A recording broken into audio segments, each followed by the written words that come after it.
Chapter 87. Has he met his demise? Duan Hong's eyes narrowed slightly. His internal energy surged forth, and as his aura ascended, in the moment of overwhelming pressure from the heavens, he unleashed a sword strike. Flame Dragon Strike.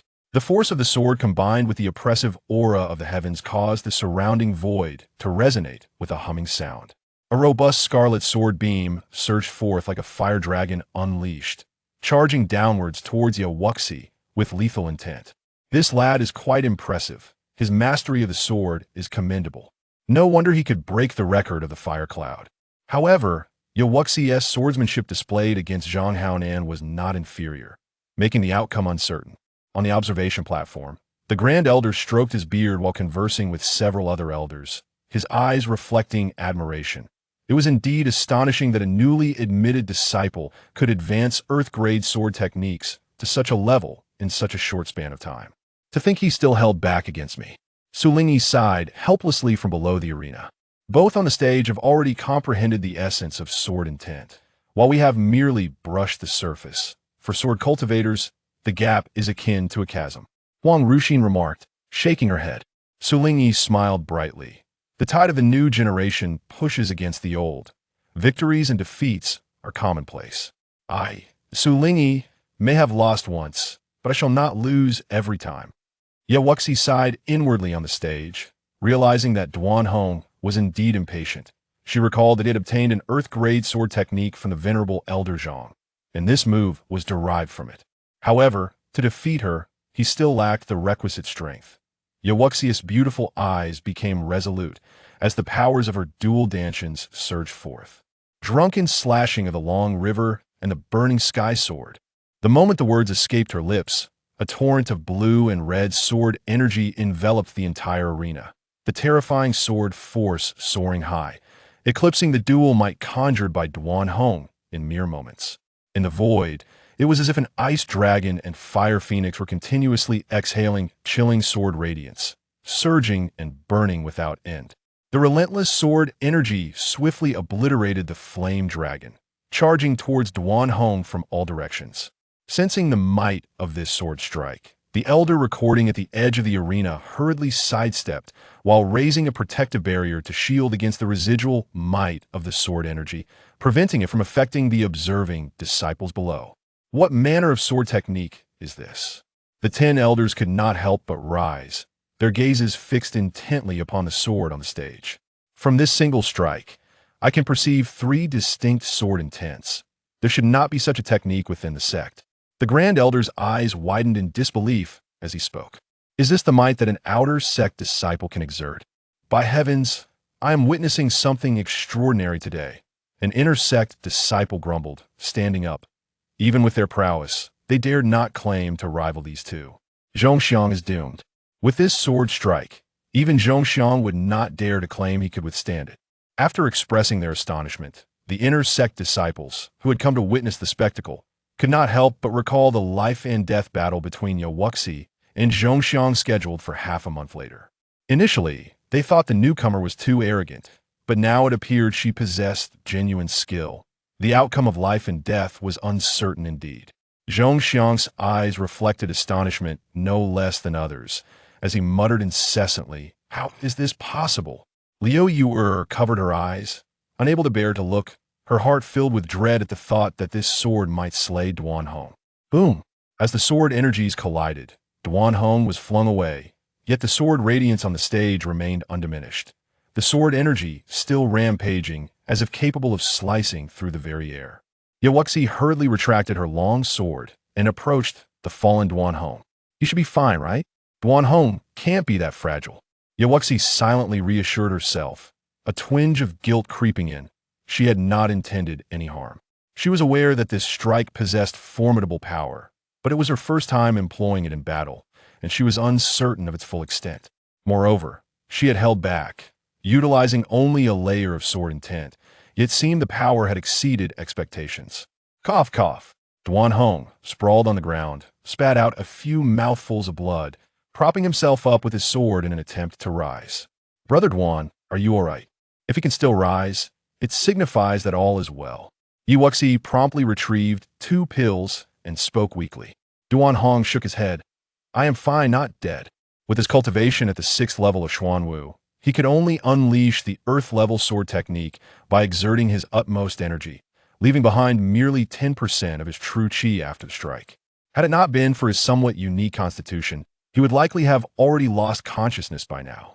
The Grand Elder descended from the stage and, frowning at Duan Hong, remarked, You need not participate in the subsequent battles. For now, your ranking shall be provisionally set at 2nd place. Do you have any objections? The Grand Elder scanned the faces of Su Lingyi and the others. The 9 outer disciples promptly shook their heads, displaying a modicum of self-awareness. Seeing this, Duan Hong nodded slightly. Thank you, Grand Elder. I shall escort you back to rest. Yi Wuxi quickly interjected. I will accompany Brother Duan. Lu Yuer stepped forward. Wuxi, focus on your competition.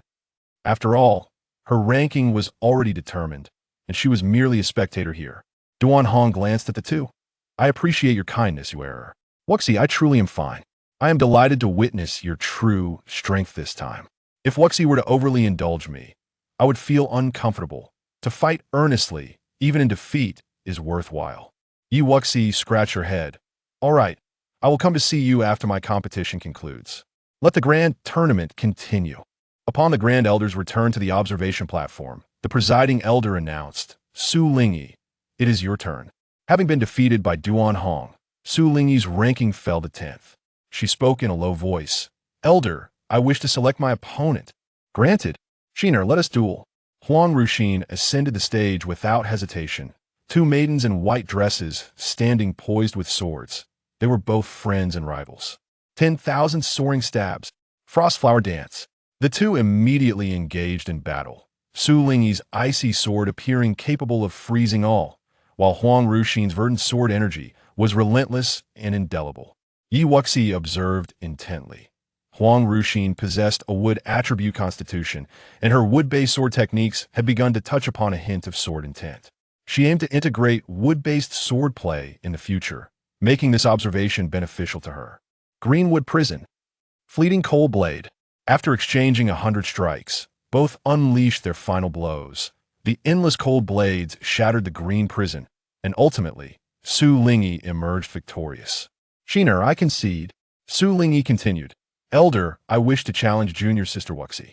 Yi Wuxi was not taken aback and directly stepped onto the stage, eager to experience Su Lingyi's ice techniques. Sister, please. Yi Wuxi graciously grasped her Qinghong sword. Frost Blade Wave. Su Lingyi initiated the assault, the blade leaving a trail of frosty waves in its wake. Flowing water below, Yi Wuxi opted to employ this set of water-based sword techniques. As ice is inherently derived from the water attribute, she believed it would effectively neutralize the ice-based attacks. Chapter 88. The First of the Outer Sect. Frostflower's Dance. Su Lingyi swiftly brandished her long sword, unleashing a torrent of sword energy that transformed into layers of icy frost blades, launching an assault toward Yi Wuxi.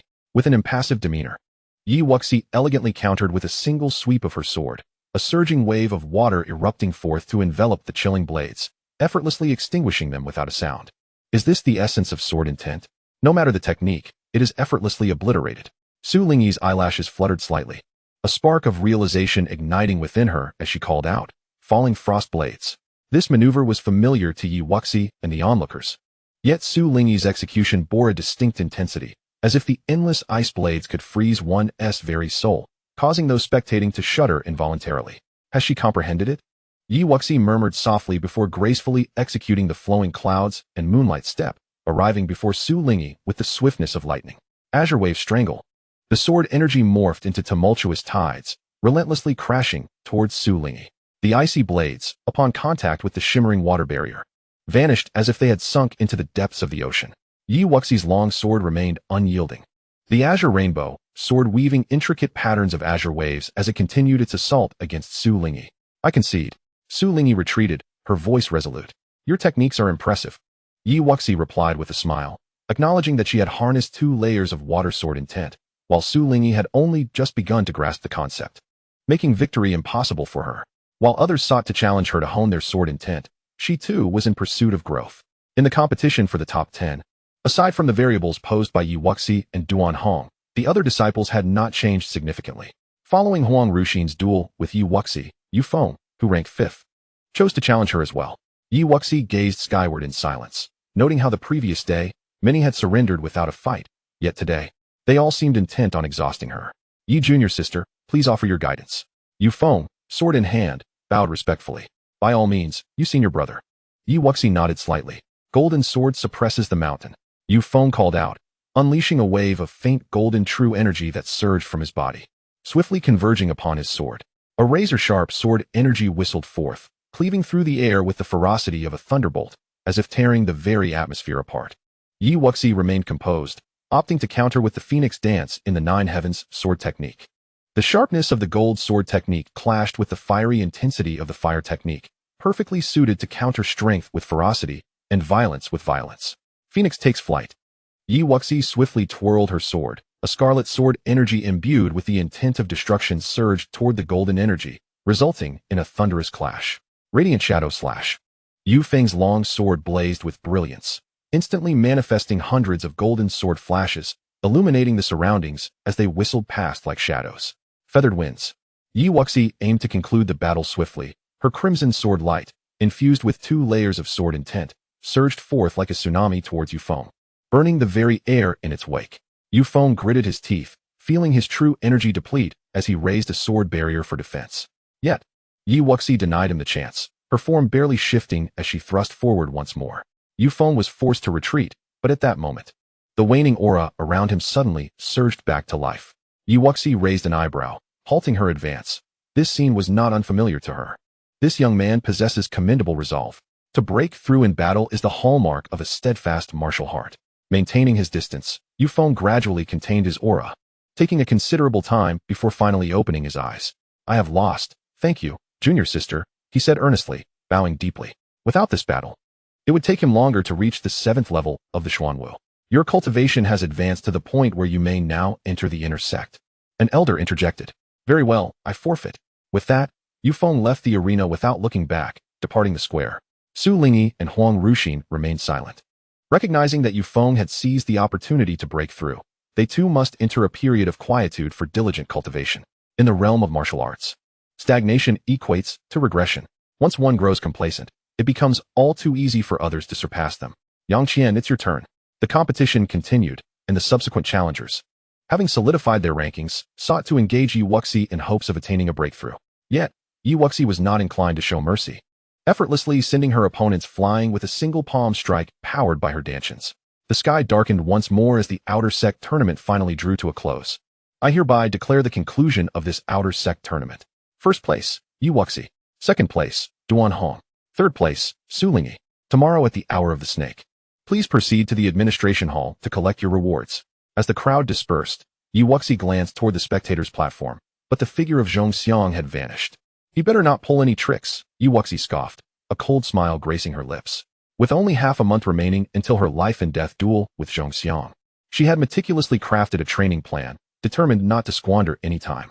After confirming that Duan Hong was unharmed, Yi Wuxi left him a few medicinal pills before returning to her quarters. The following day, Yi Wuxi, along with Lu Yuer and the now mobile Duan Hong, made their way to the administration hall to collect their rewards.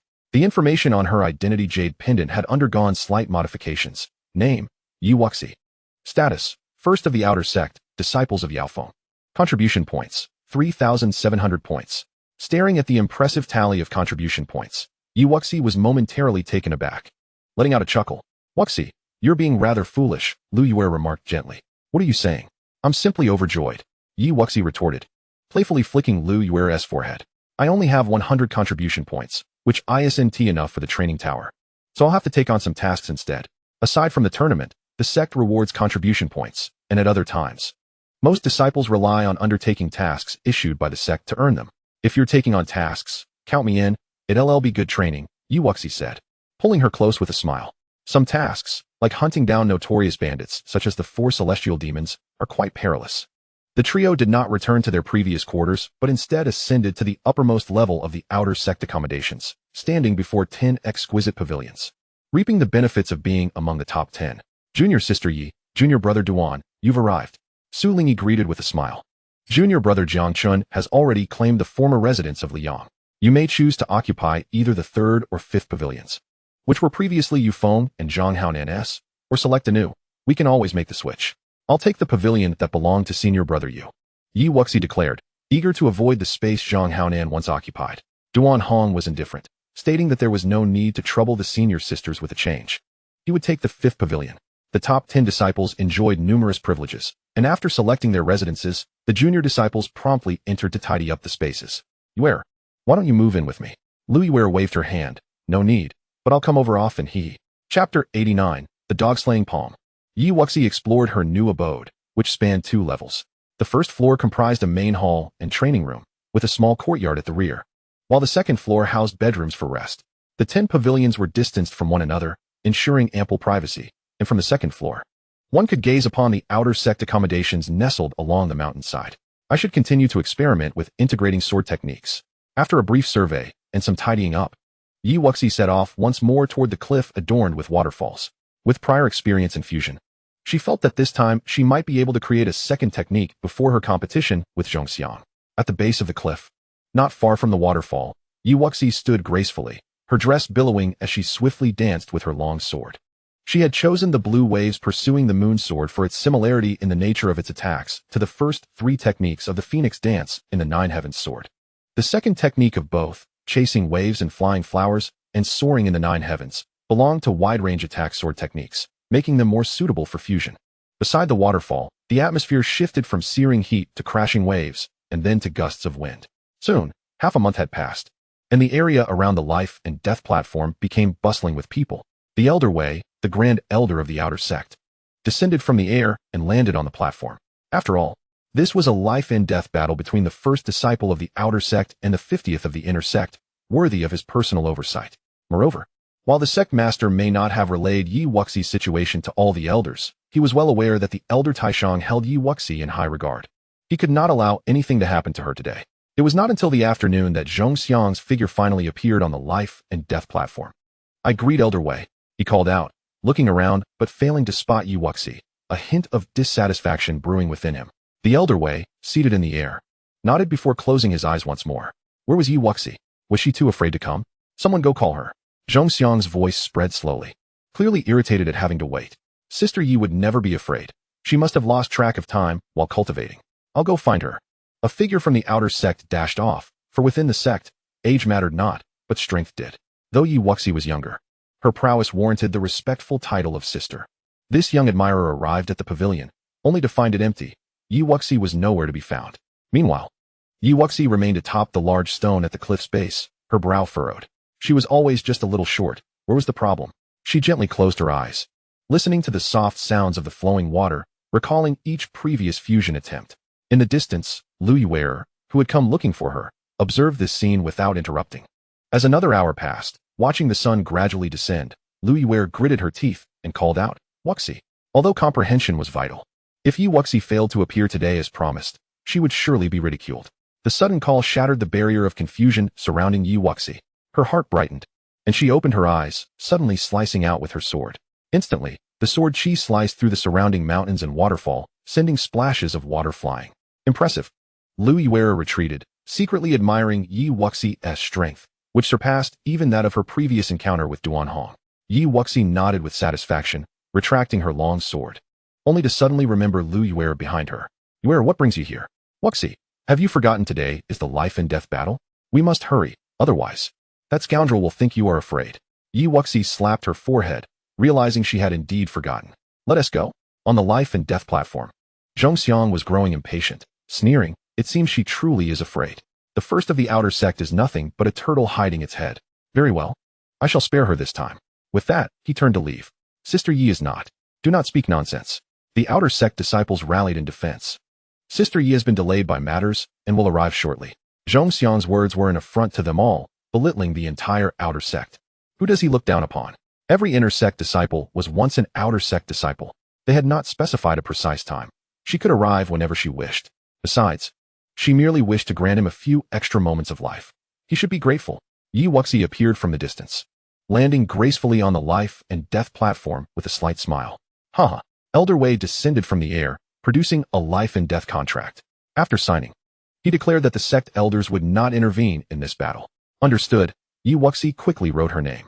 Zhong Xiang confidently inscribed his own name with a flourish. All right. All you spectators, step back. I will merely observe. You may commence. Do you have any last words? I will convey them to Senior Chihuo, Zhong Xiang sneered. Fool. Out of respect for Elder Feng, I shall allow you one strike. Hurry up. Yi Wuxi rolled her eyes. Elder Feng was Zhong Xiang's master, ranking 7th among the 10 elders of the inner sect. Earth-shattering fist. Zhong Xiang, somewhat irked, shouted loudly, his fist imbued with pale yellow true energy, crashing towards Yi Wuxi. The relentless fist marks resembling heavy mountains. Dog-slaying palm. Yi Wuxi replied with a smile, casually channeling a few Dantians, and struck with the falling flower palm. You seek death. The fist mark was obliterated, and Zhong Xiang's face turned livid. He drew his long sword, enraged. What nonsense was this dog-slaying palm? Was he being insulted as a dog? You were granted a strike, yet you did not cherish it. It seems I must send you to your demise. Yi Wuxi's lips curled into a smile as she unsheathed her Xiaoying sword. After all, Zhong Xiang wielded an earth-grade sword. She could not afford to be at a disadvantage. Drunken River slashing flame sword. Yi Wuxi struck first, empowered by the water and fire Dantians and the earth-grade spirit sword. This strike was exponentially more formidable than against Duan Hong, unleashing her full 2 layers of sword intent without reservation. Mount Tai pressing down. Zhong Xiang, not daring to underestimate her, shouted in anger, a thick yellow barrier rising before him. The earth-type defense proved quite effective. Yi Wuxi raised an eyebrow. Indeed, Zhong Xiang, ranked 50 in the inner sect, possessed some strength, demonstrating skilled use of his earth-grade sword technique with a 2-layer sword intent. After withstanding her blow, Zhong Xiang swiftly shifted.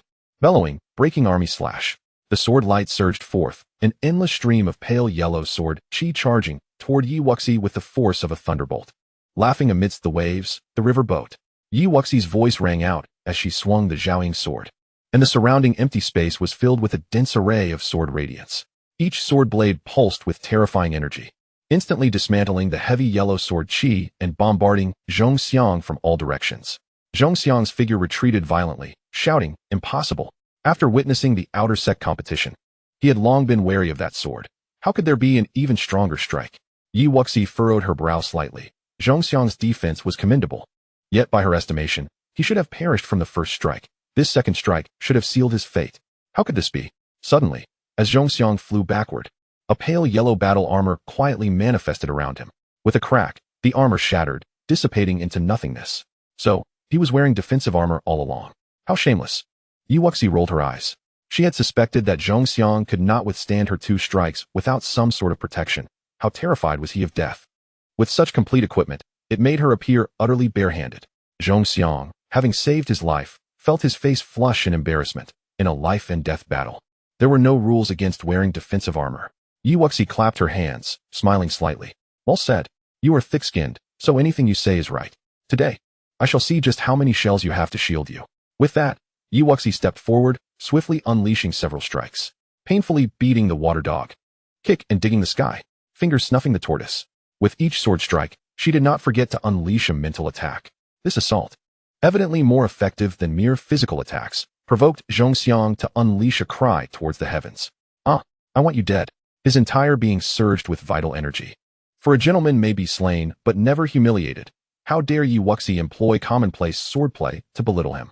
It seemed he had exhausted all other options. Once he felt sufficiently provoked, Yi Wuxi retreated a few steps, a cold smirk gracing her lips. Thunder extinguishing pearl, attack. Zhong Xiang's countenance darkened as he withdrew his long sword, conjuring a red and white orb which he hurled towards Yi Wuxi. Not good. Elder Wei, observing from a distance, cursed under his breath, hastily gathering his vital energy to be ready to rescue Yi Wuxi. Zhong Xiang was truly shameless, persistently resorting to external artifacts. The thunder extinguishing pearl could annihilate even those at the first level of martial realm. Wasn't this cheating? Huh, what kind of inner sect disciple is this? The crowd of spectators erupted in curses, the inner sect disciples casting sidelong glances, feeling their pride tarnished by Zhong Xiang's underhanded tactics. Damn it, there's more. Sensing the overwhelming power contained within the thunder extinguishing pearl, Yi Wuxi cursed vehemently, retreating swiftly while simultaneously summoning a pair of 5-colored orbs with each hand, launching them at the thunder extinguishing pearl. Boom. The 2 5-colored orbs collided with the thunder extinguishing pearl in midair, creating a vast cloud of smoke and debris, sending both Yi Wuxi and Zhong Xiang tumbling through the air. The observing disciples staggered back in shock, gasping at the potential demise of both combatants. The elder hovering in the void, however, heaved a sigh of relief, sensing that Wuxi was unharmed. Indeed, as the explosive remnants dissipated, two disheveled figures emerged. At the edge of the battle platform, Wuxi coughed lightly, wiping the blood from the corner of her mouth as she stood up, her beautiful eyes frosty as ice.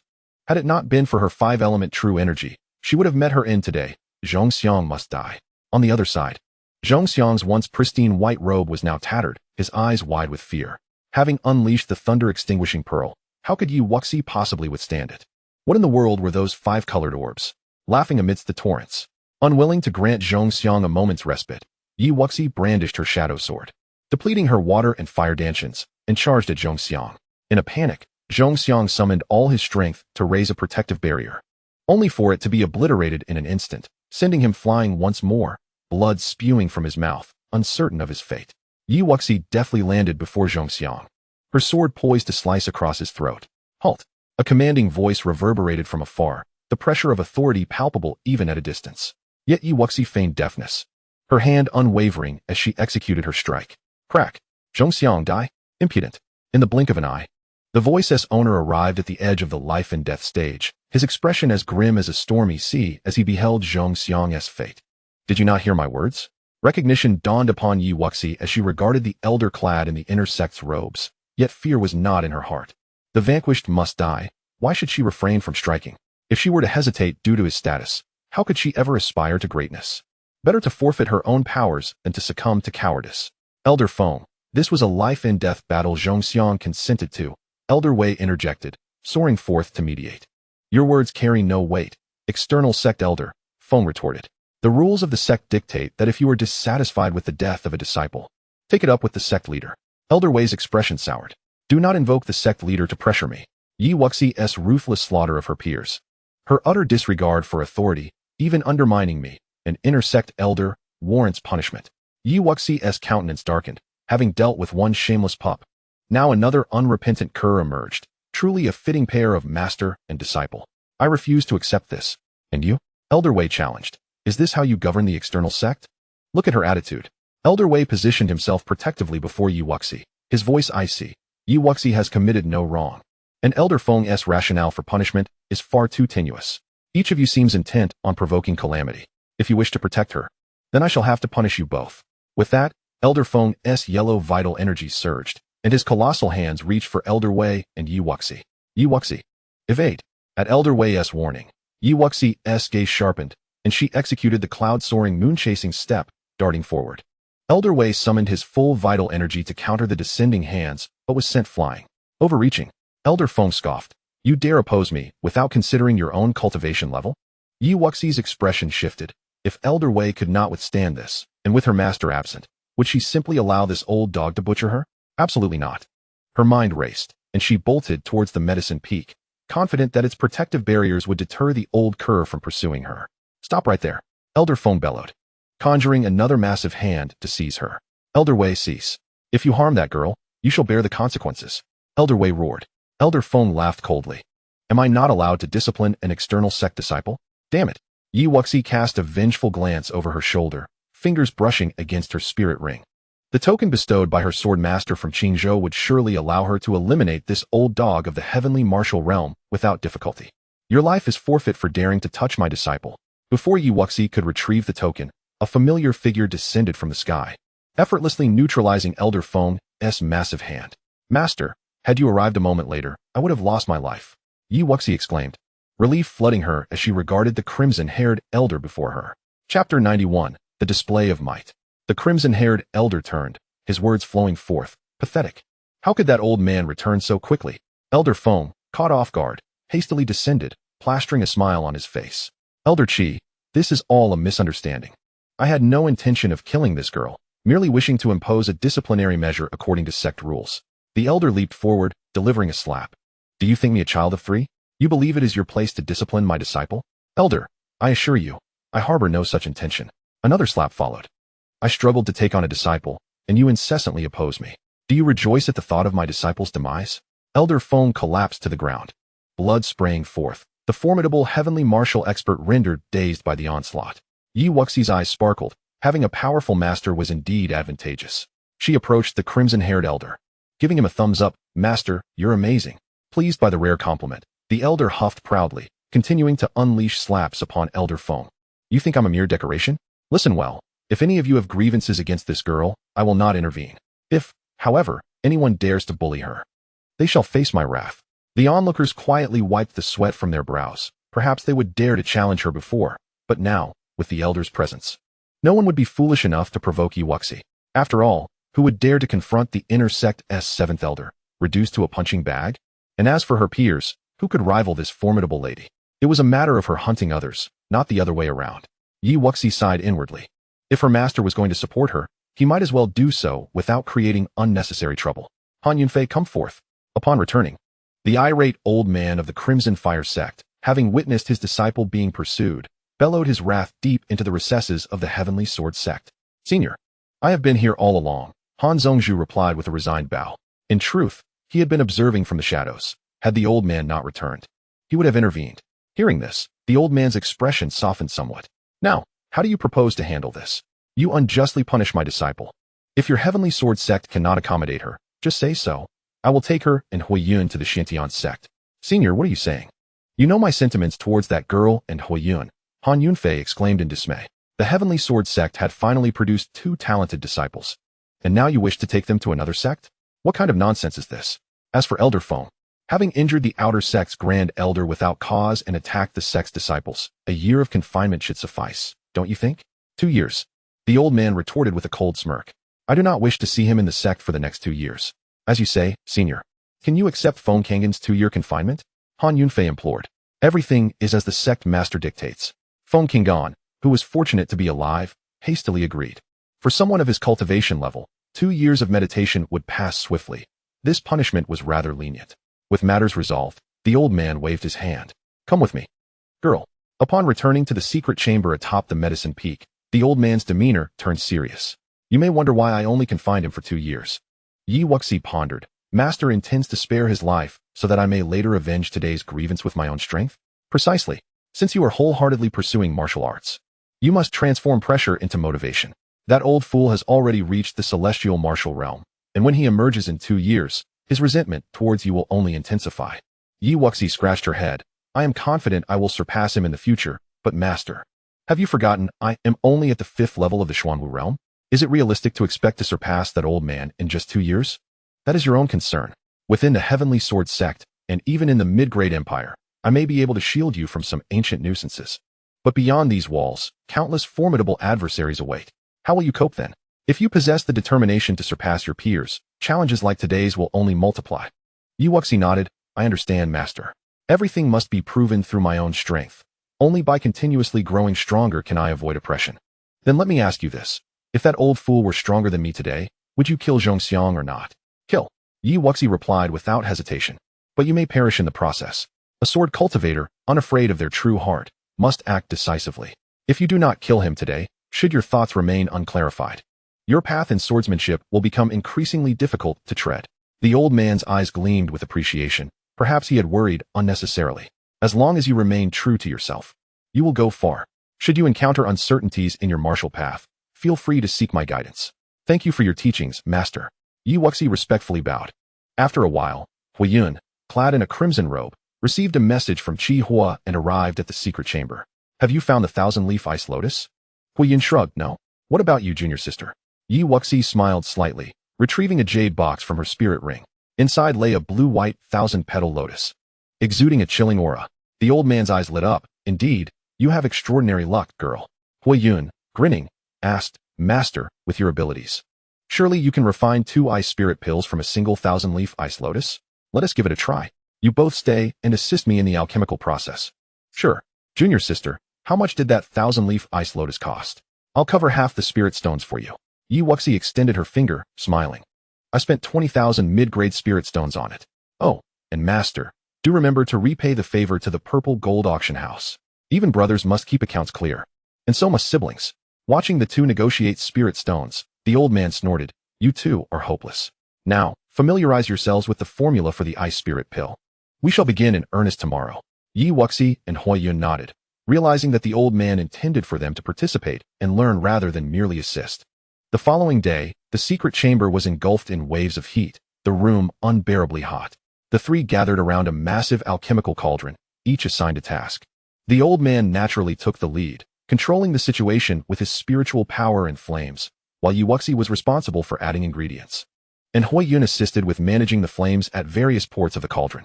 Wuxi and Huiyun were both drenched in sweat, completely unlike the old man, who appeared serene and unperturbed. 3 full days passed before they finally reached the most critical step.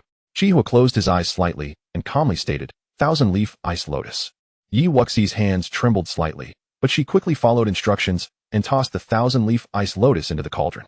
A single misstep could ruin the ice spirit pill.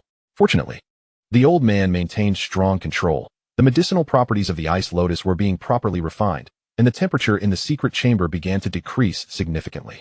Another day passed, and the old man continued, "Girl, release your soul and assist in its differentiation according to the method I taught you for refining top-tier pills." Wuxi closed her eyes, releasing her spiritual power, carefully merging it with the cauldron as she sensed the medicinal properties of the 1,000-leaf ice lotus nearing completion. Upon contact with the chilling medicinal energy, her soul instinctively recoiled, but Wuxi gritted her teeth against the pain, fully focusing her spirit on enveloping it. Once she adapted to the coldness, she urged her spirit to continue the differentiation process. After several attempts without success, the medicinal energy began to show signs of collapsing, causing Wuxi to feel a twinge of panic. "Steady your mind," the old man barked, sensing her unease. Wuxi quickly suppressed her anxious emotions, pouring all her spiritual power into the collapsing, icy medicinal energy. Time ticked away, and the bone-chilling blue medicinal energy in the cauldron slowly split into 2 distinct portions.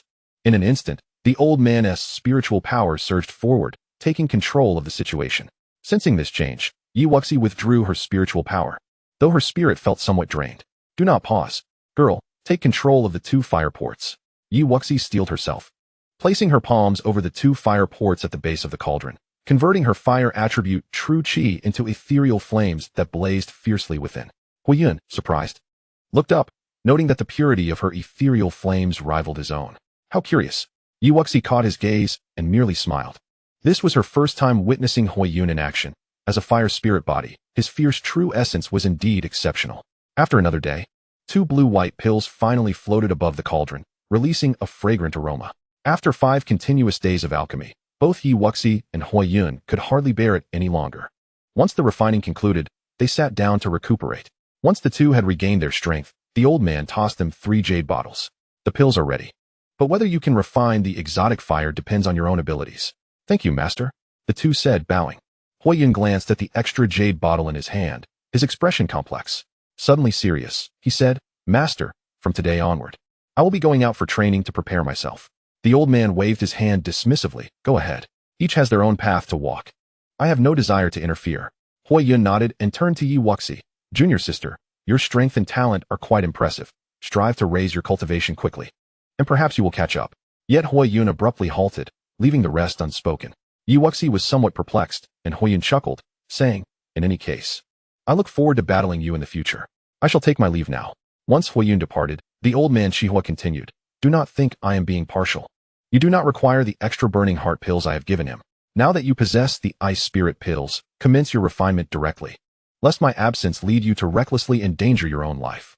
Wuxi's eyes brightened as she exclaimed, "Thank you, master," and promptly resumed her seated position.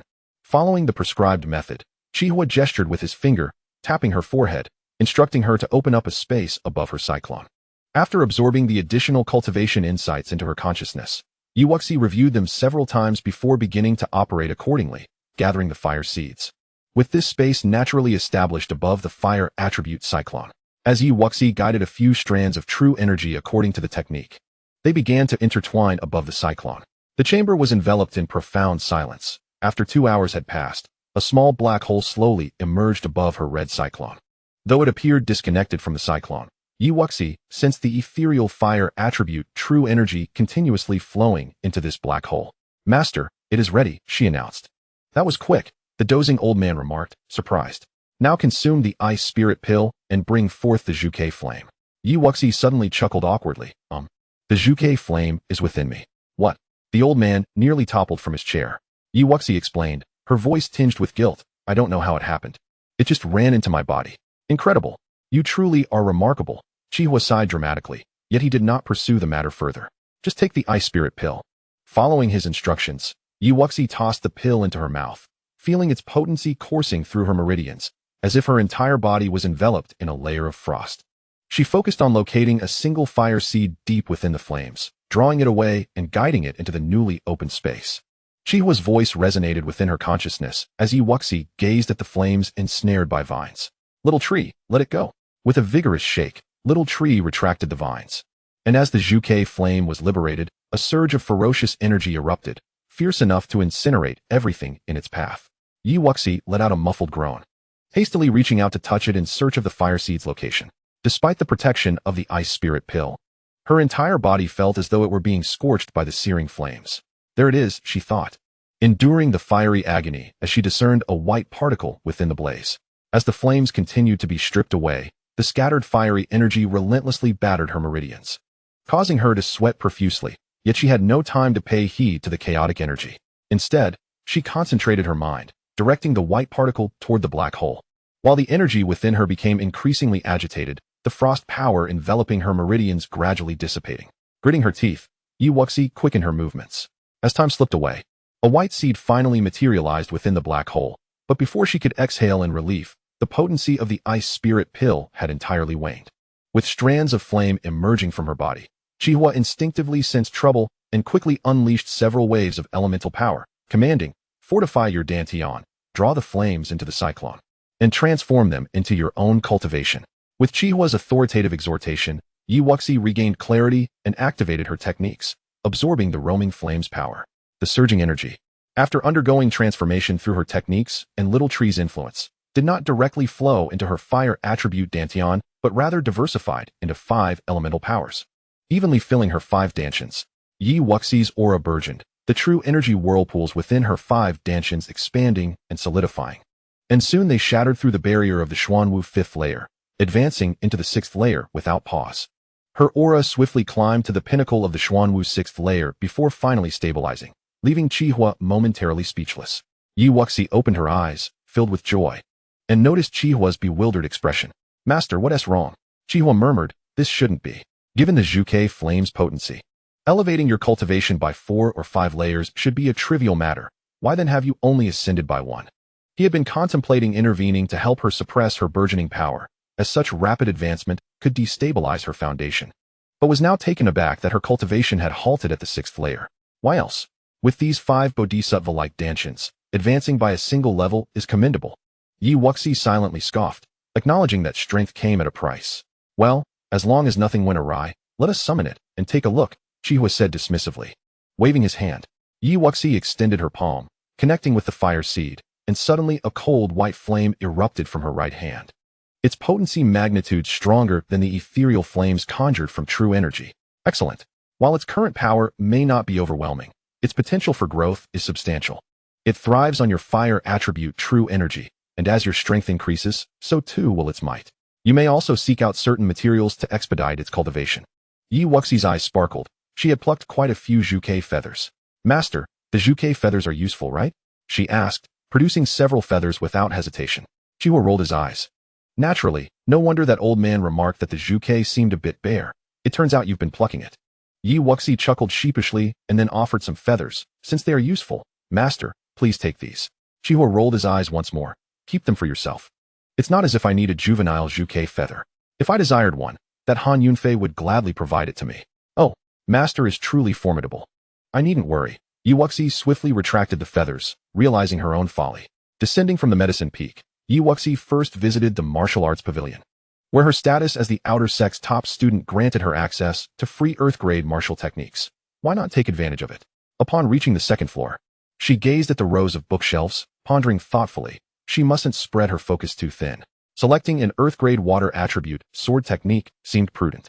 Once she could fuse the earth-grade water and fire sword techniques, she could gradually incorporate others. After all, mastering a sword technique required advancing its elemental attributes to great completion and comprehending the associated sword intent, rendering the fusion meaningful. Understanding 5 sword intents was not something to be achieved overnight. Soon enough, Wuxi returned to her residence, cradling a book titled Mirage Flower Phantom Sword, which contained only 2 moves, Phantom Slash and Silent Water Traces. These moves were quite similar to her previous combat style, focusing on concealment and delivering fatal strikes. Upon returning to her loft, Wuxi was greeted by a visitor. Wuxi, you have finally returned. Sister Yan. The ethereal-clad Yan Jingyao smiled brightly. I have come to deliver the wind-fire great array to you. Additionally, I bring tidings. Your second prince has not been selected as a consort. The ninth consort is from the Qianshui kingdom, which has little impact on your Tianfeng kingdom. Thank you, sister. Wuxi sighed in relief. Yan Jingyao paused thoughtfully. Wuxi. In the affairs of secular nations, the sect's great powers seldom intervene. Though I am a princess of the Xian Empire, I cannot directly meddle. However, once you enter the core discipleship, I can persuade my father to have Tianfeng kingdom reassigned to another ruler. Wuxi was astonished. She had not anticipated her senior sister would be so willing to assist her. However, she recognized the truth in Yan Jingyao's words. The great powers would indeed remain aloof. Which was why she had never mentioned it to the old man Chihuo. If the Xian Empire were to intervene, it would undoubtedly carry more weight. Yan Jingyao smiled gently. No need to overthink. Your talent is worthy of any royal engagement. Yet, merely being the outer sect's top student is insufficient. You must enter the core discipleship to truly gain recognition. Wuxi nodded earnestly. I understand. I will strive to enhance my strength as swiftly as possible. After bidding farewell to Yan Jingyao, Wuxi felt an overwhelming pressure weighing down upon her. She could not shake off her unease regarding the royal family, compounded by the looming threat of an old adversary set to emerge in 2 years. I require strength. My current capabilities are far from sufficient, Wuxi murmured. As the joy of having reached the pinnacle of the 6th level of the Xuanwu realm dissipated entirely, her rapid ascension in power necessitated a period of consolidation. And the only way to achieve this was through combat. With determination, Wuxi made her way to the battle tower. After expending 200 contribution points, she ascended directly to the 4th level, where she suppressed her cultivation to engage in battle. The experience was far from gratifying. With a decisive swing of her sword, she dispatched the puppets that emerged relentlessly, and the same occurred on the 5th level. It was not until the 6th level that she truly began to feel invigorated. And with each level illuminated, the record wall outside subtly changed the names, replacing Duan Hong's with Wuxi's once more. The onlookers, accustomed to such feats, were no longer astonished. Who broke the record? Wuxi? That is quite normal. With her dual swords, the drunken slaughter of the Long River and Burning Heaven sword, Wuxi, having reached the 8th level, continued to wield her integrated blades, keenly aware of their deficiencies and striving to improve them. As her cultivation advanced, the battle tower became exceedingly simple for her, and soon the 9th level lit up. Wuxi relentlessly annihilated the puppets, no longer concerned with conserving her true energy. She had come to solidify her powers, intending to exhaust her energy to refine her abilities. At last, 96 puppets at the pinnacle of the Xuanwu realm surged forth. Wuxi's eyes sparkled with excitement. This was fortuitous. She then fully activated her 5 Dantians, invoking Cloud Concealing and Phoenix Singing. With her current cultivation and the superior grade sword, she was now capable of executing it twice in succession. With 2 swift strikes, the 96 puppets vanished into the ground. Without a backward glance, Wuxi exited the tower. Outside, the record wall bore her name across all 9 levels. Upon returning to her quarters, Wuxi sat cross-legged in the training room, beginning to merge the 5 elements' true essence. Having previously expended 2 portions, it was imperative to replenish them. Once her true essence was fully restored, she intended to return to the Yi family to deliver the wind and fire grand array. As 2 days gradually passed, a diligent disciple responsible for the 3rd floor loft stood anxiously outside the great hall. When Wuxi finally emerged after successfully condensing 2 portions of 5 elements' true essence, it was already the dawn of the 3rd day. Senior Sister Yi, you are finally out. There is someone named Yi Qingqing at the foot of the mountain, claiming to be your cousin, and she urgently seeks you, the disciple relayed swiftly. Wuxi's expression sharpened. If Qingqing had come all this way, it must be serious. Thank you for your efforts, she said, leaving 10 medium-quality spirit stones for the messenger, before hastily descending the mountain. At the base, Yi Qingqing stood anxiously under a pale yellow robe, scanning the surroundings. Qingjia, what is the matter? Wuxi inquired solemnly as she landed before her. Xia, the Mingyu kingdom is launching a full-scale assault on the Jiming Pass. A prodigious talent has emerged among their ranks, causing our 10,000 iron cavalry to retreat under their relentless onslaught. The situation is dire. We must return at once. Understanding the gravity of the situation, Wuxi summoned her griffin and, with Yi Qingqing in tow, sped toward the borders of the Tianfeng kingdom. Although Yi Shiqing was at the Earth Martial realm, the opposing general shared the same level of prowess. In both lower-tier nations, Earth martial experts were scarce, with the majority of the armies composed of Xuanwu realm warriors. Xia, your strength has escalated remarkably. The 5th-tier sect is indeed extraordinary, Yi Qingqing remarked as they mounted the griffin, finally noticing Yi Wuxi's cultivation. And what of Qin Hao? Yi Wuxi asked with a smile, diverting the topic. She did not perceive her growth as particularly swift.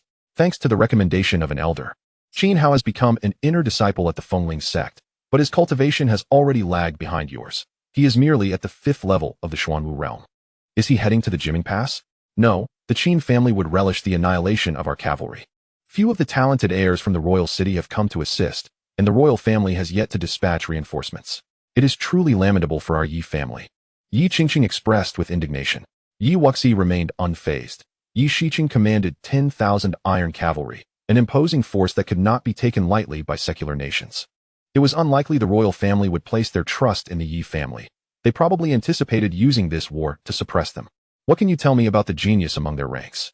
Her identity is unknown. She is a woman donning a blue and white mask at the pinnacle of the Xuanwu realm. Yet she does not seem to possess earth martial capabilities. Under her leadership, our Blood Tiger camp has nearly been obliterated. I fear for their current status, Yi Qingqing lamented.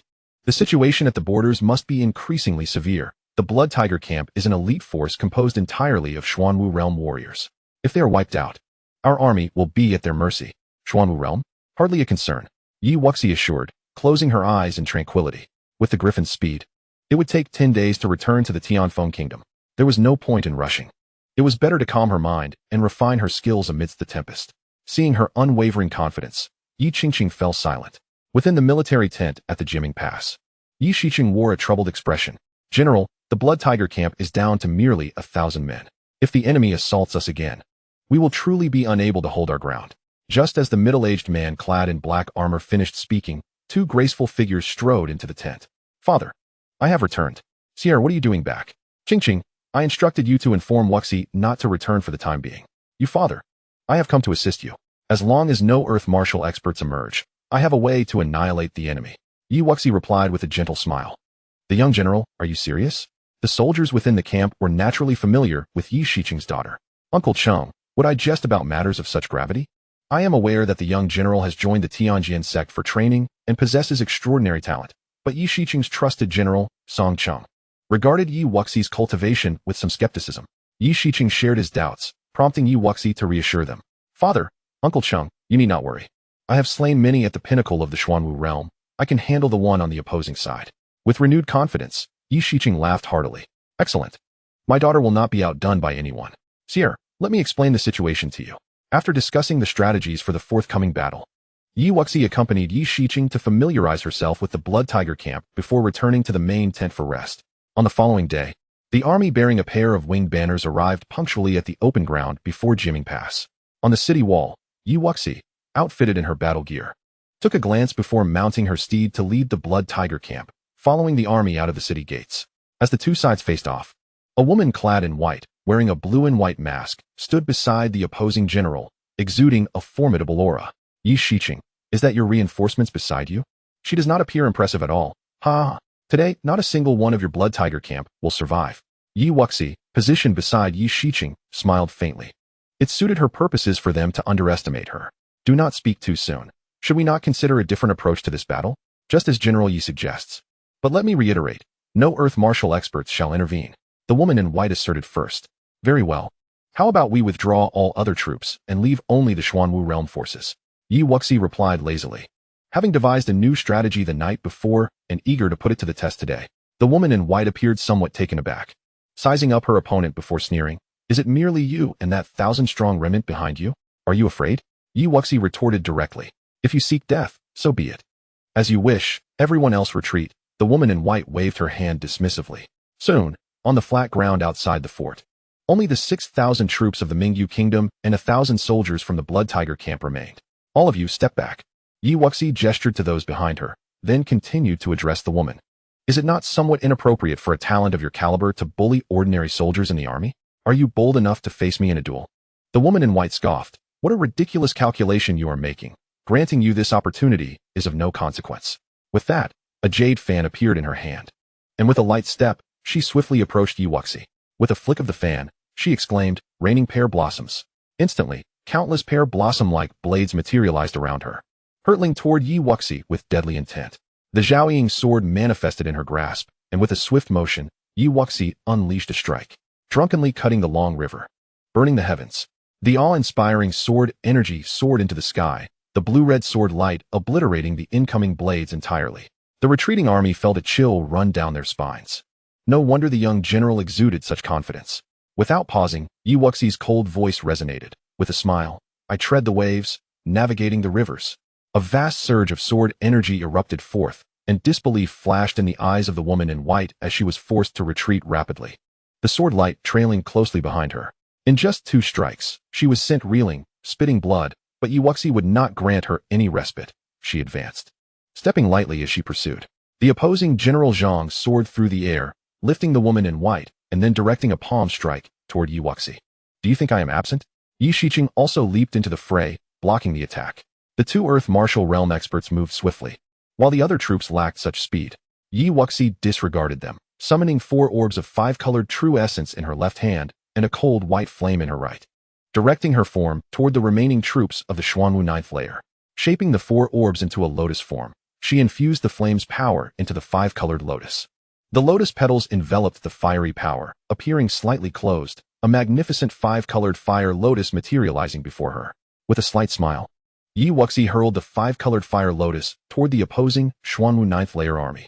What seemed to take a long time was but a few breaths in the eyes of the army, who had no time to react before the fire lotus was upon them. Boom! As the fire lotus crashed into the crowd, a cacophony of screams erupted. Ah!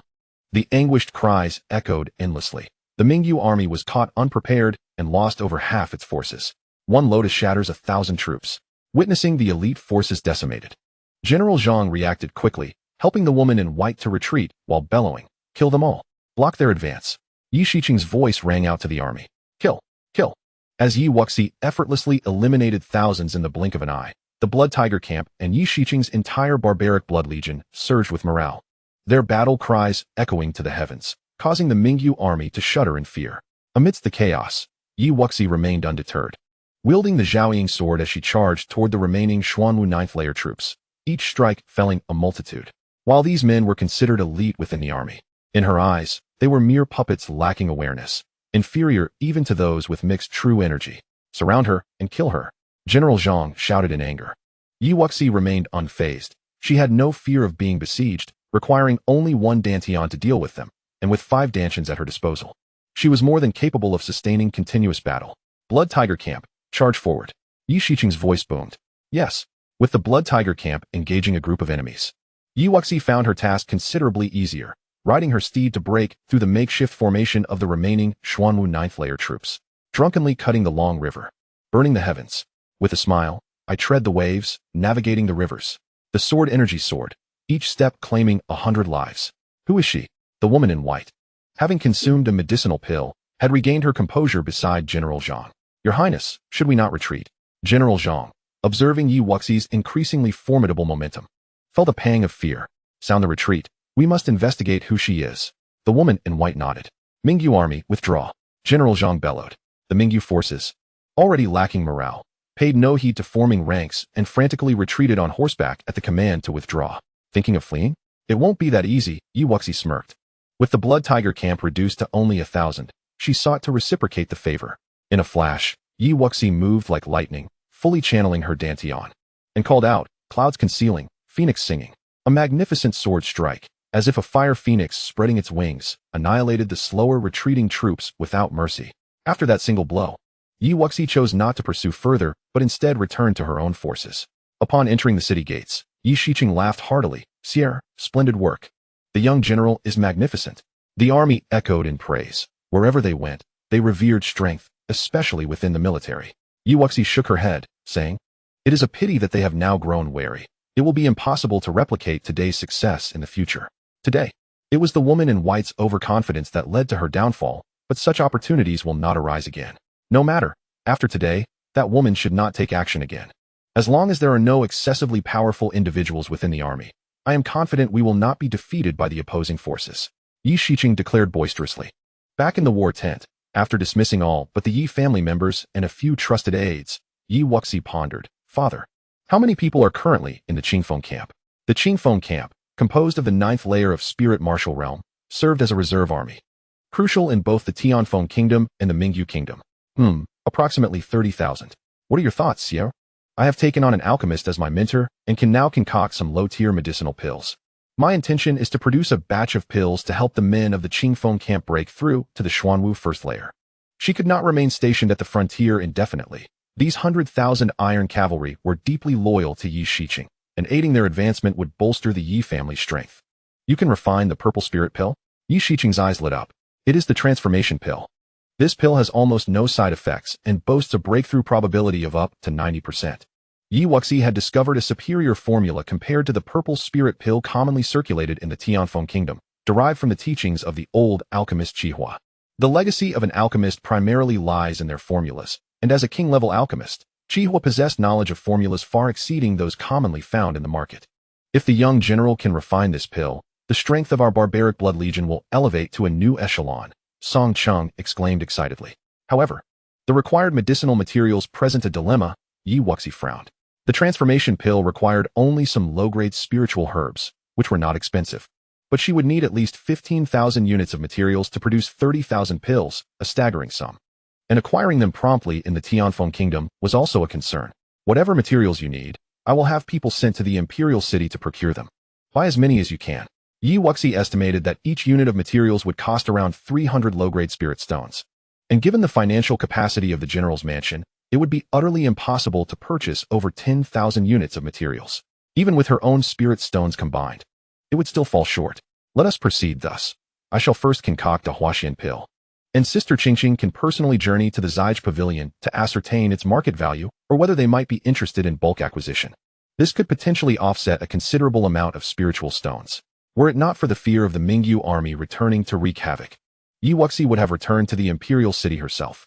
For now, however, she chooses to remain here, observing for a few days before making any decisions. Without hesitation, Yi Qingqing replied, "No problem." Within the confines of Jiming Pass lies a small border town known as Yang City. The populace of Yang City is not particularly large, and no city lord has been appointed. Yi Shiqing typically resides in the general's manor there, except during the year-end festivities. Upon returning to a secret chamber within the general's manor, Yi Wuxi promptly retrieved the Guiyuan Ding. As for the materials, she had previously pilfered some basic spiritual herbs during her studies at Yaofeng, thus managing to gather sufficient ingredients for 2 Huaxian pills. After thoroughly reviewing the pill formula, Yi Wuxi summoned the Zhuke flame, enveloping the 2 fire mouths. In an instant, the furnace blazed with fervent flames, their purity and temperature surpassing that of true energy's ethereal fire, rendering them much easier to control. Sensing the transformation, Yi Wuxi nodded in satisfaction. Indeed, with this flame, the quality and efficiency of pill refinement would significantly enhance, with one hand controlling the fire and the other tossing in the corresponding herbs. After having participated in the refinement of the Xianxia ice lotus, Yi Wuxi found the extraction of these ordinary herbs to be effortless. In less than a quarter of an hour, 2 black pills had perfectly formed, gently levitating above the cauldron. Holding the pills in her hand and inspecting them, Yi Wuxi contentedly stored them in a jade vial. She then took up her brush and inscribed the required materials on paper, making some alterations to avoid the leakage of the formula. After handing the herbs and the Huaxian pills to Yi Qingqing, Yi Shiqing instructed Zhong Xiang, "Escort Qingqing back discreetly." Yes. After sending the 2 off on Yi Wuxi's griffin, Yi Shiqing patted Yi Wuxi's shoulder with a sense of pride, saying, "My dear, you have made remarkable progress in just a few months at the Tianjin sect. As your father, I am delighted for you. That fiery lotus I witnessed could easily extinguish even those at the earth martial realm. With your prowess, both the Yi family and the barbaric blood legion shall have a worthy successor. I have decided that once this conflict concludes, I shall formally declare you as the heir to the general's manor and the next family head." Yi Wuxi scratched her head, replying, "Father, I have no interest in being the family head and will not be residing in Tianfeng Kingdom often. The general's manor is in good hands with you." Chapter 96. The pill is formed. That is of no concern. I know that your future achievements will not be limited to this lesser kingdom, Yi Shiqing replied. Designating you as the heir requires no burdensome obligations, but as you grow stronger, both the Yi family and the barbaric blood legion will take pride in you, strengthening the unity of our family and legion. As your father, I am aging, and my potential is waning. The future of the Yi family and Tianfeng kingdom rests upon the shoulders of talented descendants like you. Yi Shiqing patted her shoulder solemnly, understanding her father's intentions. Yi Wuxi acquiesced. She smiled, realizing that her previous thoughts had been rather narrow-minded. She believed that the Yi family would not be a source of support for her. Titles such as family head or heir seemed burdensome. What she truly cherished were her parents alone. Yet, witnessing the army charging forth fearlessly today ignited a spark of passion within her. The soldiers defending their homeland are admirable regardless of the era. With the griffin's speed, the journey to the imperial city took merely an hour. However, Yi Qingqing and Zhong Xiang's swift return caught Yi Wuxi off guard. In the hall, upon seeing the middle-aged man in a blue robe who had been invited in, Yi Wuxi raised an eyebrow and inquired, "May I ask who you are?" "This must be Miss Yi. I am Bai Fu, the steward in charge of elixirs at the Zige Pavilion," he replied. Upon hearing the surname, Yi Wuxi understood. Indeed, the Zige Pavilion and the Zijin Pavilion were one and the same, and the Bai family had notable connections. Bai Fu produced a black pill with a smile, stating, "I have come today to discuss a transaction with Miss Yi. Are you saying that the Zige Pavilion is interested in acquiring Huaxian pills?" Yi Wuxi responded nonchalantly. "Indeed. We at the Zige Pavilion are willing to purchase 2,000 Huaxian pills at the price of 1,000 low-grade spiritual stones each. Does Miss Yi have any interest?" Bai Fu inquired. "That price is rather low." Yi Wuxi smiled. Though she was entirely unaware of the market value of such items, a little ruse wouldn't hurt. Unfazed, Bai Fu continued, "The quantity of herbs you require can only be gathered swiftly by our Zige Pavilion. We can offer an 80% discount on the herb prices." Yi Wuxi pondered. How long will it take for the Zige Pavilion to collect 16,000 portions of herbs? "By tomorrow before the hour of the dog. I shall personally deliver them to Miss Yi," Bai Fu asserted promptly. With such swiftness, Yi Wuxi felt no further objections were necessary. "Might I inquire if the 2,000 pills can be delivered within half a month?" Bai Fu mused. 2,000 is no small number, if delivery is delayed. This transaction may not be advantageous for our Zige Pavilion. Once the herbs arrive, Bai Fu can come to collect them 10 days later, Yi Wuxi replied. Bai Fu appeared somewhat surprised. "Then I shall return to gather the herbs immediately. However, we will need to transact spiritual stones in advance. After deducting the purchase of the pills, Miss Yi will need to pay 18,400 medium-grade spiritual stones. I will waive the small remainder. So Miss Yi may simply pay 18,000 medium-grade spiritual stones." This amount was within her means, and without hesitation, Yi Wuxi promptly paid the spiritual stones. As for relying on the Yi family, she decided against it. The general's manor had to sustain 100,000 iron cavalry, and managing to break even was already a challenge. The following day, Bai Fu arrived punctually at the hour of the monkey with the herbs. Upon receiving them, Yi Wuxi immediately returned to the secret chamber for seclusion. With her soul power and Zhuke flame at her disposal, producing 400 pills in a single furnace posed no challenge. She could refine 8 furnaces a day, yielding 32,000 pills within 10 days. Within the Mingyu army's encampment, a woman in white sat at the main seat, her demeanor haughty. "Have they been discovered?" she inquired. "Reporting to your highness, it is said that prior to that day, a woman dressed in Tianjian sect attire entered Jiming Pass," came the reply. "Tianjian sect? No wonder," the woman in white murmured. "The Fanning Valley you have joined is no lesser than the Tianjian sect. That day was merely a moment of carelessness." "Enough. She possesses considerable combat prowess and likely has significant backing. Let us postpone this plan for now." The Mingyu army refrained from taking hasty actions, under Yi Shiqing's orders. The secret chamber was tightly secured, and no one disturbed Yi Wuxi. As days passed, the chamber filled with the scent of potent herbs, accompanied by waves of intense heat. As the cold white flames at the furnace's base roiled, the numerous herbs within were refined flawlessly, without a single error. "Pills rise," Yi Wuxi called out lightly, her soul power enveloping the entire cauldron. Following this, hundreds of beams of light surged skyward, and 400 black pills gradually floated upward. Yi Wuxi opened her eyes, nodding with satisfaction as she collected the last batch of pills. Even though they were produced in bulk, each pill was of exceptional quality. After taking a moment to adjust, Yi Wuxi pushed open the door to the chamber, where Yi Shiqing eagerly approached her. "Sire, have you succeeded?" "Indeed. The steward Bai is already waiting for you up ahead." In the hall, Bai Fu, clad in blue, leisurely sipped his tea. "Apologies for the wait, Steward Bai?" "Not at all." Without further ado, Yi Wuxi directly handed over the 2,000 pills. Bai Fu nodded. Without even glancing at them, Bai Fu accepted the pills, stating, as Master Chihuo's disciple, "I naturally trust you." Yi Wuxi smiled, acknowledging Bai Fu's keen awareness. Bai Fu did not deny it, smiling as he said, "I shall take my leave now. Should Miss Yi have any fine items in the future, do not forget the Zige Pavilion." Of course, Yi Wuxi once again entrusted 30,000 medicinal pills to Yi Shiqing, saying, "Father, I shall first embark on my cultivation. You may distribute these as you see fit." A remarkable scene unfolded within Yang City. as a powerful aura surged above a military camp. Many were familiar with this energy. It was the result of a breakthrough from the spirit martial realm to the Xuanwu realm. For most citizens of the Tianfeng kingdom, achieving this level of advancement required considerable time. Yet, astonishingly, 30,000 individuals had simultaneously broken through, though fortunately, this occurred in a remote town, avoiding widespread commotion. Upon returning to her chamber, Wuxi had no time to admire the spectacle. Instead, she focused on refining her 5 elements true essence. The integration of the 5 elements true essence with the flames of the vermilion bird formed a fire lotus, whose potency exceeded her expectations, serving as her new weapon. Relying solely on the 5 elements true essence, she could only eliminate a first-level earth martial practitioner through surprise. However, the 5-colored fire lotus could readily obliterate them in a direct confrontation. After spending 5 days reconstituting 4 sources of 5 elements true essence, Wuxi sought out Yi Shiqing. Father, for the time being, the Mingyu kingdom will not make a move. Let us return home.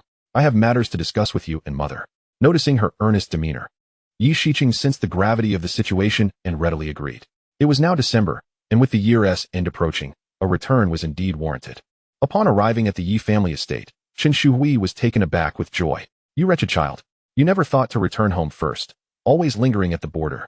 Wuxi chuckled lightly, presenting the wind and fire grand formation and meticulously explaining its effects and usage to her parents. Yi Shiqing's eyes brightened. With this formation, the Yi family would be secure. However, Chen Shuhui, ever perceptive, inquired, Sierra, is the Yi family facing some form of crisis? Wuxi contemplated for a moment before responding. Father, mother, my Dantian being crippled was connected to the royal family. I refrained from informing you to prevent any rash actions that might expose our vulnerabilities. Now, with the wind and fire grand formation, the Yi family's safety is momentarily assured. However, I implore you both to remain calm and treat this as if nothing has occurred. It is prudent to be prepared, and we shall act when I possess sufficient strength. Chapter 97. The Might of the Broken Sword. Indeed, it is they. Chen Shuhui gritted her teeth, harboring a faint suspicion regarding the matter. Yet, with Sierra's sudden recovery surpassing her previous state, she chose to set her thoughts aside for the time being. Yi Shiqing, maintaining a serious expression, declared, Sierra, we shall not act recklessly and hinder your progress. I too will strive to enhance my strength. This grudge will eventually be settled. Observing their composed demeanor, Wuxi felt reassured. They were in the right frame of mind at this critical juncture. Father, mother, here are some martial techniques I have acquired. Please utilize them for the family. Wuxi produced a storage ring filled with various martial techniques, pilfered from her adventures. While their ranks were not particularly high, they would be beneficial for the Yi family. After sharing everything necessary, Wuxi retreated to her small courtyard, intending to stay with her family for a while until the year-end festivities had passed. December in the Tianfeng kingdom was not excessively cold. For martial practitioners, the chilly winds were almost negligible. Clad in a cloak, Wuxi stood in her courtyard, gazing at the twinkling stars. She had recently turned 15, and at this age and level of cultivation, she was not considered an extraordinary genius. After a moment of idle contemplation, Wuxi shook her head to dispel her thoughts, suddenly recalling the enigmatic broken sword she had acquired, which she had yet to examine due to time constraints. Her fingertips brushed against her spiritual ring, and the dark-hued broken sword with a blue-white hilt materialized in her grasp. An imperial artifact? Wuxi scrutinized the broken sword, but found nothing unusual. However, she distinctly remembered the small tree moving on the day she procured it. She could not have been mistaken. What was different about it?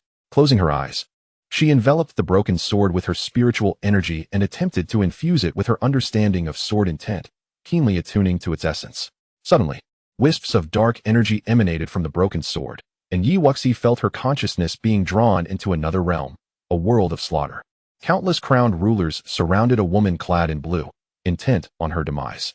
Above her, a colossal sword hovered, its hilt blue and white, while its blade exuded a continuous stream of dark sword light. The air was filled with cries for blood. Kill the Mingyue demon emperor. Obliterate the demon sword. Slay Mingyue. Seize the demon sword. Demons. The woman's icy voice resonated through the vast expanse, capable of extinguishing all existence. I, Bai Mingyu, began my sword training at 10. Ascended to emperor at 30, tread the path of slaughter, and comprehend the true essence of killing. Today, I shall use your lives to validate my path. The colossal sword seemed to possess a will of its own, darting through the void, each stroke of dark sword light capable of claiming a life. One sword, one emperor slain. Wuxi was awestruck by the spectacle. As the assailants fell, the dark energy emitted by the giant sword thickened, Immersed in this battlefield of slaughter, Yi Wuxi's eyes subtly darkened as torrents of vengeful spirits surged into her consciousness, momentarily disorienting her sense of place. Kill. Abruptly, she opened her eyes, now swirling with dark smoke, and swung the broken sword forward. In an instant, the ground and walls of the courtyard collapsed, ancient trees crumbled, and the atmosphere was suffused with dark energy, as if thirsting for destruction. However, as she unleashed this strike, Yi Wuxi's gaze remained frigid, seemingly oblivious to everything around her. Sierra, wake up. The commotion stirred the entire Yi family, prompting Yi Xiqing and Chen Shui to rush in. They beheld their daughter, sword in hand. Her eyes fierce and unyielding, and they shouted in alarm. With the power of their true essence, their shouts pierced through Yi Wuxi's haze, gradually bringing her back to reality. Realizing she had been tainted by the murderous intent of the broken sword, she hastily cast it aside, closed her eyes once more, and focused her mind, employing her soul-forging technique to expel the lingering dark energies from her consciousness. Father, mother, thank goodness you arrived in time, Yi Wuxi said, glancing at the devastation around her with a hint of helplessness. The imperial artifact, despite its incompleteness, possessed a spirit. The sword intent it harbored was beyond her current capability to control. She pondered how she had inadvertently triggered the sword's murderous essence. The power of this broken sword was far beyond the auction house's estimation. Her acquisition had indeed been a stroke of fortune, yet it must never be recklessly wielded again, lest she become a puppet to the sword instead of its master. It is fortunate that all is well. Falling into madness is no trivial matter. Was it because of this sword? Chen Shui inquired, her brow furrowed. This sword was an unintentional acquisition, and I shall not use it again, Yi Wuxi replied, retrieving the broken sword into her storage ring. As long as you are aware, I will have this courtyard repaired tomorrow. You should stay in our main residence for the time being. Given the state of the ruined courtyard, Yi Wuxi could only nod in agreement. The main residence of Yi Xiqing surely had ample accommodations. Once back in her room, Yi Wuxi couldn't help but reflect on the fierce battle she had witnessed. While she would refrain from using the broken sword, she could still attempt to comprehend the essence of killing sword intent. There are myriad sword intents, each with varying strengths. The power of killing sword intent is undeniable. Should I grasp this essence and integrate it into my techniques, my strength could see considerable enhancement. However, she mused, without the means for slaughter, how could one hope to comprehend such intent? After deliberating, Yi Wuxi resolved to set this matter aside for now. The understanding of killing sword intent could wait until after her departure from the Yi family. During her stay at home, Yi Wuxi remained diligent, visiting the Yi family martial field each morning to mentor the younger generation and dedicating the rest of her time to cultivating the mirror flower phantom sword technique. In the courtyard, sword energy surged, yet her form seemed elusive. After half a month of relentless training, she finally advanced her two sword techniques to great mastery. The soft water sword intent, fire sword intent, and wind sword intent had all reached the second level, allowing her to begin further integration. However, Yi Wuxi resolved to first successfully integrate the last two techniques of the profound level swordsmanship before contemplating the fusion of the earth-level sword techniques. After all, given her current cultivation, executing earth-level sword techniques was no trivial task, let alone merging them. After repetitively practicing the techniques of Phoenix Feather Dance and Azure Wave Strangulation several times, Yi Wuxi finally commenced the integration. With the experience gained from the previous two moves and the harmonious balance of the three sword intents, this particular move did not consume an excessive amount of time. 10 days later, Yi Xiqing stood in the courtyard, serving as Yi Wuxi's sparring partner. Father, please allow me to take liberties, she said, executing the newly merged move against him. The sword energy, imbued with the dual essence of water and fire and infused with the intent of a raging tempest, caused Yi Xiqing's scalp to tingle. Fortunately, his profound cultivation allowed him to withstand the attack, dissipating the force of her strike with his own sword, relying solely on the might of his true essence. Sierra, your sword technique is unrivaled beneath the earth level, Yi Xiqing remarked, feeling the obliterating sword strike. Yet the persistent aura of the sword energy left him in awe. Yi Wuxi, however, felt somewhat dissatisfied. She was not in a rush to name this new sword technique. She deemed the power of the merged technique, the drunken slash of the river-burning heaven sword, to be somewhat insubstantial. Chapter 98, The Ancient City of Wanglong. She contemplated that integrating the newly comprehended sword technique might yield better results. With this thought, Yi Wuxi began her endeavor. Regarding the technique of laughing treading the Canglong and crossing the river as a broad-range killing move that could later be fused with other techniques of a similar nature to enhance its potency. Noticing her new inspiration, Yi Xiqing quietly retreated. In the realm of swordsmanship, he was far inferior to his daughter, and as he observed Yi Wuxi's blade today, he found himself experiencing newfound insights. The fusion of two sword techniques was indeed a colossal undertaking, and Yi Wuxi pondered for quite some time before a glimmer of understanding emerged. Another 10 days passed, and Yi Wuxi's recently repaired courtyard fell into disarray once more. The walls and floor marred by varying depths of sword marks, prompting sighs from Yi Shiqing and Qin Shuhui, who watched from a distance. Well, it seems all our efforts on this courtyard were in vain. Yet, Yi Wuxi's face radiated excitement. The newly fused drunken slash of the river-burning heaven sword was significantly more powerful than its predecessors. Father, mother, would you care to experience it? She called out. Xia, let me accompany you in practicing your moves. Qin Shuhui responded, gracefully landing in the courtyard, sword in hand. All right, Yi Wuxi proclaimed, raising her Qinghong sword and, with focused determination, unleashed a strike.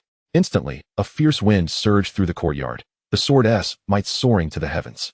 Qin Shui's eyes narrowed as she found herself enveloped in the essence of this sword. The sensation she experienced was entirely different from her previous observations, and she sensed a hint of peril in this strike. Drawing upon her entire true essence, she did not dare take it lightly. Swiftly executing several strikes to fend off the relentless onslaught of sword radiance.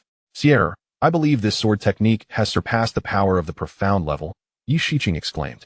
Having flown into the courtyard to witness the display, Yi Wuxi nodded in satisfaction. This technique, being equivalent to the fusion of 4 moves, paired with the synchronization of 3 sword intents, indeed possessed the strength comparable to the inferior earth-level sword techniques. And it resonated exceptionally well with her dual true essences of water and fire, making it even easier to execute than the cloud-concealing phoenix cry. In situations where she faced 2 adversaries, the drunken slash of the river-burning heaven sword would suffice as a singular strike to handle them. After spending 3 more days in the company of Yi Shiqing and Qin Shuhui, Yi Wuxi finally boarded a griffin, departing amidst their reluctant gazes. Upon the griffin's back, she unfurled a fragment of a map that she had obtained from the 4 fiends of the celestial demons. It purportedly marked the location of a formidable warrior's tomb, situated in a place called the ancient city of Wanglong in the west of the Ziyun Empire. With her cultivation and martial skills having reached a plateau, Yi Wuxi resolved to explore this location, hoping to uncover opportunities for inheritance. Traveling from Tianfeng Nation to the ancient city of Wanglong took 6 days at the griffin's pace. Dressed in a robe of azure, Yi Wuxi traversed the bustling streets of Wanglong, her brow furrowing slightly at the overwhelming number of individuals around her, all exuding formidable auras. Could it be that I am fortunate enough to witness the emergence of some treasure? She pondered. After a moment's consideration, she entered the most opulent tavern in the ancient city, ordering a fine assortment of food and drink, eagerly listening to the discussions of those around her. The divine light of the desert has yet to dissipate. Who knows what it conceals? One patron remarked. The powerful members of the Wind Spirit sect and the Flowing Wood sect have jointly sealed off the periphery. Even if something were to arise, it would not concern us. Humph, if there truly is a rare treasure, how could these 2 sects monopolize it? Another added. Indeed, we shall wait quietly. Yi Wuxi sipped her drink, her eyes deep in thought. Dear guest, your meal has been served, a waiter announced with a smile, bringing forth several dishes. Yi Wuxi's heart stirred. She placed 2 mid-grade spirit stones on the table and smiled. Waiter, as I am new here, could you enlighten me about the happenings in the desert outside the ancient city? The waiter's eyes sparkled at the sight of the spirit stones, and he promptly took a seat beside her, saying, Ah, dear guest, you must be aware of the history of Wanglong ancient city. It is the central city of the 24 nations to the west of the Ziyun Empire. The desert outside has been the site of numerous battles, leaving behind many ruins, though they have long been explored and gradually forgotten. However, half a month ago, something peculiar occurred. A beam of light shot up from the center of the desert and has yet to dissipate. Moreover, those martial artists who have been searching in the desert have mysteriously vanished. Strangely, the area surrounding the desert seems to be enveloped by some mysterious force. Even the formidable warriors of the Tianwu realm have tried and failed to enter. Upon learning this, the nearby Wind Spirit sect and Flowing Wood sect promptly dispatched personnel to guard the entrances on all 4 sides of the desert, sealing off the news. Thank you. Yi Wuxi replied with a faint smile. Upon leaving the tavern, she donned a hooded cloak and stealthily exited the city. The ancient city of Wanglong was constructed on the edge of the desert, and after traveling 50 miles beyond the northern city gate, she could clearly see the radiant beam of light. This area is under the control of the Wind Spirit sect and the Flowing Wood sect. All unauthorized personnel must retreat immediately. Before Yi Wuxi could approach any closer, individuals clad in the attire of the 2 sects began to disperse the crowd, forcing onlookers to retreat from the blockade. Wuxi let out a cold laugh, claiming dominance would not be so effortless. This news had likely reached the 5 great sects near the empire. Those who came were merely assessing the value of the treasures within. Get lost. A burly man with stubble shouted, brandishing an axe as he soared into the air, attempting to breach the blockade. The members of the 2 sects merely watched with cold smiles, knowing that if it were possible to enter, they would have done so long ago. Boom. As expected. The moment the man drew near, it was as if he had touched something horrific. He was torn apart in an instant. The power of this restriction has actually intensified. Wuxi observed, her expression tightening. Initially, this restriction merely prevented entry, but now it was lethal. Far too abnormal. Is it about to be activated? She mused. A mix of anticipation and concern washing over her. If it truly was a valuable item, it was unlikely that a mere Xuanwu realm practitioner like her would have a chance. Despite the presence of guards, the onlookers refused to leave. And Wuxi was no exception. After 3 more days of waiting, the gathered crowd sensed that the mysterious sealing power had vanished. Yet the radiant light at the center had also sunk into the ground, leaving everyone bewildered. What could this mean? Had it been opened? Or had it been sealed once more? The image of the man being torn apart still lingered in their minds, and this time, no one dared to make a move. Even the 2 major sects that had sealed off the area were filled with uncertainty.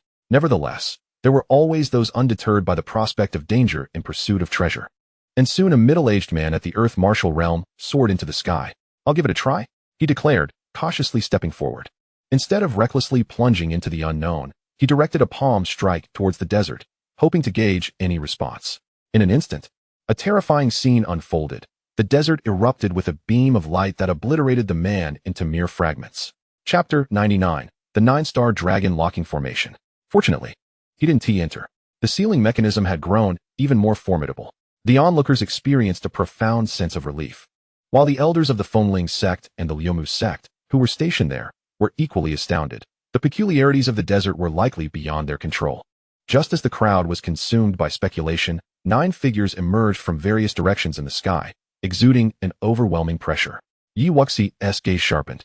One of the elders among them was unmistakably familiar to her. It was Elder Chun from their Tianjin sect, the one who had bestowed upon her the Shadow Sword. Had even the martial kings been summoned? What exactly lay hidden within this desert? Wuxi's curiosity intensified. Greetings, esteemed elders. The 2 elders of the 6th-tier sects hastily made way. These 9 individuals were all martial kings, far beyond what their 2 sects could afford to offend. Everyone, let us activate the formation directly, one elder woman commanded in a solemn tone. Subsequently, the 9 figures positioned themselves at different points, their hands weaving intricate seals. And a magnificent golden formation descended from the heavens, merging into the desert below. Boom. Suddenly, a colossal black aperture emerged from the ground where the beam of light had appeared. The entrance has opened. The treasure is mine, as the black hole manifested. Those who had long awaited in the vicinity revealed greedy glints in their eyes, disregarding the 9 martial kings above, and surged into the opening without hesitation. Observing that no one was there to impede them and that the previous tearing force had dissipated, the crowd could no longer resist the allure and rushed in, one after the other. However, Wuxi remained composed, recognizing that the appearance of the 9 kings and the activation of the formation without driving them away was inherently illogical. If there were truly something inside, they would have brought their disciples directly. It was unlikely that these scattered cultivators were anything more than sacrificial pawns. Child, cease your observations and return to the sect at once. Just as Wuxi was lost in thought, a familiar voice resonated in her mind. It was Elder Chun. Wuxi looked skyward, and indeed Elder Chun was gazing in her direction. This is the site of the once mighty 5th-tier sect, the Wuzhizong, connected to the 7 martial kings' tombs, forming the 9-star dragon locking formation. What has been opened now is merely a death gate. Only when enough sacrifices are made can the life gate be activated. To unlock the life gate, at least a month's time is required.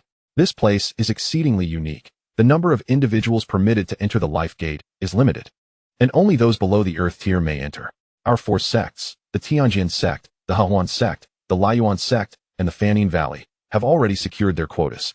Each sect is calling back their talented disciples from afar. Competition is fierce. You must hurry back to the inner sect to secure your spot. Once the life gate opens, the sect will arrange for you to join. Wuxi nodded in gratitude, realizing that she had been fortunate to receive such timely information. Had it not been for Elder Chun, she might still be in the dark about these critical matters. Without looking back, she mounted her griffin and returned to the Tianjin sect. With a month remaining, she needed to elevate her cultivation further. Upon entering the Tianjin sect, she received a message from Chihuo, and thus she made her way to Yaofeng. Regarding the matter of the Longwang ancient city tomb, she began. Master, Elder Chun has already informed me. Chihuo continued, I must remind you, the Wuzhizong was once on the verge of ascending to a fourth-tier sect, possessing formidable strength. However, they were ultimately destroyed when a powerful foe came knocking, with all 7 kings at the peak of the 9th level. Incapable of setting up an ancient fierce formation such as the 9-star dragon locking formation, the legacy contained therein requires no further elaboration from me. You must seize this opportunity. Yi Wuxi's heart raced. 7 peak martial kings. Such power was unmatched among the current 5th-tier sections. I understand, Master. Descending from Yaofeng, Yi Wuxi was resolute in not wasting any time and headed straight for the cultivation tower. Enhancing her skills was of utmost urgency. Wuxi. Yi Wuxi turned with a smile. Brother Duan, if you hadn't returned soon, I would have gone to Tianfeng country to find you. Duan Hong chuckled. Both were at the peak of the 6th level of the Xuanwu realm, merely a step away from entering the inner sect, and thus they could not afford to miss this opportunity. In half a month, there would be an early inner sect competition to select the strongest 100 individuals to enter the tombs. The same applied to the other 3 sections. On their way, Duan Hong elaborated on the situation. As they conversed, they swiftly arrived at the cultivation tower, which was now filled to capacity. The lower 4 levels had no vacancies, all occupied by inner sect disciples. This time, only those below the earth tier were allowed entry, yet it was a significant opportunity for them, as any improvement in cultivation would be invaluable. Miraculously, 2 spots had opened up on the bottom floor. The top 2 disciples, Qin Wanqiu and Xiu Siyuan, were on the verge of entering the earth martial realm, but had halted their training due to the tomb matter. Perfect. We can each take one, Yi Wuxi exclaimed joyfully. Realizing how fortunate she was, securing 2 vacant cultivation chambers was no small feat. However, Duan Hong shook his head. You go ahead. I'll find a place on the 2nd floor to cultivate. Staying on the 1st floor with you isn't advisable. Yi Wuxi shrugged. As you wish. She had pieced together the odd occurrences from the 4th floor later, yet she firmly refused to acknowledge that it was her doing. After spending the requisite 1,500 contribution points for 5 days of cultivation, Yi Wuxi entered her chamber. The spiritual energy on the bottom floor was several times denser, making a breakthrough seem highly feasible. She murmured a few incantations before closing her eyes and began fervently refining the spiritual energy. 2 hours later, the chamber was so saturated with spiritual energy that it seemed it could drip with moisture. Yi Wuxi's 5 Dantians visibly expanded and solidified at an astonishing rate. However, the other disciples on the lower floor were less fortunate, as they discovered that the spiritual energy in their chambers had abruptly ceased. 7 inner sect attendants emerged, cursing as they exited. What kind of joke is this at such a crucial moment? They had no choice but to summon Elder Gu, who was responsible for overseeing the cultivation tower. Elder Gu, please restore the formation promptly. Yes, this disruption at such a critical juncture could jeopardize everything. Elder Gu hurriedly inspected each chamber, his expression darkening as he encountered a situation identical to the previous oddities on the 4th floor. Which chamber belongs to the 1st? Elder Gu inquired, his sleeves flicking as he demanded an answer. The 7 disciples shook their heads in unison. They had been inside for some time and could not know who occupied the chamber. The bottom floor was traditionally the domain of the top 10 inner sect disciples, and few dared to intrude. Return in a few days. I will inform you, Elder Gu declared, and then settled down in front of the 1st chamber. As time passed, the abundance of spiritual energy on the bottom floor exceeded Yi Wuxi's expectations. She had anticipated needing at least 5 days to break through, yet she achieved it in just 2, reaching the 7th level of the Xuanwu realm. However, she was in no rush to exit, having accrued contribution points. She could not afford to waste this opportunity. It was the perfect time to consolidate her cultivation with such ample spiritual energy. Chapter 100, Inner Sect Selection. 5 fleeting days passed, solidifying Yi Wuxi's cultivation at the early stage of the 7th level of the Xuanwu realm. Upon opening the door, she unexpectedly encountered a familiar face, and Yi Wuxi scratched her head, pondering how to explain her situation this time. Greetings, Elder Gu. I knew it was you. Elder Gu was momentarily at a loss for words, yet he had heard of her involvement in the death of Zhong Xiang. With her remarkable talent and status as a disciple of the Crimson Fire sect, what more could he say? Let us go, let us go. Just remember to inform this elder in advance next time you enter. Elder Gu waved his hand in resignation. Understood, Yi Wuxi replied with a smile. Most of the elders in the sect were quite agreeable, sparing her the need to concoct a story. Exiting the training tower, Duan Hong looked at her with a knowing grin, making Yi Wuxi feel an urge to punch him. Duan brother, your cultivation progress is quite impressive, Yi Wuxi remarked cheerfully. Duan Hong shrugged likewise. Having both successfully broken through, they headed directly to the inner peak to participate in the assessment. Do not wander off. Proceed directly to the testing hall, reminded the disciple guarding the entrance of the inner peak. Many had come to take the assessment in recent days, primarily due to the cemetery quota, eager to enter the inner sect in hopes of good fortune. However, mere cultivation level wasn't enough. One needed to demonstrate combat prowess to pass.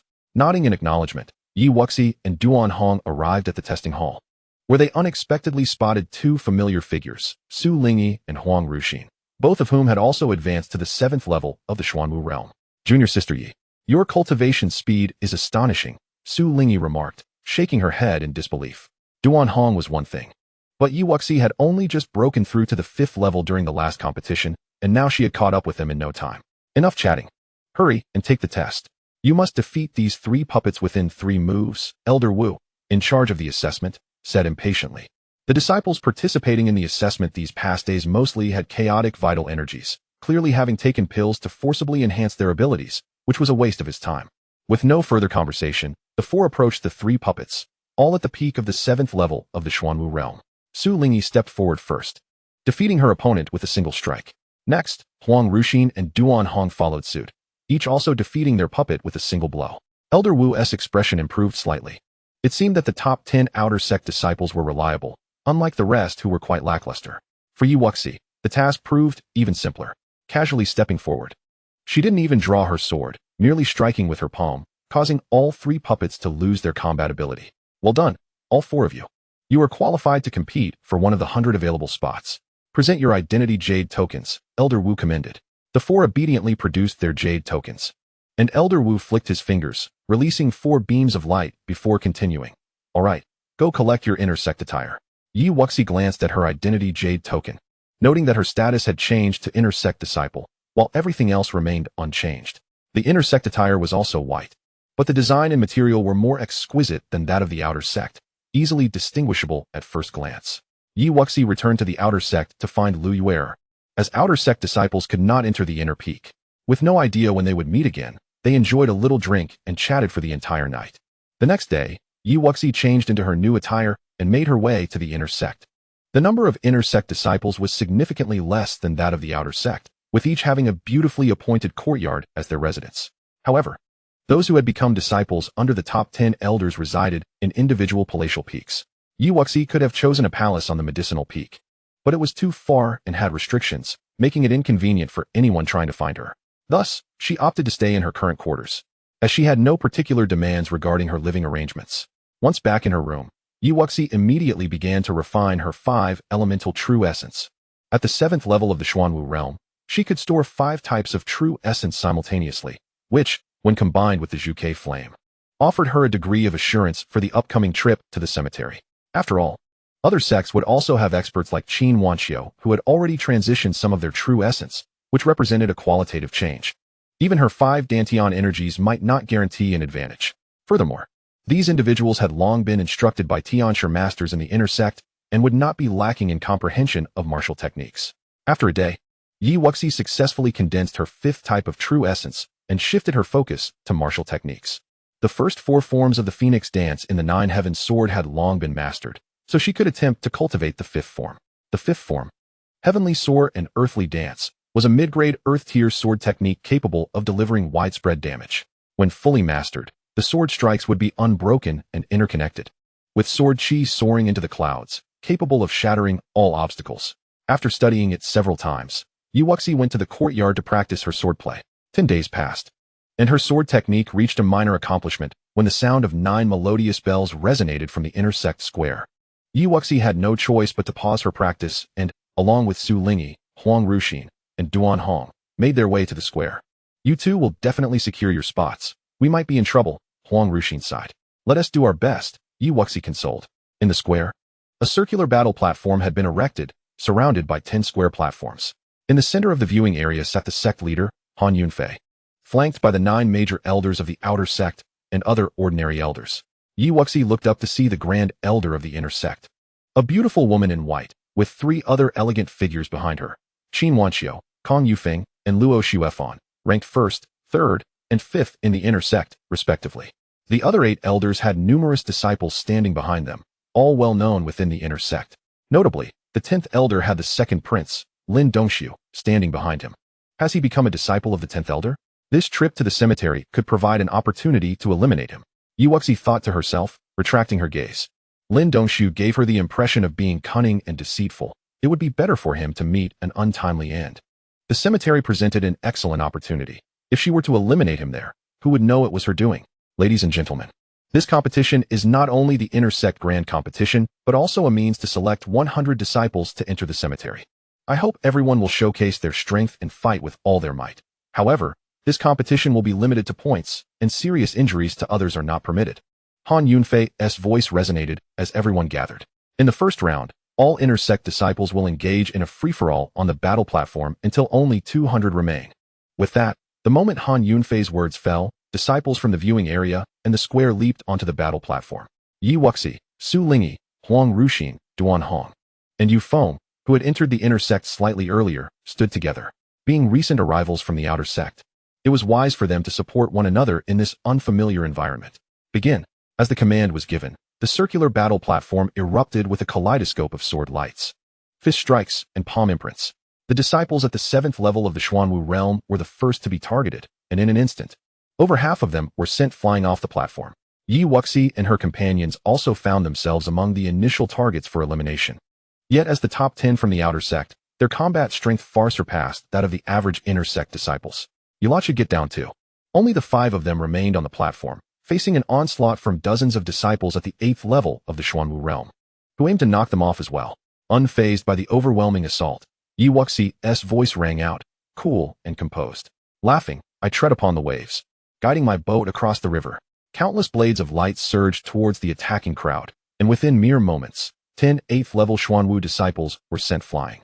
Duan Hong and Su Lingyi, along with others, successively unleashed their swords, sending forth a torrent of sword energy that engulfed the combat stage.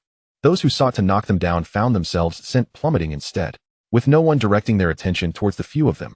Even Qin Wanqiu, who need not lift a finger, could not resist casting a glance their way. However, Wuxi was not inclined to merely observe and squander time. With a flash of her feet, she swung her sword a few more times, each strike taking down a significant number of individuals at the 8th level of the Xuanwu realm, none of whom she recognized. Those sent tumbling down could only lament their misfortune. Before long, the combat stage was left with only the final 200 participants. A swift glance revealed that at least 70 or 80 were at the 9th level of Xuanwu, a significant increase from earlier, likely due to today's various breakthroughs. The remaining contenders, apart from the 5 of them, were all at the 8th level. The second round of the advancement competition aimed to select the final 100 participants for the ranking battles. They would be divided into 10 groups, each comprising 20 individuals. With the top 10 intersect disciples scattered among the groups, a win would earn 1 point, while a loss would result in a deduction of 1 point, leaving the top 10 scorers in each group. Now, they stepped forward to draw lots in front of the elders to determine their groupings. Wuxi raised an eyebrow. While each group would face off against one another, the element of luck played a greater role in the grouping, rendering it somewhat unfair. Nevertheless, she was unconcerned, as she was confident in her ability to emerge victorious regardless of the circumstances. She swiftly approached to draw her lot, landing in Group 5, number 10. The leader of this group was the 8th-ranked inner disciple, Wei Pingping. Soon, the battle commenced across the combat platforms. Wuxi surveyed the scene. Indeed, the contests among inner sect disciples were far more compelling than those of the outer sect. The remaining disciples had all comprehended the essence of sword intent, albeit most had mastered only one type. Overall, her advantage in the realm of swordsmanship remained substantial. In Group 5, it was number 1 against number 10. Wuxi leapt onto the stage, facing her opponent, the rather large and somewhat foolish-looking young man, Wei Pingping. Junior sister, my name is Wei Pingping. You may simply call me Pingping. Alternatively, perhaps you should forfeit. He grinned, revealing a mouthful of white teeth. Pingping, I still aspire to achieve a perfect score. Wuxi replied with an innocent smile. Pingping had a pleasant demeanor, but she was typically a contender for full marks. Then I shall not hold back. Wei Pingping unsheathed his long sword, swiftly striking with a powerful blow imbued with the weight of earth. Wuxi smiled slightly, channeling the powers of both her water and fire Dantians, and effortlessly countered his attack with her own sword strike. Given her current cultivation, apart from those who had already transformed a portion of their true essence, no other 9th-level Xuanwu individual posed any threat to her. Wei Pingping wore a face that was almost comically grotesque in its expression of disbelief. How strange. Very well, I concede. This junior sister, despite her lower cultivation, wielded a true essence more formidable than his. How could he possibly compete? Moreover, her casual swordplay was laced with multiple forms of sword intent, rendering the match all but impossible. With the strongest in Group 5 defeated, no one else in the group could match Wuxi's prowess, and thus, she effortlessly secured 19 points with a single decisive move. After concluding her battle, Wuxi turned her attention to the contests taking place on the other platforms. At this moment, on the third stage, Lin Dongshu was engaged in combat, having originally ranked merely 70 in the inner sect. However, after only a cursory glance, Wuxi lost interest. His sword techniques were mediocre, and his comprehension of sword intent was lacking. She could easily dispatch him with a mere slap. Yet, considering Lin Dongshu's constant busyness, it was remarkable that he had managed to achieve such strength with so little time devoted to training. In no time, the rankings were established across the 10 groups. Duan Hong in the third group had defeated the originally 10th-ranked Huang Tsongtsong, earning a perfect score, while none in the other groups had managed to unseat the top 10 inner sect disciples. Congratulations to all. You have secured your places among the 100 who will enter the tombs based on your own strength. Next comes the final ranking battle. In addition to the usual contribution point rewards, the top 5 will receive special prizes. What could these special rewards be? Wuxi mused softly. In the first group, Zhou Banshan faces Duan Hong. In the second group, Wei Pingping faces Huang Tsongtsong. Wuxi refocused her thoughts on the first combat stage where the two had already begun their fierce duel. Zhou Banshan, ranked 6th, was renowned for his swift sword techniques. The peculiar pressure emanating from Duan Hong was akin to a cheating device. After a few glances, Wuxi shook her head and turned her attention to the other platforms. The moment Duan Hong unleashed his celestial intent, Zhou Banshan's rapid strikes were immediately suppressed, rendering him unable to exert even half of his usual strength. In the first group, Yan Xingwen faces Wuxi. Upon stepping onto the arena, Wuxi sized up her opponent, the originally 4th-ranked disciple, who exuded a restrained aura and appeared somewhat bashful. Golden Radiance Slaughter. Yan Xingwen's combat style was clearly at odds with his appearance. He wasted no words and immediately unleashed a formidable move. The Golden Sword Light, imbued with sharp energy, tore through the air, hurtling towards Wuxi with terrifying momentum. 3 layers of sword intent. Impressive. Wuxi remained vigilant, channeling the powers of her water and fire Dantians to execute her own newly fused sword technique, drunkenly slashing the long river and burning the heaven's sword. Without holding back, she unleashed her 3 forms of sword intent, overwhelming Yan Xingwen and sending him flying. Staggering to his feet, Yan Xingwen's eyes widened in shock. This sword technique. What is it? Even the former Qin Wanqiu could not claim to defeat me in one blow. Junior sister Ye, you truly deserve to break the record. I concede. Yan Xingwen, typically a man of few words, spoke out of necessity. The record-breaking feat was common knowledge within the sect. Yet they hardly regarded the top 10 inner disciples as formidable, as the battle tower did not ultimately define true strength. Thank you for your courtesy. In the first group, Qin Wanqiu faced Luo Shuefan. I concede. Upon stepping onto the stage, Luo Shuefan immediately declared, fully aware of her fellow disciple's prowess and recognizing that she was no match. Wuxi internally lamented, wishing to witness the capabilities of these 2 women. The elders overseeing each group match were judicious, ensuring that participants did not engage consecutively. And the first round concluded swiftly for all. In the first group, Wuxi faced Duan Hong. Both ascended the stage simultaneously, and with a smile, Wuxi addressed him. Brother Duan, shall we duel once more? Her underlying message was essentially, are you ready to take another beating? No, I concede. Without hesitation, Duan Hong decisively declared. Stepping down from the platform. He was no masochist. Why endure needless suffering and bloodshed? Chapter 102, The Sword Tomb. Wuxi pouted slightly. She had rather wished to witness Duan Hong's mysterious palm techniques. However, judging by his character, it was unlikely he would showcase them in the inter-sect competition, much like her own 5 elements' true essence. Soon, all participants completed their 7 rounds. Among the top 10 contenders, only Wuxi, Qin Wanqiu, and Xiu Siyuan remained undefeated. In the first group, Wuxi faced Xiu Siyuan. Junior sister Ye, you should train for another year before vying for 2nd place. Do not aspire to it this year. Xiu Siyuan stated gravely. Wuxi shrugged. She knew she could only participate in this grand competition once. I am aware you have transformed half of your true essence. You might as well use it directly. The inter-sect competition occurred annually, and by next year, she anticipated placing among the core disciples. Hence her sole objective today was to claim 1st place. Xiu Siyuan's expression darkened. Having been overshadowed by Qin Wanqiu for 2 years was one thing. But now another contender had emerged. He would not allow any other woman to rise above him. The power of true essence is beyond your imagination. Allow me to show you. Chihuo Siyuan's aura surged as tangible red true essence erupted forth. Ninth sun shining upon heaven. 9 swords of true essence materialized in the void, blazing like the sun, exuding fierce flames as they descended from the heavens, intent on besieging Wuxi. Wuxi secretly admired the fire-type true essence, recognizing its formidable nature. However, her 5 Dantians were not to be underestimated. With a surge of 5-colored true chi, Wuxi unleashed a sword strike that cleaved through the 9 sword lights. And with a swift motion, her voice resonated forth. Clouds conceal, Phoenix sings, empowered by the strength of her 5 Dantians. The sword light instantly shattered Chihuo Siyuan's protective true essence, sending him flying. What kind of true chi is this? Chihuo Siyuan's expression darkened as he struggled to believe that he had been so effortlessly defeated by someone who had only recently entered the 7th level of the Xuanwu realm. The inner sect elders observing the match pondered thoughtfully. This 5-colored true chi was indeed peculiar.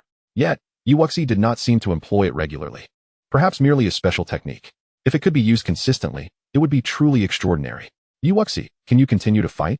Inquired the elder presiding over the competition. No problem. Wuxi nodded, having already triumphed over Chihuo Siyuan, which meant she was now contending for the top 2 positions. The final battle commenced. Pitting Qin Wanxiu against Wuxi. The tall Qin Wanxiu leaped onto the stage, smiling. Junior sister Yi, your strength is indeed impressive. But I will not relinquish the top position so easily. Senior sister Qin, I welcome your guidance. With her dismissive attitude towards the peculiar 5-colored true chi, Qin Wanxiu transformed her true essence more than Chihuo Siyuan had, but she was not so easily overwhelmed. Forest of illusions. Without hesitation, Qin Wanxiu unleashed a torrent of pale green true essence, her sword's momentum shifting unpredictably, an unending force driving it forward. The shadows of her sword surged forth. Imbued with a will that seemed to approach the 4th layer, Wuxi's expression remained calm, yet she did not dare to underestimate her opponent, fully mobilizing her 5 Dantians. Heaven soars, earth dances. With a gentle exclamation, flames appeared to flicker in the void, each fiery blade of sword energy wrapped in destructive power. The flaming sword light collided with the green sword chi in a thunderous explosion. Qin Wanxiu was propelled backward, swiftly maneuvering her sword to create a barrier before her, deflecting the residual force of the attack. Approaching the earth martial realm, indeed impressive. Wuxi's gaze sharpened as she moved her feet, brandishing her Qinghong sword to charge forward once more. Drunken slashing long river, burning heaven sword. With a decisive stroke, Wuxi drew upon the essence of her water and fire Dantians, unleashing a strike that merged 4 techniques, its power now reaching the earth tier, rivaling her previous strike. All manifesting void break. Qin Wanxiu hastily countered with her sword, but was taken aback by Wuxi's combat experience, which belied her youth. There was no hesitation in Wuxi's attack. Her blade was faster. Before Qin Wanxiu's technique could fully materialize, it was obliterated by the ferocious sword energy. Retreating to the edge of the arena, Qin Wanxiu's expression was complex. I have lost. The outcome of this battle was unexpected, aside from Han Yunfei. The other elders watching were incredulous. A disciple who had just entered the inner sect less than a month ago had defeated the previous inner sect champion. Truly a remarkable feat. However, Han Yunfei stood up, visibly pleased, and announced the results of the competition. The top 100 disciples, please step forward. The rest, depart swiftly. Once the bystanders had vacated, Han Yunfei solemnly addressed the group. This expedition to the tomb is of paramount importance, potentially involving the legacy of the former Wuzhizong. You must remain united, presenting a united front. The 4 major sects have dispatched 2 martial kings. They have sustained injuries to open the grand formation solely to provide you with opportunities. Should you acquire any treasures or legacies within the tomb, the sect will not interfere or demand recompense. However, there is one item, the essence crystal of truth. If you encounter it, you must procure it. You may not need it now, but it is crucial for the elders. Of course, the dangers within the tomb are manifold, and the sect will not seek anything without reason. Should you obtain it, the sect will reward you handsomely with contribution points. Do you understand? Understood. The crowd nodded in unison. The strength of the martial kings was foundational to the sect, and their enhancement would undoubtedly benefit it immensely. All of you are the foundation of the inner sect. Strive to avoid internal conflict. The top 10 disciples should also look out for the others. Wuxi possesses the strongest abilities. During crucial moments, all should heed her guidance. Do you have any objections? The crowd shook their heads, though some displayed visible reluctance in their eyes, yet dared not voice their dissent. Wuxi felt a bit exasperated. These disciples fancied themselves geniuses. Yet how could they genuinely heed her command? Very well, the top 5 shall remain. The rest may return and focus on enhancing their strength. Han Yunfei surveyed the 5 individuals, then said earnestly, "Follow me." The five trailed Han Yunfei to the innermost depths of the Tianjian sect, where a dilapidated bamboo grove lay. At its heart was a sword mound, containing both remnants and intact swords, with a stone tablet etched with numerous sword scars standing prominently in the center. These are the remnants of swords left by the ancestors of our sect. Each sword and every scar on the stone tablet harbors a will. Originally, only core disciples were qualified to enter this place for enlightenment. However, given the gravity of this journey, you are being granted an exception to enter early. How much you comprehend during this time depends on your abilities. I will return to summon you when the time is up. With that, Han Yunfei turned and departed, leaving the five in solitude. Yi Wuxi's heart surged with joy. Indeed, a fifth-tier sect possessed deep roots. And this sword mound could cultivate swordsmanship masters. It was merely a matter of time. Yi Wuxi gently closed her eyes, attuning herself to each sword in reverence, acutely aware of the limited time and the importance of her choices. Chapter 103, Comprehending Slaughter.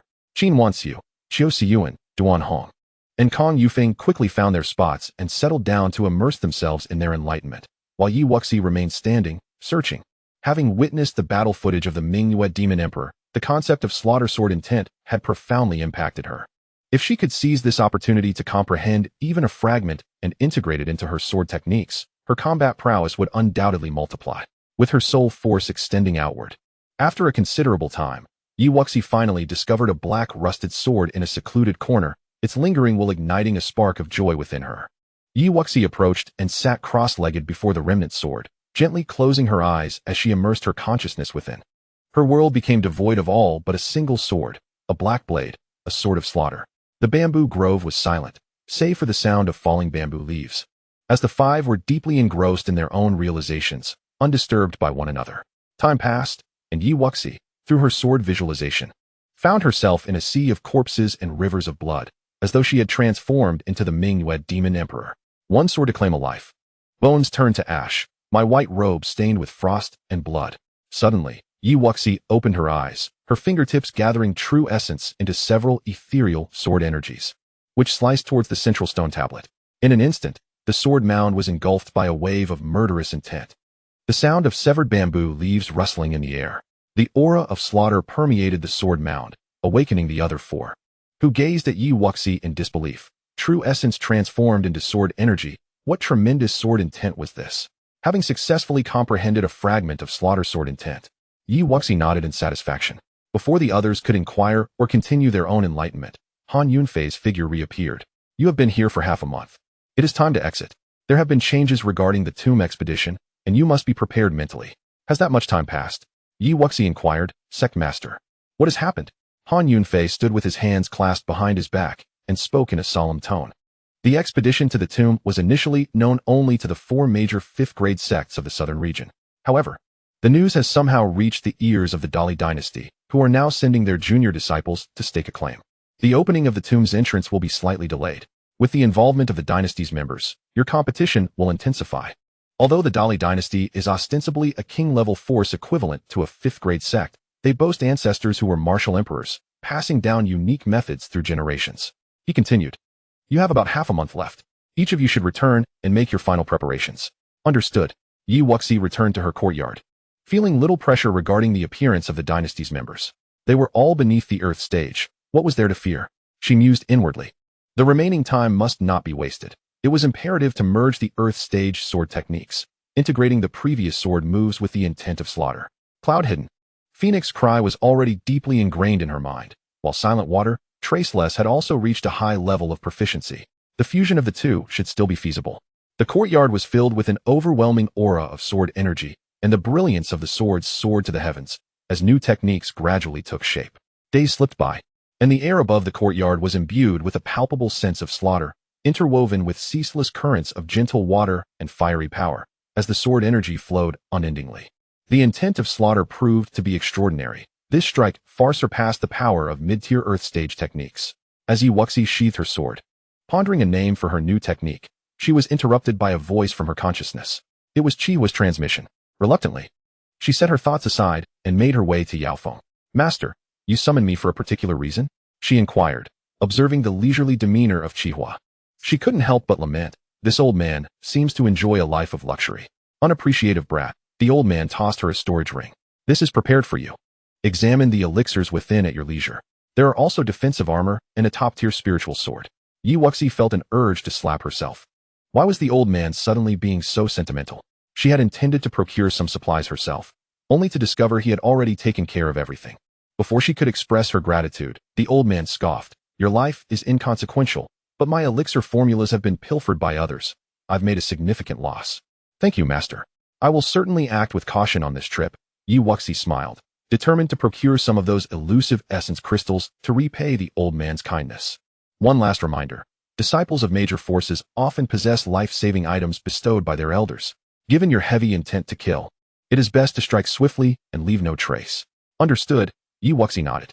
Before she could return to her courtyard, the bell of the inner sect rang, signaling their departure. Is it time to set off? She wondered, changing direction towards the plaza, where 10 black-winged eagles hovered in the air. Elder Ling Xihuahua stood aloft. Her voice resonating, form groups of 10 and ascend quickly. Yi Wuxi leaped onto the middle black-winged eagle, which, like the others, was a celestial beast, capable of swift flight and formidable combat prowess. They had already attained their human forms and required no guidance. Hence, only Elder Ling Xihuahua accompanied them. Sister Wuxi, let's stick together. Familiar faces quickly filled the black-winged eagle, including Qin Wanxiu, Kong Yufeng, Duan Hong, Su Lingyi, and Wei Pingping. The 10 black-winged eagles took off simultaneously, with Ling Xihuahua leading the way ahead of them. Master, the 4 women greeted in unison. Yi Wuxi looked on in surprise, although Su Lingyi held a lower rank. She had secured a spot thanks to her powerful ice affinity. Had she also become a disciple of the Grand Elder? Ling Xihuahua waved her hand, smiling at Yi Wuxi. Why not consider joining my sect? My disciples are all exceptional, unlike those outdated relics. Yi Wuxi scratched her head. Elder, perhaps I should consult Master Chihuo first? Ling Xihuahua chuckled. Never mind, I want to compete with the seniors. Although we are not master and disciple, feel free to ask me if you encounter any issues in your martial path. Her intentions were sincere, but given Yi Wuxi's talent, even if her master weren't Chihuo, it was likely she would not be accepted, considering the presence of the Grand Master above. Thank you, Elder. Yi Wuxi bowed in appreciation. Before they could finish their conversation, Wei Pingping suddenly grinned. Elder, may I switch to your sect? Get lost. I only accept female disciples. Ling Xihuahua rolled her eyes. Oh, Wei Pingping laughed awkwardly, retreating to a corner. The Grand Elder had quite a temper. Pingping, we're all listening. If the 4th Elder finds out, you'll be in trouble, Luo Shuefan teased. Sisters, please don't tell Master. I can be so careless. Wei Pingping waved her hands in a hurry. Just teasing you. Everyone laughed in unison, while Yi Wuxi inwardly shook her head, finding Pingping too abstract yet likable, clearly a straightforward person. Chapter 104. The 5 gather, the tomb opens.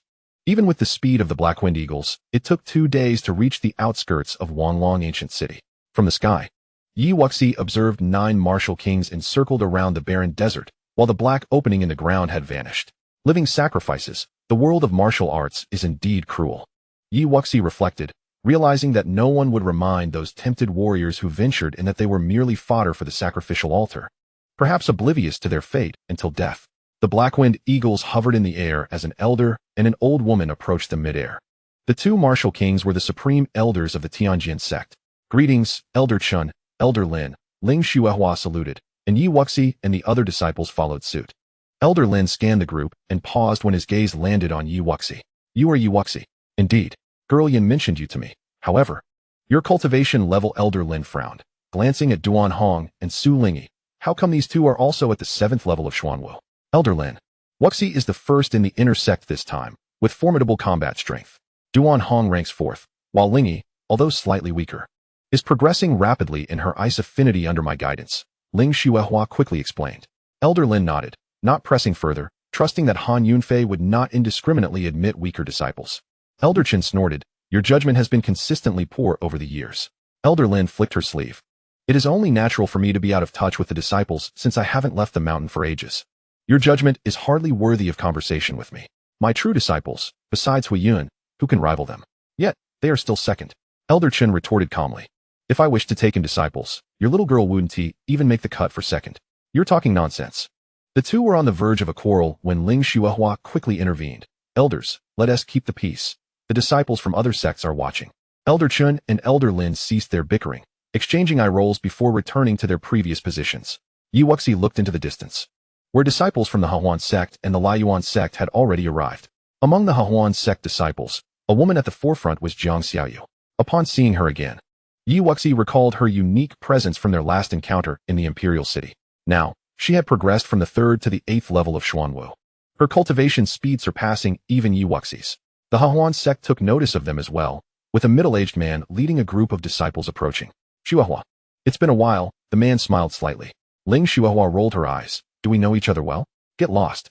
Your temperament remains as fiery as ever. However, the disciples you have brought along are rather lackluster. What he once declared still holds true. Chihuo would be better off joining our Hahuan sect. The middle-aged man surveyed the surroundings, a frivolous smile dancing upon his lips. He Daoshan, I shall reiterate, leave. Lin Chihuo declared ominously. He Daoshan, unperturbed, turned to his disciples with a casual remark. As expected, the Tianjin sect is quite arrogant. Once we enter, feel free to act without restraint. The disciples of Hahuan's sect nodded in agreement. The two sects had always been at odds, and even without prompting, they would not ally with one another. Lin Chihuo scoffed. Is that all you have? She then turned back, stating, since the Hahuan sect is determined to oppose us, do not hesitate. If you encounter them, kill if you can. This elder will cover for you. Understood. He Daoshan flicked his sleeves, boasting, I shall see who will kill whom. With that, he donned a stern expression and led the disciples of Hahuan's sect away. Though words were spoken, those of lesser strength would still choose to avoid confrontation. Lin Chihuo offered a final piece of advice. Yi Wuxi and the others nodded in compliance. After a considerable wait, the disciples from the distant Fanning Valley arrived. This sect was peculiar, accepting only female disciples. A glance revealed various graceful figures, all veiled, creating a stark contrast to the predominantly male disciples of Li Yuan's sect. One particular woman struck Yi Wuxi as familiar. After a moment's contemplation, she recognized her as the woman from Mingyu Kingdom, now a disciple of Fanning Valley. Their eyes met, and a flicker of wariness crossed the woman's face. Yi Wuxi smiled slightly, thinking, what a coincidence to find so many acquaintances here. If only I could eliminate them all in one fell swoop. The disciples of the four sects awaited impatiently, with one elder displaying visible annoyance. The Dali dynasty has quite the arrogance, making our four sects wait for so long. The disciples silently agreed, wishing they could express their dissatisfaction as the elder did. An hour passed, and several grand carriages rushed through the sky, from which emerged elegantly dressed young men and women, their expressions haughty. My apologies for the delay. Let us proceed to lift the restrictions, the leading middle-aged man declared, acknowledging their tardiness without further ado. The martial kings surrounding the desert had long since grown impatient. And without further words, they synchronized their hand seals and struck towards the center of the desert. A thunderous roar erupted from beneath the ground, and a white portal gradually ascended. In 3 months, the exit will open. You must remember to leave, or the consequences will be dire. With the entrance now open, the elders urged their disciples to step through. The members of Dali dynasty surged ahead, entering first, causing the elders of the other sects to express their displeasure once more. You should go as well. Remember to unite against external threats. Lin Chihuo waved her hand. Yi Wuxi and the other disciples of Tianjin sect nodded in agreement, swiftly darting into the light portal. Upon entering, Yi Wuxi felt as though she had been plunged into darkness. Everything around her was obscured, and she sensed no presence of others. A wave of dizziness washed over her, a sensation she recognized from previous experiences within secret realms, likely due to the teleportation array. Although the entrance lay within the desert, it did not imply that the tomb was situated directly beneath, based on the duration of the teleportation. This tomb must be quite distant. After a considerable time, the disorienting feeling finally subsided, and light returned to her surroundings. Yi Wuxi landed on solid ground, surrounded by disciples from various sects, approximately 100 in total. Before her lay a spacious passageway, leading to an unknown destination. Let us proceed. The members of Dali dynasty quickly regrouped, advancing forward, while the other sects also sought their companions and departed, leaving only the Hahuan sect members casting malicious glances at Yi Wuxi and her companions. Sister Yi. Several disciples from Tianjin sect gathered around her. Yi Wuxi nodded, glancing around. She hardly recognized anyone. Boom. Kill the disciples of Tianjin sect. The members of Hahuan sect, rather than hastily retreating, launched their assault in unison. Chapter 105. The Guidance of the Wooden Plaque. Yi Wuxi smirked, initially intending to delve deeper before engaging, but if they were eager for death, she would oblige. The reflection sword appeared in her hand, her eyes glinting with a hint of murderous intent as she softly uttered, a fleeting dream, a heartless guest. The blade descended with lethal intent, and the sword radiance swept forth, each arc claiming a life. The disciples of Hahuan's sect were taken aback. Having perceived Yi Wuxi and her companions as weak, they had not anticipated her to be a formidable opponent. Flee. Where to? Let us all strike together and eliminate this bunch of scoundrels. Even those from Tianjian's sect who were aware of Yi Wuxi's prowess were momentarily stunned. She had not utilized this technique during the tournament. However, they quickly recovered, drawing their swords and pursuing the enemy. The multitude of Hehuan's sect disciples that landed in this area were swiftly annihilated. After looting their storage rings, Yi Wuxi spoke solemnly, "We have fallen behind. Let us hasten our pursuit." The passage widened as they progressed, branching into numerous corridors leading to various grand halls. Observing this, Yi Wuxi and the disciples of Tianjian's sect scattered in search of treasures. Yi Wuxi did not linger, but instead pursued the members of Dali dynasty. Hearing the sounds of conflict emanating from a side hall, she quickened her pace. Upon entering, she indeed found 2 disciples from Dali dynasty locked in confrontation with 2 from Liyuan's sect. While in the center of the hall lay a platform adorned with a scroll and a precious blade. "Friends of Tianjian's sect, quickly assist us in defeating the disciples of Dali dynasty, and we shall share the 3 treasures." Upon seeing newcomers, the 2 disciples from Liyuan's sect hastily called out. Yi Wuxi crossed her arms, unperturbed, showing no interest in sharing anything. "Continue with your battle. I am merely passing through." "Passing through? Yet we have not seen you leave." The disciples of Liyuan's sect and Dali dynasty thought to themselves, "You 2 fools, she intends to seize the treasures while we are engaged in combat. And you still wish to share? A mere Xuanwu 7th layer dares to intrude. Has Tianjian's sect truly fallen so low? Let us first eliminate her. Then proceed with the distribution." Agreed. After speaking, the 4 ceased their conflict, focusing their gazes on Yi Wuxi. She wore a calm smile. For initial Xuanwu 9th layer disciples were not difficult to handle. "Have you finished your discussion?" Noticing her unflinching demeanor, one of the young men from Dali dynasty furrowed his brow. Yi Wuxi smiled, no longer wasting words, and swung her sword. "If you are finished, then perish. Shengwanze." "You." The disciples of Liyuan's sect widened their eyes, blood appearing at their throats. "Fools," Shengwanze said coldly. Yi Wuxi scoffed. Recognizing the cunning of these 2 from the dynasty, using their companions as meat shields, truly arrogant. This individual is peculiar. We must join forces," Shengwanze warned. Shengwanyu nodded, and in an instant, they both launched an attack towards Yi Wuxi. Yi Wuxi moved slightly and unleashed her strongest strike. The 2 fell to the ground. Lifeless, Yi Wuxi remained composed. There was no time for hesitation when it came to seizing treasures, just as her master had taught her. When killing, one must strike decisively. Approaching the platform, Yi Wuxi directly claimed the mid-grade earthly weapon and examined the scroll. The Desolation Palm. A singular strike that consolidates all of one's true essence at the palm's tip, unleashes a cataclysmic blow. With a single movement, all entities are obliterated. Though it is merely of the mid-tier earth grade, it is quite commendable and perfectly suited for my 5 Dantians. Yi Wuxi etched the training insights into her mind and stepped outside.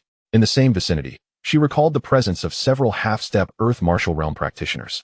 Yet their figures remained elusive. The palatial structures she now occupied bore treasures of modest rank, likely situated in the outer regions, unworthy of her time. If she were to be beguiled by these trifles, she feared missing a significant opportunity. Without searching the numerous expansive halls, Yi Wuxi resolutely advanced towards the passage ahead. As she proceeded, the path grew increasingly narrow and dim. After a considerable duration, a flicker of light emerged, revealing a sacrificial altar before her, accompanied by several figures. Who are they?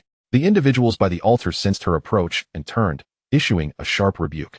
Yi Wuxi's silhouette gradually materialized, disregarding them. She fixed her gaze upon the altar, which held nothing but a multitude of floating wooden plaques. Her eyes narrowed slightly, her intuition confirming her suspicions. The 7 martial kings of the Wuzhizong had crafted this tomb. If it were to seek a successor, there would undoubtedly be some guidance.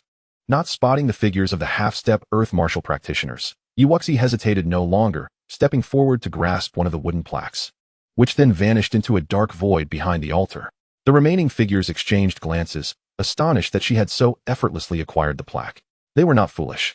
They recognized that the plaque likely contained some form of guidance. However, when they attempted to seize it, an unseen force repelled them. Emerging from the void, Yi Wuxi found herself on an island, surrounded by black waters, where distant palatial structures dotted the landscape. Before she could ponder further, a swarm of shadowy beasts surged from the void towards her. These creatures, better described as spectral entities, lacked any corporeal form, merely manifesting as mist coalescing into heads, exuding a malevolent aura. To her astonishment, they were all peak-level Xuanwu ninefold. Yi Wuxi remained vigilant, drawing her Zhaoying sword to confront them, drunkenly slashing the river, burning the heavens, laughing upon the vast waves, sailing the rivers. In dreams of countless autumns, a heartless guest. With these words, she unleashed a flurry of sword strikes infused with 4 distinct sword intents, annihilating the horde of shadowy beasts without a trace. As the spectral beasts fell, dark orbs floated from their forms into the wooden plaque she had just acquired. Slaying the spectral beasts and collecting the soul orbs was essential to completing the trial and earning the chance for inheritance. The plaque, now infused with the power of the soul orbs, transmitted a message. Indeed, Wuxi mused inwardly. The plaque was a trial, its quantity limited. Were one to fixate on the treasures within the halls, they might miss the opportunity to enter this realm and would not be afforded a chance at the next stage. With a determined step, Wuxi, sword in hand, advanced toward the central zone, yet the spectral beasts continued to swarm relentlessly. Even with her 5 Dantians, she began to feel the strain. At last, she spotted others. Not far ahead were the 3 half-step earth martial practitioners she had noticed earlier, united in battling the spectral beasts. From the Tianjin sect? How could one of such cultivation reach this point so swiftly? The man from the Liyuan sect remarked, furrowing his brow. Chapter 106. The hunt for spectral beasts. The spectral beasts poured in from all directions, leaving Wuxi little room to engage in conversation. With a few swift sword strikes, she cleared a path, and the wooden plaque grew increasingly radiant. The power she displayed astounded the 3. The woman in the attire of the Fanine Valley turned to her with a smile. Greetings, I am Xianxiaran. Would you care to join us, fellow cultivator? Wuxi. She replied. The sheer number of spectral beasts was overwhelming. Without collaboration, she could not hope to eliminate them all. Nor did she know how many must be slain to complete the trial. I am Lingxi. We have discovered that the palaces on the island are immune to spectral beast attacks, yet we cannot remain within them indefinitely. Relying solely on one's strength will eventually lead to becoming prey to the spectral beasts. You are welcome to join us in the hunt. The woman from the Dali dynasty explained. Naturally, Wan Chengkong shrugged. This is hardly the time for infighting. Otherwise, none of us may escape this island. Wuxi smiled, acknowledging their offer. The collaboration among the 4 was straightforward. 3 would hunt, while 1 replenished energy, rotating to avoid complete exhaustion. With Wuxi's inclusion, the trio felt significantly relieved. Shangwan Lingxi turned to her with a smile. You may not yet be aware of the rules here. Wuxi shook her head, eager to learn. We speculate that everyone is divided into 5 zones. We were among the first to reach the altar, where 24 wooden plaques were present. The initial area we traversed was merely where the Wuzhizong's earth martial practitioners resided. Ultimately, only 100 individuals will be permitted to advance to the next location. Although the number of entrants and time for each zone may relate to the progress of spectral beast slaying, zones that complete their hunts quickly may gain an advantage. Wuxi nodded, her conjectures aligning closely with theirs. As night descended, the oppressive aura of the spectral beasts intensified, causing the black waters to boil. The 4 were compelled to cease their hunt, and Wuxi accompanied them to a palace. They agreed on the times for their daily hunts before retreating to their respective chambers to rest. Having recuperated, Wuxi retrieved the scroll she had acquired. The Desolation Palm, when activated with my 5 elemental true essence, may yield extraordinary results. After a moment of contemplation, she began her cultivation. Uncertain of how long she would remain on this cursed island, idleness was not an option. Daylight was spent hunting, and nightfall was dedicated to training. Days turned into weeks, and Wuxi finally perfected the Desolation Palm. During this time, she encountered several disciples from the Tianjin sect.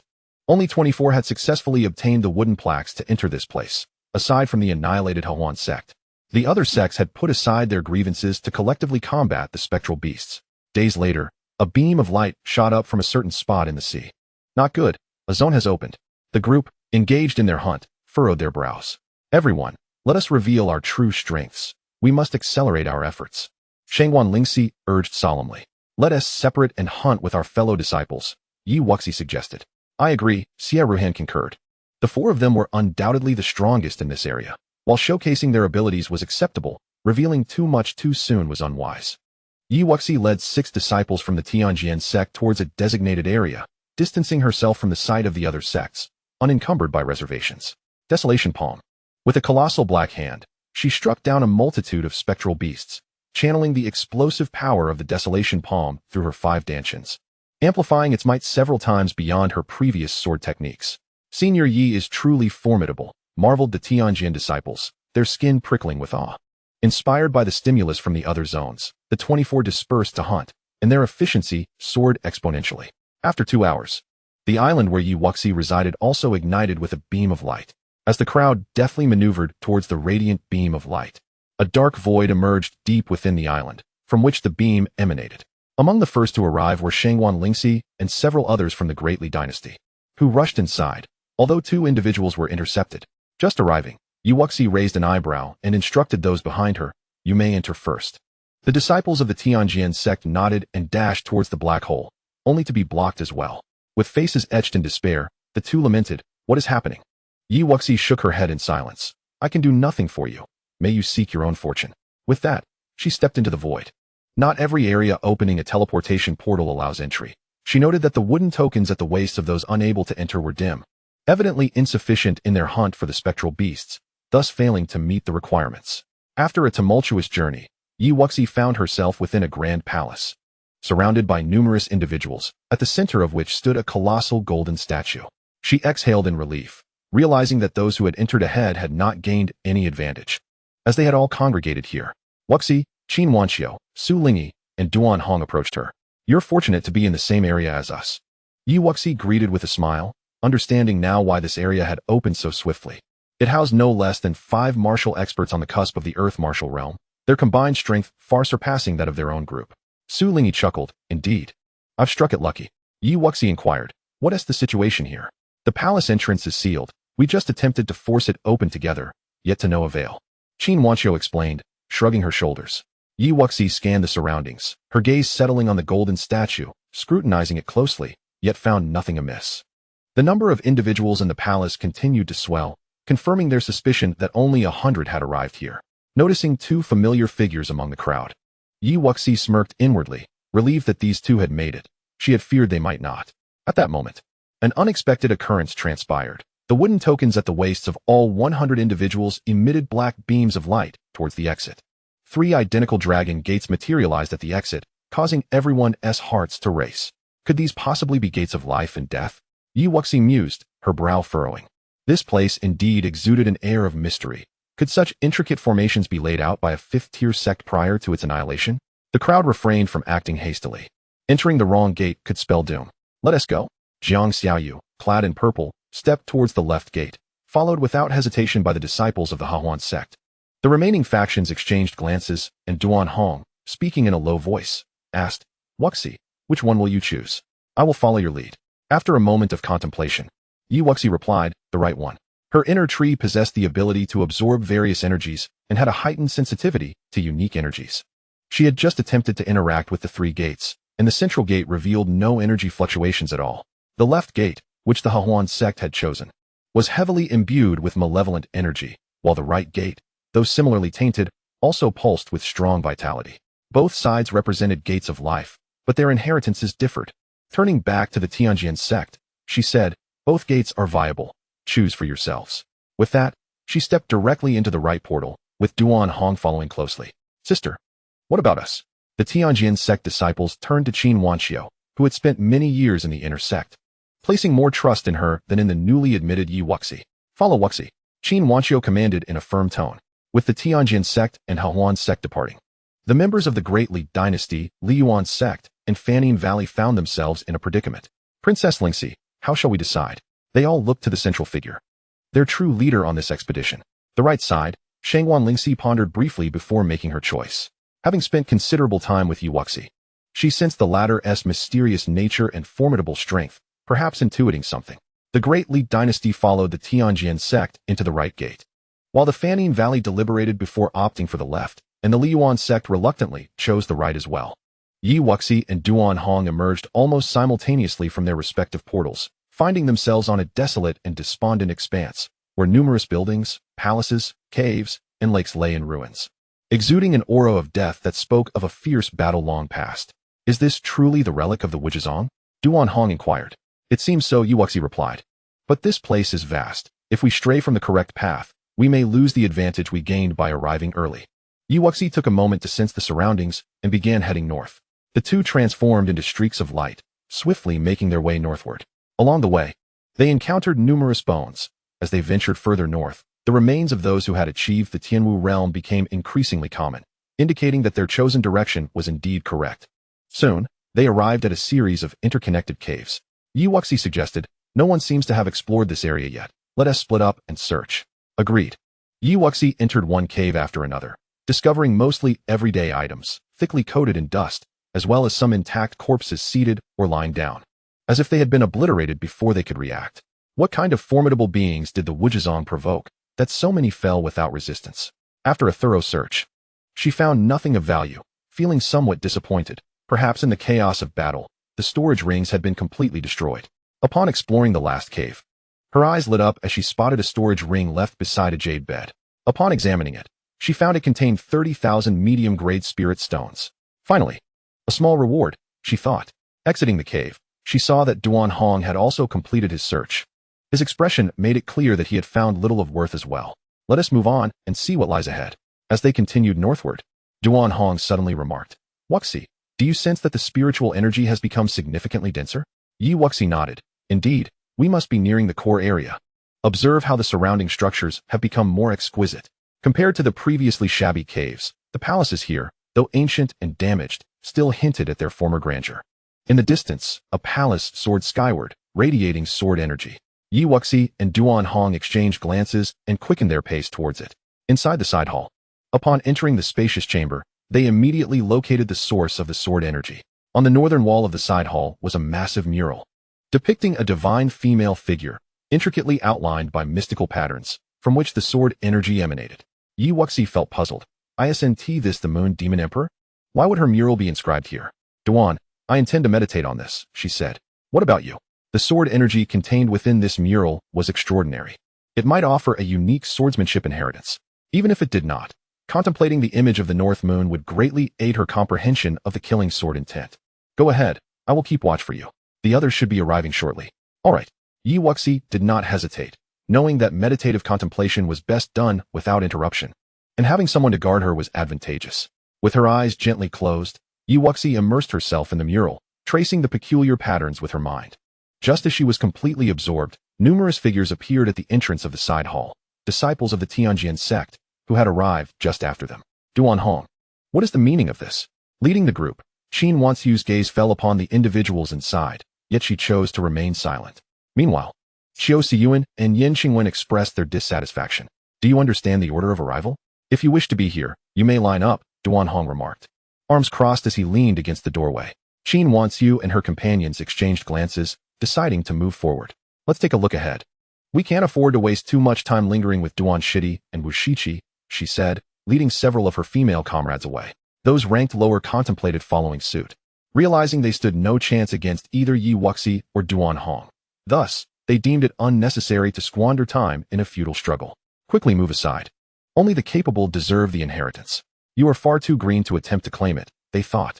As disciples of the Tianjian sect, they could sense the extraordinary sword aura in the area. While Qin Wanxiu and her group departed, Xiao Siyuan was unwilling to concede, especially since he ranked above Duan Hong.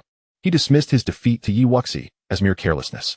Duan Hong surveyed the four remaining individuals with a chilling gaze. You think you stand a chance? Xiao Siyuan and Yin Qingwen exchanged looks. One was ranked third and the other sixth, yet Duan Hong did not regard them highly. Suddenly, Lin Dongxiu, trailing behind Xiao Siyuan, chuckled. Xiao Xixiang, Yin Xixiang, I know Wuxi's temperament well. She can be quite domineering. Let us wait until her training is complete before we act, otherwise. Upon hearing this, Xiao Siyuan could no longer contain himself.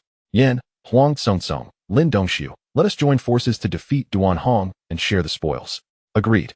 Duan Hong smirked, recognizing Lin Dongxiu's cunning nature, as he was known for inciting conflict. It would be best to eliminate you now.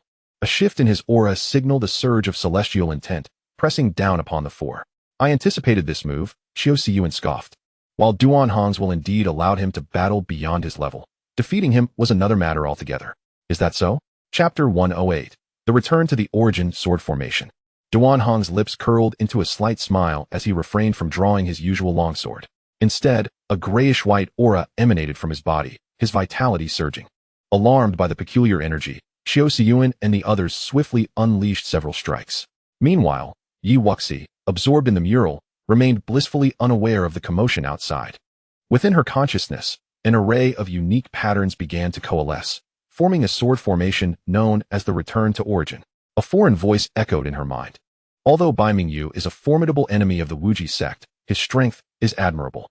The Sword of Slaughter is the ultimate pursuit of countless sword cultivators. I shall amalgamate my sword knowledge into these patterns, gathering their strength to depict his divine image. My intent is twofold: to enhance my own sword path through his will of slaughter, and to leave this mural for those fated to find it. The return to origin sword formation requires a powerful soul to cultivate. At its zenith, it can control 99 sword energies, ultimately condensing them into the supreme return to origin sword energy, capable of effortlessly slaying those of the Tianwu realm. At the entrance of the side hall, Duan Hong's eyes clouded with a grayish hue as he ascended, his palms moving slightly as he intoned, "Heaven's seal." A massive gray-white hand materialized in the air, reaching for the four with terrifying might. Lin Dongxiu, having already contemplated retreat, was filled with dread and promptly shattered his teleportation talisman, vanishing from sight. Boom. The others were not so fortunate. Huang Tsongtsong and Yin Qingwen were obliterated by the massive hand, leaving no trace behind. You dare slay fellow disciples? Xiao Siyuan's protective barrier shattered, and he spat blood, aghast at Duan Hong's display of power. Some may be fellow disciples, but you are not worthy, Duan Hong sneered. Summoning his longsword, Xiao Siyuan's face turned ashen, his fighting spirit extinguished, and he hastily attempted to flee. Do you think you can escape? A chilling voice resonated within the hall as Yi Wuxi flickered and swiftly pursued Xiao Siyuan. Desolation Palm. Five-colored true energy surged forth, manifesting a black hand of death in an instant. No, Xiao Siyuan could not shatter his teleportation talisman in time and fell to the ground. Yi Wuxi scoffed. Stowing away his storage ring, she would show no mercy to those who sought to oppose her. Unfortunately, Lin Dongxiu had fled too quickly. Duan Hong approached, frowning. It matters not. I would have killed him eventually. Brother Duan, you may proceed. I shall guard the entrance. Very well. Yi Wuxi stood at the entrance of the side hall, contemplating the return to origin sword formation. This formation was composed of sword energies, requiring the prior condensation of a return to origin sword seal to store the energies. In combat, one could control each sword energy with their soul force, swiftly forming the return to origin array to annihilate foes. Yi Wuxi valued this formation for its ability to infuse each independent sword energy with different sword intents, greatly amplifying its power for one who comprehends multiple sword intents like herself. Of course, achieving the ultimate sword energy was beyond her current capabilities, but controlling a force equivalent to 48 sword energies of superior Earth-tier skills should be well within her reach. It is you. Several figures from the Dali dynasty suddenly appeared in the palace, led by a woman named Shangguan Lingxi. Yi Wuxi smiled lightly. If you are interested, feel free to wait a moment. Such audacity to have us, members of the dynasty. Wait, a young man in splendid robes declared sternly. Yi Wuxi dismissed him with indifference. Unless you defeat me, you cannot enter. Lady Shangguan, are you certain you wish to battle here? Why waste words with her? Let us slay her directly. Princess? Quite the formidable presence, Yi Wuxi mused, her eyes narrowing. She scanned the area, considering that using the 5 elements Fire Lotus could potentially annihilate them all. Yet a careless escape could lead to future troubles. As they prepared to strike, Shangguan Lingxi suddenly laughed. Forget it, we are not sword cultivators. We shall leave this place to the two of you. Farewell. The members of the dynasty had no choice but to relent, and Yi Wuxi regarded Shangguan Lingxi's retreating figure thoughtfully. Not long after they departed, several disciples from the Liyuan sect entered the hall, led by a man at the threshold of the Earth Martial Realm, though he was not the Wan Chengkong she recognized. 2 mere Xuanwu 7th Realm cultivators attempting to seize this. Leave at once, or do not blame us for our lack of courtesy, the leading young man commanded coldly. And what will you do if we don't? Yi Wuxi did not even glance up, having no need for caution with the Liyuan sect. How dare you speak to our Zhao Xixiang that way? Step aside. I detest those who shout for others. Yi Wuxi activated her 5 Dantians and casually struck out a palm. The once menacing young man instantly transformed into a lifeless corpse, collapsing to the ground. How dare you murder a disciple of my Liyuan sect before my eyes? If I do not slay you today, I would be unworthy of my brothers. The leading young man's gaze turned icy, his true energy surging. Blazing fist. With a sharp cry, a golden fist imprint hurtled toward Yi Wuxi. Unfazed, she fully harnessed her 5 Dantians and struck out with a palm. The black hand collided with the golden fist imprint in midair, producing a deafening explosion that sent several Liyuan sect disciples flying. The young man staggered back, disbelief etched across his face. He had unleashed his true energy without holding back. Retreat. Realizing the gravity of the situation, the young man quickly called to his companions, knowing they had encountered a formidable opponent. Since you have come to my doorstep, you shall not leave. If you wish to provoke, then provoke. If you wish to leave, then leave. It is not so simple. As the shadow sword appeared in his hand, Yi Wuxi's voice continued to resonate, a fleeting guest in a grand dream for several autumns. With a swift stroke of his sword, the hall was engulfed in a murderous intent. The piercing sword energy instantaneously obliterating several disciples of the Lai Yuan sect who attempted to flee. A young man, who had reached the threshold of the martial realm, hurriedly summoned his true essence to erect a protective barrier before him, but it was swiftly annihilated by the terrifying sword energy, spitting out a mouthful of blood. The young man quickly crushed the teleportation talisman in his hand and vanished from sight. Wuxi had no intention of pursuing. Having just collected the storage rings from the fallen, Duan Hong emerged. "Did you gain any insights?" Duan Hong inquired, to which he nodded. "Not bad." Wuxi pondered, stroking her chin. This mural indicates that this senior is not only a sword cultivator, but also a master of formations. The comprehension gained from the mural varies for each individual. Such a valuable treasure should not be squandered on those from other sections. Let us destroy it. Recognizing her thoughts, Duan Hong swiftly executed several strikes, thoroughly obliterating the mural before they exited the Grand Hall. Chapter 109, The Purple Flame. Wuxi and Duan Hong continued their journey northward, having already delayed considerable time in front of the mural, causing their initial advantage to dissipate. In the distance, within a well-preserved palace, dozens of individuals were engaged in fierce combat, led by Qin Wanxiu, along with Shang Wanxian and Wan Qinkong. Above the dais, 5 luminous orbs floated, enveloped in an enigmatic power, obscuring what lay within. "For now, let us join forces," Qin Wanxiu declared, wielding her sword with resolve. Agreed. The 3 representatives from the Great Li dynasty were all on the cusp of the martial realm, their strength formidable. In contrast, only Shi and Wan Qinkong from the Tianjin sect and Lai Yuan sect were of similar rank, placing them at a disadvantage. "Join forces? Humph." The voice of Shang Wanxian dripped with disdain. "Do you think you can share with us, the Great Li dynasty? Look at what you're worth. You two should scram. Or else." Qin Wanxiu and Wan Qinkong exchanged glances, recognizing the Great Li dynasty's sheer arrogance, yet they would not yield easily. "We discovered this first. Then let us battle. You seek your own demise." Shang Wanxian's icy voice commanded, "Eliminate these 2. Senior Sister Kong, what has transpired?" Wuxi and Duan Hong halted, frowning at the visibly injured Kong Yufeng and her companions. Pointing towards a palace, Kong Yufeng sighed. "Wuxi, Duan Hong, you've arrived just in time. That palace holds 5 treasures, and Sister Qin, Wan Qinkong, and 3 from the Great Li dynasty are fighting over them. Our power is insufficient to assist our senior sister. So we retreated." Wuxi's eyes sparkled with interest. "Let us take a look." With that, she and Duan Hong transformed into streaks of light, racing towards the palace. Inside the palace, the 3 members of the Great Li dynasty were suddenly enveloped in a purple flame, their combat prowess surging. Under the terrifying purple flame, both Qin Wanxiu and Wan Qinkong were sent flying, their expressions filled with dread. Shang Wanxian sneered, "Now you know fear, it's too late." As the 3 surged towards Qin Wanxiu and Wan Qinkong, the latter produced a teleportation talisman, attempting to escape just as a blinding sword light blocked their path, dissipating the purple flame. "Who dares?" The figures of Wuxi and Duan Hong emerged in the hall. "Sister Qin, are you unharmed?" Wuxi inquired, helping Qin Wanxiu to her feet. Qin Wanxiu shook her head. "Fortunately, you arrived in time." Wan Qinkong, upon recognizing familiar faces, also bowed in gratitude. "Thank you." Shang Wanxian scanned the room, then coldly chuckled. 2 mere 7th-tier warriors dare to intervene. "You two, hold back those 2. I will handle these 2 7th-tier nuisances." Shang Wanyu and Shang Wan Yi nodded, the purple flames surging around them as they charged towards Wuxi and Duan Hong. "They have awakened their bloodline powers. Be cautious," Qin Wanxiu warned. Wuxi nodded, having also perceived the unusual purple flame. Was this the inheritance of their ancestors? However, she did not find it overwhelmingly powerful. "Duan Hong, buy me some time." Wuxi spoke solemnly. "To achieve a decisive strike, I must employ that technique. Since these 3 possess bloodline powers, they likely are not insignificant adversaries. If we let them go today, they will surely become a future nuisance." As her words fell, the essence of the heavens emerged around Duan Hong, pressing down towards Shang Wanxian, Shang Wan Yi, and Shang Wanyu. The trio felt their resolve waver, the purple flame within them weakening perceptibly. What is happening? Though their bloodline powers were weak, they were still exponentially stronger than ordinary beings. Yet, the pressure emanating from this individual felt more potent than that of their own lineage's royal blood. Meanwhile, a vibrant quintessence of the 5 elements surged around Wuxi's left hand, while her right hand exuded a cold, white flame. Just 3 half-step martial realm warriors. The infusion of the 5 elemental essence would suffice.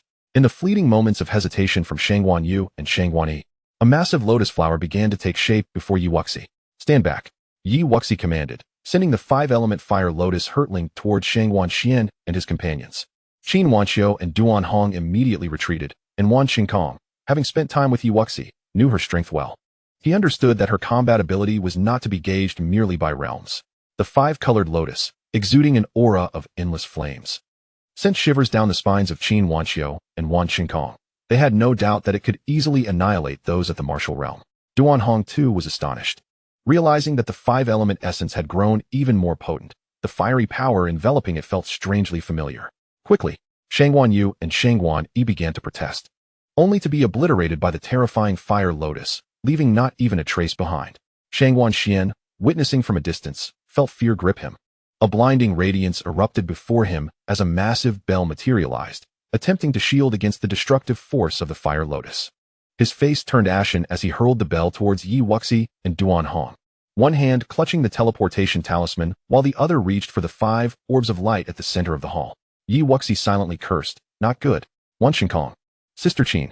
Both Wan Xingkong and Qin Wanxiu reacted swiftly, channeling their true essence as torrents of sword energy and fist imprints surged towards Shang Wanxian.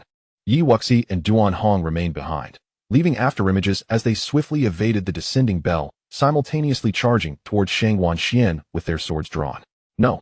Just as Shang Wanxian touched the orbs of light, the teleportation talisman in his hand shattered before he could fully escape, causing him to collapse. Yi Wuxi sighed in relief. Losing the treasures was minor, but allowing him to flee would have posed a significant problem. Rising flames of the vermilion bird enveloped her right hand, incinerating Shang Wanxian's remains cleanly before she could finally focus her attention on the luminous orbs. Without a doubt, the greatest contribution belongs to Wuxi, and thus this treasure should rightfully be decided by him.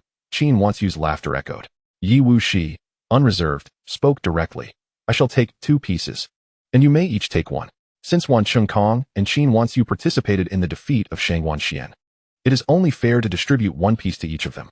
Wan Xingkong shrugged, acknowledging, "That is only fitting.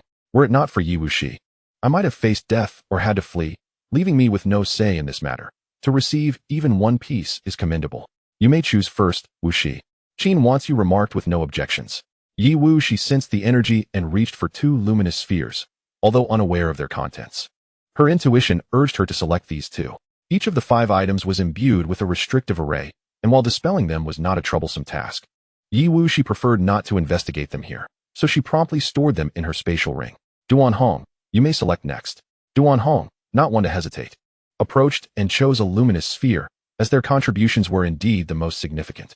Once the 5 spheres were divided, Wan Xingkong clasped his hands in gratitude, exclaiming, "Thank you," before hastily departing.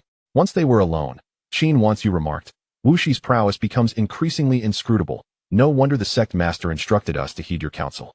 Yi Wuxi remained silent, instead inquiring, "Sister, will you accompany us, or?" "I cannot leave you Feng and the others unguarded, so I shall not join you." Qin Wanxiu replied with a shake of her head. "That is acceptable." Yi Wuxi nodded in understanding. Neither Yi Wuxi nor Duan Hong rushed to depart. Instead, they took a moment to explore the palace, each seeking a secluded chamber to rest for the night. Seizing the opportunity, Yi Wuxi dispelled the restrictions on the 2 luminous spheres, revealing a manual and a celestial tier spirit sword. Excellent, this was worth it. Compared to the celestial weapon that she could not yet wield, she was even more thrilled to discover that the manual was a body refining technique. The 4 symbols divine art.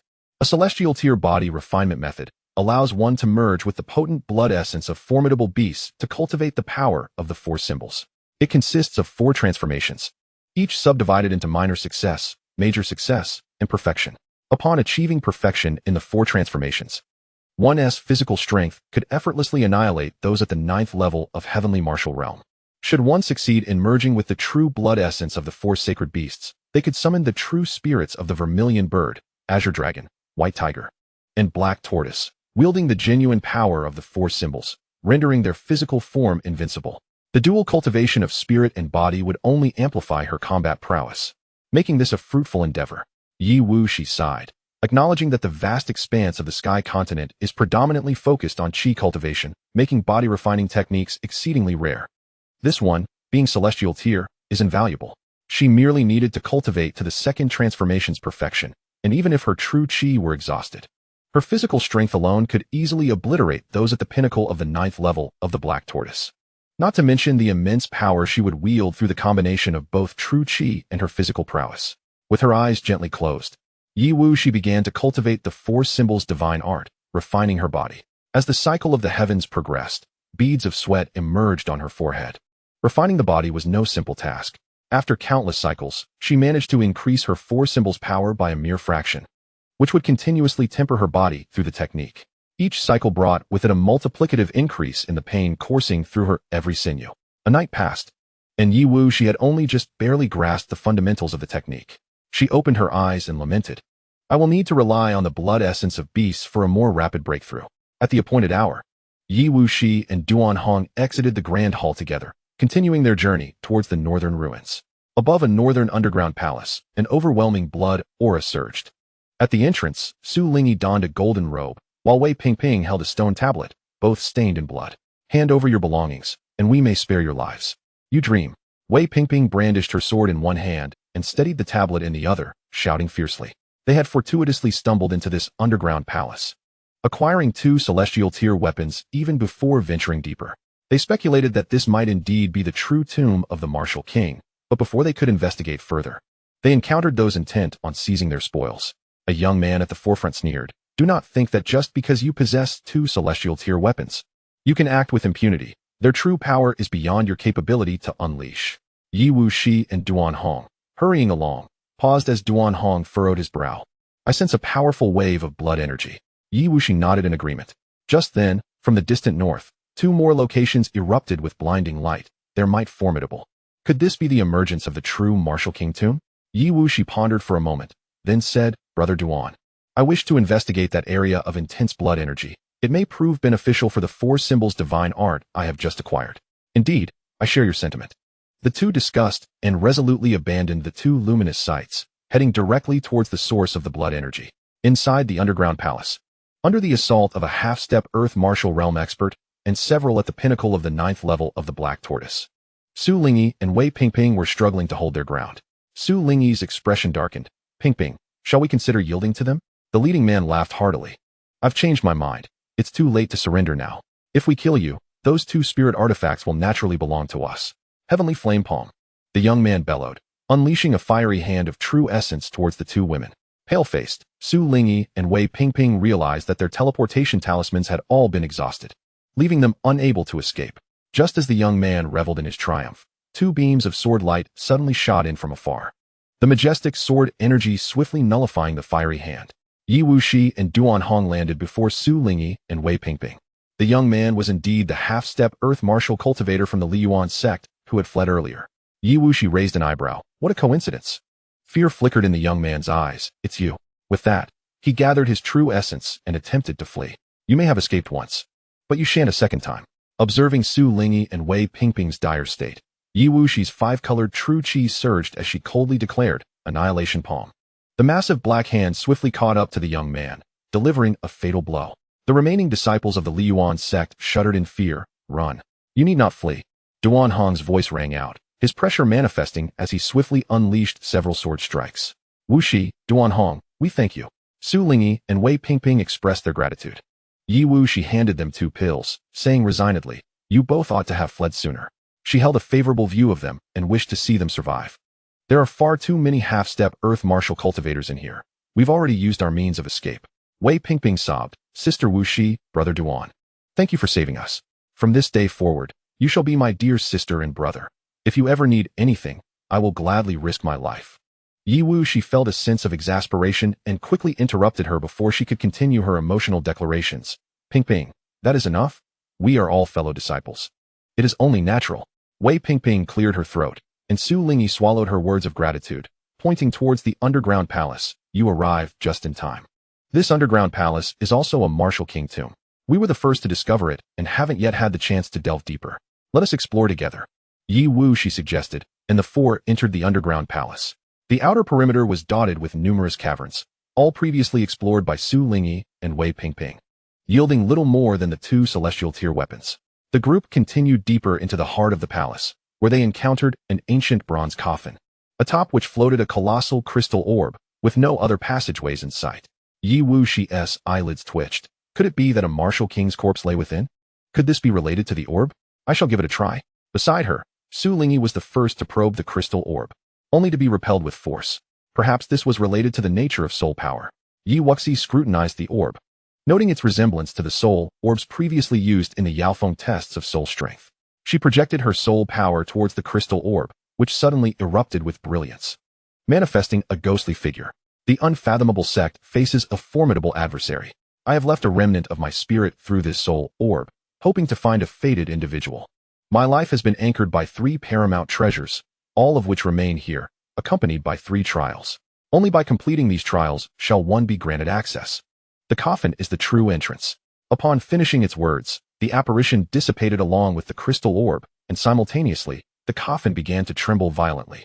Its lid opening of its own accord to reveal a radiance of dark light emanating from within. Yi Wuxi and her companions exchanged glances, and without hesitation, they stepped into the coffin. In mere moments, they found themselves in a vast cavern. Aside from the black void behind them, the only notable feature was a massive pool of vital blood boiling at the center. Yi Wuxi's expression brightened as she realized that the fluctuations of vitality they sensed originated from this very pool. However, their senior had mentioned trials, and Duan Hong surveyed the empty cavern with confusion. As soon as he spoke, a colossal beast suddenly emerged from beneath the blood pool, its eerie eyes fixated on them.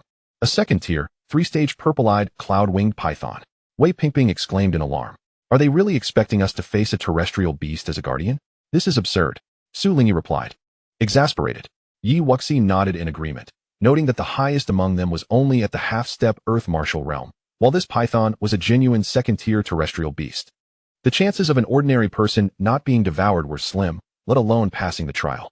Before they could utter more words, the purple-eyed cloud-winged python unfurled its wings and hovered above the blood pool, its eyes swirling as it unleashed several beams of ethereal light toward them.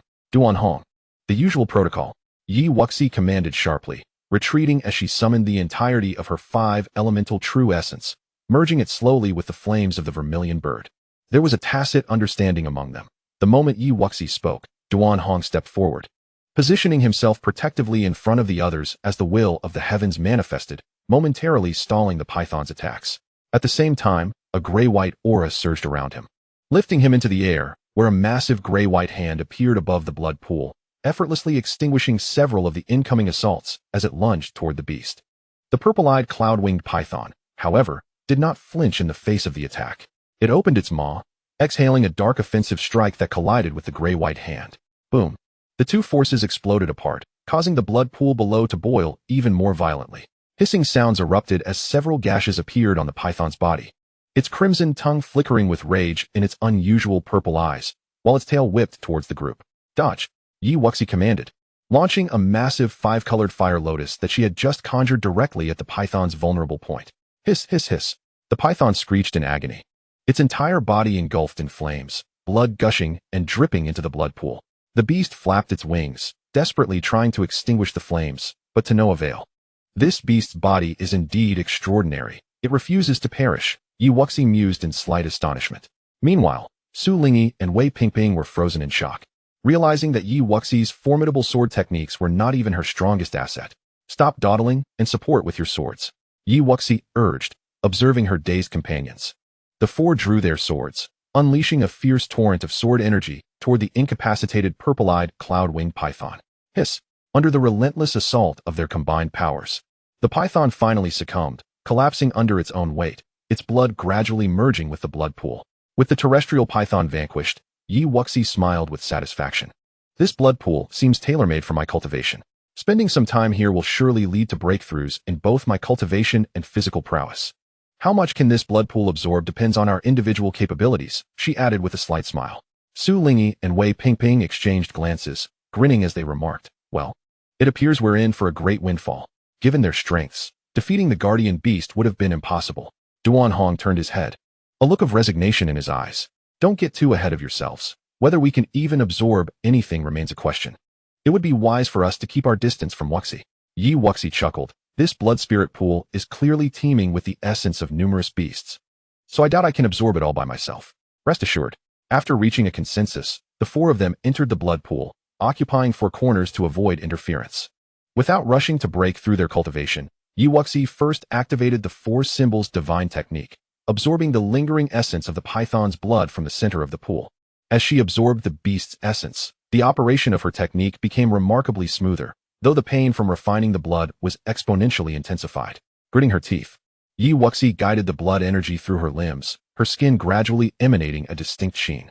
Thanks to the blood pool's assistance, within just a few days, Wuxi advanced the four symbols divine technique to its first perfected stage, her physical body reaching the pinnacle of the 9th level of the spirit martial realm.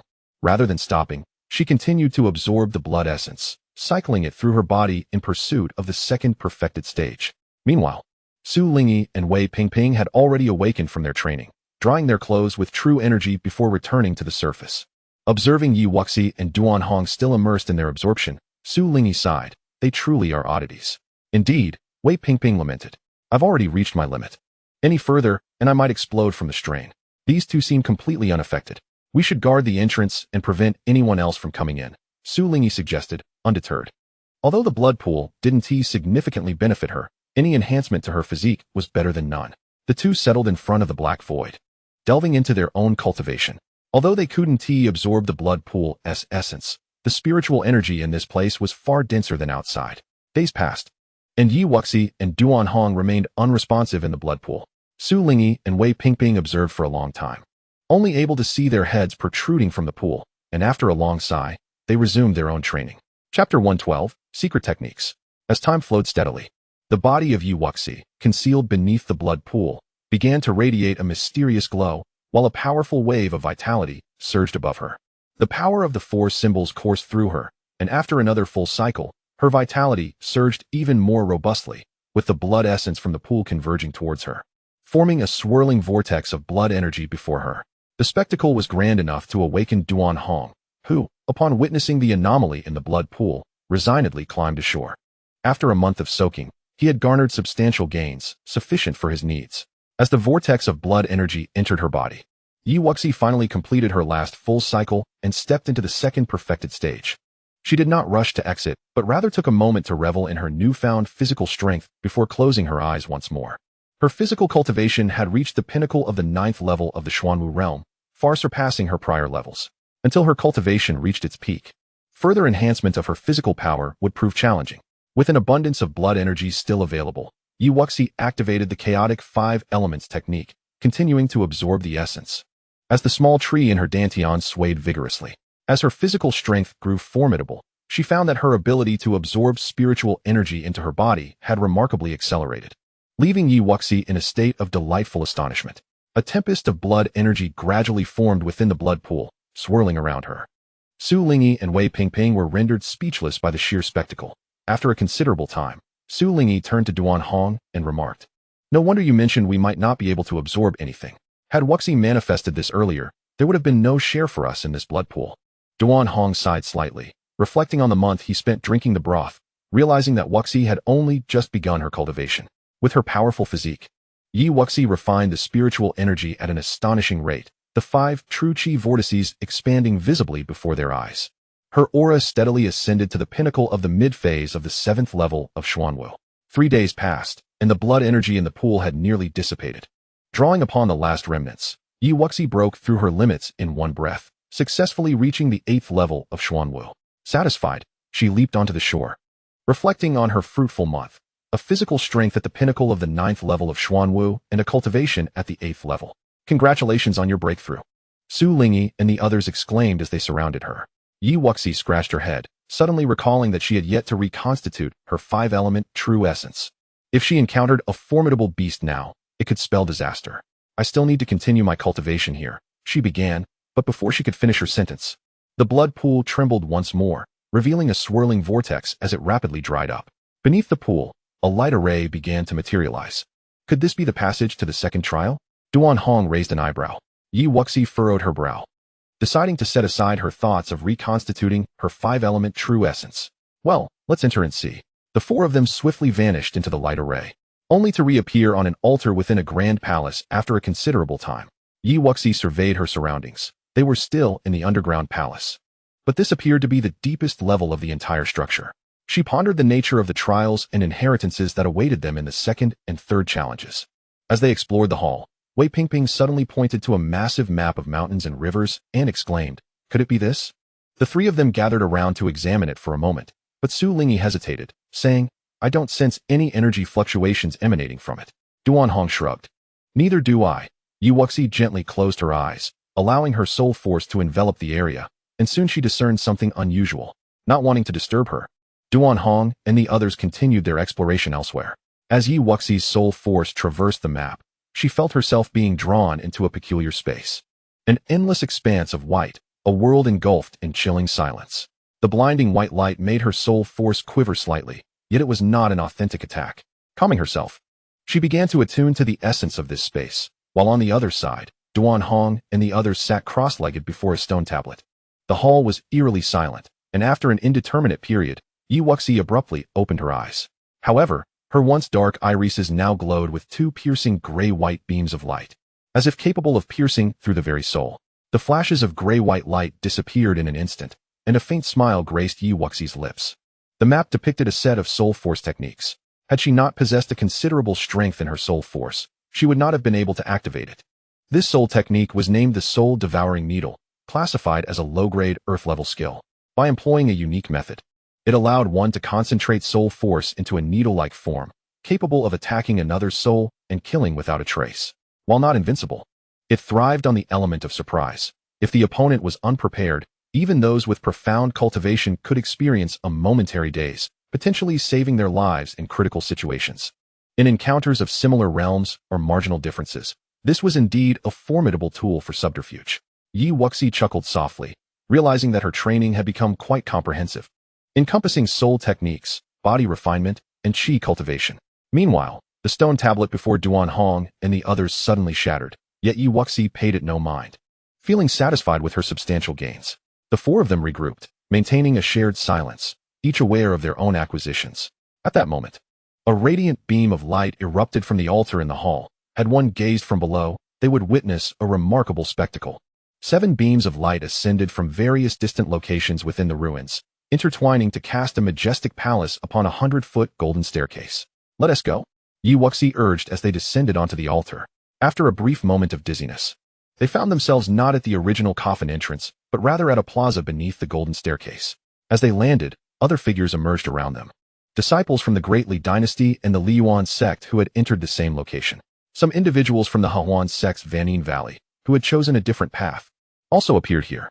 Wuxi noted that their numbers were not extensive. Combined, the 5 factions amounted to nearly 30 individuals. However, she was surprised to see Lin Dongshu among them. Had he obtained some inheritance as well? They must have arrived here through the teleportation array of the Martial King's tomb, but given Lin Dongshu's prowess, she felt he should not have survived until now. Yet, upon seeing the woman beside him, Wuxi felt less astonished. Perhaps Senior Sister Qin had aided him. It was not surprising for her to assist her fellow disciples. "Wuxi, Lingyi, you both came together. That's wonderful." Senior Sister Qin approached them. Wuxi raised an eyebrow, inquiring, "Did Senior Sister Qin not accompany Senior Sister Kong and the others?" Qin Wanqiu shook her head, concern etched on her face. "The ruins are vast. I haven't encountered them. I hope they are safe." Lin Shidi happened to be in the tomb as well. Chapter 113, Ascending the Golden Staircase. The various factions congregated to investigate the Golden Staircase, which comprised a total of 100 tiers. The palace above may very well hold the true inheritance of the Wuzhizong. Wuxi gazed up at the palace from beneath the staircase, aware that the Wuzhizong's inheritances in formation techniques would undoubtedly be plentiful. "I'll go," a woman from Vanine Valley declared, stepping onto the Golden Staircase. However, before her foot could fully land, the first tier erupted in brilliant light, unleashing a terrifying force that sent her flying. It was as if the staircase had been activated, with each tier brimming with various ferocious energies, flames, ice, and more, intertwining in a manner that seemed capable of tearing everything apart, instilling dread in all who beheld it. Essence crystals. Gasps of astonishment rippled through the crowd. Each tier of the staircase was embedded with essence crystals on both sides and in the center, and the terrifying power emanated from the fusion of these crystals. What a grand display! Wuxi mused, admiring the use of essence crystals to construct this 100-tiered golden staircase. However, upon comparison, she noted that the crystals embedded here were only half the size of the one auctioned previously. The eyes of the disciples from various factions glimmered with fervor. They had all been advised to seize any opportunity to acquire essence crystals, which were of great importance to the sect's Martial King elders. There were likely hundreds of essence crystals here, a fortune whether offered to elders or taken to auction. Yet, seizing these essence crystals would not be an easy feat. Yi Wuxi shook her head, knowing that before anyone could rush to claim the essence crystals, the golden staircase erupted in light once more, revealing the colossal phantom of a dragon, its imposing might echoing as though a true golden dragon lay beneath, as if the crowd had heard the roar of a dragon. Before they could ponder further, a terrifying pressure emanated from the golden stairs, sweeping towards them, prompting everyone to hastily retreat. How are we supposed to ascend? Qin Wanqiu's expression darkened beside them. Yi Wuxi shrugged her shoulders, remarking that this legacy was not so easily obtainable. Suddenly, Duan Hong spoke up. I might have an idea on how to ascend. No sooner had he finished speaking than Shangwan Lingxi moved, enveloped in layers of purple flames. An aura of regal authority emanated from above her head, and she stood firmly on the first step of the staircase. Yi Wuxi pondered for a moment and turned her head. Are you suggesting that stepping onto the golden stairs requires a special bloodline, like hers, imbued with royal energy? Duan Hong contemplated. You sensed the pressure that enveloped me. I felt a similarity. It may not necessarily be about bloodlines. A unique aura related to dragon energy should suffice. Qin Wanqiu and the others appeared troubled. If that's the case, won't we all be unable to ascend? However, the members of the Great Li dynasty displayed expressions of delight, emulating Shangwan Lingxi by enveloping themselves in a layer of purple flames, successfully stepping onto the golden stairs. Yet, despite having stepped onto the golden stairs, reaching the summit was far from effortless. Shangwan Lingxi stood for a while before bravely proceeding to the second step, with the four symbols divine art. Harnessing the power of the four symbols sacred beasts, my physical body should be capable, Yi Wuxi mused silently. The members of the Great Li dynasty possessed bloodline powers. Yet she could distinctly feel that theirs were considerably weaker compared to Shangwan Lingxi's, lacking that regal aura. If they could ascend under such conditions, perhaps as Duan Hong suggested, a unique aura would suffice. Yi Wuxi resolved without hesitation, I shall give it a try. In an instant, she enveloped herself in the mysterious power of the four symbols and stepped towards the first layer. In that moment, she felt the overwhelming pressure emanating from the golden stairs. Truly extraordinary, she thought, adapting to the first layer for a moment before continuing her ascent. Observing her unharmed state, Duan Hong greeted her and then cloaked himself in a layer of grayish-white aura, easily stepping onto the first layer as well. Watching the two who had successfully ascended, Su Lingyi sighed, Sister, what should we do? Qin Wanqiu shook her head, stating that they lacked any special physique or bloodline and could only wait and observe. Leading the group from the Fanning Valley, Xie Ruhan contemplated and suddenly wrapped herself in a halo of holy light, stepping onto the first layer.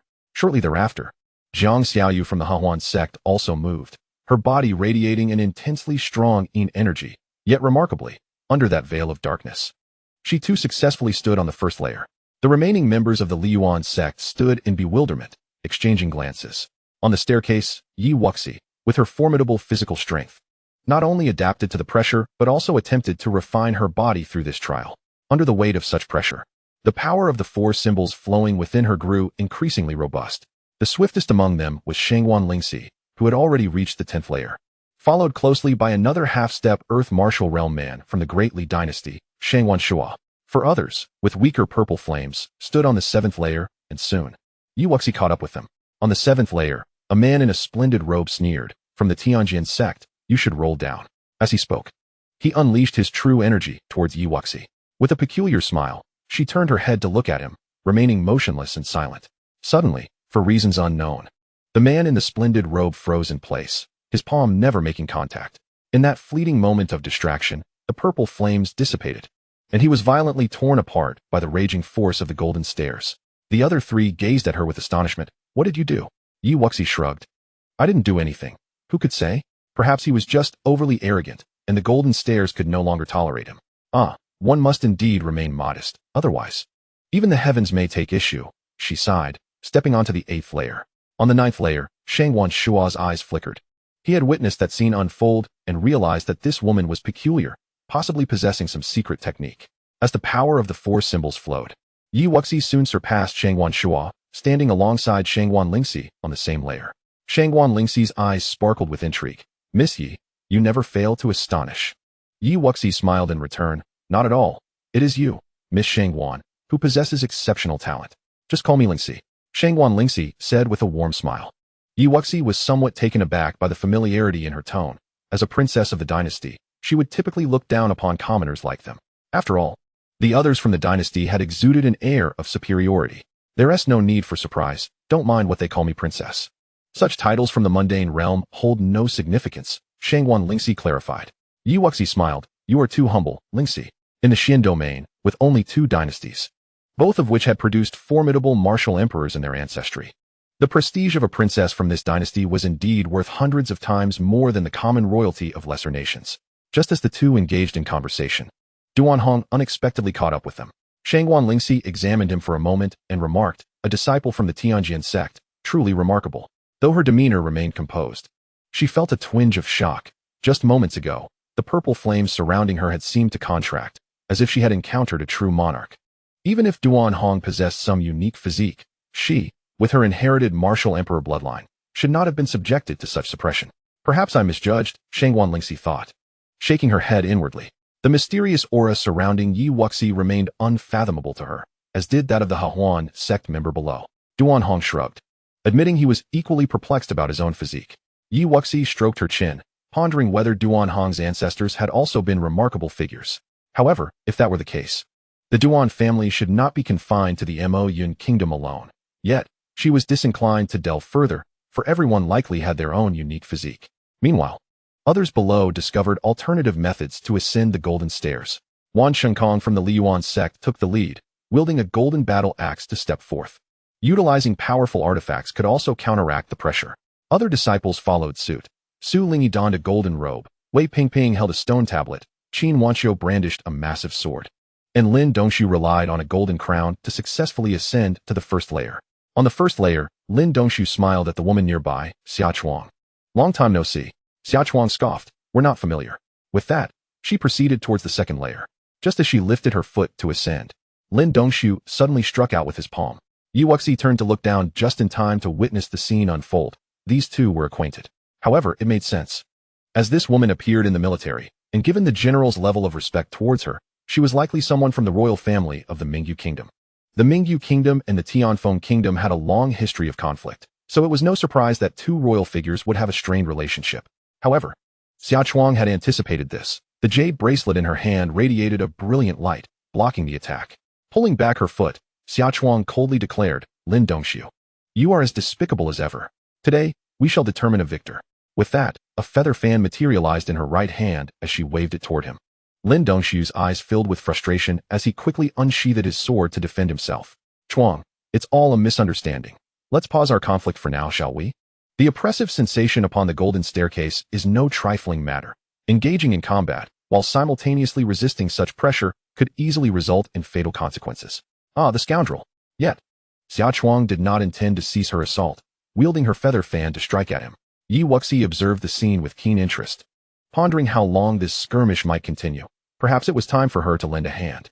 Suddenly, two beams of grayish-white light flickered in Yi Wuxi's eyes as an invisible soul needle surged toward Lin Dongshu. What was happening? Lin Dongshu felt a sudden, sharp pain in his sea of consciousness. Stunned, he remained oblivious as Xia Chuang continued her relentless attack, her fan slicing directly at his throat. In that fleeting moment of unconsciousness, both Xia Chuang's strike and the tearing force from the golden staircase simultaneously descended upon Lin Dongshu. As she witnessed Lin Dongshu being utterly obliterated, leaving not a trace behind, Yi Wuxi turned back, her spirits lifted. After all, who couldn't play the game of shadows? By eliminating those she wished to eliminate, Yi Wuxi found a sense of peace within, opting not to hasten her ascent up the staircase, but instead to slow her pace and absorb the power emanating from the essence crystals, fire, and gentle water.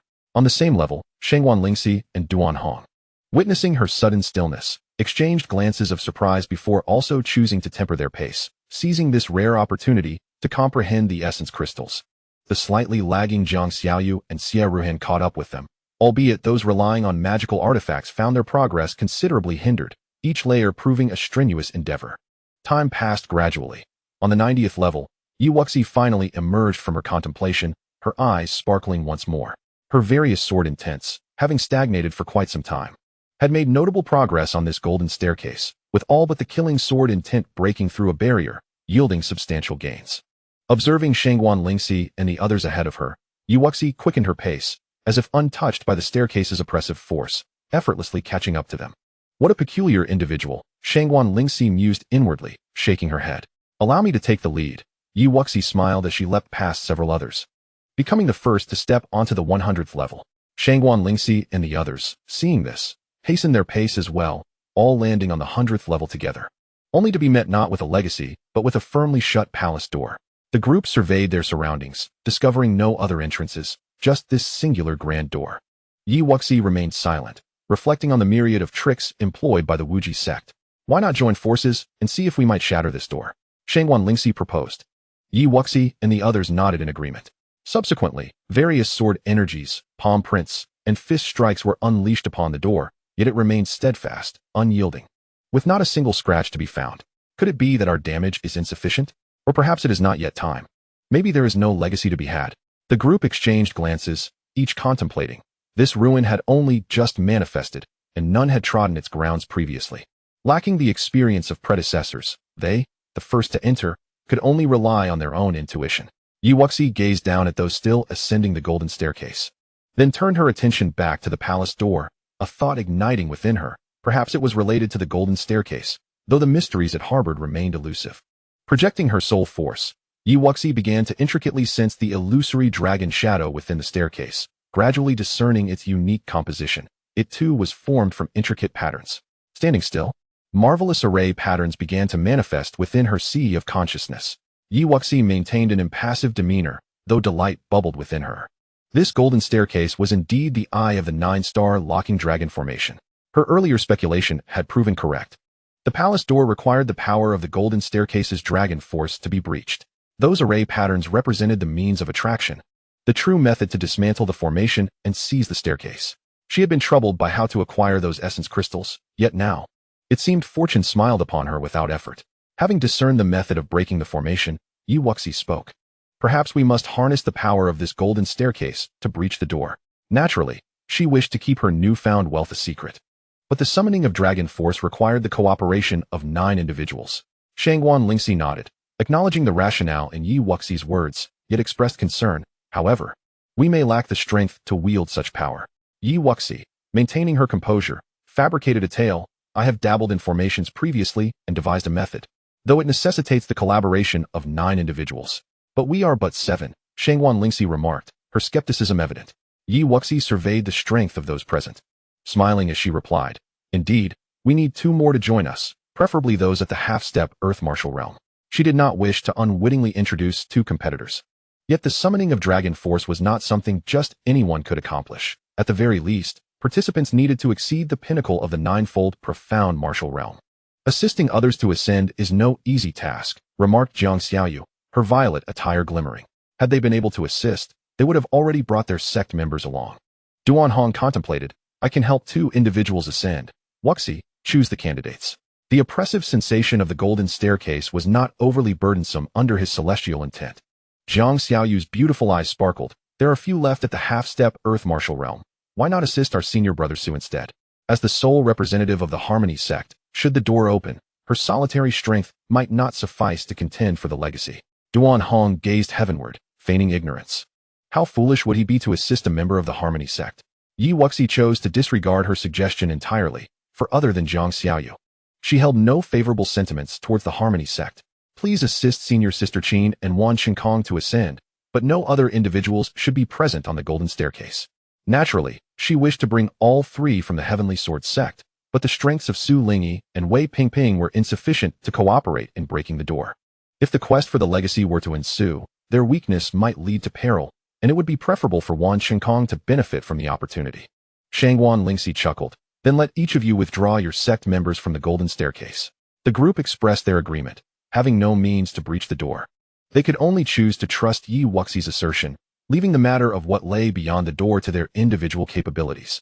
The few disciples on the golden staircase, upon hearing the directive, could only comply reluctantly, for relying solely on magical artifacts, they could not ascend further. Observing this, Duan Hong swiftly descended, unleashing a surge of grayish-white aura to shield Qin Wanxiu and Wan Qinkong as they ascended together. Thank you. Qin Wanxiu and Wan Qinkong nodded slightly. Yi Wuxi surveyed the gathered 9, 3 from the Dali dynasty, 3 from the Heavenly Sword sect, and 1 each from the other 3 great powers, maintaining a significant advantage. Wuxi, what shall we do next? All of you need only follow my instructions, taking positions at the 8 cardinal points. Once I manifest the array imprint, unleash a strike surpassing the pinnacle of the ninefold profound martial realm towards the Empress location. The 8 had no objections, promptly taking their positions. Wuxi, at the center, projected her soul force, harmonizing it with her true energy, and began to form intricate patterns with her hands according to the designs in her sea of consciousness. She possessed no true knowledge of formations. The pattern was merely a method of dismantling the array she had comprehended from the golden staircase. A small magical seal could alter the structure of the formation within the staircase. After a considerable duration, a golden light imprint materialized between her palms, which she then gently flicked into the dragon's head position within the illusory dragon shadow of the staircase. Attack! At the moment of unleashing, Wuxi called out, drawing her long sword to deliver a strike. The crowd dared not be careless. Having long been attentive to the moment, she solidified the golden seal. In the very breath that the seal embedded itself, 9 simultaneous attacks surged forth. Wuxi swiftly moved to the side, just as she did. A beam of light erupted from the golden staircase, shooting directly toward the palace's grand entrance. The door, which had resisted their combined efforts, violently exploded under that assault. After unleashing its attack, the golden staircase began to shrink, seemingly on the verge of shattering. It had truly materialized. Elated, the crowd hastened into the hall, too preoccupied to regard the diminishing staircase, assuming it was merely exhausting its energy and dissipating. Wuxi lingered at the back, one hand resting behind her, her fingertips discreetly releasing a glimmering seal. The now minuscule golden staircase vanished into her storage ring. Having quietly secured the staircase, she then hastened into the grand hall. Unbeknownst to them, as the staircase disappeared, a black portal slowly emerged in its former place. What is this? Could it be an exit? The disciples who had retreated from the golden staircase exchanged uncertain glances. Those who entered the hall were filled with delight, for at the center of the expansive chamber stood a golden statue surrounded by 7 mysterious orbs of light. Lingxi, perhaps we should first eliminate them, murmured Shangwan Shuo. Shangwan Lingxi sneered. If you possess that capability, then do it yourself. I cannot be bothered to participate. The individuals present were not weak, and several remained inscrutable to her. How could she eliminate them? Shangwan Shuo coldly scoffed, showing no trace of respect towards her. This dynasty has suffered grievously, yielding little in return. I wonder how you will justify this upon your return. Your faction acts autonomously, disregarding commands. If you perish, it is well deserved. Shangwan Lingxi replied indifferently, dismissing him. Wuxi refrained from acting impulsively, instead quietly observing the statue. Lacking the 5 elemental true essence, she did not dare claim she could overpower so many. There are 9 of us, but only 7 treasures. Perhaps we should first eliminate 2, and then we can divide the remainder, Shangwan Shuo suggested, his gaze flickering. Yet, no one heeded him. With his eyes darkening, he continued, Qin Wanxiu and Wan Qinkong, who could not ascend the golden staircase, you should voluntarily withdraw. We have contributed to breaking the door. Why should we leave? Ascending the staircase does not prove our strength, Wan Qinkong retorted icily. If it were Wuxi or Duan Hong asking them to withdraw, it would be one thing. But why should Shangwan Shuo have the audacity to speak? You are truly unaware of your own insignificance. I shall personally request your exit, Shangwan Shuo said coldly, a hint of mockery in his tone. Wan Qinkong drew a golden battle axe, while Qin Wanxiu brandished her sword, and it seemed a fierce battle was about to ensue among the 3. You all may deliberate at your leisure. I shall not be polite, came Zhong Xiao's voice from a distance as she glided towards one of the orbs of light. Wuxi stood calmly, neither obstructing nor rushing to seize it. Suddenly, a luminous circle emanated from around the golden statue, directly rebuffing Zhong Xiao. Subsequently, an ethereal figure of a middle-aged man emerged from the statue, his keen eyes surveying them. After a lengthy pause, the man smiled and said, Congratulations on arriving here. I am the sect master of the Wuxi sect, and all 9 of you present have the opportunity to obtain the sect's inheritance. However, I shall determine the allocation of the 7 treasured artifacts based on your abilities. Before receiving the inheritance, you must all be aware of the Wuxi sect's great enemy. Chapter 116, The Contest.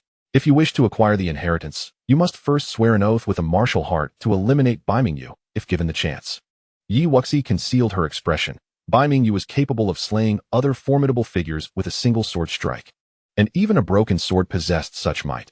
Could they truly accomplish the task of slaying her? Even if they could, it would likely take an eternity.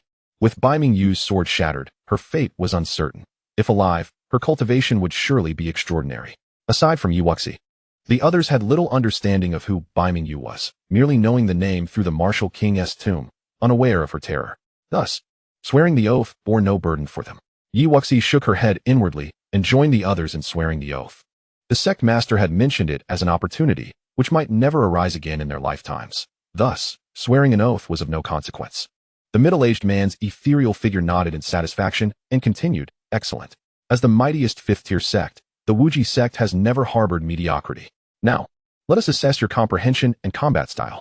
First, we shall conduct a comprehension test. At the center of the statue is inscribed a pattern.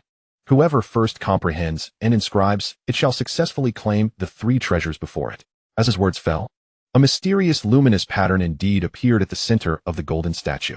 The crowd wasted no time in observing, and Wuxi gently closed her eyes, unleashing her soul power to imprint the pattern into her sea of consciousness. Her formidable soul power had already detected a hint of clue.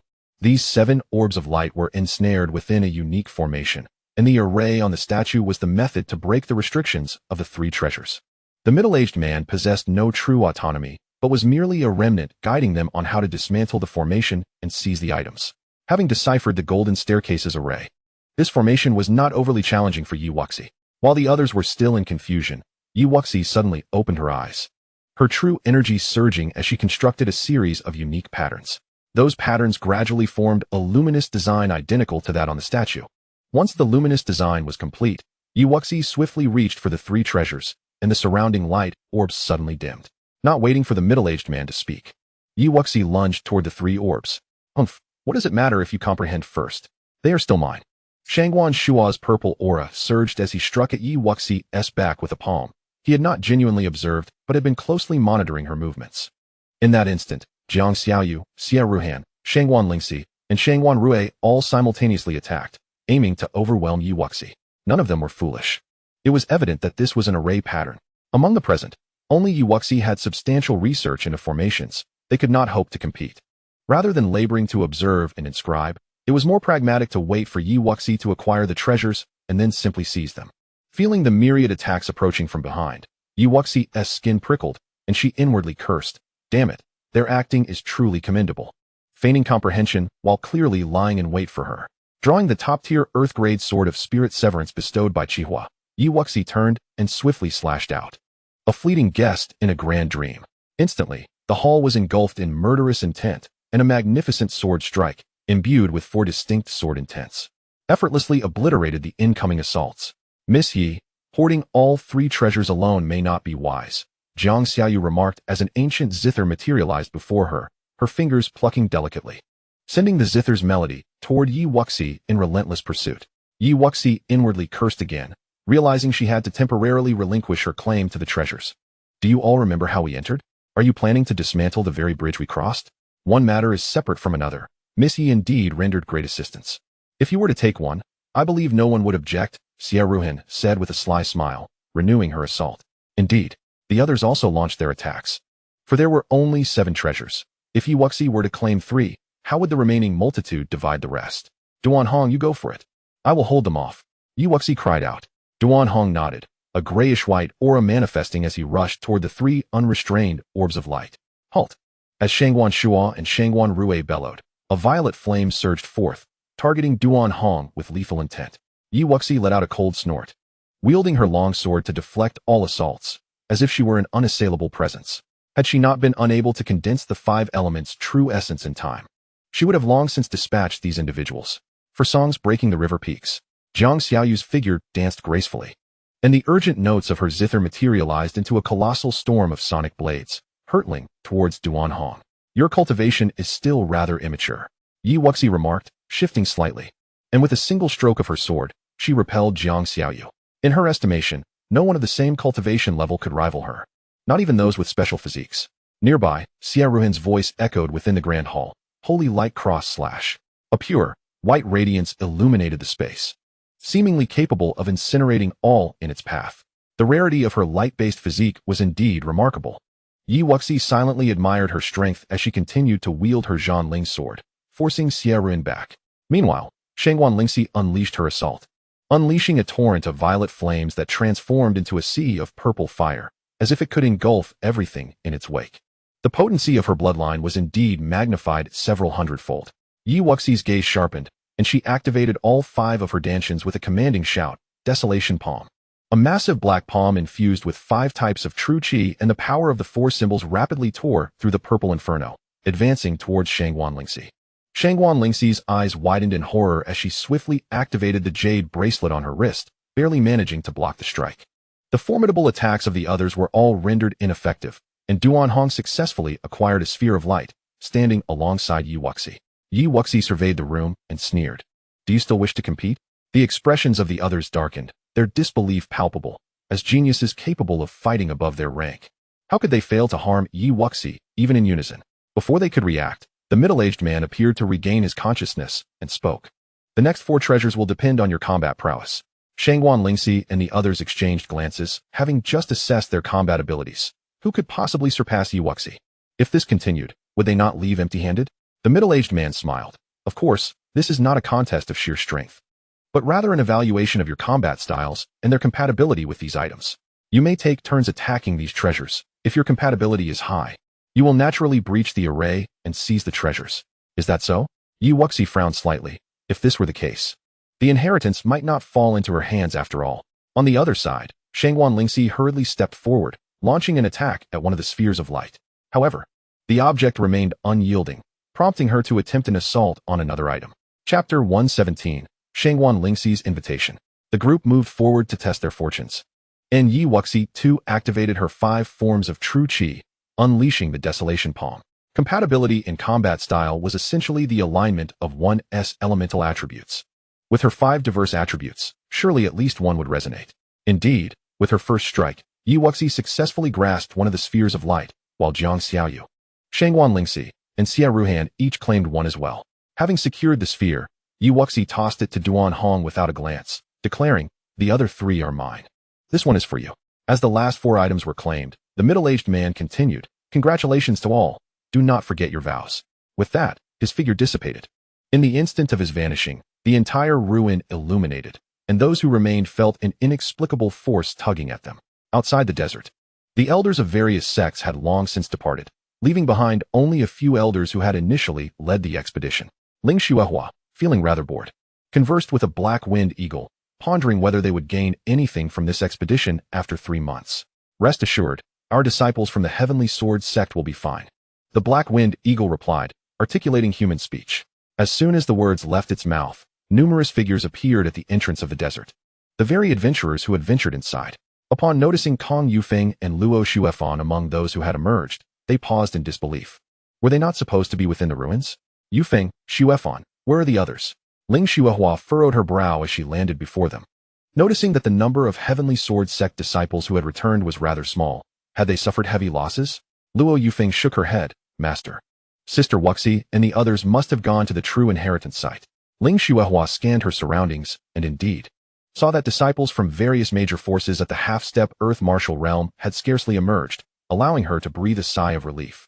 The ones who had claimed treasures, Zhong Xiang and Xia Ruhan, wasted no time and swiftly fled the Grand Hall.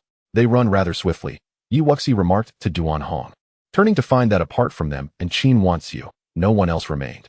Although Qin Wanxiu had not secured any treasures, she did not feel disheartened. Duan Hong had at least contributed, and it was only fair for Yi Wuxi to share with him, though she did not expect to receive anything without having helped.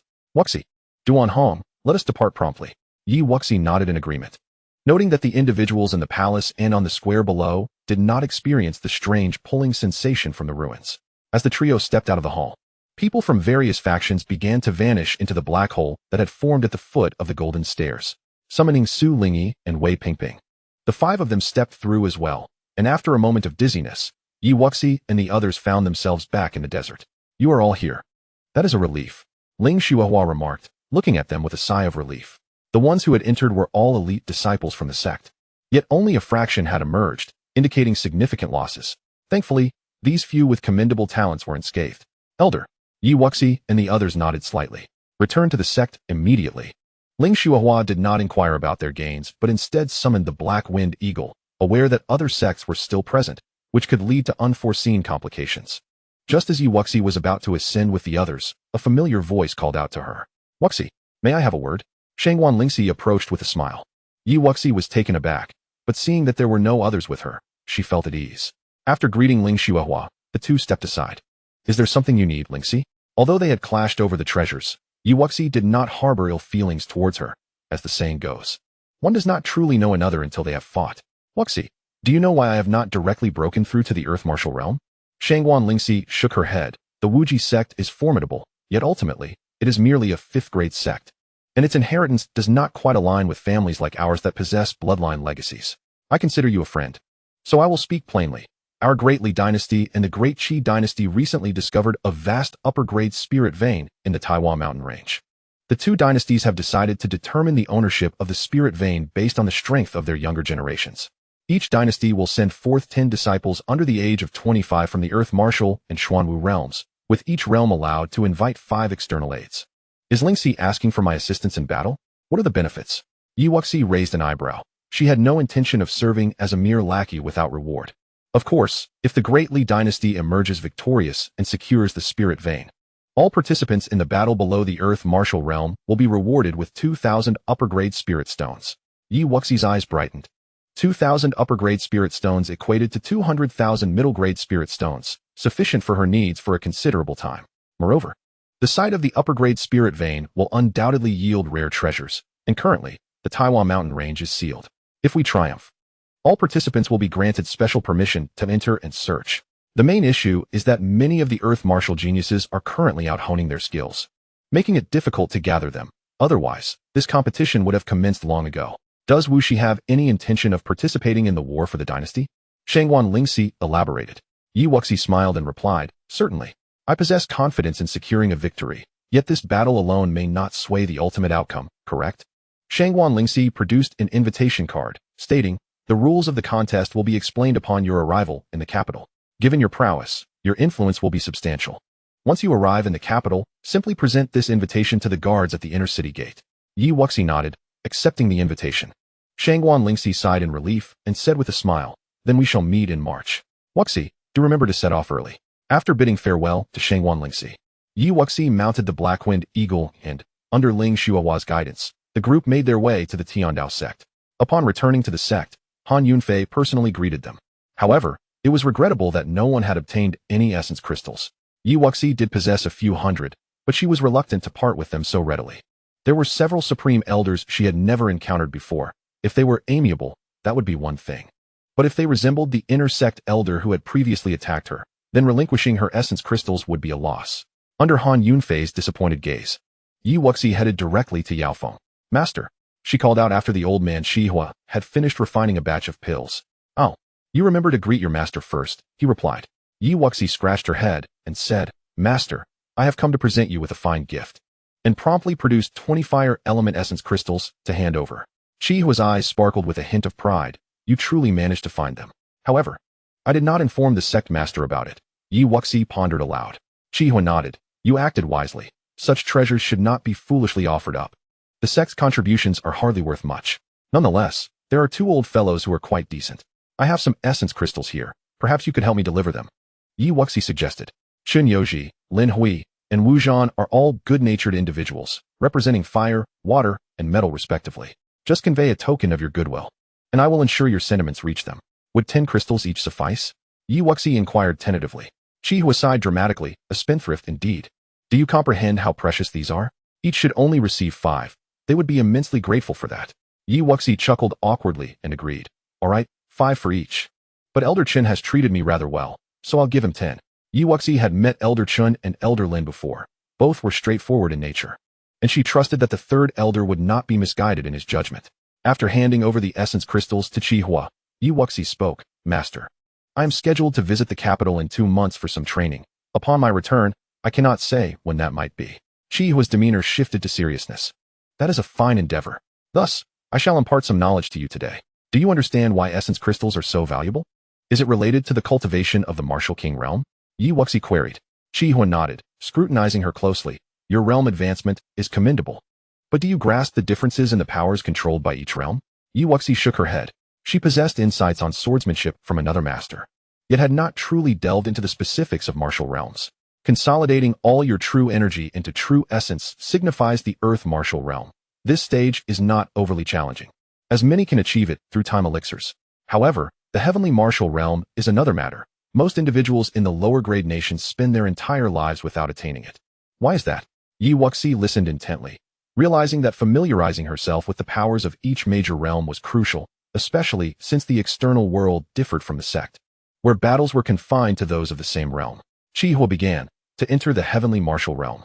One must transform all their true essence into more formidable true qi. Additionally, one must attain the realm of unity between heaven and man to break through. Both aspects are indispensable. This realm of unity often obstructs many. Is the Tianling Dan the elixir that aids warriors in entering the realm of unity?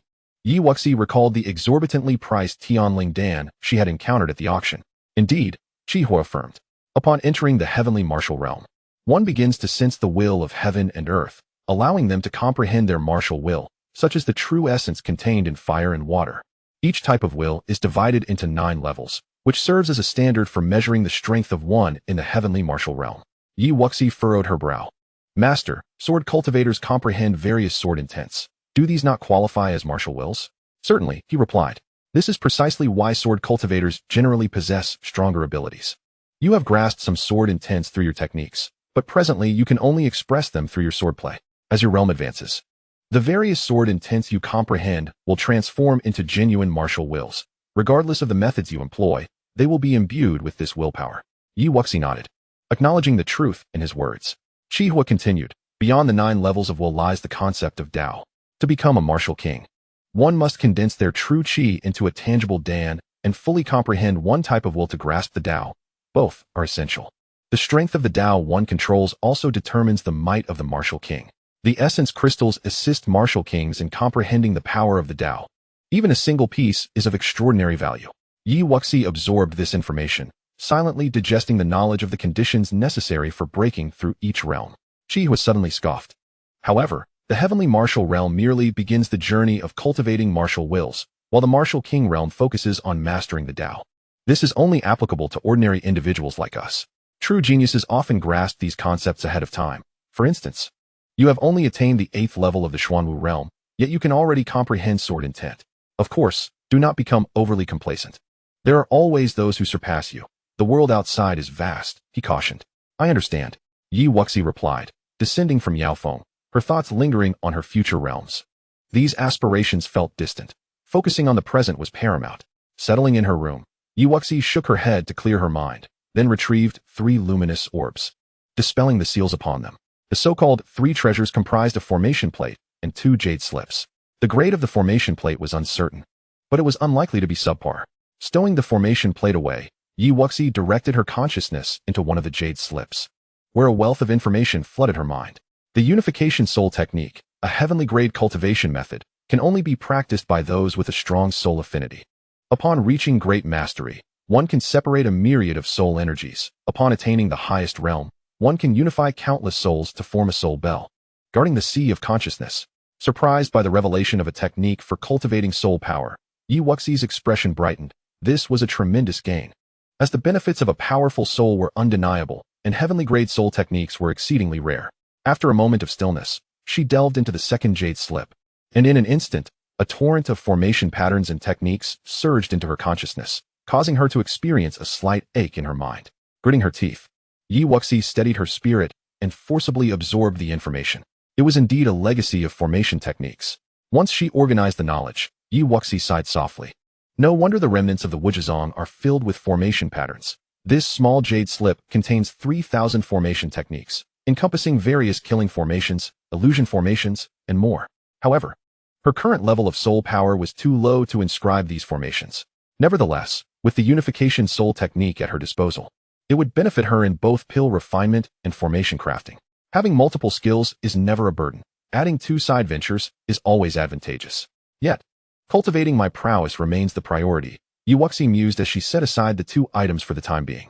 First, I must consolidate my 5 elemental true essence.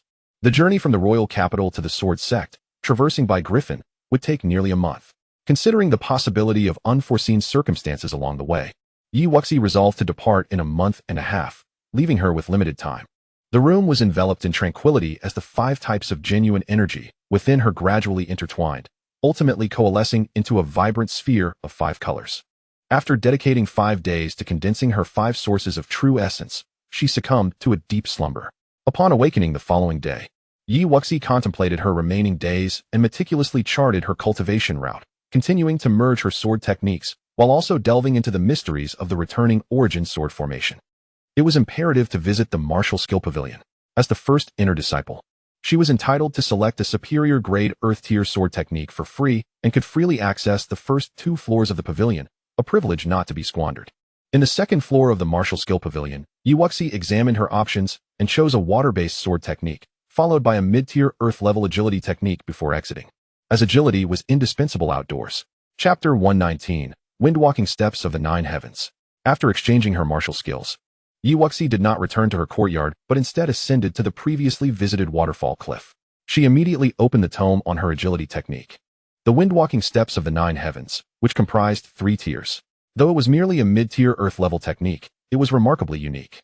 Upon reaching the 3rd tier, if one could comprehend the essence of wind and harness robust true energy, one could soar through the skies even before attaining the earth martial realm. This was precisely why Wuxi had chosen this technique. She still had a considerable way to go before reaching the earth martial realm, and the inability to fly would be quite cumbersome. Having already grasped the essence of the wind sword, her 5 Dantians were sufficiently potent. Let us commence with your training. Wuxi was immensely satisfied with this agility technique, and the winds at this cliff were perfectly suited for her practice. At the summit, she took a tentative step forward, standing amidst the void while attuning herself to the force of the wind, constantly leveraging its power to maintain her balance. As days passed, she found that she could now summon her true energy without needing additional assistance, allowing her to glide briefly on the wind. Her understanding of the wind's essence deepened, transcending mere swordplay to seamlessly integrate this understanding into her agility technique and other forms of attack. With the aid of the wind, her range of flight expanded day by day, and her speed increased as well. Under the enhancement of the wind's essence, her windwalking steps of the 9 heavens effortlessly ascended to the 2nd tier.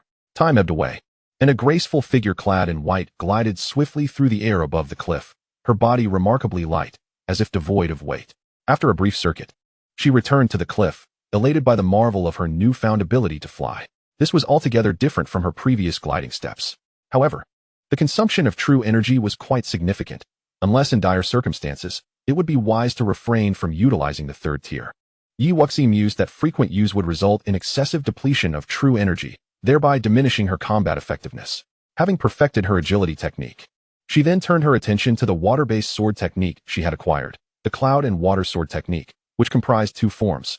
The first, tides rising and clouds surging, and the second, clouds rolling and clouds unfolding. She decided to master the first form first. Wuxi descended to the base of the cliff, at the foot of the waterfall, and commenced her sword practice. With her cultivation level on the rise, mastering the mid-tier earth-level sword technique became significantly easier, though the superior grade proved to be quite challenging. 10 days passed, and as the waterfall cascaded, sending droplets flying, Wuxi finally perfected the first form of the sword technique. The second form, however, lacked sufficient power and required the integration of new techniques.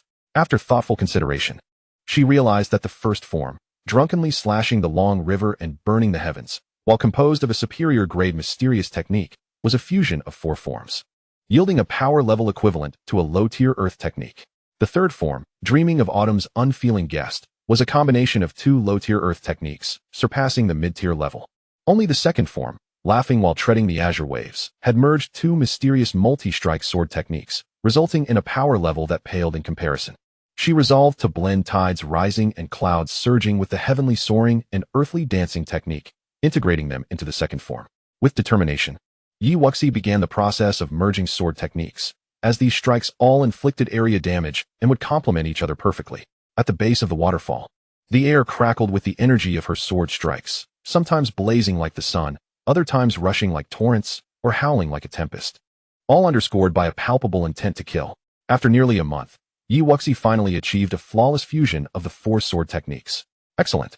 The power of the second form now exceeded that of the third sword, reaching the level of a superior grade earth technique. Retrieving her sword, she calculated the time and decided to return to rest for a night before setting off for the royal capital. "Child, come with me."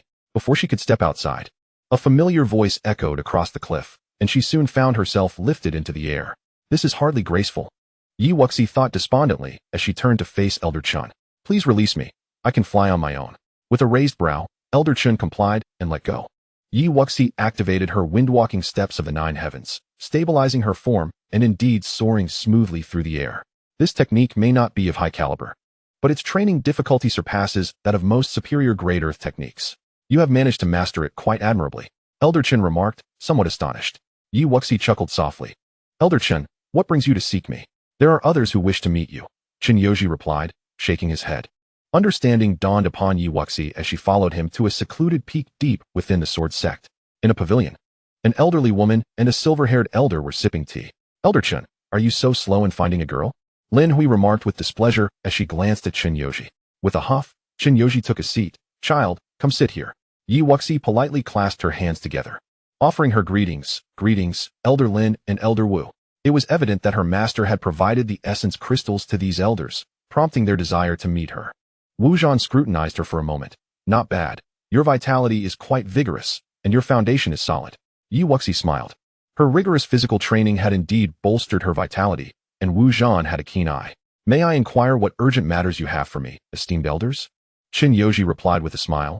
We have received the essence crystals. You have achieved remarkable merit this time. Speak freely of what you desire. For these two old coots would not dare to be stingy. Lin Hui shot him a glare before turning to Yi Wuxi. Indeed, child, feel free to express your desires. A thought sparked within Yi Wuxi. Esteemed elders, I seek a high-grade secret technique. While she was not yet capable of cultivating heavenly-tier martial techniques, secret techniques were different. They did not depend on cultivation level, but rather had varying degrees of side effects. I do not possess any secret techniques. Each requires recognition to practice, and they are too taxing on the body. Perhaps you should consider something else. Lin Hui furrowed her brow, and the other two elders shook their heads as well, indicating their agreement. They deemed lower-tier secret techniques beneath their notice, while higher-tier ones had yet to come their way, and even if they did, they were uncertain if they could cultivate them. Yi Wuxi felt a twinge of disappointment. Thank you, esteemed elders. I currently have no other requests. The elders exchanged glances, feeling somewhat embarrassed as they realized they could not fulfill her request. Clearing her throat, Lin Hui said, Child, I hear that Chihuo mentioned you intend to venture to the royal capital for training? Indeed.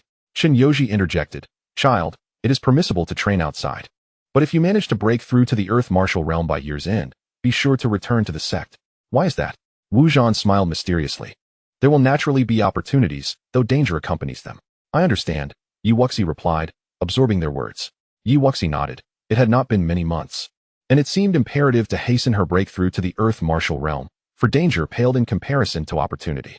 Lin Hui spoke again, stating that it was generally unadvisable to venture out for training before reaching the earth martial realm, as the royal capital was far from safe. The elder presented her with a protective jade talisman, capable of withstanding a single attack from a low-tier martial king. The three had evidently conspired beforehand, as Wu Zhan and Qin Yoji each produced a jade talisman of their own. Chapter 120, Departure. Thank you, esteemed elders. Yi Wuxi's eyes sparkled with gratitude as she promptly stored the talisman away, her earlier disappointment over the lack of secret techniques dissipating. In comparison, this protective charm proved far more practical. With the ability to deflect 3 attacks from a low-tier martial king, she felt considerably more secure venturing out, especially since the royal capital had yet to become a haven for martial kings. After a night's rest in her small courtyard, Yi Wuxi mounted her griffin and set off alone. Initially intending to study the Guiyuan sword formation, she shook her head in resignation. Surely, this Guiyuan sword formation was inspired by the Gi Soul formula, crafted by the elders of the Wuji sect. Her current spiritual power was far too insufficient to establish a sword formation.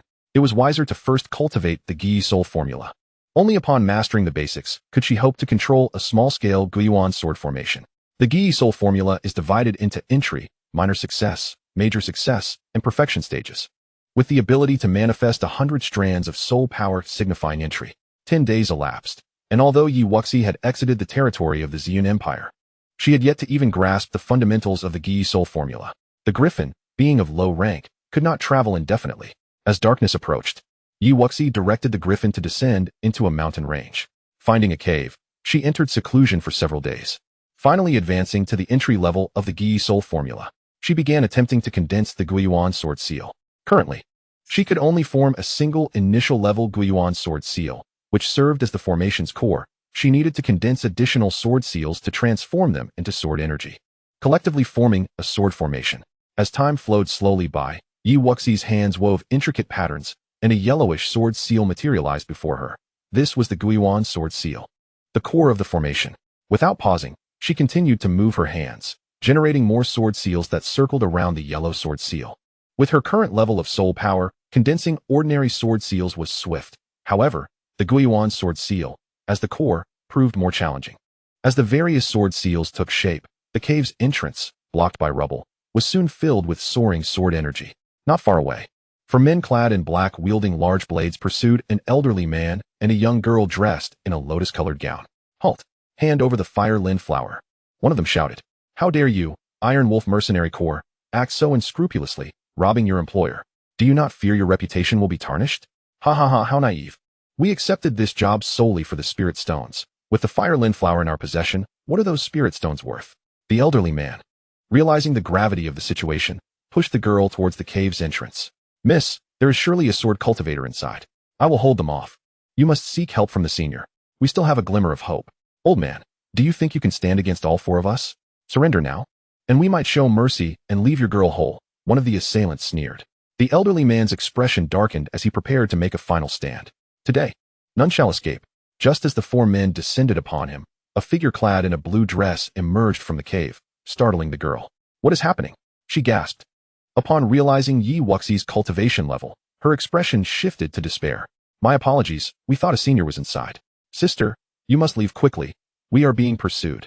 With that, she dashed back toward the elderly man, fearing that the Iron Wolf Mercenary Corps would target Yi Wuxi as well, unwilling to drag her into their predicament. Miss, do not approach. Quickly flee. The elderly man, noticing the figure outside was not the senior he had envisioned, steadied himself and prepared to unleash his full power. No one leaves today? The four men, failing to slay the elderly man, shouted once more.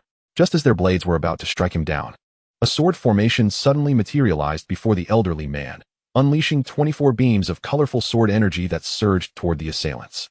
Who goes there? The four men were taken aback, channeling all their energy but found themselves unable to breach the sword formation. Retreat.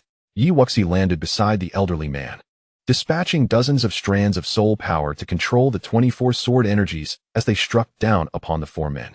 The sword energy pierced through their bodies, and their lifeless forms plummeted to the ground.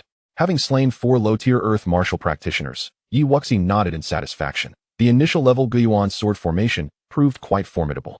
The elderly man stood in stunned silence, prepared to self-destruct, only to see the 4 earth martial practitioners dispatched by this young girl.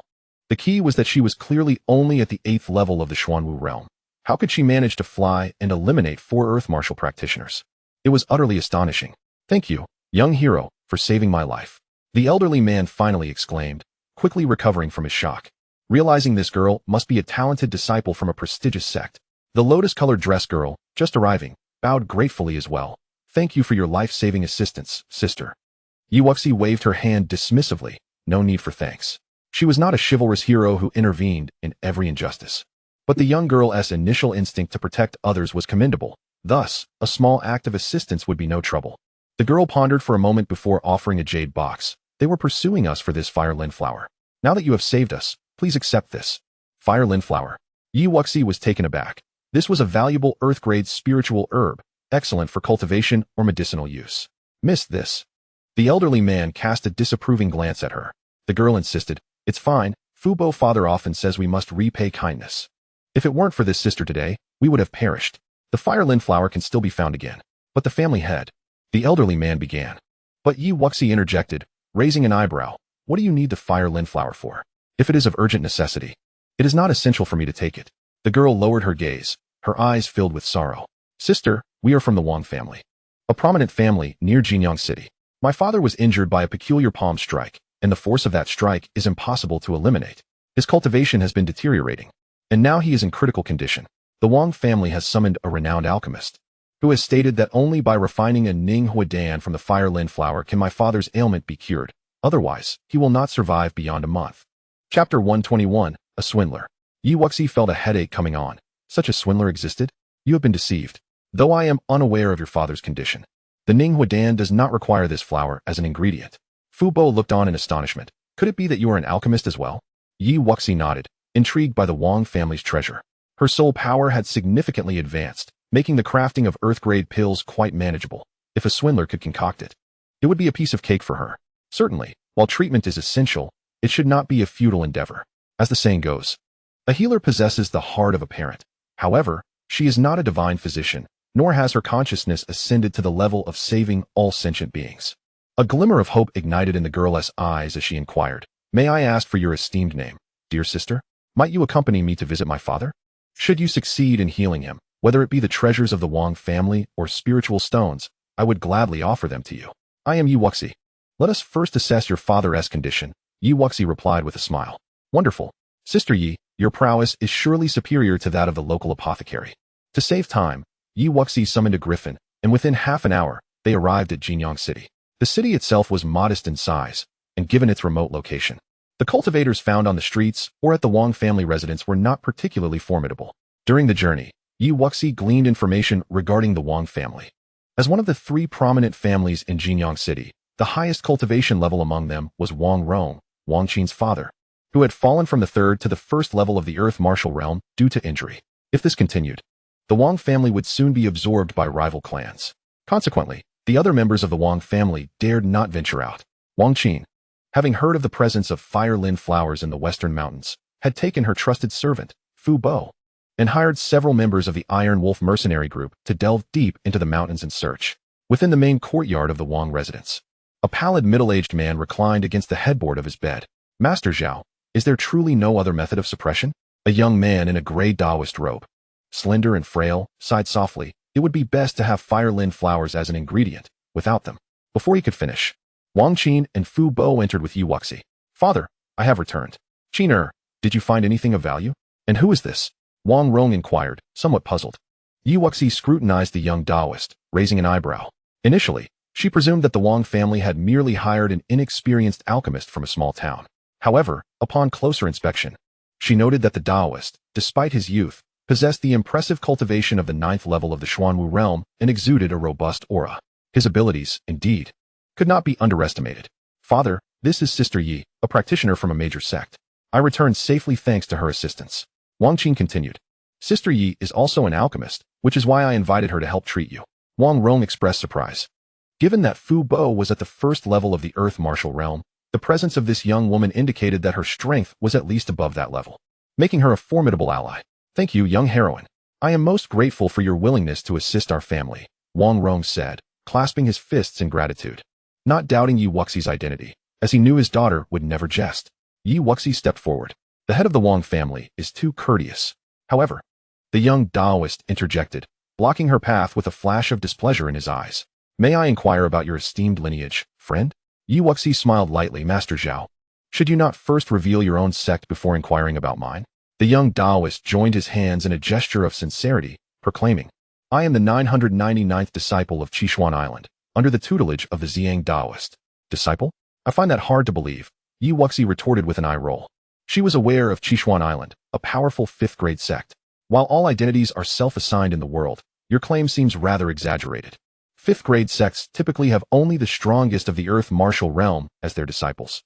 If you are indeed a disciple, then by that logic, I must be one as well. As for the name of the Ziyang Taoist, forgive my ignorance, but I have not heard of him. Indeed, a remarkable talent." The young Taoist conceded, "But I am merely an ordinary disciple of the Tianjin sect, lamenting my inadequacies. However, I am curious about this Ziyang Taoist who requires fire lin flowers for medicinal concoctions." Yi Wuxi replied with a smile. The young Taoist maintained his composure, exuding an air of ethereal grace. "As a fellow of the Tianjin sect, you should be aware that the legacies of alchemy carry inherent differences.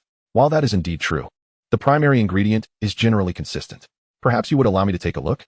Yi Wuxi raised an eyebrow, now increasingly intrigued by the Wang family's treasures.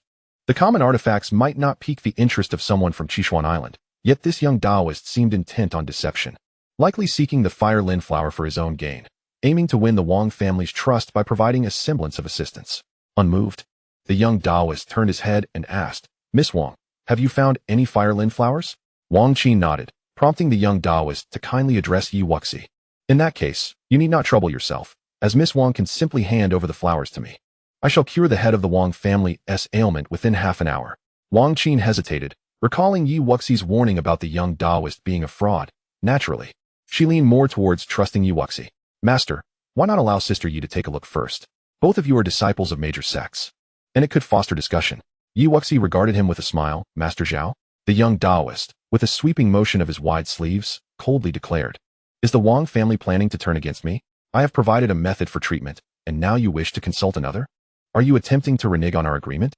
Wang Rong, lying on the bed, looked bewildered. Master Zhao, we harbor no such intentions, but... Yet Yi Wuxi interjected with a scoff. Do you truly consider yourself a master? Step aside. Without me, you would not attain the fire lin flower. She then proceeded to investigate the so-called lingering energy within the meridians, recalling a medicinal formula known as the Qingling pill from many she had received from the Crimson Fire. Are you attempting to violate the unspoken rules of the martial world? The young Taoist demanded in a low voice. What rules do you speak of? Yi Wuxi replied lazily, scribbling down a list of spiritual herbs for Wang Qin. These materials are all we need to eradicate the ailment. Wang Qin and Fu Bo beamed with joy. Indeed, we have all these spiritual herbs in our Wang family. Naturally, we shall see shortly. However, the fire lin flower is one of the rewards. The young Taoist's expression darkened further. Are you deliberately attempting to steal from me? In that case, I shall demonstrate the might of the Tianjin sect. Good luck with that. If you wish to fight, take it outside and do not disturb those resting.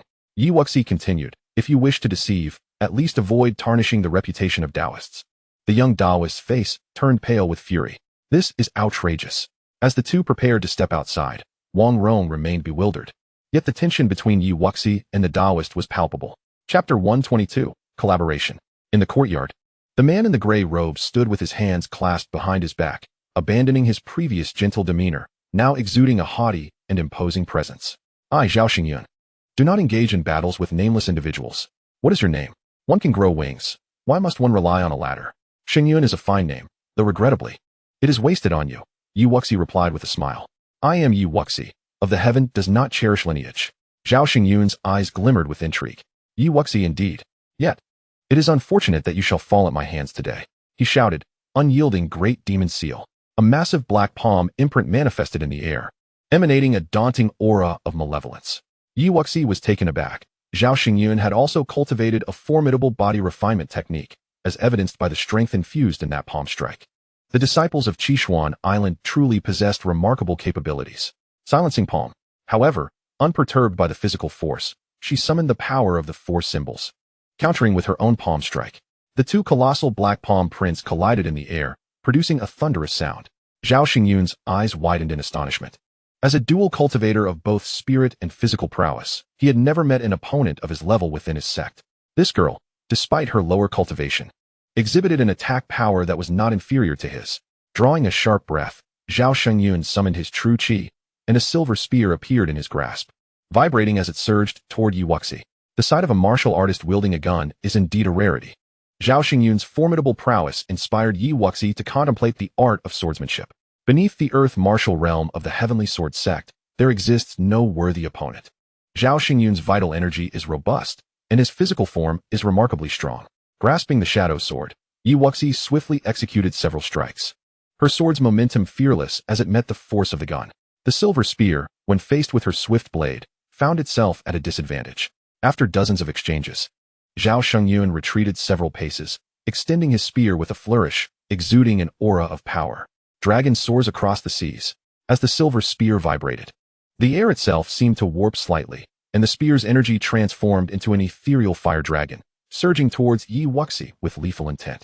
This display of marksmanship illuminated Yi Wuxi's eyes. Despite its strength, Zhao Xingyun's cultivation level posed no threat to her. The unfeeling guest of great dreams.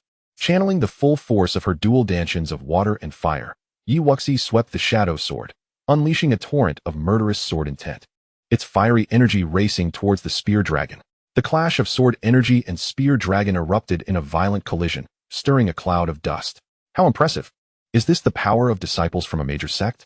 The onlookers from the Wang family, keeping their distance, were awestruck by the intensity of the battle. These two, although merely at the Xuanwu realm, displayed an attack that appeared mightier than even that of their family head. Zhao Xingyun staggered back several steps, bracing himself on his spear, and solemnly remarked, "You are quite formidable." Yi Wuxi raised an eyebrow, responding, "You are not bad yourself, a skilled deceiver, indeed. A friend of the Tao like you does not resemble an ordinary disciple of the Heavenly Sword sect. Who is the deceiver here? Which sect's descendant would masquerade as a mendicant to deceive others?" Yi Wuxi replied with a cheerful smile, noting that Zhao Xingyun's combat demeanor was far more agreeable than when he pretended to be a lecherous monk. Observing the surrounding spectators, Zhao Xingyun proposed, "Might we speak in private?" Yi Wuxi nodded and turned to Wang Qin, saying, "Qiner, please gather the medicinal ingredients. I have matters to discuss with this Taoist friend." "Understood." Wang Qin led the others out of the courtyard. Once they were alone, Zhao Xingyun regarded Yi Wuxi with a resigned gaze and sighed. Could we put an end to this deception? I assure you, I am not a fraud. Although I admit I sought to charm a flower out of boredom.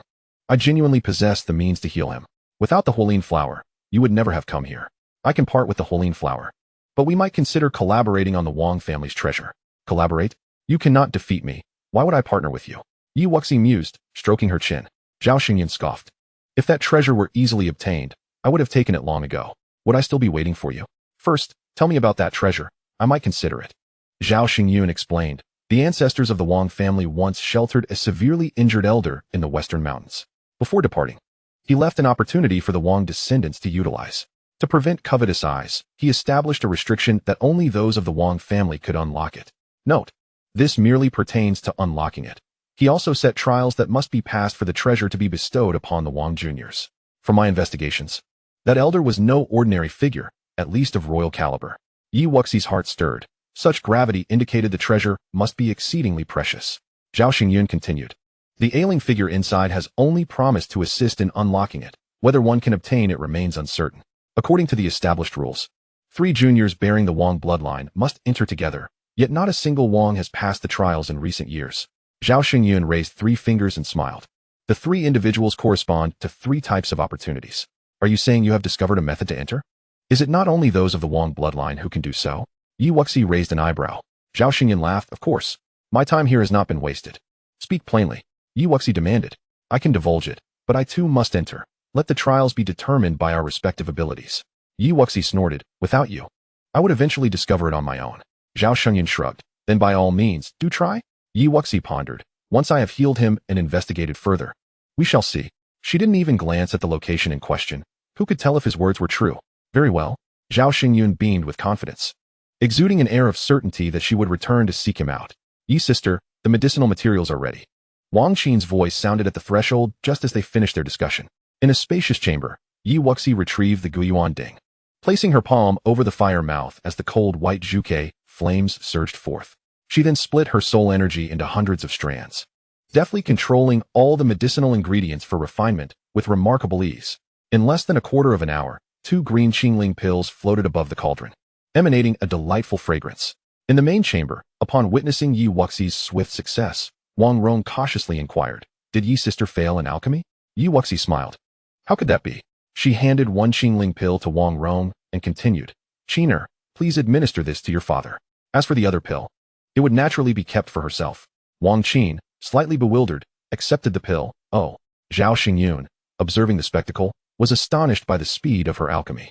Yet, judging by the aroma of the pills, their quality was evidently high. Wang Rong, lying on the bed, swallowed the Qingling pill without hesitation.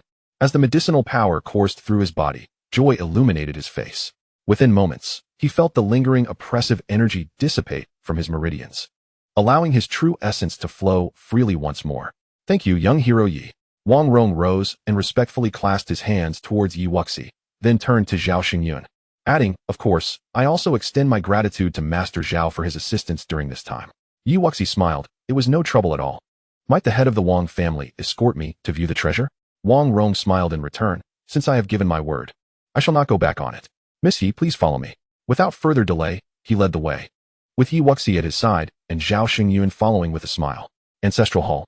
Yi Wuxi glanced at the plaque marking the place. Indeed, the opportunity left by the elder resides here.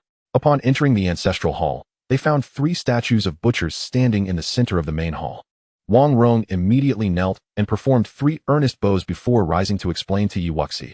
These are the 3 ancestors of the Wang family who assisted that great being. In truth, they did not assist in any significant manner.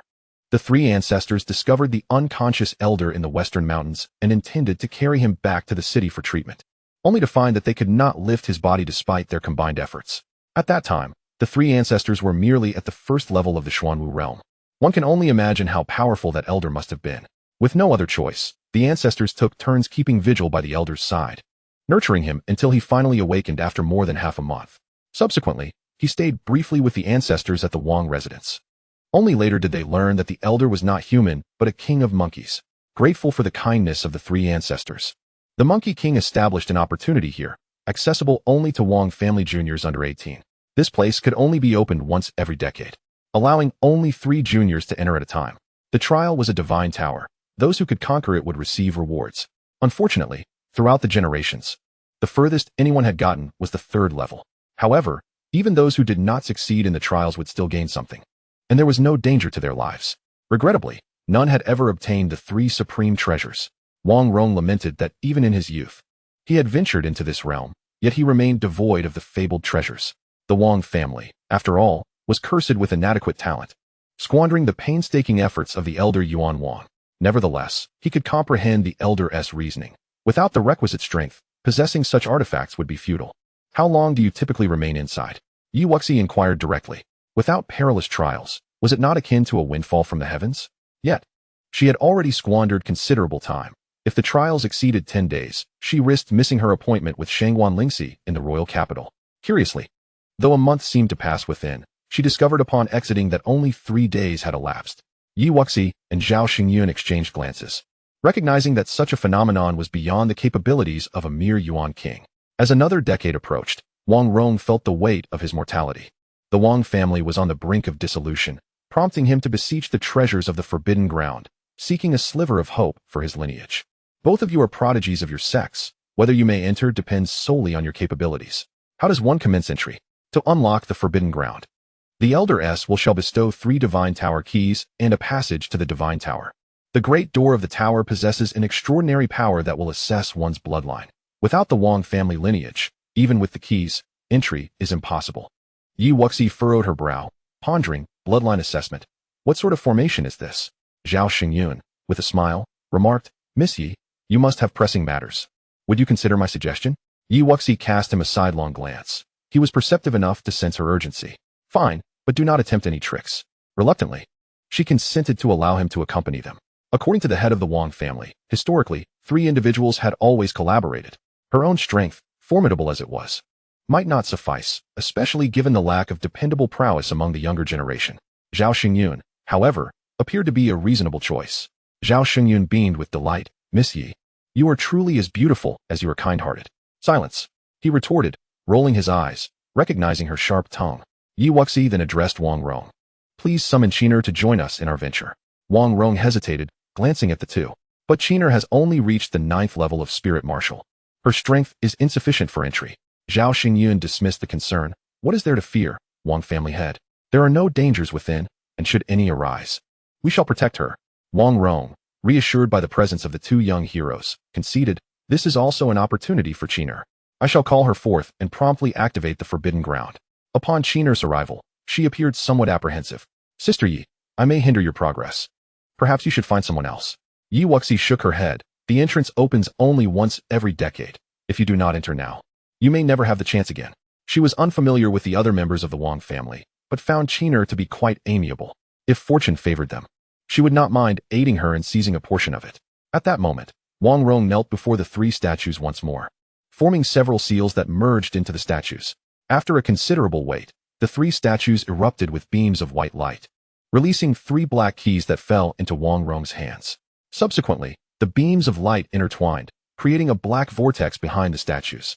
Wang Rong handed the keys to Wuxi and her companions. May fortune smile upon you. 2 young heroes and Qiner. Wuxi nodded, and without delay, the 3 stepped into the vortex.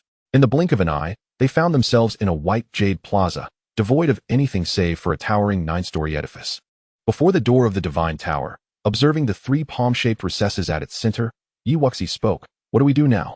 Without a bloodline, how can we gain entry? Zhao Xingyun smirked. Here, we shall insert the keys and place our palms upon the recesses to assess our bloodlines. We merely need to utilize Miss Wang's fingertip blood. I possess secret arts to guide her blood to our recesses, a ruse to deceive. Wuxi shot him a cold glare. Without 3 individuals, do not expect to accomplish anything. Rest assured, Miss Yi, deceiving you serves no benefit to me. Zhao Xingyun replied with a disarming smile. Miss Wang, would you kindly pierce your fingertip and place it upon the recess? Wuxi commanded. We shall act in unison. The trio first embedded the keys, and after Wang Qin cut her finger, allowing blood to flow, she affixed her fingertip to the recess. In that instant, Zhao Xingyun formed a blood-colored seal, placing it upon her palm. Wuxi observed as Wang Qin's fingertip blood divided into 2 strands, transforming into ethereal handprints that surged toward the adjacent recesses. Now, he urged, and without hesitation, Yi Wuxi pressed her palm against the imprint, causing the Divine Tower's door to slowly part. Chapter 124. The Star Tower. Once inside the tower, the door thunderously closed behind them. The interior seemed woven from starlight, as if they were suspended within a celestial realm. Why is the spiritual energy so thin here? Yi Wuxi queried, perplexed. No sooner had she spoken than 3 phantasmal figures identical to them materialized on the first level, each at the peak of the 9th level of the Xuanwu realm. Qiner, what was the cultivation level of those from your clan who entered before? Yi Wuxi's curiosity deepened, intrigued by the tower's mysteries. Each generation differs. The phantom figure's cultivation on the first level corresponds to the highest level among the 3 entering. That is why the Wang family has historically selected individuals of similar cultivation to enter. Yi Wuxi shot Zhao Xingyun a frosty glance. You've caused quite the trouble. Zhao Xingyun raised an eyebrow. Miss Yi ought to be grateful to me. Otherwise, you wouldn't even be here. Before they could exchange further words, the 3 phantasmal figures lunged at them. Qiner, step back. Yi Wuxi commanded, unleashing a desolation palm at 2 of the phantoms, while Zhao Xingyun engaged the figure mirroring him. Suddenly, the 2 phantoms Yi Wuxi attacked conjured identical palm imprints, launching them back at her. Zhao Xingyun faced a similar predicament. They both staggered back, astonished. This tower was no ordinary structure. However, the attacks merely mimicked their forms, lacking the full force of their abilities. Yi Wuxi pondered, we must finish this swiftly. There are 9 levels in this tower, and I cannot afford to linger. Understood. Desolation palm. This time, Yi Wuxi channeled 5 types of true energy alongside the 4 symbols' power. The 2 phantoms still attempted to replicate the black palm imprint, but it lacked the essence of her 5 types of true energy and the 4 symbols' power. Boom. The 2 phantoms suddenly disintegrated into motes of light, merging into Yi Wuxi's body, and she felt her true energy surge significantly. These phantoms were formed from pure spiritual energy. No wonder the energy within the tower was so thin. It was all expended in summoning these figures for combat. Yi Wuxi felt a thrill of excitement, though lamented that the number of phantoms was too few to satisfy her 5 Dantians. Beside her, Zhao Xingyun unleashed a powerful undying demon seal, obliterating his counterpart. As the spiritual energy flowed into him, his expression turned exuberant. The trio easily ascended to the 2nd level, where they encountered the same starry world, and similarly, 3 phantasmal figures resembling them appeared, though now at the 1st level of the Earth Martial Realm. Zhao Xingyun, this is your doing. Yi Wuxi retorted icily. What a disaster. Now I must contend with a higher difficulty. Yet, she reconsidered. If these phantasmal figures had higher cultivation, the spiritual energy she could absorb would increase proportionately. I will handle these 3. You and Qiner stay back. With a change of heart, she recognized the opportunity. The higher the cultivation of these phantoms, the more spiritual energy she could amass, and if she could eliminate them, her own cultivation might swiftly ascend. Sister Yi is truly benevolent. The little girl gazed at Yi Wuxi with starry-eyed admiration. What does kindness have to do with her? Zhao Xingyun sighed, unable to suppress a smirk, and then exhaled. The sins I have committed are mine to bear. Sisters, step back and take a breather. Leave these 3 to me. This is the retribution I deserve. Wang Qin scratched her head in confusion, pondering how the previous entrants from the Wang family had to work together just to barely breach the 1st layer. Yet here, Sister Yi and Master Zhao were humbly yielding to one another, seemingly afraid to strike simultaneously. Truly strange. The talents from the great sects are indeed extraordinary. Zhao Xingyun retorted. Get lost. With his plans thwarted, Yi Wuxi unsheathed her sword and lunged at the 3 phantasms of the Earth Martial Realm. All of this is hers. Gritting his teeth, Zhao Xingyun summoned his silver spear, but alas, he was a moment too late, as Yi Wuxi had already dispatched the 3 phantoms with a single stroke of her sword. 3 more pure strands of spiritual energy entered her being, and Yi Wuxi nodded in satisfaction. Her cultivation was nearing the mid-stage of the Xuanwu 8th level. Sister Yi is truly unfair. Zhao Xingyun lamented, having gained nothing. Yi Wuxi smiled slightly. You nearly got the little girl killed on West Mountain. Is that fair? Zhao Xingyun fell silent. That was a beautiful accident. The 3 of them appeared in the 3rd layer, and this time, no one wasted words. Wang Qin proactively distanced herself, while Yi Wuxi and Zhao Xingyun charged forward. However, dealing with the 2 from the Earth Martial 2nd level was not easy either. Yi Wuxi managed to slay 2. Yet another strand of energy fell into Zhao Xingyun's hands. With the infusion of that energy, her cultivation had broken through to the mid-stage, propelling her towards the later stage. It can't be that we're facing the Earth Martial 3rd level above, can it? Yi Wuxi furrowed her brow. At this rate, neither of us will make it. Confronting the Earth Martial 3rd level is nearly my limit. After all, that constitutes a significant realm leap. Zhao Xingyun shook his head. If that's the case, who can advance? Let's go see. As the three entered the fourth layer, a voice echoed. After centuries, a member of the Wang family has finally stepped into this fourth layer. Congratulations on reaching the true Star Tower. Star Tower? Wuxi raised an eyebrow, finding the name fitting. Suddenly, a golden three-eyed ape phantom appeared within the tower. Predecessors. Wuxi and the others bowed in unison. The three-eyed ape spoke in a deep voice. I am not the predecessor you think I am. I am merely a follower of the master, entrusted with guarding the Star Tower, awaiting the talented descendants of the Wang family. The golden ape's three eyes glimmered ominously as it continued. What is this? You two are not of the Wang family. Cold sweat broke out on Wuxi's forehead. Although this ape claimed to be a follower, she sensed its formidable strength. They had indeed seized the Wang family's opportunity. Would this creature eliminate them? It is as such. Esteemed predecessor, we rescued. Silence. The young lady of the Wang family speaks. Zhao Xingyun's words were abruptly cut off, and he felt a surge of anxiety. Wang Qin hastily interjected. Predecessor, please do not be angry. Sister Yi and brother Zhao saved my father and the Wang family. It was my father who allowed them to enter here together. Sister Yi and brother Zhao are kind-hearted and have protected me all the way here. After assessing Wang Qin's low cultivation, the golden ape retracted its hostility and coolly remarked, You two possess quite the skills. You have managed to evade the bloodline detection. Wuxi cautiously stated, Predecessor, we indeed entered here with the promise of the Wang family patriarch. Might we undertake the trial together? If you disallow it, we shall exit immediately. Zhao Xingyun quickly echoed, Indeed, we harbor no ill intent towards the Wang family. Should the predecessor refuse, we will leave at once. The golden ape fell silent, and after a lengthy pause, it finally sighed. Very well, with this young lady of the Wang family present. It does not entirely contravene the master's original intent. You two may remain. Chapter 125, Comprehensive Enhancement. Before Wuxi and the others could express their gratitude, the three-eyed ape's tone shifted. This Star Tower has a mysterious origin, acquired by the master by chance. It is believed to be a place where ancient clans hone their talents. The first three layers serve merely as qualification tests. You two outsiders exhibit commendable talent. But from this layer onward, you will face not mere illusions, but actual lethal formations that pose genuine risks to your lives. Are you certain you wish to bring this young lady of the Wang family along? Wang Qin immediately interjected, Predecessor. May I withdraw so that Sister Yi and brother Zhao may participate in the trial? The three-eyed ape remained silent, merely observing the two. Wuxi smiled. This opportunity rightfully belongs to the Wang family. It is appropriate to bring Qiner along.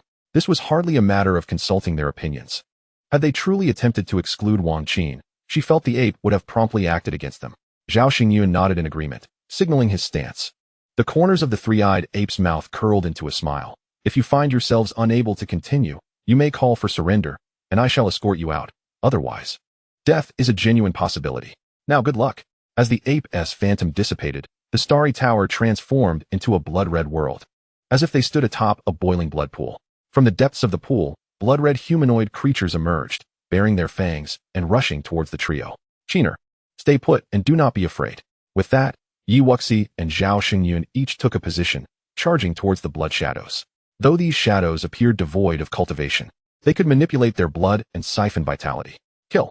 Wuxi swung her sword, taking down 4 blood shadows, only to discover that the severed shadows did not dissipate, but rather began to reconstitute. How resilient they are, Wuxi thought to herself, continuing to strike with her sword, unleashing sword intent that utterly obliterated the blood shadows. Upon their demise, the shadows transformed into 4 invisible energies that melded into Wuxi's body. This actually enhances my vitality. If I keep this up, my physical strength will significantly improve. Wuxi felt a surge of excitement. The previous 3 layers had augmented her true energy, while this layer would enhance her vitality. The Star Tower was indeed extraordinary, even without acquiring treasures. Her entry was a boon. Laughing as I tread the waves, I shall navigate the rivers. With renewed vigor, she intensified her attacks. The improved second stance unleashed a wave that eradicated an entire cluster of blood shadows, ensuring they were utterly vanquished. Wherever the blood shadows swarmed, she charged forth. For the opportunity to enhance her vitality was far more scarce than that of her true energy. As boundless vitality surged into her being, Wuxi found herself not fatigued but invigorated, as if an inexhaustible force coursed within her. Before long, she had slain nearly 100 blood shadows, and not far off, countless strands of blood energy coalesced, slowly forming a larger blood shadow, with features far more defined, resembling a living being. Wuxi smiled, utilizing the wind-walking 9 heavens technique to swiftly approach the colossal blood shadow. delivering a decisive strike. Boom. Another surge of vitality entered her. This power purer than that of the ordinary blood shadows before. The shadows in her vicinity were eradicated, yet she did not pause, continuing to charge towards Zhao Xingyun. With the four-symbol divine art in her possession, she was not concerned about the accumulation of vitality. Rather, she worried there might not be enough. Boom, boom, boom. As Yi Wuxi joined the fray, the blood shadows in that area detonated in succession. She had no regard for Zhao Xingyun's grim countenance, deeming it merciful enough not to slay him. Once all the blood shadows were vanquished, the entrance to the fifth layer did not immediately materialize. Yi Wuxi took a moment to rest, seizing the opportunity to circulate the four-symbol divine art, refining the vitality within her body. After approximately 15 minutes, the entrance to the fifth level materialized. The trio stepped into this realm, a world enveloped in darkness and profound silence. Above the somber landscape, only the silhouettes of black crows flitted through the air, while a tumultuous river, reminiscent of the waters of the underworld, surged across the bleak ground. Yi Wuxi gazed in astonishment at this scene, pondering the identity of the master of the Star Tower, for everything within it appeared so vividly real. Could it be the spirits of the departed? Wang Qin, hiding behind Yi Wuxi, stared at the ghostly black mists rising from the river, which took on the form of skeletal figures with sunken eye sockets and crimson eyes. Regardless of their nature, they must be exterminated, unfazed by the emerging spirits. Yi Wuxi felt a thrill of anticipation. For every soul she vanquished on the lower levels, she gained unique powers. What could this level offer? She was eager to find out. With sword in hand, Yi Wuxi boldly charged towards the spirits, only to realize, in the next moment, that her attacks passed straight through their ethereal forms, inflicting no damage whatsoever. What to do if her attacks were ineffective? On the other side, Zhao Xingyun retracted his silver spear, recognizing the gravity of the situation. We must utilize special powers. Being spirits, they should be vulnerable to sunlight or purifying flames. Yi Wuxi contemplated. Zhao Xingyun nodded in agreement, then summoned his true energy to conjure illusory flames, yet the spirits remained unscathed. Seeing this, he quickly retreated to stand alongside Wang Qin, chuckling awkwardly. You go ahead. I'll leave the benefits of this level to you. Useless, Yi Wuxi replied coldly. Immediately, she conjured a sphere of cold white flame in her right hand, infusing it with her true energy to create fireballs that surged towards the spirits. The flames of the vermilion bird, a sacred beast, could purify all. Upon contact with the cold white flames, the spirits crackled and screamed in agony. The spirits consumed by the fire transformed into pure, formless soul energy, flooding into Yi Wuxi's spiritual sea. Her soul power was increasing. Yi Wuxi was somewhat astonished. As these soul energies entered her, her perception of the surroundings sharpened. Augmenting one's soul power was no easy feat, even with her mastery of the unification soul technique. Progress was slow. How rare this was. Yi Wuxi sighed, realizing that the Star Tower was a veritable treasure trove, enhancing various powers. As she marveled, she hurled fireballs at the relentless spirits, and as the little ghosts dissipated one by one, the waters of the underworld began to boil, forming a vortex. From within that whirlpool, a towering figure emerged, its body dark with crimson hair and green eyes, wielding a trident and bearing azure fangs as it leered menacingly at Yi Wuxi. Alarmed, she recoiled, realizing that there indeed were ghosts. Zhao Xingyun, along with Wang Qin, retreated hastily, exclaiming, "Friend, are you able to handle this? If not, we should call for help." Hearing Zhao Xingyun shout, Yi Wuxi regretted not having silenced him sooner. Yet it was too late. The fierce ghost, brandishing its trident, lunged at her. Yi Wuxi unleashed the vermilion bird flames with fervor, hurling a massive fireball at the ghastly figure, but it merely grinned wickedly, effortlessly shaking off the flames. What the hell? The current potency of the vermilion bird flames is insufficient. What other energies can vanquish these spirits? Yi Wuxi pondered, moving with a ghostly grace to evade the ghost's assault while contemplating viable tactics. She was reluctant to recklessly employ the five elements' true essence, and the five elements fire lotus might not suffice either.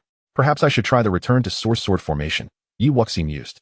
If she could eliminate this fierce ghost, her soul power would surely see significant advancement. Relinquishing this opportunity would be unwise.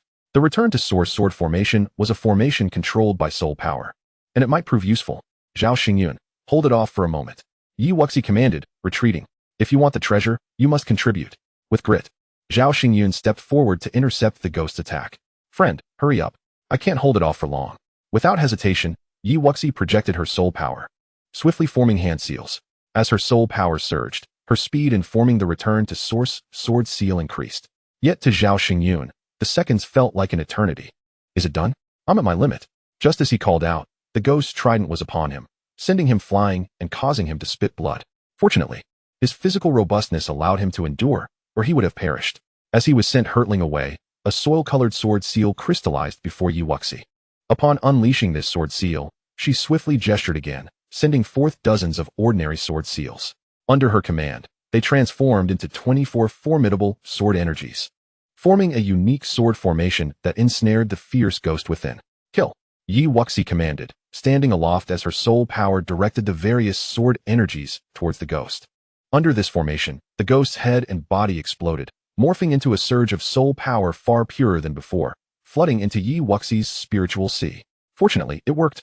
Wuxi landed back on the ground, exhaling in relief. The formation also constituted special energy, and she had infused the sword energies with the intent of fire, enabling her to thoroughly incinerate the fierce ghost. Zhao Xingyun coughed lightly, saying, "Miss Yi, how will you thank me? I've been injured, yet all the benefits accrue to you." Wuxi shot him a sidelong glance. "Then perhaps you should withdraw. That way, you won't be hurt." "Just a jest." Zhao Xingyun chuckled lightly. Retreating now would be foolish. He was determined to see what treasures lay ahead. Wuxi, uninterested in idle conversation, sat cross-legged to cultivate the unification soul technique, refining her burgeoning soul power. After what felt like an hour, the entrance to the 6th level finally opened. The 6th level revealed a vibrant world, filled with the songs of birds and the fragrance of flowers, standing in stark contrast to the preceding level. The trio inhaled the fresh air, feeling a wave of comfort wash over them. However, this was no paradise, it was a trial. Within moments, wooden figures began to emerge from the ground, encircling them. "What the hell? How do we fight this?" Zhao Xingyun cursed, noting the 3 rings of wooden figures. The first ring comprised 99 peak 9th layer Xuanwu figures. The second ring had 48 peak 1st layer Earth Martial figures, and the third ring contained 24 peak 2nd layer Earth Martial figures. Moreover, the energy emanating from them was peculiar and did not resemble true essence. As the 3 rings of wooden figures formed, faint green strands of energy began to swirl around them. "Of course we charge in." Wuxi felt her battle spirit rising in response to the wooden figures' bizarre attacks. With sword in hand, she unleashed the second form of her fusion sword technique, sweeping towards the innermost ring of 9th layer Xuanwu wooden figures. The sword surged like a rainbow. With a single strike, dozens of 9th layer Xuanwu wooden figures shattered, transforming into streams of faint green energy that flowed into Wuxi's body. As the energy entered her, the small tree at the center of her Dantian began to sway vigorously, directly drawing the energy into its embrace. Is this essence energy? She recalled the moment when the small tree had absorbed life essence, leaving her speechless. Was she laboring for nothing again? Regardless, she resolved to continue the battle. The benefits provided by the small tree had been substantial, and nurturing it further would surely yield rewards.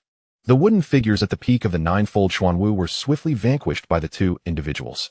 For Wuxi, the first level of Earth Martial was not particularly challenging. It merely required a few more sword strikes, and with her abundant vital energy, she felt no fear. Under Wang Qin's adoring gaze, Wuxi dispatched the last 2 wooden figures of the 2nd level of Earth Martial with another stroke of her sword. Upon absorbing the essence from these figures, the little tree seemed to have grown slightly larger. This time, the group was granted a longer reprieve of 2 full hours before the entrance to the 7th level finally opened.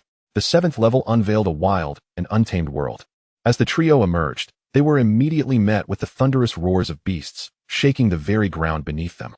Wang Qin, being of lower cultivation, was so shaken by the sound that blood seeped from the corner of her mouth. Wuxi administered a pill to her, which alleviated her condition somewhat. Though her complexion remained pale, the roars drew nearer, and a formidable horde of beasts soon came into view, flying in the sky and crawling on the ground. Numbering at least 300, consisting of 1st and 2nd tier 3rd grade beasts. Among this menacing throng stood 3 colossal figures, each at the pinnacle of the 3rd tier. The ferocious beasts charged directly at them, and Wuxi unsheathed her shadow sword to confront them head-on, drunkenly cutting the long river, burning the heavens. Laughing as I tread the azure waves, a dream of many autumns, the heartless guest. With these 3 techniques unleashed in unison, the overwhelming might of her sword eclipsed the pressure exerted by the beasts, and the intent to kill surged throughout the world, resulting in the explosive demise of dozens of monsters in an instant.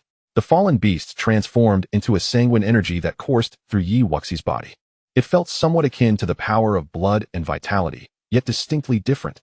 Sensing the transformation within her, Wuxi was taken aback. as it appeared to have directly augmented her physical strength.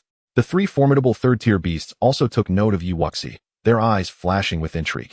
With a collective roar, they unleashed their fury, and the surrounding horde intensified their menacing aura, launching various attacks toward Wuxi and Zhao Xingyun. Wuxi maintained her composure, executing the Windwalker steps, gliding effortlessly through the void. The beasts failed to catch her silhouette, many of their attacks missing entirely, leaving them only with the relentless brilliance of her sword light.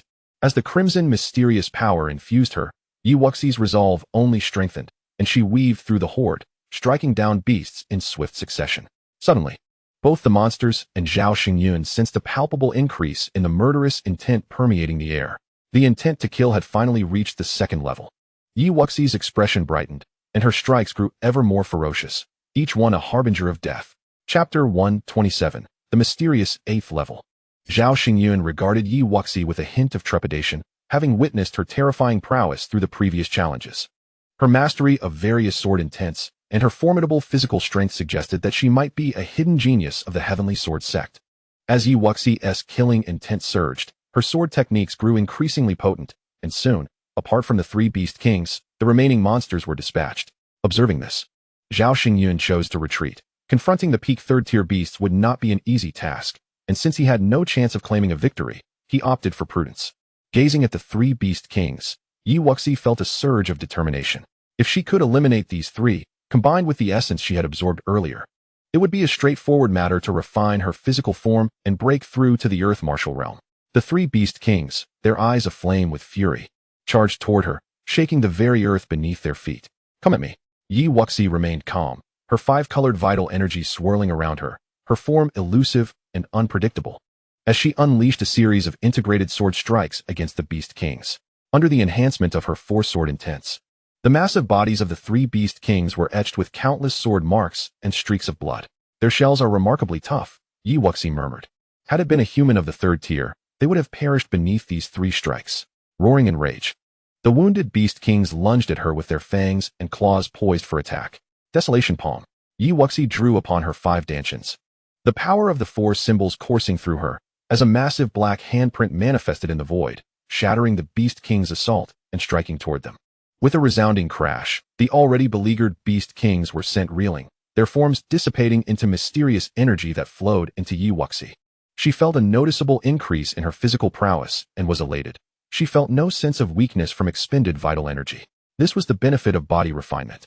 Only with a powerful physique could one bear the might of even greater vital energy. Wuxi mused, though cultivating physical strength alongside other forms of power could be time-consuming. She believed it was well worth the effort. Seated in meditation, she activated the chaotic 5 elements technique to restore her vital energy. And by the time she reached the 7th level of cultivation, the entrance to the 8th level opened. Wuxi had no choice but to cease her preparations, inwardly hoping that no 4th-tier earth martial beasts would appear.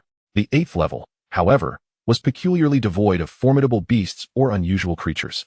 The sky was adorned with stars, while the ground surrounding them was a vast expanse of whiteness, boundless and infinite. Wuxi felt an unsettling apprehension. It was as if time and space had come to a standstill, an eerie sensation enveloping her. What does this mean? Zhao Xingyun broke the silence. Struggling to articulate his thoughts, the unknown power was always a source of fear. Wuxi shook her head, suggesting that this level might test their comprehension. This void-like world bore some resemblance to the moment she acquired the soul-devouring needle technique. Yet standing here, she felt no inclination for enlightenment. In this realm, she felt as insignificant as a speck of dust, overwhelmed by forces beyond her control. Is this truly a trial that mere juniors can overcome? Zhao Xingyun pondered, the eerie tranquility of this world unsettling him. The Star Tower was only accessible to those under 18. He wondered if it was a decree set by the Elder Monkey King or the original master of the Star Tower. Wang Qin, trembling, asked, since neither of you can devise a plan, must we endure here indefinitely, or should we concede? Having reached the 8th level, retreating now would be a pity. Wuxi's eyes reflected a hint of reluctance. She decided to attempt to gain insight. She promptly settled into a meditative posture. Zhao Xingyun and Wang Qin nodded in agreement. This level appeared devoid of danger, and if they could attain some understanding, it would be beneficial. If not, there would be no loss. Wang Qin relaxed, gently closing her eyes to sense the surroundings. Time passed unmeasured, and Wuxi found herself immersed in a starry expanse, facing a colossal, motionless star. Yet, when she reached out to touch it, She found it utterly ungraspable. Her eyes widened in horror. The object lay before her. Yet she could not make contact. As she surveyed the entire starry sky, she rubbed her eyes in disbelief, observing numerous smaller stars that darted about at incredible speeds, appearing and disappearing in an instant. What is happening? Wuxi held her head in confusion, as within this same starry realm, time seemed to warp. Some stars raced like comets while others remained still, a chaotic interplay that left her feeling disoriented and lost. Within the 8th level of the tower, as the three of them closed their eyes, this world grew even quieter, their breaths becoming increasingly faint, even showing signs of ceasing altogether. Awaken! A commanding voice resonated in Wuxi's consciousness, akin to the sound of the Tao, echoing incessantly. No. Disoriented and lost in the starry void, Wuxi was jolted back to her senses by this transcendent sound. She should be in the 8th level of the Star Tower, not adrift in this celestial expanse. Startled, Wuxi opened her eyes, her forehead drenched in sweat, gasping for breath. She had narrowly escaped being lost in that starry realm. As she lifted her gaze, the once white, static expanse within the tower had vanished, restoring the starlit realm she had first encountered upon entering. Before her stood the three-eyed monkey. Beside her, Zhao Xingyun and Wang Qin appeared pale, their breaths heavy. This lair was far from the perceived safety. It was a silent harbinger of death. Wuxi forced a bitter smile, rising to clasp her hands in gratitude. Thank you, esteemed elder. Had it not been for your timely intervention, we might have wandered lost until we perished in the chaos of time. Zhao Xingyun and Wang Qin suppressed the fear in their eyes, respectfully echoing, Thank you, esteemed elder. The three-eyed monkey regarded them with a complex gaze. There is no need for thanks. The trial actually concluded on the 7th level. Even the mysteries of this layer elude my understanding, perhaps due to my own limitations. Your talents displayed in the previous levels were commendable, and I selfishly permitted you to enter. Yet, I nearly brought you to ruin. Esteemed elder, does this mean we have passed the test? Wuxi inquired, aware that if even the elder could not decipher the challenges here, her own meager abilities were unlikely to yield insights. In time, perhaps as her strength grew, she might glean understanding, but for now, she would not reach beyond her grasp. Indeed, the three-eyed monkey replied, producing 3 items that gleamed in his hands. I have observed your performances in the preceding trials, and these treasures rightfully belong to you, my dear girl. You may now distribute them as you see fit. Without you, they would not have crossed this threshold. You have 2 choices. Either give each of them 1 item, or eliminate both and claim all for yourself. Rest assured, should you choose the latter, I shall not intervene. Zhao Xingyun's eyes lowered, a flicker of wariness in them. Who wouldn't he desire to possess such treasures? In his eyes, Wuxi was far from benevolent. Although he felt himself powerless against her, it did not mean he lacked means for self-preservation. Wang Qin hastily waved her hands. I contributed nothing. I do not wish for anything. Esteemed elder, please do not consider me. The three-eyed monkey smiled. Since you have come this far, your choice alone matters now. I heed only Wuxi's decision. Chapter 128, The Blessings of the 9th Layer. Wuxi's heart was a tumult of uncertainty. Could this monkey truly remain uninvolved? She found it difficult to trust. If that were the case, why not allow individuals to face the trials alone instead of letting 3 enter together? Surely, it could not culminate in mutual slaughter. After some contemplation, Wuxi resolved. Esteemed elder, we entered together. Thus, it is only fitting that each of us receives 1 item. Human nature serves as the greatest trial. Yet it is also the most fragile. Perhaps this was the response the monkey sought to hear. Indeed, the three-eyed monkey nodded with satisfaction. Excellent. You have not disappointed me. The Wang family's virtues are rare in a world that reveres strength. The master has left opportunities here, hoping to bestow treasures upon those with equally sincere hearts. Without you, they would not have reached this point, and without the Wang girl, you would not have qualified for the trial at all. Without her assistance, your progress would not have been so smooth. While Wang Qin remained unfazed by these words, Zhao Xingyun exhaled in relief, a glimmer of understanding dawning in his eyes. Wuxi fell silent. The monkey spoke the truth, yet in this world where the strong thrive and the weak perish, the concept of virtue felt ethereal. Wang Qin was indeed a kind-hearted girl, and while she hardly knew Zhao Xingyun, he was not an enemy. Nevertheless, when the monkey had posed the choice, a fleeting thought of eliminating the 2 for the sake of the treasures had crossed her mind, though it was but a momentary flicker and not her ultimate resolution. Wuxi pondered, then smiled. If I had chosen the latter, esteemed elder, would you really have refrained from intervening? The three-eyed monkey replied calmly, I would not. This is your trial, and their fates intertwine with yours. However, should you slay them, I would intervene to obliterate you. The master's legacy shall not be bestowed upon one who slaughters their companions. Of course, it is possible that you chose the first option merely to align with my expectations. And upon exiting, you may seize the treasures for yourself. In such a case, I would indeed be powerless to intervene. Yet you must understand that those who betray their true nature, those whose hearts and martial aspirations waver, seldom achieve greatness. Wuxi had anticipated his words and felt no desire to linger on the matter. Esteemed elder, could you please inform us of the specifics of these 3 items so that I may make an informed choice? The three-eyed monkey smiled. That I cannot do. It is for you to choose, and the items belonging to the others are also for you to decide. Wuxi, somewhat speechless, turned her attention to the 3 objects. One was a blood-red crystal orb, another a dark golden scroll, and the last a crimson scroll. The 2 scrolls were likely techniques or martial arts. Wuxi frowned slightly, realizing she currently lacked the need for additional techniques. And high-level martial skills were beyond her reach at the moment, although they could potentially contain rare secret arts. She surveyed the items, finding it difficult to decide. Channeling her spiritual energy, she reached out to sense the 3 objects, yet gleaned nothing conclusive. After a moment's deliberation, Wuxi finally made her choice. Esteemed elder, I choose the crystal orb. High-level martial skills can be acquired later, but the orb may contain some rare treasure or resource. I shall give the dark golden scroll to Qin and the crimson scroll to Zhao Xingyun. The 3-eyed monkey smiled as he distributed the items accordingly. And at that moment, Wuxi's consciousness was suddenly graced by a voice. You are fortunate. You have selected the most precious item. Wuxi felt a rush of surprise and joy, her anticipation heightening. The 3-eyed monkey then addressed the trio. The 9th layer also serves as a reward for you. The spiritual energy there is abundant. You may cultivate for 2 months in the 9th layer. Wuxi hesitated. Esteemed elder, how long have we been here? You have spent a month within the tower, yet only 3 days have passed outside. The 3-eyed monkey replied with a smile. Time within the Star Tower differs from that in the outside world, and the same applies to the 9th layer. Wuxi felt reassured. Even if they cultivated for 2 months, only 9 days would pass in the outside world, allowing her ample time to reach the royal capital. As the monkey's words concluded, the entrance to the 9th layer opened. You 2 may proceed to cultivate first. Zhao Xingyun and Wang Qin nodded. Understanding that the elder had matters to discuss privately with Wuxi, and they amicably ascended to the 9th layer. Wuxi, clutching the crystal orb, asked, Esteemed elder, what is this item? The 3-eyed monkey's voice resonated. This is true dragon blood, the essence of the azure dragon. Wuxi's heart stirred with astonishment. True dragons were mere legends, and it seemed that the Zhong continent did not possess genuine dragons, as bloodlines like that of the Jiao dragon were merely muddled. The 3-eyed monkey smiled. Indeed, your fortune is remarkable. This was an accidental acquisition by the master on the ancient battlefield, sealed within this millennium-old blood crystal by secret methods to prevent its dissipation. Furthermore, our monkey clan does not, like your kind, refine and absorb the bloodlines of other races, allowing this dragon blood to remain to this day. Wuxi nodded. She had indeed struck a significant fortune. Had it been a human powerhouse, it would have been refined long ago.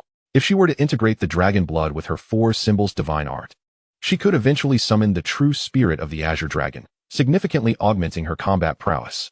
Your current cultivation level is insufficient to refine it. I shall temporarily seal it within your body.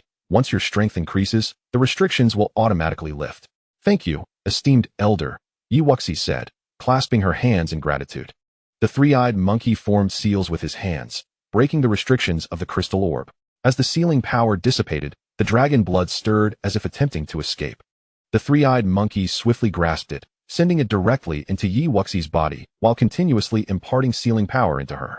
Within Wuxi's Dantian, a mass of dragon blood floated restlessly, seemingly unwilling to be confined, yet unable to break free. The sealing cage being infused by the monkey was gradually constricting, confining its movement. Suddenly, at the very moment when the sealing power was about to completely confine it, the small tree in the center of the Dantian began to shake violently. An invisible force tugged at the dragon's blood, and under this influence, the sealing power of the monkey was utterly shattered. Wuxi inwardly lamented her misfortune. She feared that the small tree would not hesitate to devour this as well, which would indeed be a tremendous loss for her. Please spare it for me, she thought desperately as she watched the dragon's blood nearing the tree. She hastily delved into her consciousness to communicate with it. This is genuine dragon's blood. If I miss this opportunity, where will I find it again? The small tree seemed to comprehend her words and paused for a moment. Seizing the opportunity, Wuxi assured it. I promise to find something even better for you next time. This dragon's blood is of utmost significance to me. The tree appeared to possess a spirit of its own, as it loosened its grip on the dragon's blood. In that instant, The dragon's blood flickered, attempting to escape. Taken aback, Wuxi was about to speak. But the small tree, now enraged and radiating familiar power, directly thwarted the dragon's blood's erratic movements. The dragon's blood, sensing something terrifying, willingly merged into Wuxi's body to escape the clutches of that force. This unexpected turn caused the three-eyed monkey outside to immediately withdraw its sealing power, its face reflecting disbelief. Dragons were inherently proud. How could it willingly merge with such a weak bloodline as that of a human?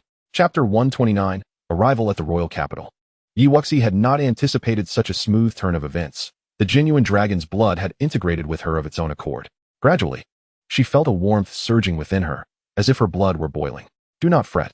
The voluntary fusion of dragon's blood with you poses no danger.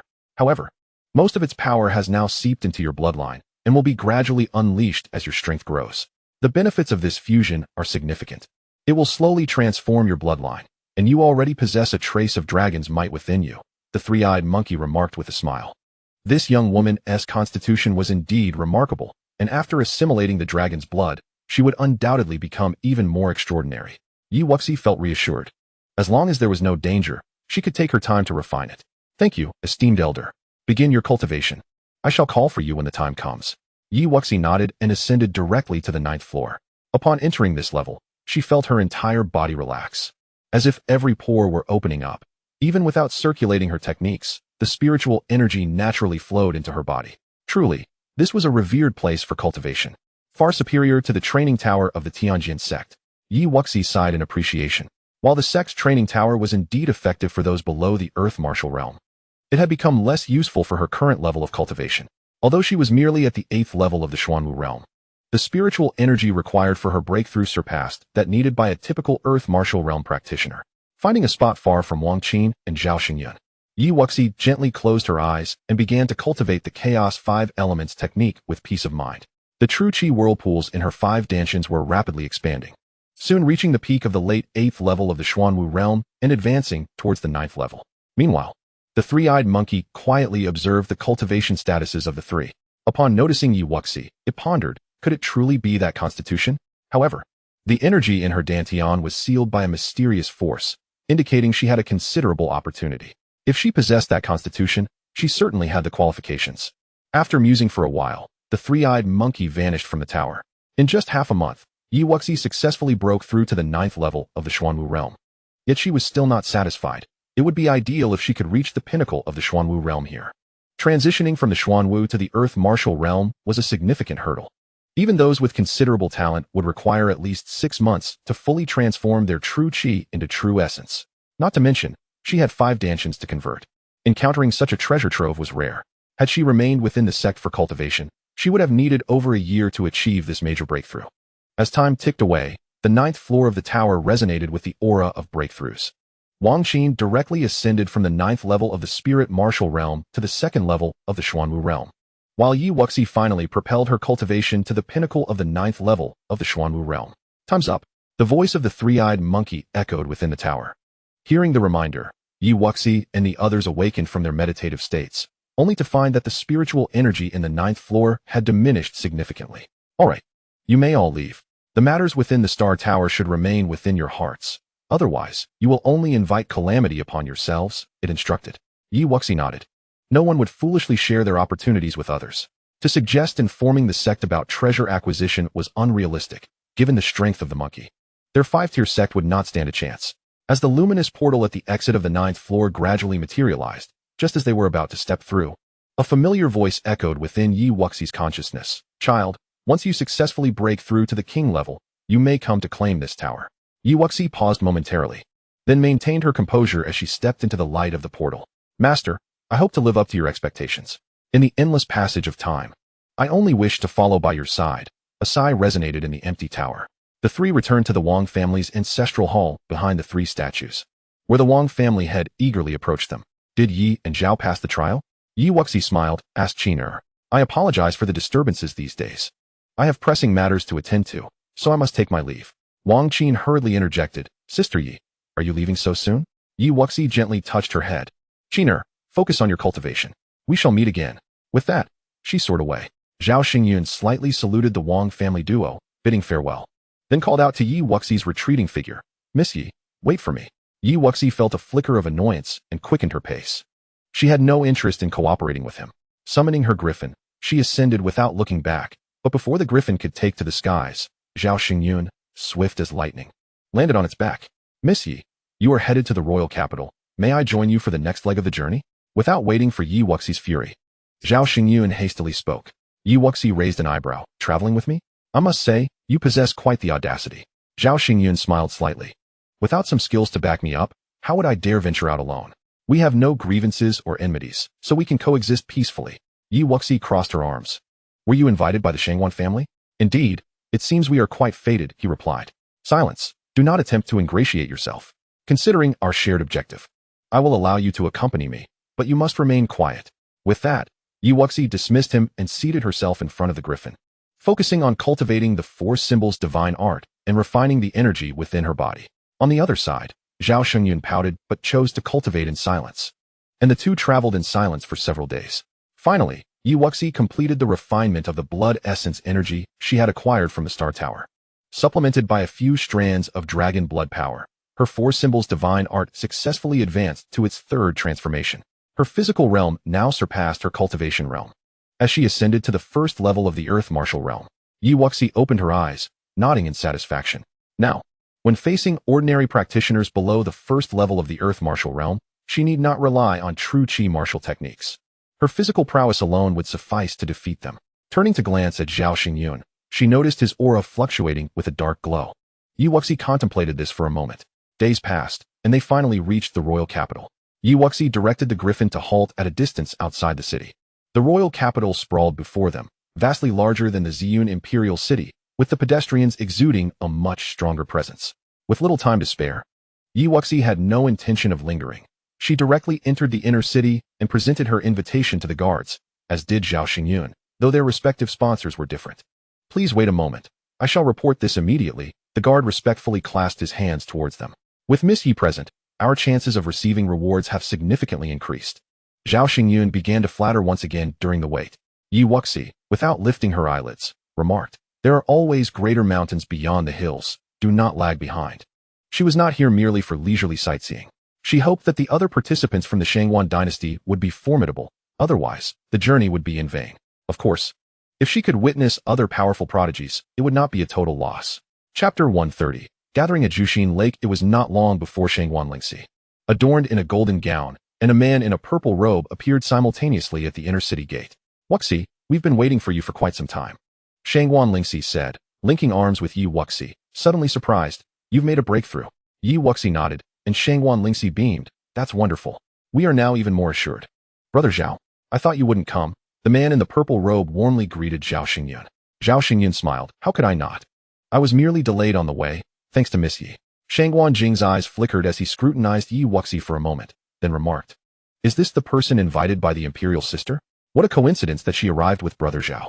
Shangwan Lingxi, however, was not particularly close to Shangwan Jing and merely replied, Wuxi and I will proceed first. As they made their way toward the palace, Yi Wuxi inquired, Lingxi, when does the competition begin? If it's still early, I shall find a place to stay in the city. Shangwan Lingxi disapproved, saying, Wuxi, I've already arranged accommodations for you. You may rest assured in the palace. The competition will commence in 3 days. Tonight, we will have a gathering at Zhuxin Lake, where all 20 participants from the Dali dynasty will be present, firstly to meet each other, and secondly to determine the order of battle for the upcoming contest. You and that Zhao Daoist arrived late, but fortunately, you did not miss anything. Yi Wuxi nodded, feeling it unnecessary to decline, as it was only 3 days after all. Before long, the two arrived at the palace, where Shangwan Lingxi led Yi Wuxi to a palace entrance. Wuxi, this is the outer area of the palace, where the invited guests reside. Please take a moment to rest. I will come to fetch you before the banquet. Having traveled such a long distance, Yi Wuxi indeed needed to freshen up. All right, see you soon, she replied with a smile. The palace was well prepared, and after a brief grooming, Yi Wuxi changed into a flowing blue gown. Not long after, Shangwan Lingxi reappeared. As they walked within the palace, Yi Wuxi asked, Lingxi, how will the competition be conducted? Shangwan Lingxi explained, this time, the two factions, the Earth Martial Realm and the Mystic Martial Realm, are divided into both arena contests and individual duels, with 5 participants in each. The defender gains 1 point for winning the first round, 2 points for the second, and the points accumulate. For instance, if Wuxi goes first and defeats all 5 opponents consecutively, we could directly earn 15 points. However, in the case of individual duels, the points are counted separately. Even if all 5 win, they would only earn 5 points. Yi Wuxi's heart stirred. Thus, the arena contest was indeed crucial in determining the final outcome. Precisely. Hence the order of combat is of great importance. As they conversed, the two soon arrived at a picturesque lake surrounded by purple bamboo, with pavilions dotted across the opposite shore and the sound of a zither wafting through the air. This place is quite elegant, Yi Wuxi mused quietly. Is this the person you invited? A voice called from behind as 2 young women strolled towards them. Shangwan Lingxi replied with a smile, Sister San. Wuxi is my friend and the top disciple of the Tianjin sect. Wuxi, this is my elder sister, Shangwan Yu. The Tianjin sect is merely a 5th-tier sect. Have they fallen to the point where a 9th-level mystic martial disciple can rank first? Before Yi Wuxi could respond, the girl beside Shangwan Yu spoke haughtily. Yi Wuxi assessed her and chose not to engage in a debate, finding no merit in the bravado of someone merely at the half-step earth martial level. Shangwan Lingxi appeared displeased, retorting, cultivation level does not equate to combat prowess. The girl scoffed disdainfully, seemingly unimpressed by Shangwan Lingxi's words. Shangwan Yu quickly interjected, Sister He, why don't we proceed first? Yet, He Lang was relentless, questioning, are you sure it's wise to invite such a weakling? It could lead to an easy loss. One cannot discern strength from mere appearances. The outcome will reveal the truth, Yi Wuxi replied coldly, then turned to Shangwan Lingxi, asking, who is she? Shangwan Lingxi explained. She is He Lang, the 2nd disciple of the Xiantian sect. Yi Wuxi understood then, an elite from a 4th-tier sect. No wonder she was so arrogant. Oh, I see. I thought she might be the top disciple from the Xiantian sect, given her pride. He Lang sneered, what does the first disciple of a 5th-tier sect amount to? In our Xiantian sect, it's questionable whether she could even make it into the top 10. Is that so? A voice came from afar, belonging to Shangwan Jing and Zhao Xingyun, accompanied by 2 men in splendid robes. Ah, Miss Yi also faces disdain at times, Zhao Xingyun remarked, clearly enjoying the spectacle. Yi Wuxi smiled, what are you so pleased about? She may encompass all 5th-tier sects, but that does not mean she looks down upon me alone. Oh, I wonder how I, the first disciple of the Yinluo sect, measure up against this esteemed disciple of the Xiantian sect. Why not engage in a duel? The man who spoke, belonging to the Yinluo sect, directed his gaze coldly at He Lang, an unruly mob. Seeing the discontent brewing, He Lang flicked her sleeve and soared across the lake, using her true essence to land on the opposite shore. I am Fei Shujia. As the others departed, the Yinluo sect disciple addressed Yi Wuxi. I am Yi Wuxi from the Tianjin sect. The group exchanged introductions and chose not to use the prepared bamboo rafts, instead flying directly across. Within the pavilions, exquisite food and fine wine awaited. Due to the earlier conflict, Shangwan Lingxi led Yi Wuxi to a secluded pavilion, avoiding any company with Shangwan Yu and He Lang. As they sat in the pavilion, sipping wine, Shangwan Lingxi introduced, that gentleman beside Fei Shujia is my cousin, Shangwan Qian. Cousin? Shangwan Lingxi smiled, my mother and his father are siblings. The emperor of our dynasty is actually our grandfather, but he rarely intervenes, delegating authority to my royal uncle and mother. Our 2 factions do not enjoy a particularly peaceful relationship. Among my lineage, I only have 3 sisters. The rest belong to my royal uncle's family. Ah, I see. Yi Wuxi nodded, having sensed the peculiarity in the interactions among the Shangwan family members, both at the tomb and just moments ago. Shangwan Lingxi then gestured towards Shangwan Yu's pavilion. The newcomers are Shangwan Qian and Yan He. Yan He ranks 4th within the Xiantian sect. As for the Earth Martial Realm participants, we can get acquainted later. Yi Wuxi took a sip of her drink, realizing she had already met all the participants from the Mystic Martial faction, apart from herself, all being at the half-step Earth Martial level. She wondered if Shangwan Lingxi was aware of the strengths of the participants from the Diqi dynasty. Shangwan Lingxi's expression darkened slightly as she replied, they have invited the first disciple of the Xiantian sect, He Nian. The auxiliary support is quite comparable to ours, 2 disciples from the Xiantian sect, and 3 first disciples from 5th-tier sections. Yi Wuxi felt a surge of interest. All being first disciples would indeed provide a worthy challenge, and she hoped they would not disappoint her. Chapter 131, Selection of Participants soon. A regal and elegant woman descended onto the central platform, surveying the crowd in the pavilions. Dear young friends, your journey from afar to assist the Dali dynasty in this battle is deeply appreciated, regardless of the outcome. I raise my glass to you all. Senior Shangwan, you are too kind. As Yi Wuxi and the others raised their cups, the beautiful woman smiled and remarked, surely everyone is familiar with the rules of the Spirit Vein competition. So let us proceed directly to the matter at hand, selecting the participants and the order for the arena matches and duels. Given the significance of this arena contest, we have adjusted the rewards accordingly. The number of spirit stones awarded will be determined by the points accumulated by our Great Li dynasty. Of course, the previously promised minimum remains unchanged at 2,000 high-grade spirit stones. Yi Wuxi's eyes flickered with understanding. After estimating through the Star Tower, she realized that 2,000 high-grade spirit stones were hardly sufficient for her to break through to the Earth Martial Realm. If she could compete in the arena, securing more spirit stones would undoubtedly be beneficial. He Lang spoke up assertively. "Senior, I volunteer to be the first to compete in the arena." Another voice chimed in. "In my humble opinion, it would be fairer for each of us to test our skills first, with the strongest emerging to fight in the arena." Shangguan Lingxi smiled and agreed. "This gentleman Fei has made a valid point. The friends we have invited are all exceptional talents from their respective sects, and a friendly sparring session would be beneficial." Shangguan Jing added, "I wonder how the other young friends feel about this?" No objections here. Seeing that everyone was in agreement, Shangguan Jing smiled. "In that case, you may battle on the lake, but as the competition approaches, I hope everyone will hold back."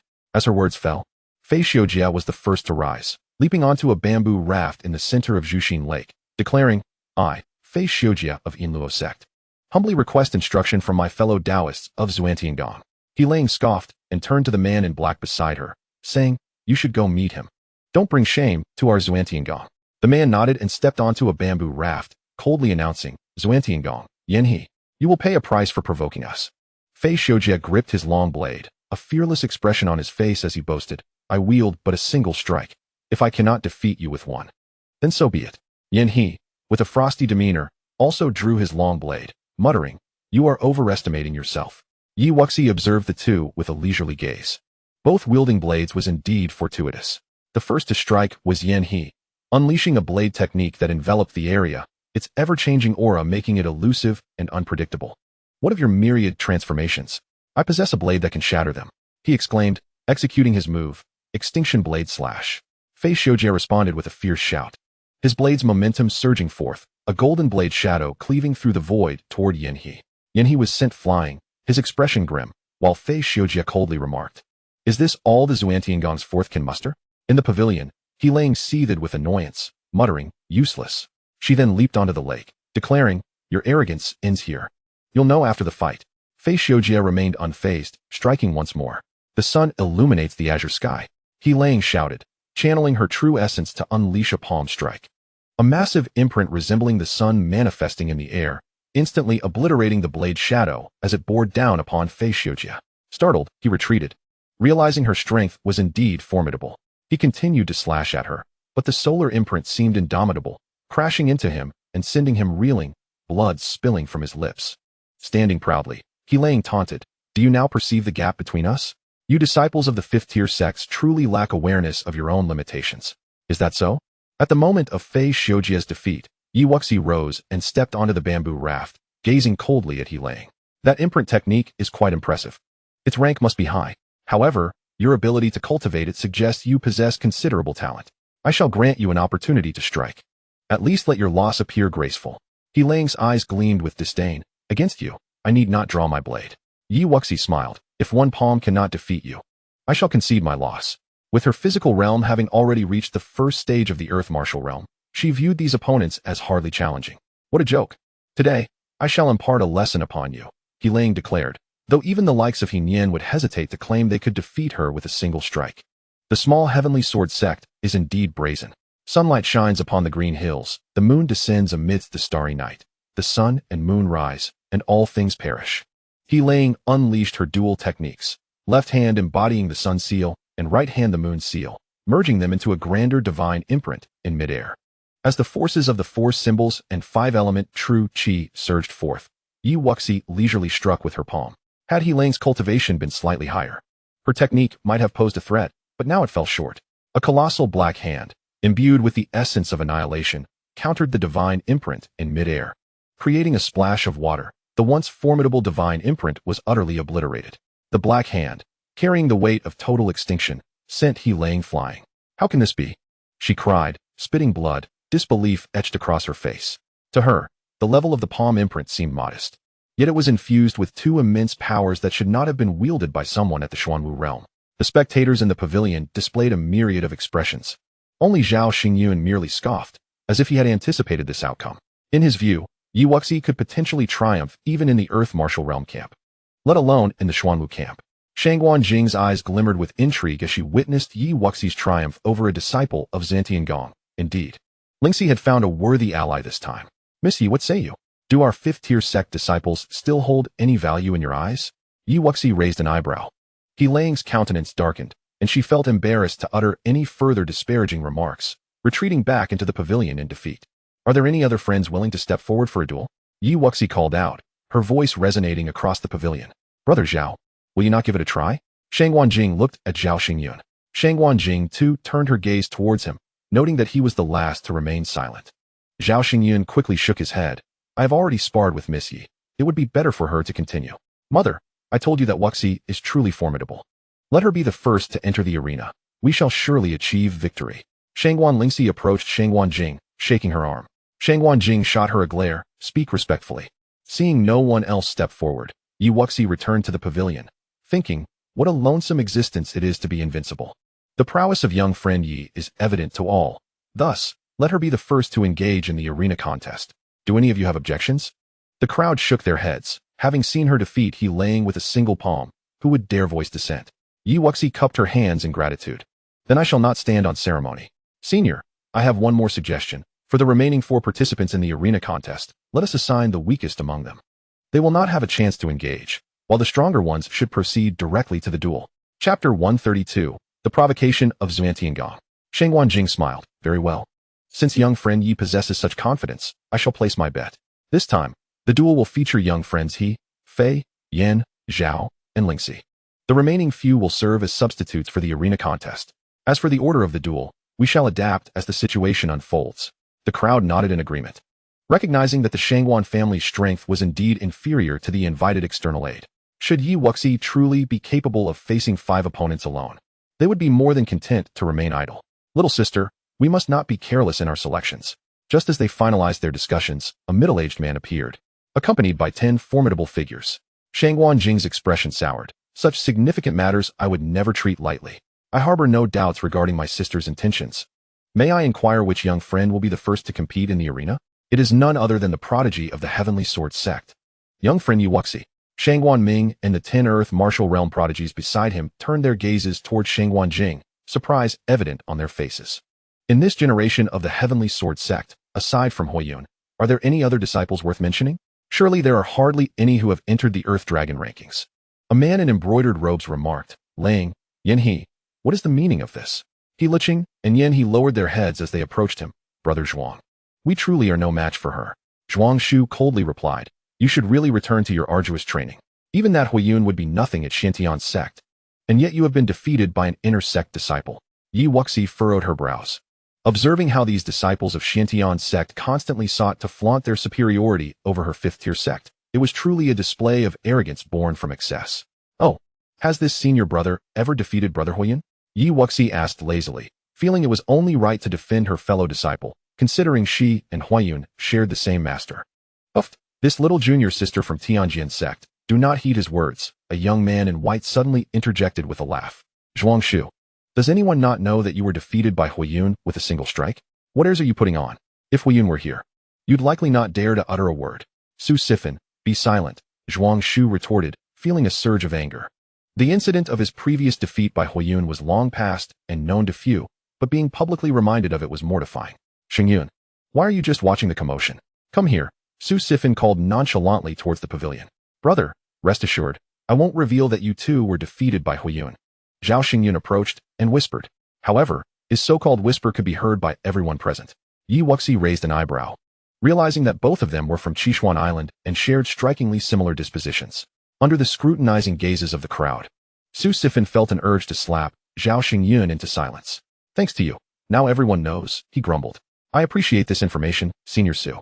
I suspected that with my brother's prowess, if he truly had lost to someone like this Zhuang, he would have long since taken his own life with his sword. Yi Wuxi said, cupping her hands together with a smile. Huiyun is Huiyun. Who here dares claim to surpass him? So what if there are many stronger? In the eyes of our senior brother, he is hardly worthy of regard. Zhuang Shu replied icily. Regardless, our strength is not something a mere 9th-level Xuanwu can judge. Yi Wuxi countered dismissively. If I recall correctly, it was you who sought to flaunt superiority through my brother, unable to best him. Now you are enraged at being bested by an inner disciple? You, Zhuang Xiu was caught off guard by her revelation. Suddenly, he unleashed a surge of true essence and struck towards Yi Wuxi. A mere Xuanwu dares to act so brazenly before me. How shameless to resort to such tactics. Yi Wuxi silently cursed, quickly employing the wind-soaring nine-heaven step to evade in midair, and simultaneously activated her 5 Dantians, swinging her sword. Zhuang Xiu's casual strike was obliterated, and the onlookers were taken aback. After all, Zhuang Xiu was a 5th-level Earth Martial Realm practitioner. Even a mere casual strike should have been beyond Yi Wuxi's capacity to withstand. Su Sifan exclaimed, Zhuang Xiu, you are supposed to be a core disciple of Xiantian's sect. Is it not disgraceful to ambush a junior sister from Xuanwu? Zhuang Xiu waved his sleeve dismissively. This is not an ambush. She spoke so sharply. I assumed she possessed the strength of Huiyun and sought merely to spar. Who would have known she was so easily defeated? Spar? May I inquire how old you are? Yi Wuxi retorted coldly as she returned to her original position, sword in hand. I am a prodigy on the Earth Dragon ranking, merely 23 this year. We are of the same generation, hardly a case of bullying, Zhuang Xiu replied proudly. Oh, 7 years my senior, and I have yet to turn 16. When I reach 23, if my strength were only as yours, I would be ashamed to the point of taking my own life. Upon hearing this, the crowd in the pavilion was stunned. Yi Wuxi, tall and poised, did not appear particularly young. Even Zhao Xingyun, who had interacted with her for some time, had assumed she was around 17 or 18, only to discover she had not yet reached 16. At 16, her strength was already considered among the most exceptional in the Xian domain. The pavilion fell silent, and Su Sifan broke the quiet. Zhuang Xiu, did you hear that? You have trained for 7 years longer and still dare to boast. Zhuang Xiu's face reddened. But a young man from the same Earth Martial Realm of Xiantian's sect stepped forward to defend him. It's only 7 years, strictly speaking. We are of the same generation. What is wrong with sparring? Yi Wuxi glanced over, noting he was at the 3rd level of Earth Martial Realm. Well then, step forward. And let us spar. I am curious to see just how extraordinary a core disciple of Xiantian's sect truly is. Shangwan Lingxi anxiously tugged at her sleeve. Wuxi. It's fine, Yi Wuxi replied, her gaze icy as she fixed it on the young man from Xiantian's sect. While she currently could not contend with Zhuang Xiu, what was there to fear from a 3rd-level Earth Martial practitioner? Haha, since she is so arrogant, you, Zhou Man, should spar with her. Zhuang Xiu directed to the young man beside him, feeling somewhat guilty for his earlier outburst. Now that Yi Wuxi had brought this upon herself, they could not be blamed. Junior sister, Yu, Su Sifan, who had been defending her, was momentarily at a loss. He had been defeated by Huiyun, but they were friends, and he could not stand by and watch Huiyun's fellow disciples being bullied. Zhao Xingyun interrupted, Brother, why worry so much? Missy can handle it. He had witnessed the peculiarities of her strength. She had slain a peak 3rd-level Earth Martial beast with just a few strikes, so what was there to fear? It was Zhou Man who should be concerned. Zhou Man laughed heartily. Ha! What relation do you have with Huiyun? If I injure you, will he come to seek vengeance on my behalf? We share a casual relationship, merely being from the same master. I can discipline you without needing my senior brother's intervention. Enough talk. Let us battle on the lake, Yi Wuxi declared, stepping onto the surface of Zhuxing Lake. Chapter 133, The Defeat of Zhou Man. The two faced each other on the lake, and in the pavilion, Shangwan Lingxi pulled at Shangwan Jing. Mother, Wuxi is fighting on our behalf. What if? She had witnessed Yi Wuxi's combat prowess, and at such a critical moment, Shangwan Jing could not allow her to come to harm. She quickly spoke up. Both of you are guests of the Great Li dynasty. Let it be a spar, but do not harm one another. Yi Wuxi and Zhou Man nodded, recognizing they were on another's territory, and it would be unseemly to kill in front of witnesses. However, Yi Wuxi thought to herself, what kind of spar would be worthwhile without some cost? Zhou Man smirked, so we share the same master. How interesting. Your fellow disciples are quite arrogant. Yet Huiyun has at least some merit to his strength. And what about you? Who can rival the arrogance of your Xiantian sect? As for my strength, it will be revealed in due course, Yi Wuxi coolly retorted, switching her sword to the top-tier Earth-level Zhanling sword. You have courted your own misfortune. Today, I shall use the sword you take pride in to crush you. Divine Wind Sword. Zhou Man scoffed, drawing his sword, the blade radiating a furious wind as it surged forth. Unfazed, Yi Wuxi elegantly slashed with her Zhanling sword, similarly infused with the essence of wind, meeting his attack head-on. Bang! The clash of sword energies unleashed a tempest, the surrounding purple bamboo swaying violently, while the lake's surface erupted in waves. Divine Wind Annihilation. After blocking dozens of strikes, Zhou Man finally shed his earlier disdain, retreating several steps as a vortex of sword energy surged towards Yi Wuxi. Dream of 1,000 autumns, unfeeling guest. Yi Wuxi activated the wind-soaring 9-heaven step, ascending into the air as she unleashed her myriad sword intents without reservation. The murderous aura enveloped the entire Zhuxing Lake, with layers of blue and red intertwined sword energies, exuding an all-consuming force as they relentlessly descended upon Zhou Man. Zhou Man's eyes widened in shock as he leaped into the air, swiftly conjuring a curtain of sword energy to defend himself. In a confrontation between a Xuanwu unable to fly and an earth martial practitioner, the latter should have had the upper hand. Yet, Wuxi had mastered a unique footwork technique, and her true essence was exceptionally robust, effectively bridging the gap between their realms. Setting aside their levels, the duel of swords was fundamentally a contest of sword intent. While his sword intent was not inferior to hers, the peculiar fact remained that at her young age, she had grasped not just one, but multiple sword intents. Wuxi would not grant him a moment's respite for contemplation. After shattering the sword light, her figure flickered like a specter as she unleashed another strike, her speed astonishingly swift. Before Zhou Man could fully comprehend the situation, a fresh wave of sword radiance had already surged before his eyes. Zhou Man retreated in a frenzy, attempting to parry with several strikes. Yet he was still sent flying by the overwhelming, lethal sword energy. Summoning a breath of true essence, he endeavored to stabilize his descent. But Wuxi merely curled her lips into a cold smirk, and in an instant, propelled by the essence of wind, she was hovering above him. "You are not worthy to wield a sword," Wuxi declared icily, and with a swift motion, she pressed down with her foot, submerging Zhou Man into the water and sending forth a great splash.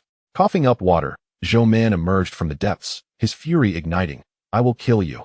But with a resounding thud, as soon as he broke the surface, Wuxi's foot descended once more, forcing him back under. Her physical strength was formidable. With a single stomp, she exerted tens of thousands of pounds of force, leaving the injured Zhou Man utterly unable to resist. "Kill me? You think you are worthy?" The sounds of splashing echoed across Zhu Xiang Lake as Zhou Man struggled to surface, only to be met with another kick from Wuxi, a relentless cycle of torment. The onlookers in the pavilion, excluding the disciples of Xiantian's sect, were left in a state of astonishment. The outcome was far from what they had anticipated. Originally, Shang Wanjing had prepared to intervene on Wuxi's behalf at any moment. My goodness, how can Fire Cloud's junior sister be so ruthless? Su Sifan wiped the cold sweat from his brow, realizing that his earlier worries had been unfounded. Yet, wasn't Fire Cloud a renowned alchemist? Why were her disciples not engaged in alchemy, but rather pursuing this path? Su Sifan sighed deeply. Zhao Xingyun twitched his lips. If you were to witness her in alchemy, you would be even more astounded. Just her speed in refining is something else entirely. Talents like her are truly insufferable. They outshine in every aspect. As the crowd marveled at the spectacle, none attempted to halt her ruthless treatment of Zhou Man. After a considerable duration, the disciples of Xiantian sect finally recollected that the one suffering in the lake was their own comrade. Zhuang Shu leaped forth, shouting, "Stop!" Wuxi coldly laughed, directing a kick at Zhou Man, who had just resurfaced. The force and speed were such that he flew through the air like a mere plaything. Zhuang Shu, who had intended to reprimand Wuxi, had to halt his advance, summoning his true essence to catch Zhou Man. Seizing the opportunity, Wuxi soared back to the pavilion, casting a glance at the disciples of Xiantian's sect, causing He Ling and others to feel a chill run down their spines.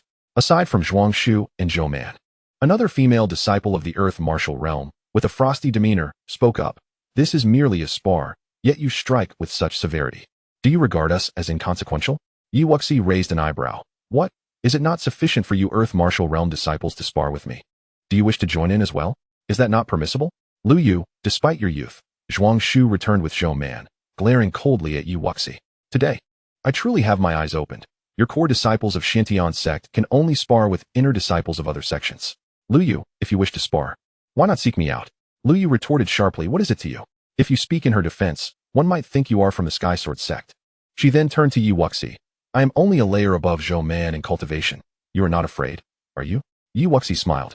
"Are you so incapable of handling defeat? After I finish with you, will this Zhuang Shu again leap to your aid?" Just as it seemed another conflict was about to erupt, Shang Wanjing interjected, "With the competition imminent, dear friends, why not take this opportunity to rest? We can engage in sparring post-competition." Given their status as guests, a modicum of face saving was necessary. Lu Yu huffed, "For now, I shall spare you." Wuxi rolled her eyes. "Who is sparing whom remains to be seen. Against a disciple of the earth martial realm, I may still possess the strength to fight." Thus, the gathering dispersed. Shangwan Lingxi accompanied Wuxi back to the palace, saying, "Wuxi, do not let their provocation sway you. You are still young. Soon, you will surpass them." Wuxi smiled warmly. "Lingxi, I shall not act impulsively. There is no need for concern." Shangwan Lingxi had truly been supportive of her. And Yi Wuxi felt a genuine camaraderie with her, cherishing this friendship. That is good. After the competition, I shall accompany you to explore the city. Where is the competition venue? Yi Wuxi inquired. At the Royal Palace's martial arts arena. The participants from the Great Qi dynasty will arrive that day. And I will come to fetch you. Chapter 134. The beginning of the Spirit Vein competition. After Shangwan Lingxi departed, Yi Wuxi settled in her chamber, surrounded by spirit stones, fervently absorbing the spiritual energy. Each layer of true essence she could convert would bolster her confidence against the disciples of Xiantian's sect. 3 days swiftly passed, and Yi Wuxi had exhausted all her assets, shattering several tens of thousands of mid-grade spirit stones, yet her cultivation had not progressed significantly. Not a single layer of true essence had been converted. My heavens, you truly are a glutton. Yi Wuxi remained silent, realizing that without extraordinary opportunities, relying solely on spirit stones would lead to exceedingly slow progress. After the competition, she would need to venture out to seek fortune. Having tidied herself and donned a flowing green gown, Shangwan Lingxi arrived. The two made their way to the martial arts arena, where 2 large platforms had been erected on the expansive field for combat, with a grand viewing stand situated at the center. By the time Yi Wuxi and Shangwan Lingxi arrived, the participants from the Great Li dynasty had nearly all assembled. Shangwan Ming and Shangwan Jing also arrived. And not long after, a grand carriage roared in from the horizon, halting midair. A middle-aged man, clad in a splendid robe, descended alongside 20 formidable figures, landing upon the viewing stand. Ha ha ha, my 2 esteemed friends, we meet again. The man exclaimed, laughing heartily as he greeted Shangwan Ming and Shangwan Jing. Shangwan Jing appraised the individuals he had brought along and smiled. Li Peng, I hope you won't be laughing too soon. Li Peng scanned the crowd, exuding confidence. Ladies, let us not speak prematurely. Let us commence directly so we can expedite the extraction of the spirit vein. The arena competition in the Xuanwu realm shall commence first. Those participating, please step forward, Shangwan Jing stated directly, outlining the rules without preamble. Li Peng smiled at several individuals. He Xiaoyu, Yinan, you may take the stage. Remember to show some mercy and leave your opponent with a semblance of dignity. He Nian, clad in a white gown, along with several young men, stepped forth, confidently taking to the martial arts platform. Among the participants from the Great Qi dynasty, besides the inner disciple He Nian, the rest were members of the Li family, evidently intending for He Nian to challenge 5 opponents single-handedly. Shangwan Jing snorted, Wuxi, you too shall participate. Although He Nian's presence raised her concerns, having witnessed Yi Wuxi's prowess, she felt reassured. If her core disciples could handle it, surely they need not fear an inner disciple. Yi Wuxi and the others nodded. Stepping onto the martial arts arena, He Nian looked surprised. She had expected her opponent to pit her junior sister against her in the competition, but it seemed they were opting for a direct surrender. From the viewing stand, Li Peng observed the participants from the Great Li dynasty with a mixture of curiosity and suspicion. Shangwan Jing continued, let us begin. The first combatants from both sides shall ascend the platform simultaneously. Yi Wuxi and He Nian showed no hesitation, landing on the stage, one clad in green, the other in white, gazing at one another from afar. Inner disciple of Xiantian's sect, He Nian. Inner disciple of Sky Sword sect, Yi Wuxi. He Nian furrowed her brows slightly as she introduced herself, expecting to see a glimmer of apprehension or fear on Yi Wuxi's face. To her surprise, Yi Wuxi not only remained unfazed, but also calmly revealed her own background. Tianjin sect? If her memory served her right, that sect ranked rather low among the 5th-tier sects. Hardly worth mentioning, especially for someone claiming to be the first among the inner disciples. Observing her demeanor, Yi Wuxi sensed that He Nian's sense of superiority, typical of disciples from the Xiantian sect, was flaring up, much akin to how city dwellers often look down upon those from rural areas. With a smile, Yi Wuxi said, Taoist he, shall we begin directly? Her nonchalant attitude momentarily flickered with displeasure in He Nian's eyes.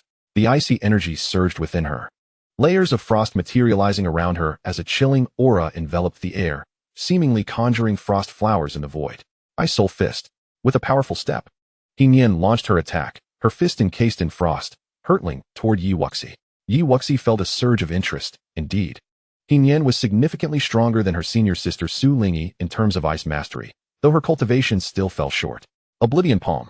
Channeling the power of the 4 symbols and the 5 elements true qi, Yi Wuxi struck out with a palm, shattering the ice fist as it surged toward He Nian. Startled, He Nian quickly erected a layer of frost to shield herself from the impact, but the palm's force was overwhelming, shattering her defense as if it were nothing. Stumbling back a few steps, she realized she could not afford to be careless and shot upward into the sky. Ice Prison of the Mountains. Hovering midair, She unleashed both fists, summoning a torrent of icy blades that rained down upon Wuxi. Wuxi, employing her wind step technique, also leaped into the air, slamming down with a larger, more powerful black palm. The ice blades were obliterated, and she swiftly closed the distance to Yin, delivering a forceful strike enhanced by the power of the four symbols.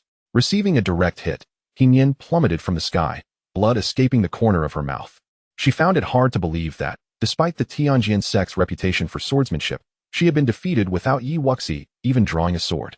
As Wuxi returned to her original position, her flowing garments billowing, she looked at Yin and asked, "Taoist he, do you wish to continue?" "I concede," Yin replied, suppressing her emotions but unable to deny the truth. The audience in the stands, particularly those from the Qi dynasty, appeared somewhat astonished. Li Peng's expression darkened. "You've hidden your talents well. I never expected you to unearth someone from the Tianjin sect. I was wrong to underestimate you." Jing smiled. Her mood evidently lifted. "Who will be next? Please send them up without delay." Li Peng snorted derisively. On the arena, a young man clad in purple robes stepped up with trepidation. "Liena." Wuxi raised an eyebrow and remarked, "You may use your strongest techniques. Otherwise, I find myself quite intrigued by the Qi dynasty's bloodline legacy, which might warrant a chance for you to strike." Star plucking hand. Liena, not daring to be careless, issued a sharp command, and a claw-like shadow descended from above, aimed at Wuxi. Wuxi smirked, effortlessly dispelling the claw with a single palm strike, then promptly advanced, eager to end the bout swiftly. Liena retreated abruptly, a misty shadow appearing above him, resembling a bloodthirsty beast. As this phantom emerged, his body was enveloped in a layer of silver-scaled armor. The forceful palm strike seemed unable to inflict any damage upon him, and Wuxi regarded him with surprise. Is this the power of the Li family's bloodline? Quite interesting indeed. However, compared to the Shangwan family's prowess, it paled in comparison. As Liena now appeared half-human, half-demon, with the scaled armor absorbing the brunt of the attack, a confident smile crept onto Liena's face. "My bloodline defense cannot be so easily breached by a single strike. Is that so?" Wuxi replied with a calm demeanor, channeling additional true qi. Her black palm crashing down with tremendous force, directly ejecting Liena from the arena. Next, Wuxi stood with her hands clasped behind her back, speaking leisurely. Indeed, the bloodline defense of the Qi dynasty was commendable, but it remained utterly insufficient against overwhelming strength. In her view, it was less effective than the purple aura of the Shangwan family. Li Peng's complexion turned a shade resembling that of a liver. Realizing the terrifying combat prowess of this young woman, he feared they might leave this competition without a single point. A woman in a purple dress appeared on the arena, about to speak when a voice echoed in her mind. "Xiao Yun, unleash your strongest techniques. Even if you do not prevail, you must exhaust her." Li Peng's eyes gleamed. He could not believe that the competition prohibited the use of pills. He doubted Wuxi could endure for long. Li Xiaoyun understood the gravity of the contest, refraining from further words as she activated her bloodline defense, soaring into the air enveloped in silver scales. "Cloud-piercing palm," she shouted, conjuring a large white palm that descended upon Wuxi. Wuxi, employing her wind step, countered with her own black palm, intent on exhausting her true qi. But that strategy proved misguided. Li Xiaoyun was flung from the arena, and Wuxi, appearing disinterested, remarked, "Why not have your remaining two join forces? It would be a waste of time to take turns." Without seeking Shangwan Jing's opinion, Li Peng solemnly declared, "Since this young friend has spoken, do not hesitate, both of you. Ascend." Shangwan Jing merely smiled, unconcerned, confident in Wuxi's strength. A one-on-two scenario posed no problem for her. Li Gusu and Li Zihao leaped onto the arena, simultaneously activating their bloodline powers and launching toward Wuxi. Wuxi channeled a significant portion of her true qi and the power of the four symbols, standing firm in the air as she unleashed both palms, sending the two of them crashing away. Li Peng rose, his countenance darkening. "You truly are remarkable, concealing such a talent. This round is undoubtedly lost for us." This defeat left them trailing by 15 points. Even a complete victory in the individual matches would not suffice to catch up. Their only hope lay in the earth martial realm. Upon returning to the stands, Wuxi was met with a pat on the shoulder from Shangwan Jing, who remarked, "Young friend Yi, you truly are exceptional. Please take a moment to rest while we await the competition results to distribute rewards."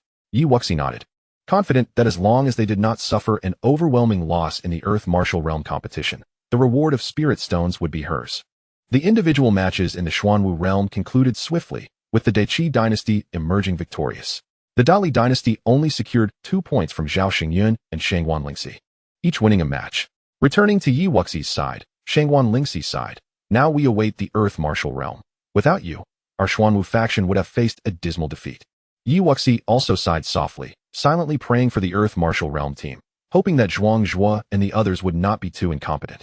In the Earth Martial Realm competition, Zhuang Zhuo was the first to battle against a fellow disciple from the Xiantian sect.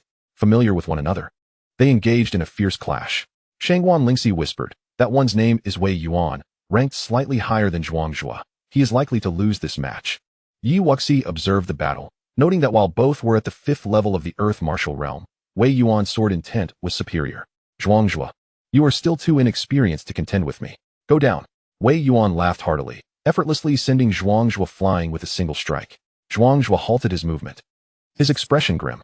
"You can hardly have any true chi left. I wonder how you'll fare in your next match." Yet Yi Wuxi disagreed with this assessment. Wei Yuan's fighting spirit was high, and despite his dwindling true chi, he could still manage a few more fights without issue. Indeed, the 4 warriors from the Great Li dynasty fell before Wei Yuan's blade, prompting Li Peng to regain his spirits, while Shangguan Ming's expression darkened. If they continued to lose, their previous advantage would vanish into thin air. The final combatant on the stage was Lu Yu, who stood with his sword in hand. "Brother Wei, it is time to descend," he stated. Wei Yuan, without a word, swung his blade once more. Lu Yu swiftly brandished his sword, breaking through the intent of the blade and launching an assault on Wei Yuan. "He is bound to lose," Yi Wuxi murmured, for Wei Yuan's true essence had been depleted, and his blade intent alone was insufficient to overpower Lu Yu's sword intent. As the words left her lips, Wei Yuan retreated, gravely declaring, "In this round, I concede." At least they had secured 1 point and, more crucially, halted their opponent's streak of victories. However, the Great Qi dynasty still had combatants remaining.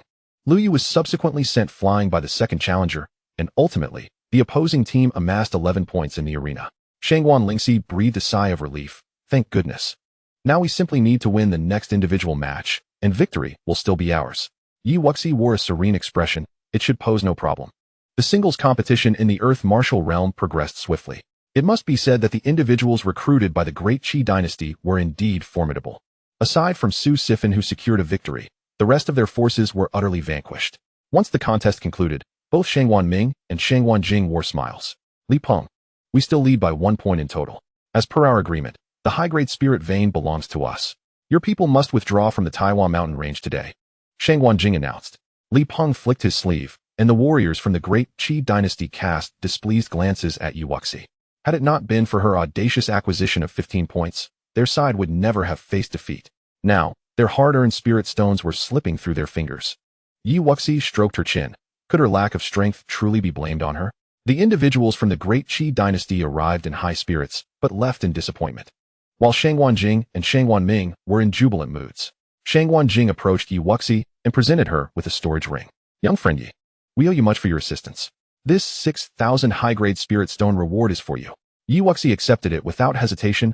"Thank you, senior." 6,000 high-grade spirit stones equated to 600,000 mid-grade spirit stones, and their superior quality of spiritual energy might facilitate a minor breakthrough in her cultivation. Shangguan Jing and Shangguan Ming then distributed rewards to the combatants from both sides before continuing. "According to our promise, everyone may enter the Taiwan mountain range within a month. Aside from the spirit vein, any treasures you may find will be a matter of luck." Yi Wuxi pondered, considering how much time had passed. If there were indeed treasures, they would likely have been claimed by the dynasty already. However, one could never be too sure. She decided a visit was still warranted. "Wuxi, shall we go out for a stroll?" Shangguan Lingxi suggested cheerfully after the competition. Yi Wuxi did not refuse. She found cultivation far from tedious and had no aversion to shopping. With spirit stones in hand, a little indulgence seemed quite reasonable. As they strolled through the bustling streets, Yi Wuxi and Shangguan Lingxi attracted numerous curious glances. After all, nearly everyone in the royal capital knew of Shangguan Lingxi. "Wuxi, let us first visit the Zijin trading hall, and then we can dine at an inn. How does that sound?" Yi Wuxi readily agreed. The trading halls in the royal capital were likely to house many valuable items. At the entrance of the Zijin trading hall, 2 guards, with stern expressions, stated, "Ladies, please present your spirit stone credentials. Entry is prohibited for those with fewer than 500 high-grade spirit stones." Yi Wuxi silently nodded, surprised to discover that entry into the Zijin hall had requirements. Fortunately, she had just acquired a sum. Otherwise, being penniless would have been quite embarrassing. Shangguan Lingxi, on the other hand, merely presented her royal identity token and was granted immediate access. Inside was a vast plaza unlike any other trading establishment Wuxi had previously visited. On either side, a diverse array of individuals sat cross-legged, their stalls brimming with an assortment of odds and ends. Wuxi was taken aback. What is this situation? One can set up stalls outside the Zijin Trading Hall? This area is a free trading market, established specifically by the Zijin Hall. Anyone with sufficient strength may sell their goods here. Those fortunate enough might uncover some hidden treasures, and it inadvertently boosts the popularity of the Zijin Hall, Shangwan Lingxi explained. Wuxi nodded, impressed by the scale of such commerce. Intrigued, Wuxi wandered from stall to stall, encountering various martial arts techniques alongside a plethora of trinkets. Yet the vendors remained tight-lipped about specifics, insisting on fixed prices, adopting a take-it-or-leave-it attitude. Shangwan Lingxi accompanied her throughout, whispering, most of these are likely scams. Perhaps we should venture inside instead. However, Wuxi paused, her gaze fixated on a rolled-up, tattered parchment. Previously, she had discovered a map to a martial king's tomb among the 4 heroes of the heavenly demons, which, although ultimately unhelpful, had ignited her desire to collect maps. Who knew when luck might strike? Seeing her interest, the elderly vendor behind the stall remarked coolly, this contains the location of a treasure. 20 high-grade spirit stones, no bargaining. Shangwan Lingxi tugged at her sleeve, whispering, Wuxi, you can't possibly believe there's a real treasure. If it existed, he would have retrieved it himself. Those who can set up stalls here must possess strength at least at the earth martial realm. How could they part with such a treasure? The old man huffed, the route is merely a bit incomplete. If you're not buying, then move along. After a moment's thought, Wuxi decided to pay the 20 high-grade spirit stones. She had the funds after all. This was akin to buying a mystery box, dependent on luck. Shangwan Lingxi sighed softly, realizing that this naive girl was even more of a spendthrift than she was. The vendor's demeanor softened as he observed her decisive action. Young friend, take good care of the map, he said, gesturing to the other items. Do you need anything else? Wuxi shook her head, and the pair departed the stall. Suddenly, Shangwan Lingxi voiced her curiosity. Wuxi, why not open it and take a look? Without hesitation, Wuxi unfurled the parchment, revealing a location she was unfamiliar with. But it certainly marked the site of a treasure, the location of the Earth Heart Fire Herb. Wuxi felt a surge of excitement. The Earth Heart Fire Herb was indeed a remarkable item. If the age was sufficient, and she managed to refine it, it could potentially allow her to break through to the Earth Martial realm. However, Shangwan Lingxi did not share in the excitement. Instead, she turned back to glare at the vendor in anger. Indeed, a scam. Wuxi, do you know this place? Wuxi furrowed her brow. Wuxi, you must not go there. Although the route is incomplete, the location is unmistakably deep within the Taiwan mountain range, at the demon-suppressing ridge. The demon-suppressing ridge is a forbidden zone within the mountains, said to be inhabited by great demons. Even martial kings dare not venture there lightly. Individuals of our cultivation level would merely become food for the beasts. Wuxi, somewhat speechless, tucked the parchment away.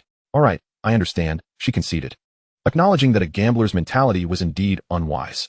Nonetheless, she remained undeterred and continued to explore, while Shangwan Lingxi, witnessing her enduring enthusiasm, could only follow silently. Wuxi's formidable talent had also revealed her opportunistic nature. Before long, Wuxi halted before a pile of junk. After scanning with her spiritual sense, she sensed a peculiar aura emanating from the heap.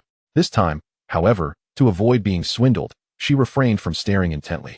Nonchalantly, she glanced at the stall and casually inquired, how much for this pile of scrap? The vendor's eyes flickered, and he hastily defended, scrap? This is all good stuff I acquired from ruins, 40 high-grade spirit stones. Before he could finish, Shangwan Lingxi rolled her eyes. Do you really dare to ask for that price? If they were truly good items, would you part with them? Without hesitation, let us depart. Yet another deceiver, Wuxi remarked, nodding as she linked arms with Shangwan Lingxi, preparing to leave. Well, if I could procure them at a cheaper price for some amusement, I suppose it would not be a loss, she mused. The vendor, however, grew anxious, exclaiming, wait, ladies. Given Miss S' earnest desire to purchase, how about I sell you all 4 for 10 high-quality spirit stones?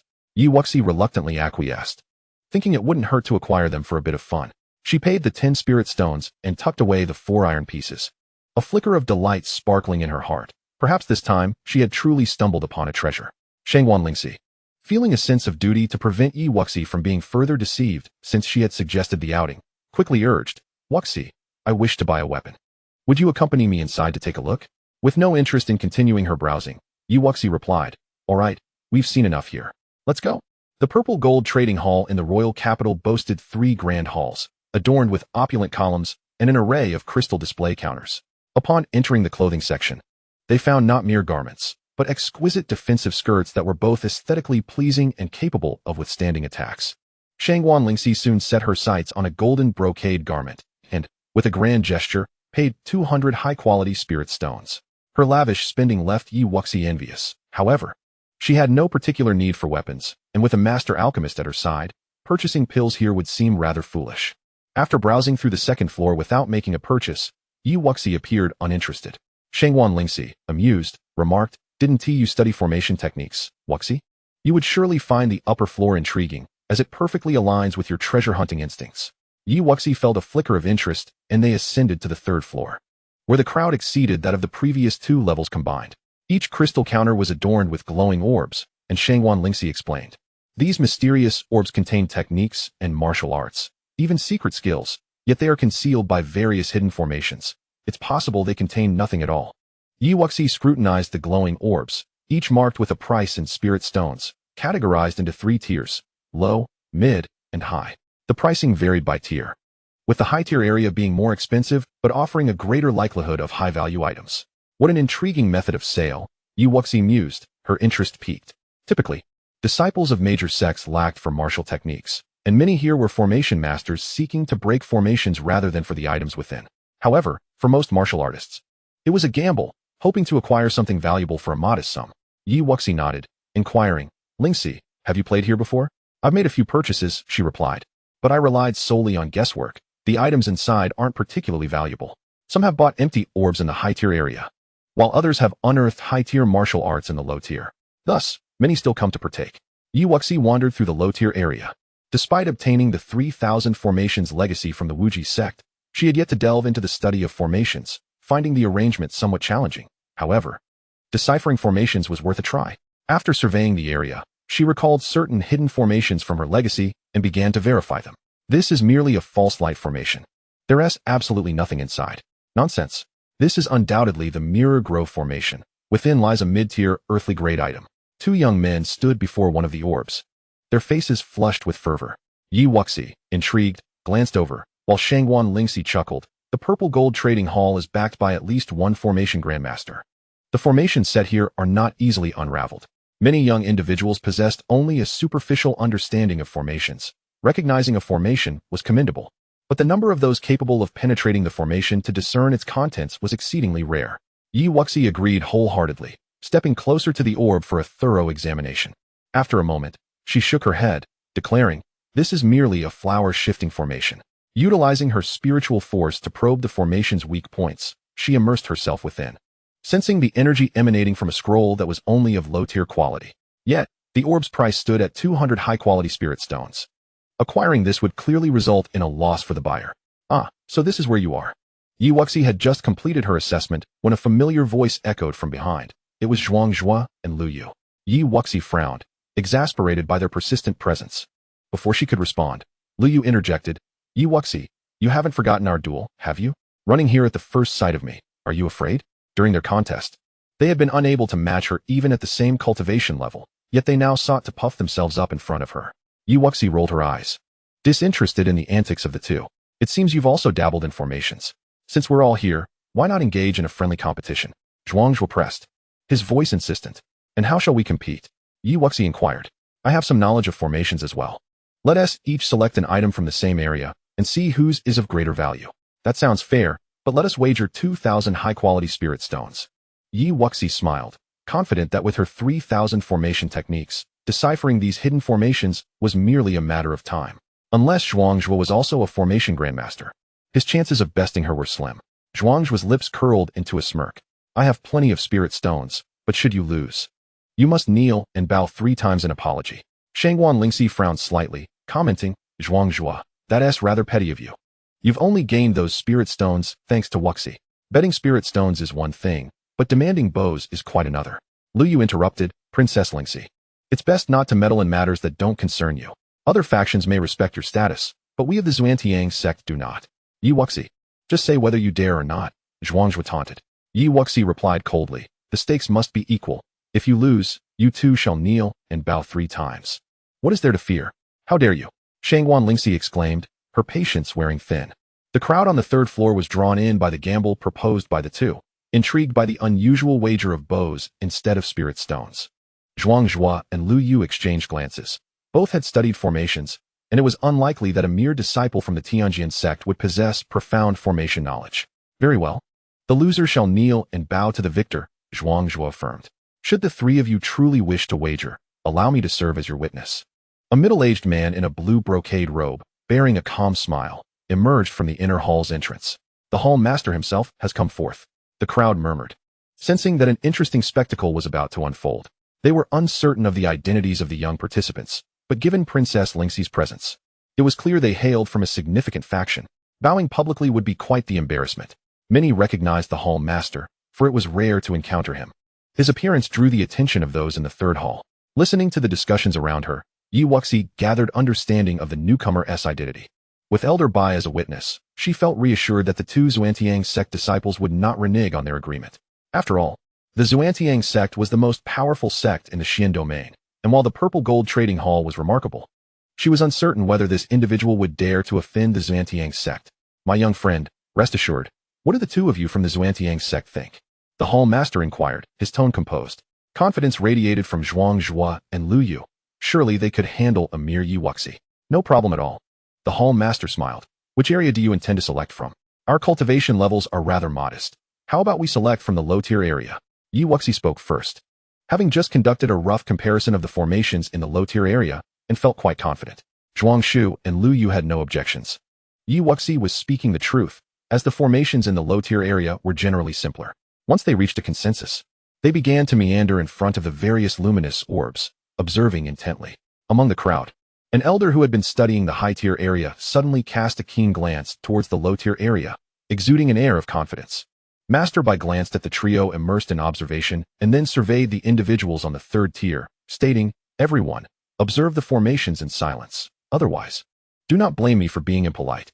Upon hearing this, those who intended to offer a warning lowered their gazes, choosing to feign ignorance. As time passed, the third tier remained eerily quiet. After a considerable duration, Zhuang Shu and Lu Yu appeared to have settled on a particular orb.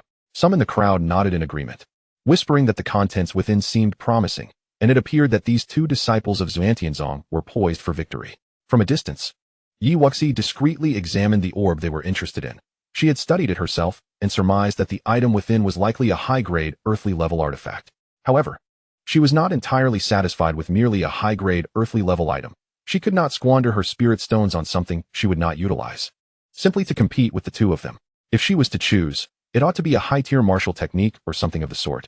Even if she couldn't use it, she could sell it for a handsome price. Wuxi observed once more and locked her sights on a different orb. Yet she felt a tinge of uncertainty. This orb was layered with two types of formations. The outer layer was a screening formation. If an ordinary person were to penetrate the screening formation, they would merely perceive it as a low-grade, earthly-level item. But in truth, it was not. It was merely an illusion crafted by another type of phantom formation. Wuxi had identified this formation among the 3,000 formations and discerned the weaknesses of the phantom formation, revealing the true contents within. However, the scroll inside was not easily discernible in terms of quality, giving her the impression that it resembled a void scroll devoid of rank. Should she select this one? Wuxi pondered, feeling somewhat indecisive. The inability to discern its rank could imply one of two possibilities. Either it was an empty scroll, or it was at least a martial technique surpassing the earthly level, or perhaps a special secret technique. If she made an erroneous choice, it would indeed be a tremendous embarrassment, and she would forever be humiliated before Zhuang Shu and Lu Yu. Yet, aside from this item, the other valuable artifacts in this area were predominantly high-grade, earthly-level ones. In comparison, determining their value was highly subjective, rendering the outcome uncertain. Having stood before this orb for a considerable time, many formation masters in the crowd shook their heads in silence. Alas, if she chooses this one, this woman will surely face disgrace today. It appears she is merely a novice in formations. The disparity is simply too vast. Shangwan Lingxi felt a pang of anxiety for Wuxi, fearing that publicly bowing would jeopardize her martial spirit and give rise to inner demons. If she were to lose, she could always accompany Wuxi and evade responsibility. Shangwan Lingxi thought quietly. After all, the Zijin Hall was located in the royal capital, and Master Bai would have to show some respect to the dynasty. Wuxi hesitated for a moment, then resolutely decided to select this orb. She had faith in herself. If it were indeed an empty scroll, Why would it require the effort of layering two formations? The Phantom formation was a rare type, and setting it up was no easy feat. Have the three of you made your decision to select the orb before you? Zhuang Shu and Lu Yu nodded without hesitation. Initially uncertain, their confidence surged upon witnessing Yi Wuxi's choice. This time, they would surely see her humiliated. Yi Wuxi felt no regret. Senior Bai, please assist us in unveiling the assessment. Yi Wuxi and Zhuang Shu each paid 200 and 300 high-grade spirit stones respectively. Only then did Master Bai employ a special technique to break open the orb chosen by Zhuang Shu, revealing the scroll inside as he smiled. Congratulations to both of you. It is a high-grade, earthly-level martial technique. Hearing his affirming words, Zhuang Shu and Lu Yu felt a sense of relief wash over them. It was nearly the limit for a high-grade, earthly-level item to emerge from the low-tier area. Even if they had miscalculated, it was improbable that Yi Wuxi's choice would surpass theirs. Master Bai then approached the orb before Yi Wuxi, and the onlookers bore expressions of solemnity. They believed it contained only a low-grade, earthly-level item. As Master Bai formed seals with his hands and struck the orb, a look of incredulity washed over the crowd. For when the halo dissipated, the orb remained intact. It was indeed a layered formation. The old man had overlooked it. My heavens! Could it possibly contain items beyond the earthly level? This young woman clearly possesses a profound understanding of formations, having seen through these two layers. Remarkable. The faces of the formation masters were filled with astonishment, and several elderly figures with graying hair stroked their beards, their eyes brimming with admiration. For they had not been able to decipher the second layer of the formation. Zhuang Shu and Lu Yu's expressions darkened, a disconcerting premonition taking hold. Ignoring the discussions and speculations of the crowd, Master Bai directly breached the second layer of the formation and retrieved the scroll inside. This feels like it possesses no rank. He mused. How peculiar. I sense no energy fluctuations. Could it be empty? The crowd was rife with uncertainty, while Zhuang Shu and Lu Yu exchanged glances. A hint of delight flickering across their faces. It must be an empty scroll. Certainly. Yi Wuxi felt a twinge of anxiety, hoping for the answer she desired. Master Bai maintained a calm smile, savoring the expressions of those around him before finally speaking. Congratulations, young friend. This is a secret technique, and it is a low-grade heavenly level. What? Zhuang Shu and Lu Yu's eyes filled with despair, their faces turning ashen. Yi Wuxi silently wiped her brow. Her luck had indeed been exceptional. Acquiring a low-grade heavenly-level secret technique for merely 200 high-grade spirit stones. What a tremendous profit. After accepting the scroll, Yi Wuxi clasped her hands in thanks to Master Bai, and then turned her gaze back to Zhuang Shu and Lu Yu, stating, Ladies, it is time to fulfill your promise. Kneel and bow to me 3 times. Lu Yu, however, was unwilling and turned her head away, saying, It was he who wagered with you. If anyone is to bow, it should be him, not I. Zhuang Shu glared at her with anger, retorting, What did you say? You wretched one? This wager was proposed by you and is inherently my concern. Yi Wuxi raised an eyebrow, finding it amusing that instead of contemplating how to evade responsibility, they were now embroiled in infighting. Simply delightful. Senior Bai, you are the witness. You see this? Yi Wuxi directed her gaze toward Master Bai, who was also enjoying the spectacle. Master Bai nodded and addressed Zhuang Shu and Lu Yu, stating, You two jointly agreed to this. Having researched the formations together, you must also fulfill this wager together. Immediately kneel and bow to this young friend. Otherwise, do not blame me for being unkind. Zhuang Shu and Lu Yu exchanged glances, their expressions grim. Suddenly, Zhuang Shu shouted, We are core disciples of Xuantianzong. Master Bai, are you truly willing to offend Xuantianzong over a mere disciple of Tianjin sect? Master Bai sneered. I care not for your sect. A mere core disciple dares to threaten me? Once you enter the Zijin Hall, even your sect leader must adhere to my rules. I will count to 3. If you do not bow to young friend Yi, you shall no longer live. 1, 2. Zhuang Shu and Lu Yu's expressions shifted dramatically, yet they ultimately chose to relent. They knelt before Yi Wuxi, rapidly bowing their heads 3 times with a thud. Yi Wuxi's heart brimmed with joy. But before she could fully relish the expressions of the two before her, Zhuang Shu and Lu Yu had already risen in unison and swiftly vanished from the purple gold hall. Shangguan Lingxi, in a buoyant mood, took Yi Wuxi's arm and remarked, How satisfying it is to see these two so arrogant brought low. Yi Wuxi chuckled softly, yet amidst her delight, a sense of vigilance emerged within her.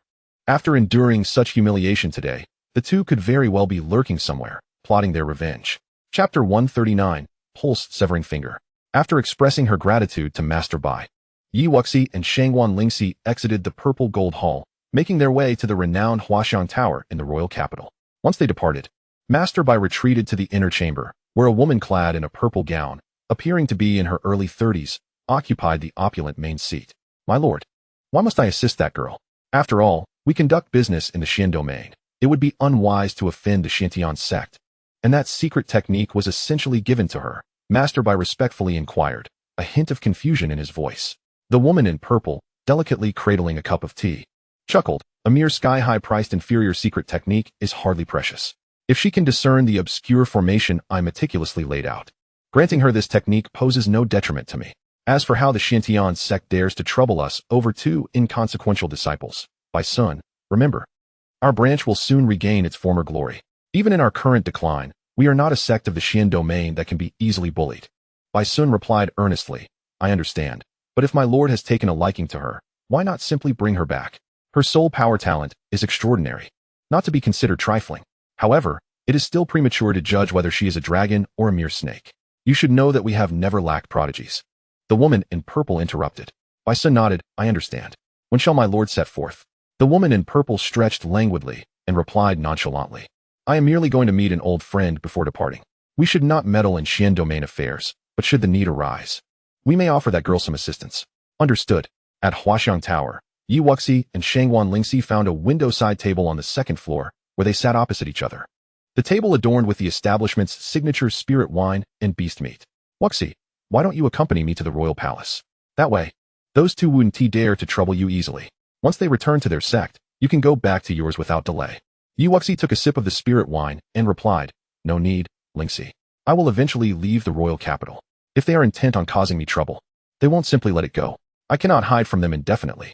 I plan to cultivate in the city for a few days before venturing to the Taiwan mountain range. After all, the royal palace is someone else's territory, and I cannot feel at ease cultivating within it. There are cultivation rooms available in the royal capital as well. They will likely head to the Taiwan mountain range too. When do you plan to depart? I shall accompany you, Shangwan Lingxi frowned. Let us decide based on the cultivation conditions. After their meal, Shangwan Lingxi accompanied Yi Wuxi to the front of the cultivation facility in the royal capital, which had separate cultivation rooms. Though lacking exceptional spiritual energy, it was advantageous for its tranquility, with fighting prohibited within, ensuring safety. Wuxi, I will have someone waiting for you here. If you decide to go, make sure to call for me. All right. After bidding farewell to Shangwan Lingxi, Yi Wuxi entered the main hall alone. We have low-tier, mid-tier, and high-tier cultivation rooms, each varying in size and facilities.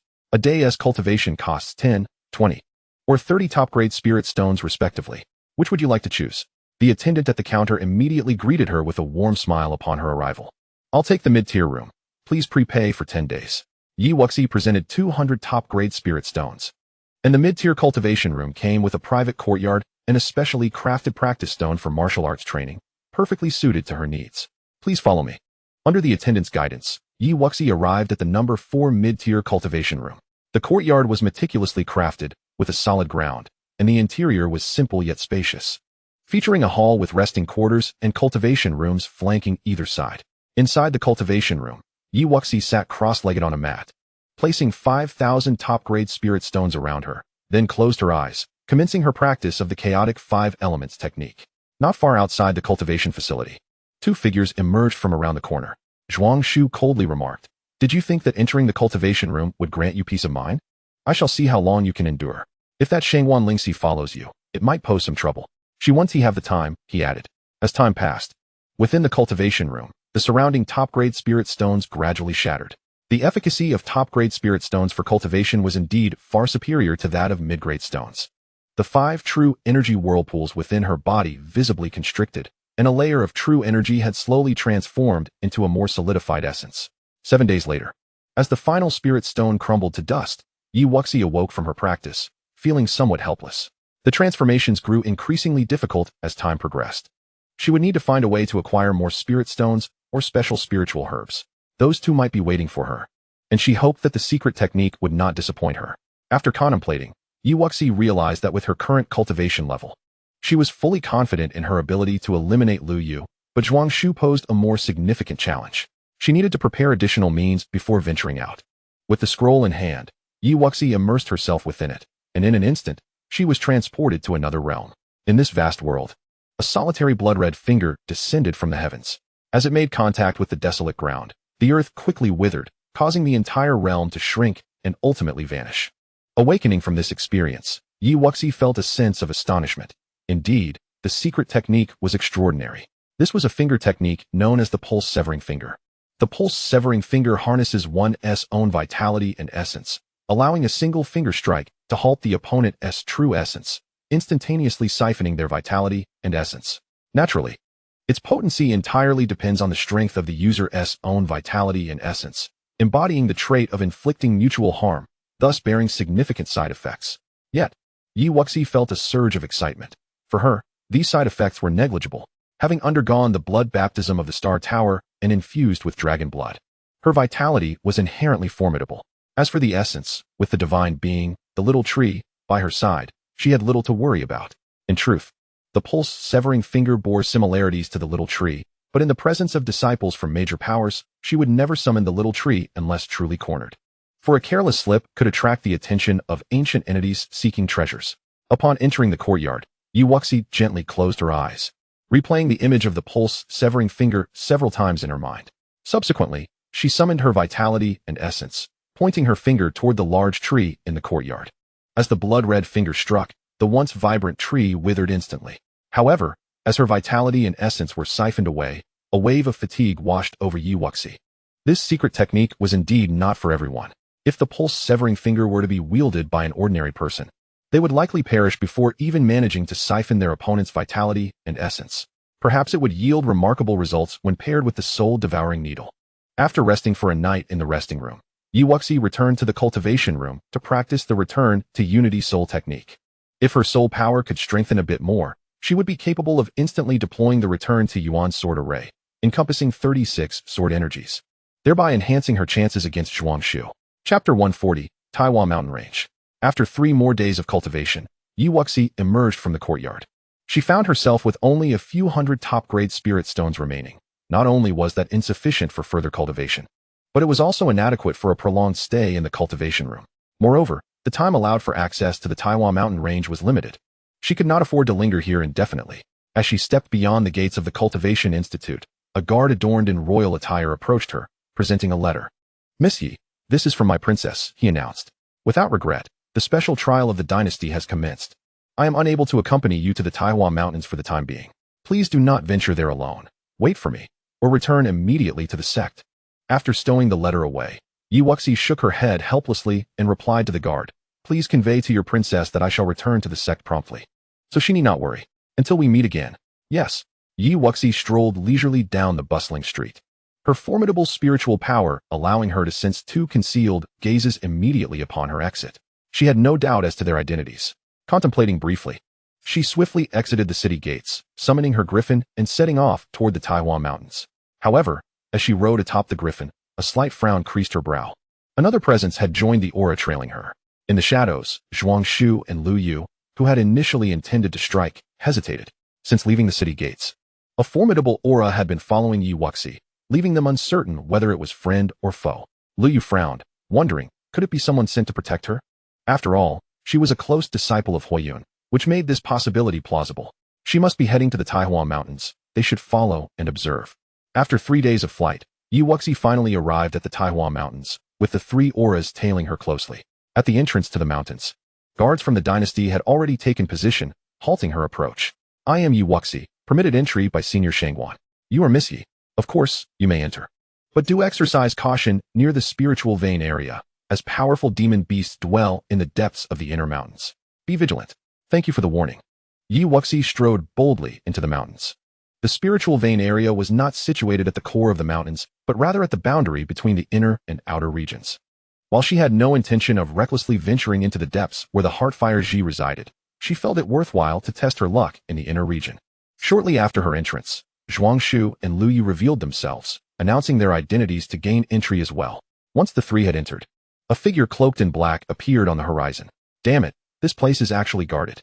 It's all due to those 2 meddlesome brats. Had I known, I would have acted sooner and eliminated them all at once. I shall wait here. I doubt they will remain hidden for long." After cursing under his breath, the figure in black found a spot and sat cross-legged. As Wuxi soared through the dense forest, an unusual glimmer shone in her eyes. 2 auras had continued to follow her, while another had vanished. Upon entering the inner regions, far from the spiritual vein area, she suddenly halted. "Wuxi, this time, there is no escape for you." A man and a woman descended from the sky, blocking her path. It was Zhong Xiang and Lu Yu. Initially concerned about a potential protector for Wuxi, they had followed for a while, only to find that the previous aura had not pursued them. Zhong Xiang glared at her, his expression darkening. Today, I shall make you wish you were never born. As a core disciple of the Xiantian sect and a prodigy on the Earth Dragon ranking, he had never knelt before anyone publicly. The humiliation he felt could only be washed away by the death of Wuxi. Enough of this chatter. Incapacitate her immediately, Lu Yu commanded sharply, unsheathing her sword. Although Wuxi possessed lower cultivation, she had previously defeated Zhou Man despite the disparity in their levels, making her a formidable opponent not to be underestimated. Zhuang Xiang recognized her peculiarity as well, thus refraining from further dialogue. He gathered his true essence and struck with a forceful blow. Having observed their sparring previously, Wuxi was well prepared for their moves. Her expression remained calm as she summoned her spirit-slaying sword, executing the wind-soaring steps to create distance between them. Step upon the waves of the vast sea. This move, her most powerful sword technique at present, was further augmented by her dual layers of true essence. Boom. The three attacks collided in midair, unleashing a tempest of power. Wuxi was forced to retreat, blood spilling from her lips. Their combined assault proved to be quite the challenge.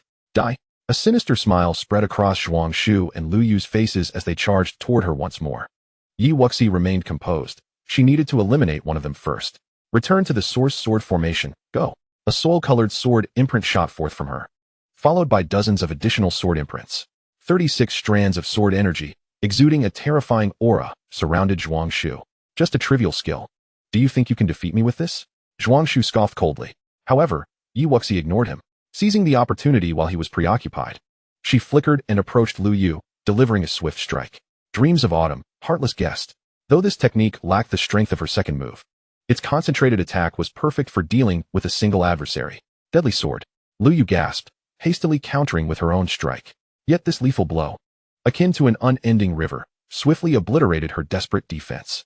Lu Yu was sent flying, and Wuxi, moving like a specter, quickly pursued her, her eyes flashing with a gray light. The already waning aura of Lu Yu surged with pain in her sea of consciousness, but before she could react, Wuxi's palm struck her abdomen. No. Under the influence of the four symbols power and 5 types of true essence, Lu Yu's Dantian vitality was utterly destroyed, causing her to plummet from the sky. Wuxi had no time to spare for her. She hastily consumed several medicinal pills and turned to flee into the distance. Zhuang Xiang's cultivation far exceeded hers, and her remaining true essence was scant. Prolonging the battle was unwise. Moreover, having used the return to the source sword formation and the soul-devouring needle, her spiritual power was somewhat depleted. Initially capable of activating the soul-devouring needle 3 times in quick succession, she could now barely manage one more attempt. Damn it! Zhuang Xiang cursed as he broke through the sword formation. With only a corpse remaining around him, Wuxi was nowhere to be found. You wretched girl, you shall perish. In a fit of rage, Zhuang Xiang struck the corpse of Lu Yu, venting his fury before swiftly pursuing Wuxi, concealed within the dense forest. Wuxi quickly consumed a few more medicinal pills, realizing she needed to restore her true essence as swiftly as possible. Fortunately, the pills provided by Chihuo were quite effective. As the underbrush rustled ominously, Wuxi heightened her alertness, slowing her pace. Suddenly, a pack of peak second-tier demonic wolves emerged from all directions, surrounding her. Damn it! Wuxi cursed inwardly. Usually, she would have no fear of these wolf packs, easily dispatching them with a few sword strokes. But now she lacked the energy to engage them. Gritting her teeth, she activated the wind-soaring steps. Before the wolves could launch their assault, she surged into the air, transforming into a streak of light and fleeing rapidly. Her conspicuous escape would surely draw Zhuang Xiang's attention, yet entangling herself with the wolf pack was even less prudent. She had no choice but to take the risk. Chapter 141, Confronting Zhuang Xiang. Zhuang Xiang observed the streak of light in the sky, quickening his pace as both figures moved frantically within the inner regions of the Taiwan Mountains. Upon sensing the absence of formidable demon beasts below, Wuxi descended from the sky, re-entering the dense forest. The effects of the medicinal pills she had consumed began to take hold, restoring her true essence to 70%. Without further hesitation, she channeled the chaotic 5 elements technique, drawing in the spiritual energy of heaven and earth. Various colors of spiritual energy swirled above her head, forming a massive storm before being absorbed into her body. After regaining 80% of her true essence, a familiar figure descended before her. Wuxi, where do you think you're running to now? Zhuang Xiang's voice was laced with menace. Do you think you have me cornered? Wuxi replied calmly. one hand hidden behind her back as she regarded him with composure. Zhuang Xu's lips curled into a cruel smile. Do you believe you can contend with me after surpassing 5 levels? Rest assured, I will not grant you a swift death. Pulse severing finger. Before he could finish his sentence, Wuxi abruptly pointed her hidden hand forward. A blood-red hand descended from the heavens, pressing down upon Zhuang Xu's head.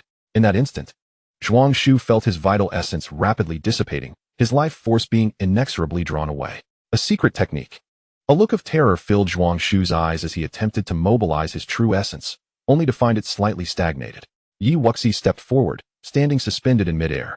With her left hand, 5 streams of elemental true essence surged forth, while her right hand flickered with a cold, white flame. Heaven-splitting blade slash. As his vital energy continued to drain, Zhuang Xiu, inexplicably weakened, was engulfed in a tempest of fury. He broke free from the constraints of his true essence and swung his blade towards Wuxi.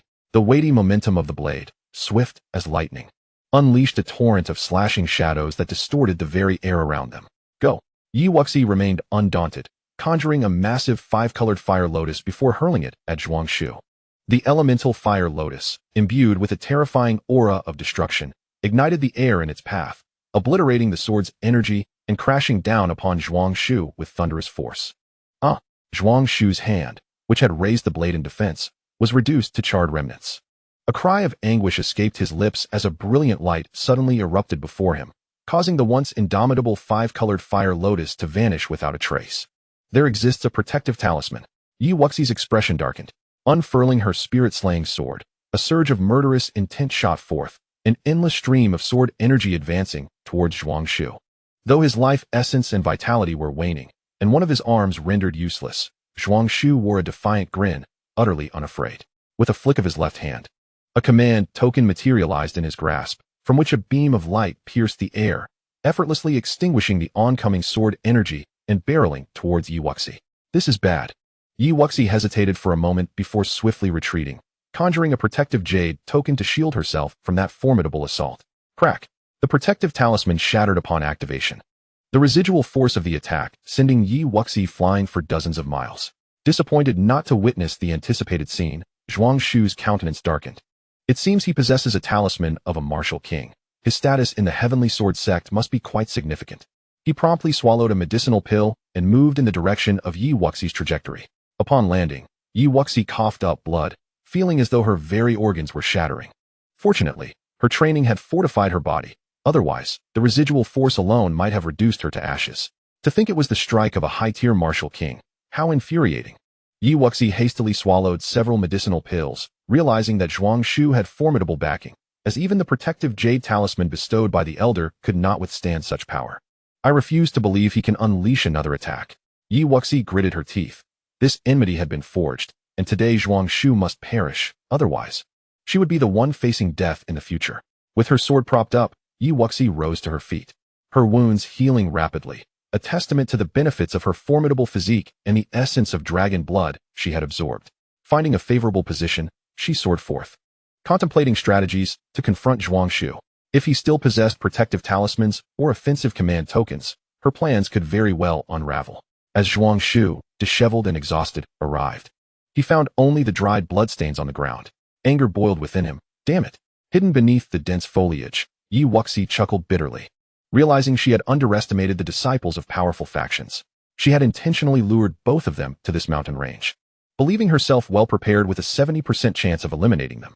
Moreover, with the elder's protective jade token, she felt assured of her escape should complications arise. Yet now she saw her folly.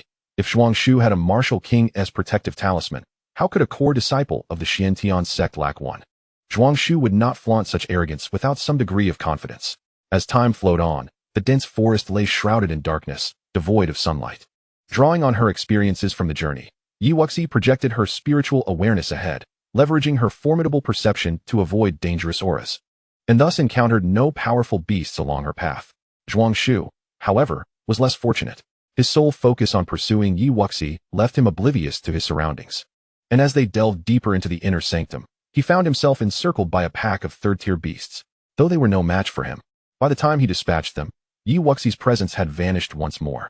Under the cover of night, having shaken off Zhuang Xiu, Wuxi sat cross-legged within a cave.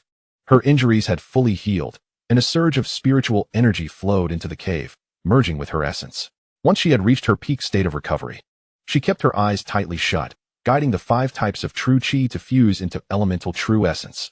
As her cultivation progressed, the power of the vermilion bird flame also amplified significantly, with the fusion of both culminating in the formidable 5-element fire lotus, her most potent weapon.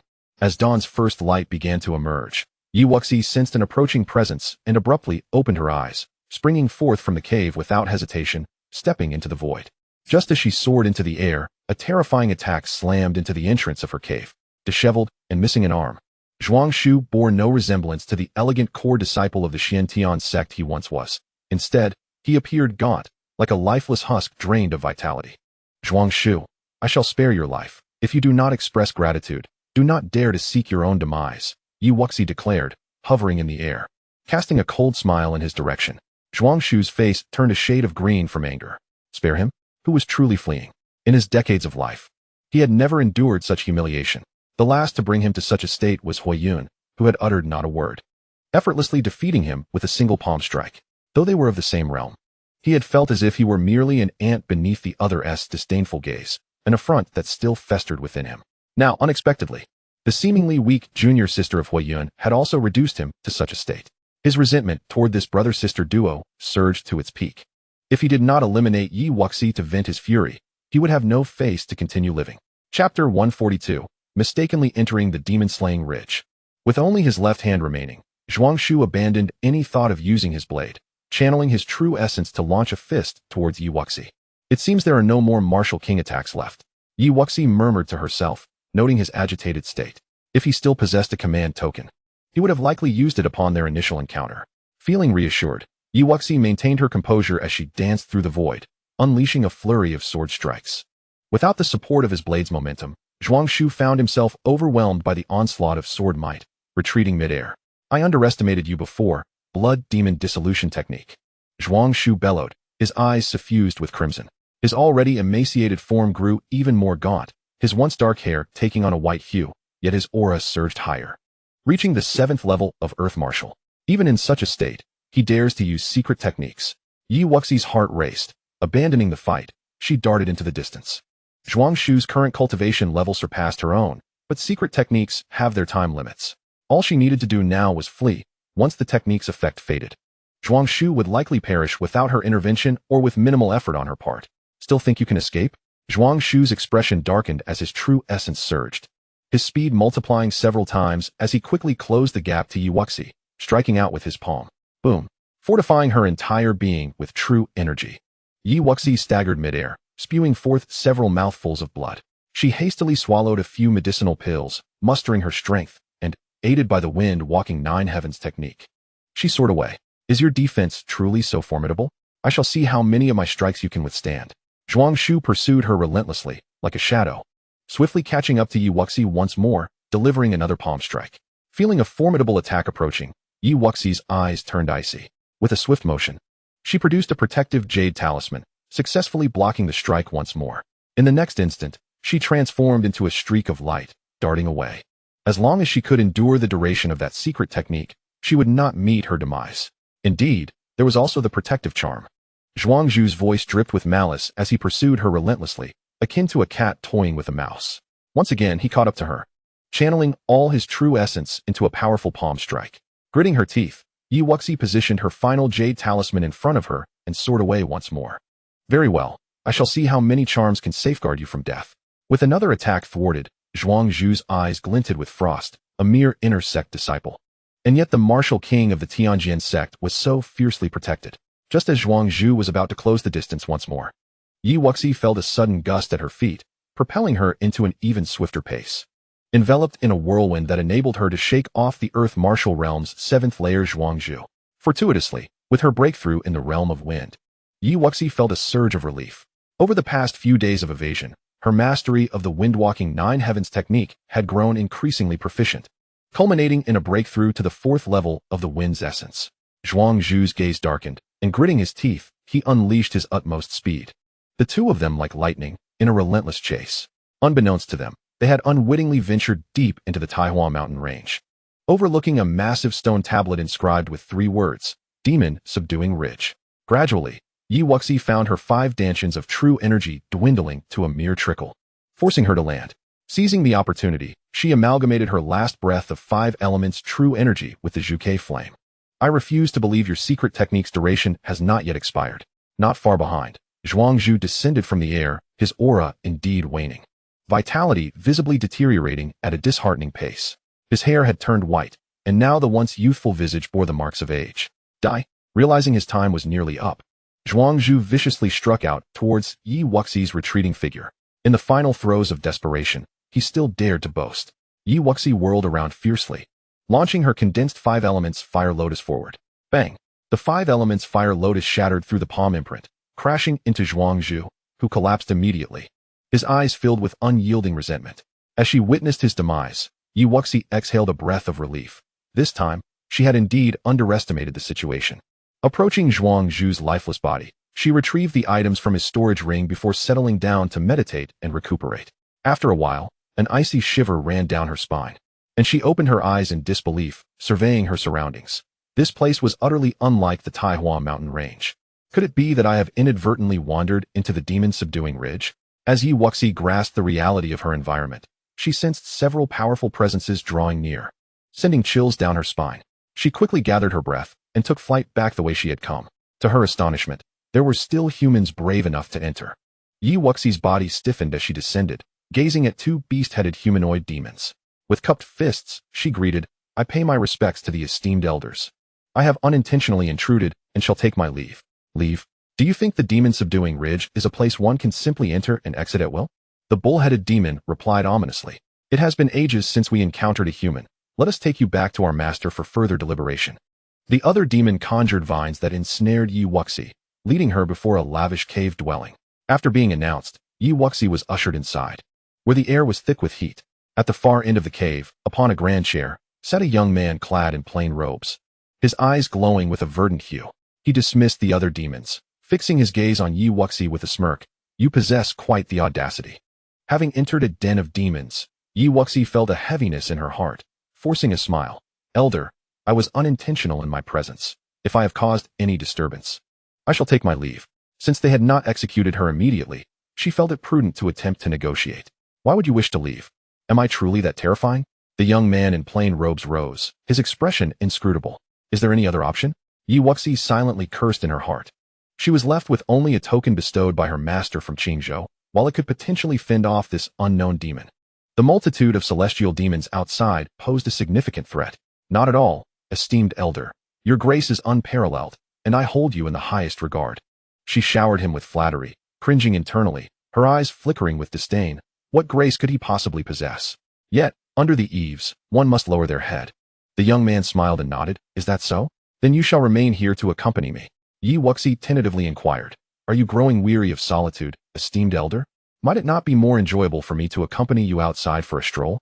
If she could entice this demon to leave, her escape would become considerably easier.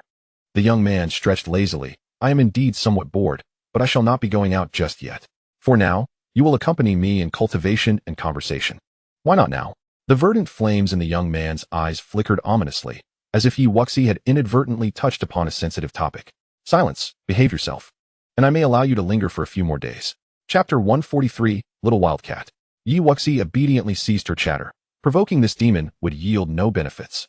It was better to observe the situation before making any plans.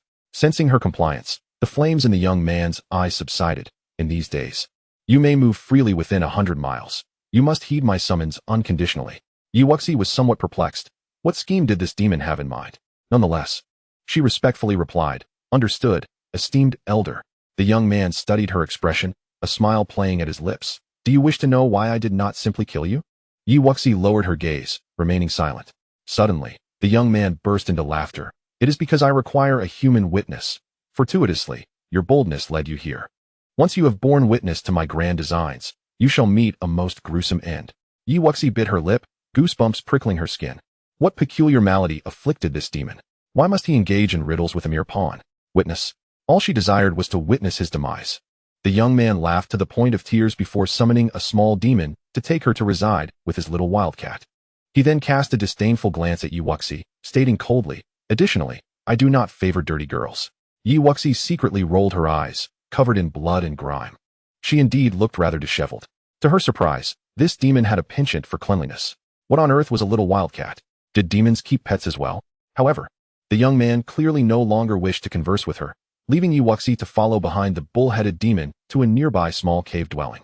The bull-headed demon did not engage in conversation, delivering her and departing without a guard, seemingly unconcerned about her potential escape. Inside the cave, the furnishings were simple, consisting of a mat and a table. Upon entering, Wuxi spotted the so-called little wildcat, pure white in color, sprawled on the mat in deep slumber. Curious, Wuxi approached and gently petted its head, only for the little wildcat to suddenly awaken with a loud cry, leaping to a distance. How did you, a mere human, enter here? The wildcat, clearly not a celestial demon, spoke human language, startling Wuxi. You can talk? This wildcat not only lacked any celestial power, but also appeared utterly devoid of cultivation. The little wildcat proudly lifted its head. I am quite formidable. Wuxi scoffed. Formidable indeed, yet you are kept as a pet cat. I am not a pet, nor am I a cat. It retorted indignantly. Despite its protest, hearing its meows, Wuxi raised an eyebrow. The little wildcat dejectedly lay back down. You insignificant human understand nothing. I merely fell into a trap by accident. A thought struck Wuxi. Do you wish to escape? Of course, when I awoke in this world, my powers had already diminished significantly. In a moment of carelessness, I was captured by this fiery lion. Alas, how pitiful it is for me, a once sagacious being. What powers does he possess? Moreover, it seems he is intent on accomplishing something grand. What could it be? If you reveal it to me, perhaps we can devise a means of escape. The little wildcat scrutinized her with a glance, declaring, he is a formidable 5th-tier, 8th-level demon. With your meager abilities, he could extinguish you with a mere wave of his hand. Relying on you is far less advantageous than if I were to fight alone. Wuxi casually seated herself on the ground, curiosity piqued. You appear to possess no powers at all. What do you intend to do? The little wildcat, scratching the ground with its claws, gritted its teeth and retorted, though I may be diminished from my previous state, I am still a dignified celestial demon. Even now, despite being confined by that lion, I still possess 3rd-tier powers, which far surpass your own. Wuxi raised an eyebrow in surprise. But you look like an ordinary cat. I am not merely a cat. I am a spirit tiger of noble blood. My true form is beyond the comprehension of an ordinary mortal's eye. The wildcat protested. How can a spirit tiger meow and refer to itself as I? Wuxi rolled her eyes, resting her chin on her hand. Well, sob sob sob. I have grown accustomed to being a cat out of fear of being slaughtered. Wuxi gave a thumbs up. Adaptable and resourceful. A cat. No, a tiger, capable of great deeds. You still haven't revealed what grand endeavor he is planning, she inquired. The wildcat smirked cruelly.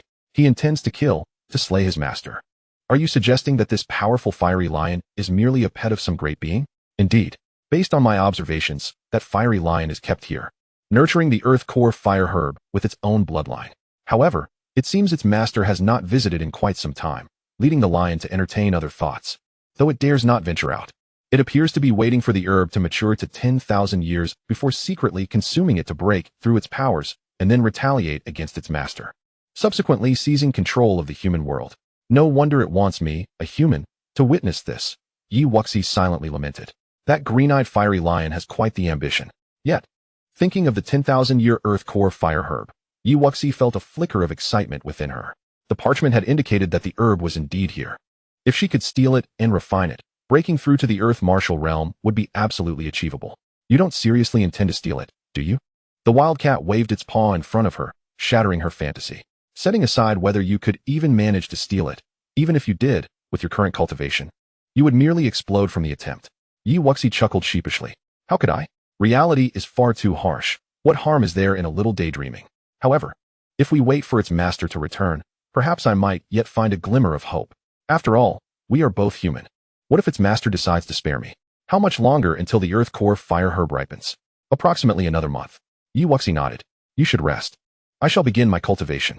She could not afford to place her hopes on that lion's master. What if he never returned? Once the lion consumed the herb, she would surely meet her demise. After assessing the spoil she had pilfered from Zhong Xiang, she found only 4,000 high-grade spirit stones. Wuxi grimaced. For a core disciple, this was a pitiful sum, hardly enough for her needs. She refrained from taking any conspicuous weapons, fearing that being discovered as Zhong Xiang's killer would invite unnecessary trouble. Aside from the spirit stones, the only other item of use was a secret technique previously utilized by Zhong Xiang, the blood demon disintegration art. This technique could elevate a warrior's powers within a short time frame, which was quite beneficial. As for how many levels it could enhance, it entirely depended on the amount of vitality and essence extracted. Stowing away the secret technique, Wuxi arranged some spirit stones around her. Though meager, they were better than nothing. And she, being a penniless wretch, had no right to complain. With her eyes gently closed, she began to circulate her cultivation method, absorbing energy as the spirit stones were visibly shattered. The little wildcat, observing her with its beautiful eyes, sensed something extraordinary. Perhaps this human possessed considerable talent after all, and they might truly have a chance to escape the fiery lion's clutches. As the night passed, Wuxi felt disheartened by her lack of significant progress. Was she destined to remain trapped here, at the mercy of demons? Chapter 144, The Hardship of Cultivation in the Mountains. Wuxi turned to the little wildcat. Can you move freely? Would you like to go for a stroll? With these spirit stones, I cannot break through to the earth martial realm. I must find a place to hone my martial skills. The little wildcat leaped onto her shoulder. Let us go. I shall show you the world. That lion is quite arrogant and does not restrict my movements. You must understand, no matter what we do, we cannot defeat him, the wildcat added. Wuxi, however, was unwilling to concede. How can we know without trying? As she stepped outside, she fervently cursed, wishing for the great demon to suddenly explode while consuming the earth core fire herb, or for divine lightning to strike him down, or even for his master to slay him and roast him for dinner. The little wildcat observed her shifting expressions, rolling its eyes heavenward. Truly, she was a human prone to fanciful thoughts. The pair, one person and one cat, arrived at a waterfall. Wuxi nodded in satisfaction. Little cat, entertain yourself. I must cultivate. The wildcat expressed no interest in playing, instead leaping to a distance where it could listen to the sounds of water and drift into a deep slumber. Wuxi stood atop the waterfall, commencing her practice of swordsmanship. The fiery lion showed no intention of hindering her cultivation, perhaps, as the wildcat had suggested. No matter how hard she practiced, it would be futile. It was time to begin cultivating the superior grade, earth-level sword technique. After some contemplation, she recalled the sixth form of the phoenix dance in the 9 heavens, grasping the moon in the 9 heavens. After familiarizing herself with it, she began to practice her swordplay. Atop the waterfall, a figure clad in green moved with a ghostly grace, summoning a tempest of sword energy that sliced through the waterfall's cascade. In the distance, a youth clad in plain attire watched this scene, a smirk of disdain curling his lips as he murmured, a weak human, foolishly attempting to struggle. Yet, this human's method of cultivation is indeed peculiar. Wuxi had long sensed his presence, but seeing that he neither obstructed her nor seemed disinterested, she chose to disregard him. 10 days swiftly passed, and just as Wuxi perfected her sword technique, the youth in plain clothes appeared abruptly. Wuxi quickly sheathed her spirit sword and bowed respectfully. Greetings, senior. The little wildcat, having slept soundly, leaped into the youth's embrace, purring affectionately, behaving most obediently. Wuxi felt a shiver run down her spine. Was this truly the same little wildcat she knew? It was far too skilled at feigning innocence, even more so than herself. The youth gently patted the wildcat's head. Speaking softly, do you enjoy cultivating? You should know that no matter how much you practice, it is in vain. You will die eventually. Why bother? Wuxi chuckled. Senior, isn't that rather dull? The youth nodded. That is a valid point. In that case, I shall take you and the little wildcat to a place of amusement. With that, he strolled leisurely forward, cradling the wildcat, while Wuxi followed behind, mentally cursing his ancestors. Wuxi accompanied the youth to a cavern, where a wave of heat greeted them upon entry. Being harmoniously attuned to all elements, she found the fire attribute quite comforting. Deep within the cave lay a vast blood pool, bubbling ominously, with a square patch of black soil floating atop it. On this black soil bloomed a colossal 9-tiered red fire herb, with the topmost layer noticeably smaller than the 9 layers below. As she approached, Wuxi felt an overwhelming aura of spiritual energy and medicinal fragrance. Had this fiery lion lost its senses to bring her here, so unafraid of her thievery? The youth set down the wildcat, his eyes shimmering with intrigue. It seems the time is drawing near. In an instant, he slashed his wrist, letting his blood flow into the pool. Wuxi shivered. He truly was willing to make such a sacrifice. After the bloodletting was complete, the youth in plain clothes, in a surprisingly good mood, declared, "This place will serve as the witness to your bond with the little wildcat, and it shall also be your final resting place. What do you think? Do you like it?" Wuxi felt a surge of panic. This green-eyed fire lion was utterly deranged, and the little wildcat on the ground stood on end, fur bristling. The youth in plain clothes smiled at the pair. Why the silence? Aren't you both fond of chatting? Weren't you just discussing how to deal with me and how to escape? Wuxi was taken aback and waved her hand in protest. That's senior. Enough. If you two simply wait for death, I would find it rather dull. This is delightful. Two mere ants daring to shake the roots of a great tree. How amusing indeed. The youth's eyes sparkled as he gazed at the 9-layered fire mushroom, eagerly anticipating the moment when he could bury all 3 of them here. Cold sweat trickled down Yi Wuxi's forehead. This fire lion had been pampered for too long, twisting its mind. Aren't you fond of cultivation? Then remain here. I eagerly await the moment when you believe you have achieved mastery, only to be struck down by me in a single blow, experiencing that chilling sense of dread and despair. Ha ha ha. The youth disregarded the pair, laughing heartily as he departed. Meow, how infuriating. The little wildcat waved its claws in anger.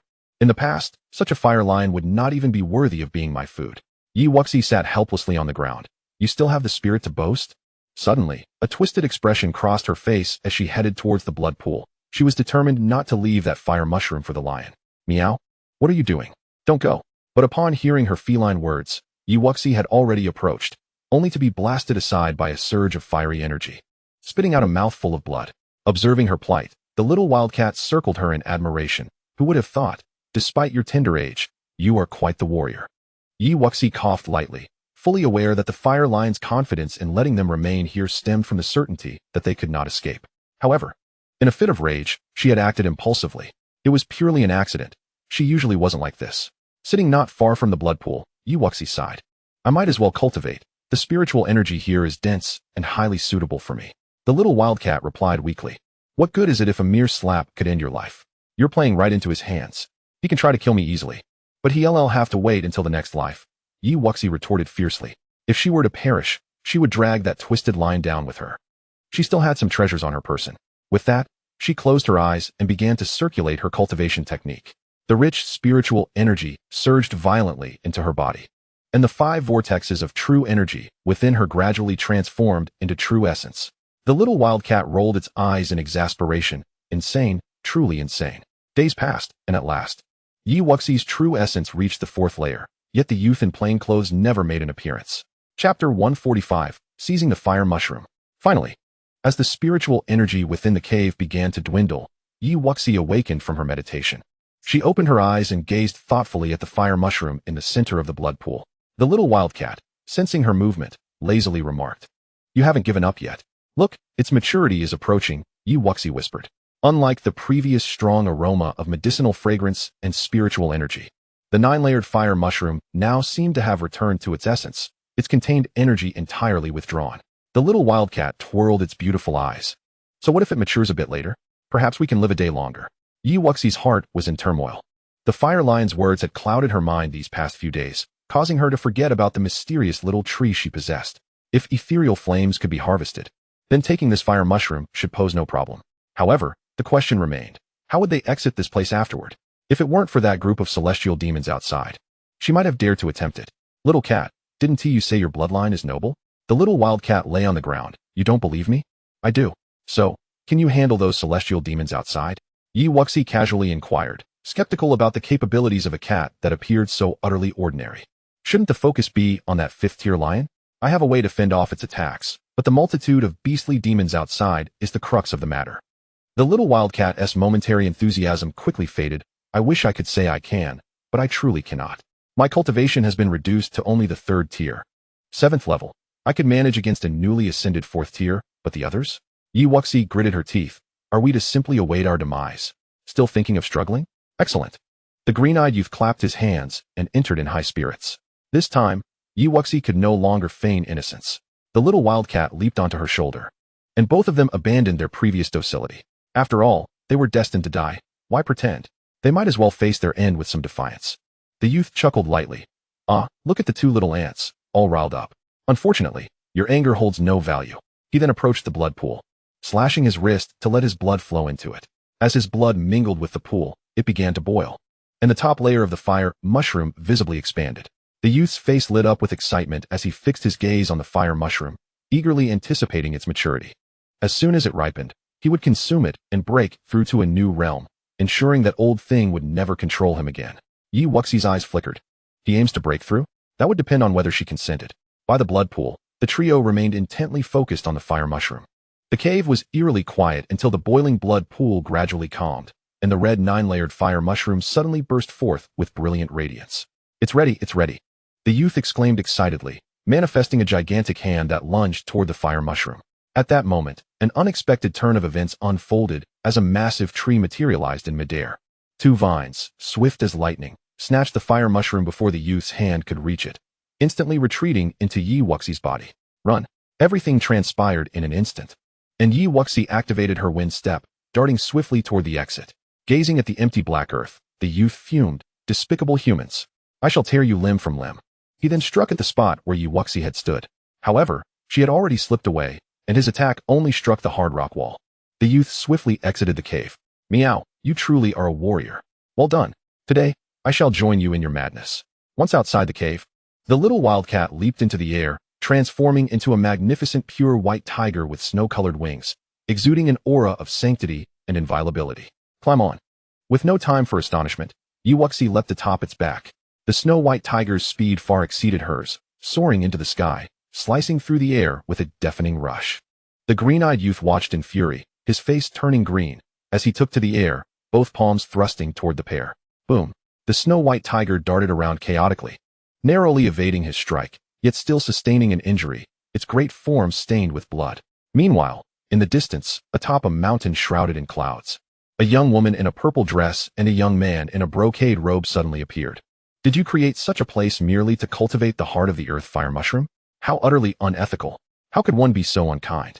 The little lion finds itself in solitude here, far too bored, which is why I provided it with other demon beasts to command. These creatures will never leave the demon-subduing ridge. As long as they stay within, there is no danger." With the little lion's blood present, today the fire fungus should have reached a millennium in age, rendering this place unnecessary for existence. Suddenly, a series of roars echoed in the distance, causing the woman in the purple dress to narrow her beautiful eyes as she gazed into the horizon. "That little lion appears to be rather disobedient." The young man in the brocade robe furrowed his brow and said, "Let us go take a look." At that moment, the little wildcat and Yi Wuxi found themselves surrounded. The little wildcat, its energy waning, fell from the air, letting out a meow before transforming back into its petite feline form. The young man in plain clothes coldly demanded, "Where's the fire fungus? Hand it over." Yi Wuxi cradled the little cat protectively in her arms and replied icily, "If I die, the fire fungus will be destroyed along with me. You must think carefully. If you allow us to leave, I might consider handing over the fire fungus." "Are you threatening me?" "Indeed. Choose between my life and the millennium fire fungus. After all, my cultivation is weak. Death would not concern me. But that fire fungus seems crucial to your grand ambitions, does it not?" Yi Wuxi sneered.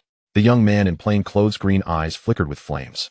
This human had somehow hidden the fire fungus away without him sensing a trace, which was truly bizarre.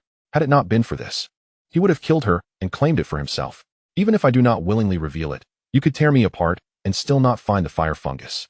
So what is your decision? Is it more important to kill me in a fit of rage, or to obtain the fire fungus to break through your cultivation and avenge your master?" Yi Wuxi's voice was cold, though inwardly she felt uncertain. She had quietly placed her hand on her storage ring, ready to produce a token at the slightest movement from the young man in plain clothes. Upon hearing the word master, a twisted expression crossed his face. "Damn this human. Ha! I say, Yuqing, your little fire seems intent on killing you." A melodious laughter suddenly rang out from the sky. The young man in plain clothes looked alarmed, and Yi Wuxi turned towards the source of the sound. Spotting two young adults, a man and a woman, both appearing to be in their 30s, flying towards them in the blink of an eye. Chapter 146, Breaking Through to the Earthly Martial Realm. The young man in the brocade robe waved his hand, effortlessly grabbing the green-eyed youth, and coldly remarked, "It's been a long time since you've been here, and you've forgotten your own identity." Bang, bang, bang. The once powerful green-eyed youth in Yi Wuxi's eyes was tossed back and forth, twisted into a pretzel shape, emitting a wretched scream.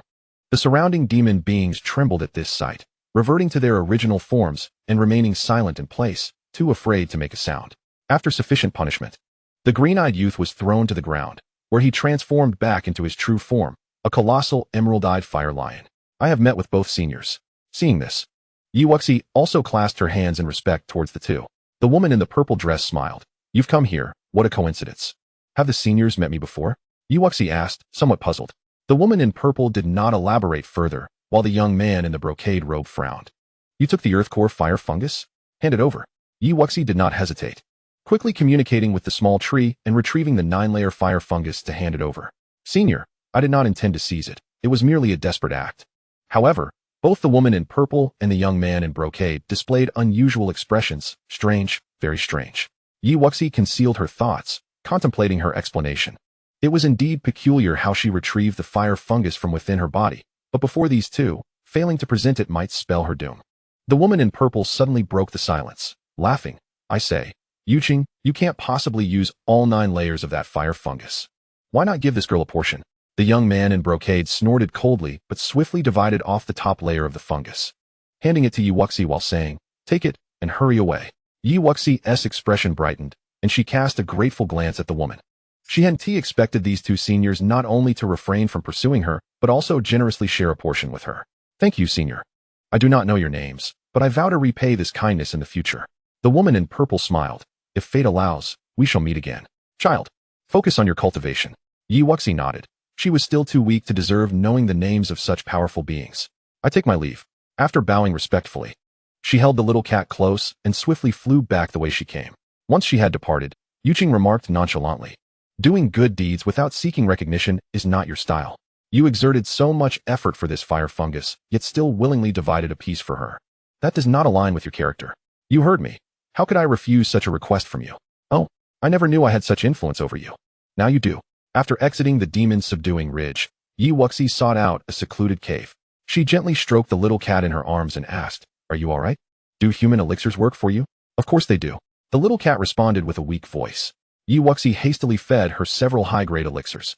After a while, the little cat's fur regained its pristine whiteness, free from any bloodstains. As her vitality returned, she became lively once more. So, did my true form astonish you? Yi Wuxi nodded with a smile. So you really aren't just a cat. I thought you were exaggerating. Foolish human. What bloodline do you possess? There are many feline species, yet I have never seen any records of your true form. In this wretched world, how could there be a race as powerful as mine? I am of the celestial devouring divine tiger lineage. Yi Wuxi shook her head, indicating she had never heard of it. Then why do you take on a cat form? The little cat waved her paw dismissively. I do not know. Upon awakening, my cultivation plummeted, and my past memories became hazy, as if sealed. Perhaps only when my strength is restored can I break the seal. Yi Wuxi was speechless. What do you plan to do from now on? You are so adorable. It would be easy for someone to capture you if you roam alone. Why not follow me for now? You can leave when your memories and strength return. The little cat's eyes brightened. She was indeed worried, as this world seemed entirely dominated by humans, with very few powerful demon tribes. Since you sincerely invite me, I cannot refuse. From now on, I shall protect you as you ascend to the pinnacle of the world. But let us make it clear. I am the leader, and you are the second. The little cat declared with a wave of her paw to assert her rank. Yi Wuxi swiftly grabbed her. I am the leader, and you are the second. Otherwise, I will give you away as a pet. I, the divine tiger, how could I be a pet? Yi Wuxi flashed a row of gleaming white teeth. So, do you still wish to be the leader? The little cat surrendered reluctantly. Fine. I will begrudgingly allow you to be the leader. As a cat under the eaves, she had no choice but to bow her head, once she regained her strength. The position of leader would still belong to her. Now that is more like it. Yi Wuxi smiled and set her down. Second, what is your name? I don't remember. You can call me Princess Meow Meow. Yi Wuxi wrinkled her nose in disdain. Are you really getting into the role of a cat? A mighty divine tiger reduced to a mere meow? The little cat was momentarily speechless. All right, help me think of a human name. My name is Yi Wuxi. For now, you shall be called Yi Xiaoxua. How does that sound? When your memories return, you can revert to your original name. The second, whether in her cat form or true form, was entirely snow-colored and exceptionally beautiful. Fine, I can temporarily accept that. With everything settled, Yi Wuxi declared. Now you can play by yourself. I need to enter seclusion for a while. Once I, the leader, break through to the earthly martial realm, I will take you out to see the world. As Yi Xiaoxua walked toward the cave entrance, she sighed. Sigh. I truly have encountered a poor fate. Yi Wuxi paid no heed to her surroundings as she retrieved some high-quality spirit stones and placed them around her. She then consumed a fragment of the fire herb, which was merely a layer, its potency not overwhelmingly fierce, allowing her to refine it without issue. Closing her eyes, she began to circulate her cultivation method. As the herb's medicinal power unfurled, her entire body ignited with heat. Yet, thanks to the transformation facilitated by the little tree, that surge of energy gradually became docile, morphing into pure spiritual energy that filled her 5 Dantians.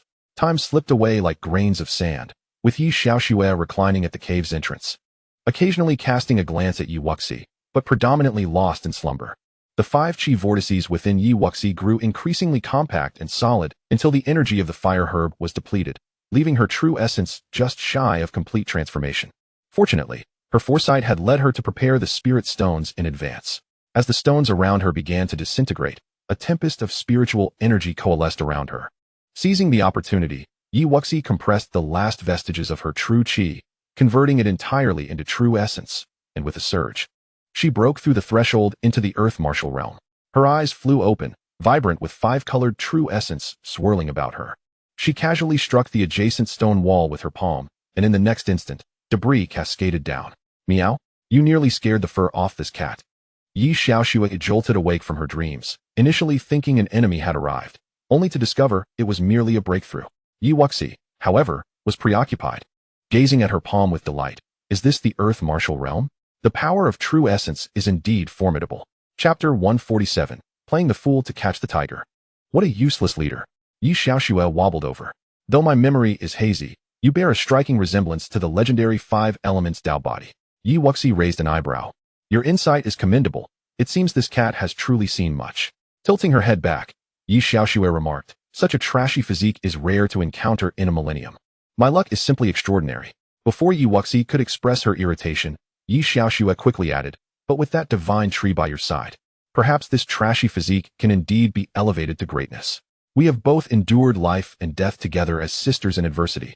I have only shared my identity with you.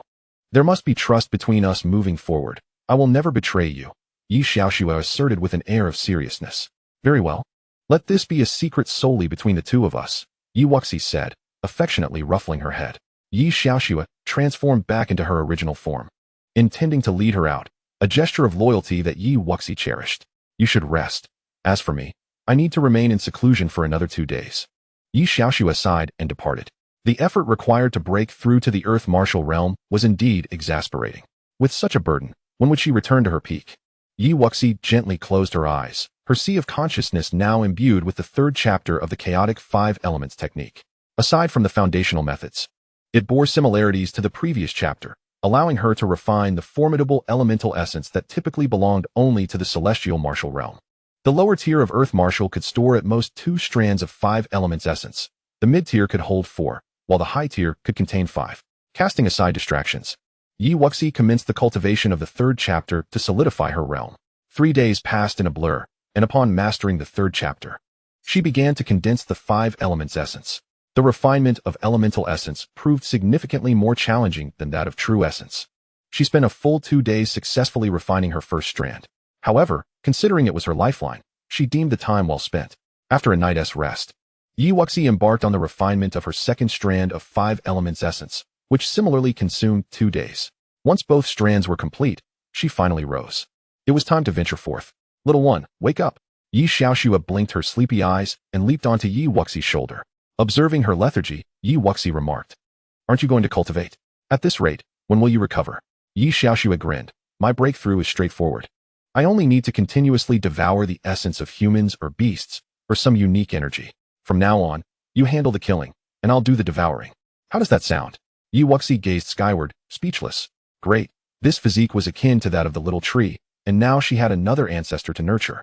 Having broken through to the earth martial realm, Yi Wuxi could now fly briefly, ascending into the void.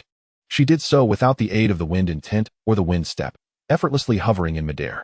The sensation of flight was indeed delightful. Flying was exceedingly taxing on true essence. Most lower-tier earth martial cultivators would not resort to it unless absolutely necessary. Yet her 5 Dantians allowed her to sustain the effort far longer than others. With the thought of incorporating the wind intent, Yi Wuxi activated it for experimentation. And soon she soared through the air like a meteor, leaving behind only fleeting shadows. Nodding in satisfaction, she declared, let us go. The pair, 1 person and 1 cat, moved swiftly through the air, soon exiting the Taihua mountain range. After a considerable distance, Yi Wuxi suddenly halted mid-flight. Ah, the little girl is quite alert. It truly took me a while to find you. A figure in a black robe emerged from nowhere, blocking Yi Wuxi's path. Her eyes flickered. This individual must be the 3rd aura she had sensed earlier, having waited outside for her. What sort of entity had caught this one's attention? The black-robed figure smirked. The dead need not know so much. With that, true essence surged as he struck towards Yi Wuxi. 9 heavens grasping the moon. Yi Wuxi unleashed her spirit sword. swiftly executing a strike. The black-robed figure concealed his aura until he attacked, at which point she discerned his cultivation level, Earth Martial Realm, 7th layer. The disparity in cultivation was too great. Wuxi's initial strike was thwarted, forcing her to retreat rapidly. The black-robed figure scoffed. You could actually withstand a blow. A genius, indeed. But what I relish most is eliminating such talents. Useless leader. Yi Xiaoxua fumed. You can't even defeat this trashy cultivator and still wish to flee? It's utterly disgraceful. Yi Wuxi felt a pang of embarrassment. Fine, she was indeed a bit weak, but she would grow stronger. Little sister, it's your turn. What are you? The black-robed figure was startled to hear a cat speaking as he pursued. What a thing. I am your ancestor. Yi Xiaoxua grinned maliciously, suddenly leaping forward, transforming into a massive snow tiger and clawing at the black-robed figure. In just one strike, the black-robed figure was sent crashing down. Yi Xiaoxua, with incredible speed, delivered another blow. The black-robed figure was utterly vanquished, and with a swift swipe, Yi Xiaoxua extracted his essence, unhesitatingly consuming it. The entire process flowed seamlessly, leaving Yi Wuxi in awe. Little sister, you're amazing. She then approached the corpse to retrieve the storage ring. Yi Xiaoxua curled her lip, reverting to her small cat form, and leaping back onto Yi Wuxi's shoulder, lazily closing her eyes. So pathetic. This essence is mere dross. Hardly sufficient for me to break through. Yi Wuxi chuckled awkwardly. Even the formidable ones have their limits. By the way, little sister, can you only kill in your true form? Of course not. I can kill in this form too, and I can maintain my majestic true form indefinitely. Then why? Yi Xiaoxua smirked wickedly. Because I revel in this feeling of playing the fool to catch the tiger. When they believe I am merely an ordinary cat, I unleash my power and devour them whole. Yi Wuxi shivered. Have you been with that fire line too long? Your mentality is warped. Yi Xiaoxua gritted her teeth. Do not mention him again. That is my shame. Yi Wuxi summoned the griffin, directing it towards the heavenly sword sect. She surveyed the black-robed figure's belongings. 500 high-quality spirit stones, several earth-tier martial techniques, and a unique technique for concealing one's cultivation aura, the concealment and essence retention technique. This tome proves to be quite useful. Yi Wuxi carefully stowed the spirit stones and the stealth technique into her commonly used storage ring, relegating the other superfluous items to a separate ring. Most stealth cultivation methods are rather ineffective, as they cannot conceal one from the discerning eyes of those with greater prowess. For someone of her current realm or lower, the necessity to practice such techniques seems rather moot. However, the breath concealment and essence hiding technique possesses a commendable grade. Once mastered to perfection, it should suffice to evade the gaze of those in the heavenly martial realm. Chapter 148. The Peril of the Wang Family. Upon the back of the griffin, Yi Wuxi closed her eyes, diligently practicing the Unity Soul Art. Once she reaches a minor accomplishment in this technique, she intends to ponder over various formations, with 3,000 paths of array techniques at her disposal. Neglecting them would indeed be a waste of potential. After several days, as she gazed at the familiar mountain ranges below, she murmured, having passed by, I might as well visit Chinar. Following a well-versed route, Yi Wuxi arrived within the confines of Jinyang City. No sooner had she entered than she was met with an overwhelming stench of blood. That direction belongs to the Wang family, she thought, her brow furrowing as she quickened her pace. How dare they slaughter the brothers of our Iron Wolf mercenary corps? They must be itching for death. Brothers, let us eliminate these scoundrels of the Wang family. Inside the Wang residence, a band of brutish men brandishing large blades had barricaded the main entrance. Clashing violently with the opposing forces, the ground was littered with corpses. Wang Rong stood amidst the carnage, bloodied, as Wang Qin flew in, her voice tinged with despair. Father, the forbidden area remains unresponsive. It seems the elder will not awaken until the appointed time. Wang Rong's face paled. Do the heavens intend to obliterate my Wang family? Then, with a look of grim resolution, he turned to Wang Qin and transmitted, Chinar, you must flee at once. You bear a legacy. Once your cultivation is complete, you shall avenge our family. Before he could act, the leader of the brutes approached menacingly. You old fool, if you do not divulge the whereabouts of the treasures, your beautiful daughter will suffer dire consequences. Wang Qin's expression hardened as she struck out. You scoundrel. Boom. Her strike faltered, sending her reeling backwards. Although her cultivation had recently surged, she was no match for the third-in-command of the Iron Wolf mercenary corps. The brute scoffed. Refusing to cooperate will only lead to your demise. Chinar. Wang Rong's face twisted with determination as he forced his true essence forward, charging at the brute. You shall not claim our treasures. Overestimating yourself, old man, the brute snarled, swinging his blade with ferocity. He was at the 5th level of Earth Martial, far beyond the capabilities of the Wang family, and if he would not speak, he would simply perish. "Father!" Wang Qin cried out in anguish. Suddenly, the brute's blade was intercepted mid-swing by a magnificent sword light that surged from the horizon, blocking the attack. "Who dares?" Yi Wuxi's silhouette descended gracefully before Wang Rong. Upon recognizing her cultivation level, the brute sneered. "Ah, merely a lamb to the slaughter." Observing the gruesome state of the Wang residence, Yi Wuxi's eyes turned icy.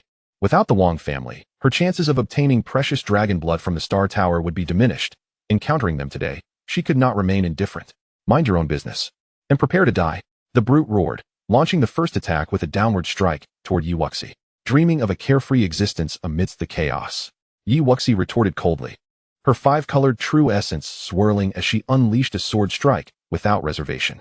The air thickened with murderous intent as the sword's power surged. The brute, wielding merely a blade and lacking even a fundamental understanding of sword intent, was utterly unable to withstand the onslaught. Boom! With a single strike, the brute was sent hurtling backwards, blood spewing forth, his clothes torn and his body marred with wounds. Yi Wuxi moved with ethereal grace, swiftly closing the distance to the brute and driving her sword into his abdomen. In just 2 strikes, the brute lay lifeless, while Yi Xiaoxue remained active, her claws deftly extracting his essence and swallowing it whole. "The third in command is dead, flee," someone shouted amidst the chaos, prompting the Iron Wolf mercenary corps to realize the peril and retreat frantically. "None shall escape," Yi Wuxi declared, her spirit-slaying sword sweeping through the air, claiming lives with each stroke. In terms of speed and agility, these mercenaries were no match for her. Before long, the mercenaries who had come to slaughter the Wang family lay dead, and Yi Xiaoxue, exhilarated, hovered in the air, her mouth agape as she consumed the remnants of the essence left behind by the slain. Yi Wuxi, unperturbed by her antics, approached Wang Rong and Wang Qin, offering them 2 pills. "Thank you, young friend Yi, for once again saving our family," Wang Rong expressed gratefully, bowing deeply. "It has been but a short time since our last encounter, and this valiant heroine has already ascended to the Earth Martial realm, even capable of easily slaying those at the 5th level." "Thank you, Sister Yi," Wang Qin whispered, relief flooding her voice, for had they delayed any longer, their family might have faced total annihilation. "Head of the Wang family, Qiner, what is the origin of these assailants?" Yi Wuxi inquired, her brow furrowed. With a heavy sigh, Wang Rong explained. "The third in command of the Iron Wolf Mercenary Corps led the charge, claiming it was for revenge for 3 brothers lost in the West Mountain. In truth, they sought treasure, having learned of the Wang family's legendary relics." "Do they know of the Forbidden Area?" Yi Wuxi pressed, recalling the 3-eyed monkey's words about her being able to retrieve the Star Tower upon breaking through to the Martial King level. She wished to keep the Wang family's secret from others to avoid unforeseen complications. Wang Rong shook his head. "They do not know. The methods to unlock the Forbidden Area are known only to the heads of our family throughout generations. They have scoured the Wang estate and our ancestral hall, but found nothing." Yi Wuxi nodded. "So, today's assault was merely a fraction of their forces? Where is the stronghold of the Iron Wolf Mercenary Corps?" Wang Rong hesitated. "The Iron Wolf Mercenary Corps is led by the 1st and 2nd commanders, both of whom are more powerful. Young friend, you may not be able to handle them alone. It would be prudent to retreat while we can and relocate the Wang family elsewhere." Yi Wuxi raised an eyebrow. "What are their levels of cultivation?"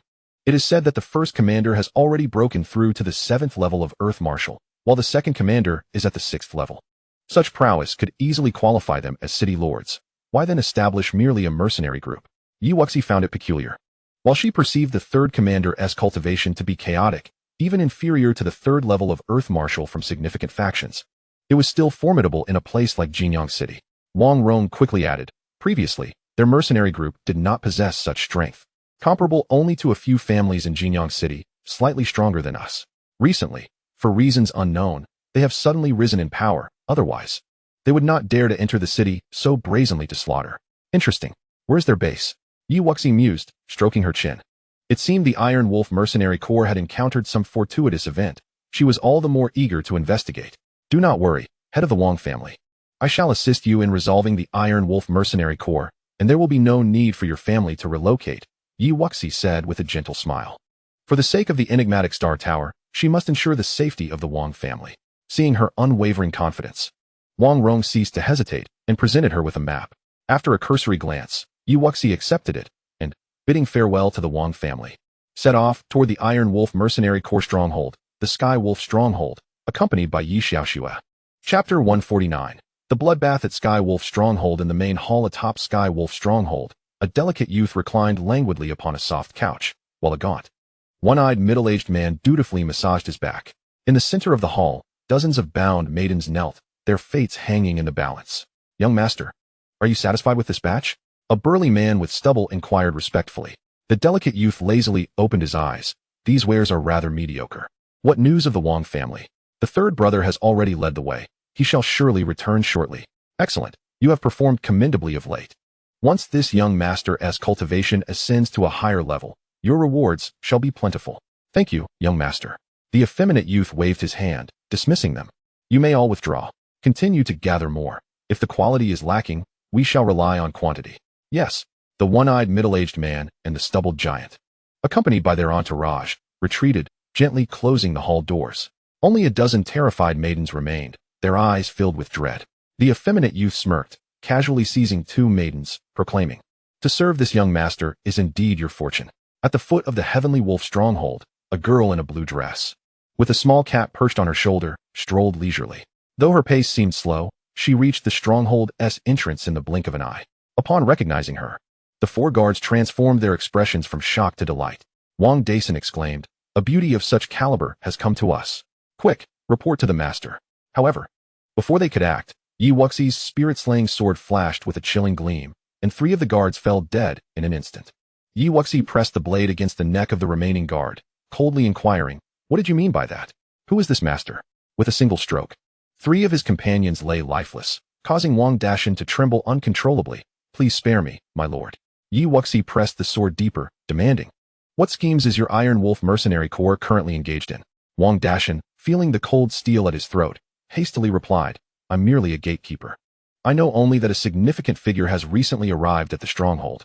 He appears to be a disciple from a major sect, possessing remarkable strength, and has provided considerable benefits to the stronghold, requesting the gathering of maidens." Wuxi's expression turned frigid. "For how long have they been gathering? Where are those maidens? What is that person's cultivation level? We have already delivered 2 batches. Those maidens are all dead. The third batch just arrived today. But I am unaware of that person's cultivation level." Wang Dacian stammered, "Please spare me. I am innocent in this matter." Wuxi's eyes glimmered with murderous intent as she plunged her sword downwards, and Wang Dacian fell lifelessly. Innocent? She felt no sympathy for those here. "Damn it. We must ascend. I shall devour that scoundrel." Yi Xiaoxue's beautiful eyes flashed with fury. Wuxi nodded, shattering the stronghold's gates with her sword before charging forward. Swish, swish. Upon hearing the commotion, hundreds of Iron Wolf mercenary members brandished their weapons and surged forth, surrounding Wuxi. "Who are you to dare intrude upon our Heavenly Wolf stronghold? You possess a fair appearance. Do not kill her. Capture her for our master. Seize her," roared the Iron Wolf mercenaries, rushing towards Wuxi with blades drawn. "Scum perish." Wuxi stood poised in midair, unleashing a flurry of 3 deadly sword strikes. In an instant, a wave of murderous aura surged forth, the sword energy slicing through the air. As the sword energy swept through, blood gushed forth. Nearly 100 mercenary heads flew, and corpses lay scattered, creating a rain of blood in the sky. None of these petty thugs were even a match for Wuxi's sword, as she moved like a deity of death, slaying 10 men with each step. "This is dire. She is too powerful. Quickly inform the chief and the second in command." The remaining mercenaries, eyes wide with fear, hastily retreated, their fighting spirit extinguished. This woman was a harbinger of slaughter. Wuxi remained silent, cutting her way from the foot of the mountain to the summit, leaving no survivors. As she neared the top, a stubbled giant and a one-eyed man, flanked by dozens of others, emerged to block her path. Boldly intruding upon the Iron Wolf mercenary corps stronghold, regardless of who you are, today I shall ensure you meet a grim fate. The stubbled giant bellowed, surveying the blood-soaked scene within the stronghold. "Do not be hasty, brother. Allow me to deal with her." The one-eyed man intoned coldly, "Do not rush. None of you from the Iron Wolf mercenary corps shall live today." Wuxi's icy voice resonated through the air. "Foolish arrogance," the one-eyed man shouted, brandishing his long knife as he charged at Wuxi. "Endless dreams, unfeeling guests." Wuxi's expression turned resolute as she unleashed a sword strike, her overwhelming sword power enveloping the void. The piercing sword energy converged into a single point, shattering the blade's aura and cleaving through the one-eyed man. The one-eyed man widened his eyes, his words cut short as he collapsed into a pool of blood. "What?" The stubbled giant's face contorted in disbelief. The one-eyed man was only slightly weaker than he. "Surround her. I will inform the master." With a wave of his hand, the stubbled giant reacted swiftly, fleeing towards the mountainous peak. This woman was not someone he could contend with. He had to alert the master. Desperate measures. Dozens of mercenaries, stealing themselves, charged forward. With the second-in-command dead, they stood little chance, yet escape seemed impossible. Wuxi maintained her calm demeanor, swiftly executing a single sword strike, and dozens fell to the ground. Within the opulent main hall, the effeminate youth had just finished tormenting two maidens when a frantic knock echoed on the door. "My lord, trouble has arisen." The effeminate youth's expression darkened momentarily as he tossed the two maidens aside like refuse, then spoke in a deep tone. "What has happened?" The stubbled giant entered, trembling. "A sword-wielding girl has breached our defenses. Our brothers are no match for her. And they are being slaughtered." Even the one-eyed man, a smile crept across the effeminate youth's lips. "A sword-wielding girl. How intriguing. What is her cultivation level?" "First level of Earth Martial." The effeminate youth's face darkened. "With such cultivation, you allow yourselves to be slaughtered? Truly useless. Guard these captives well. This young master shall subdue her. The girl is indeed peculiar. Her swordsmanship is exceptionally strong. My lord, you must be cautious." The stubbled giant warned. Observing the youth's indifferent demeanor, Wuxi, having dispatched the last wave of mercenaries, looked up to see the effeminate youth descending from the air. "Quite impressive indeed. If you willingly become this young master's furnace, I shall treat you with great care in the future." Amidst the corpses and pools of blood below, the effeminate youth showed no sign of remorse, fixating his gaze upon Wuxi, licking his lips with a lecherous glint in his eyes. "Scum!"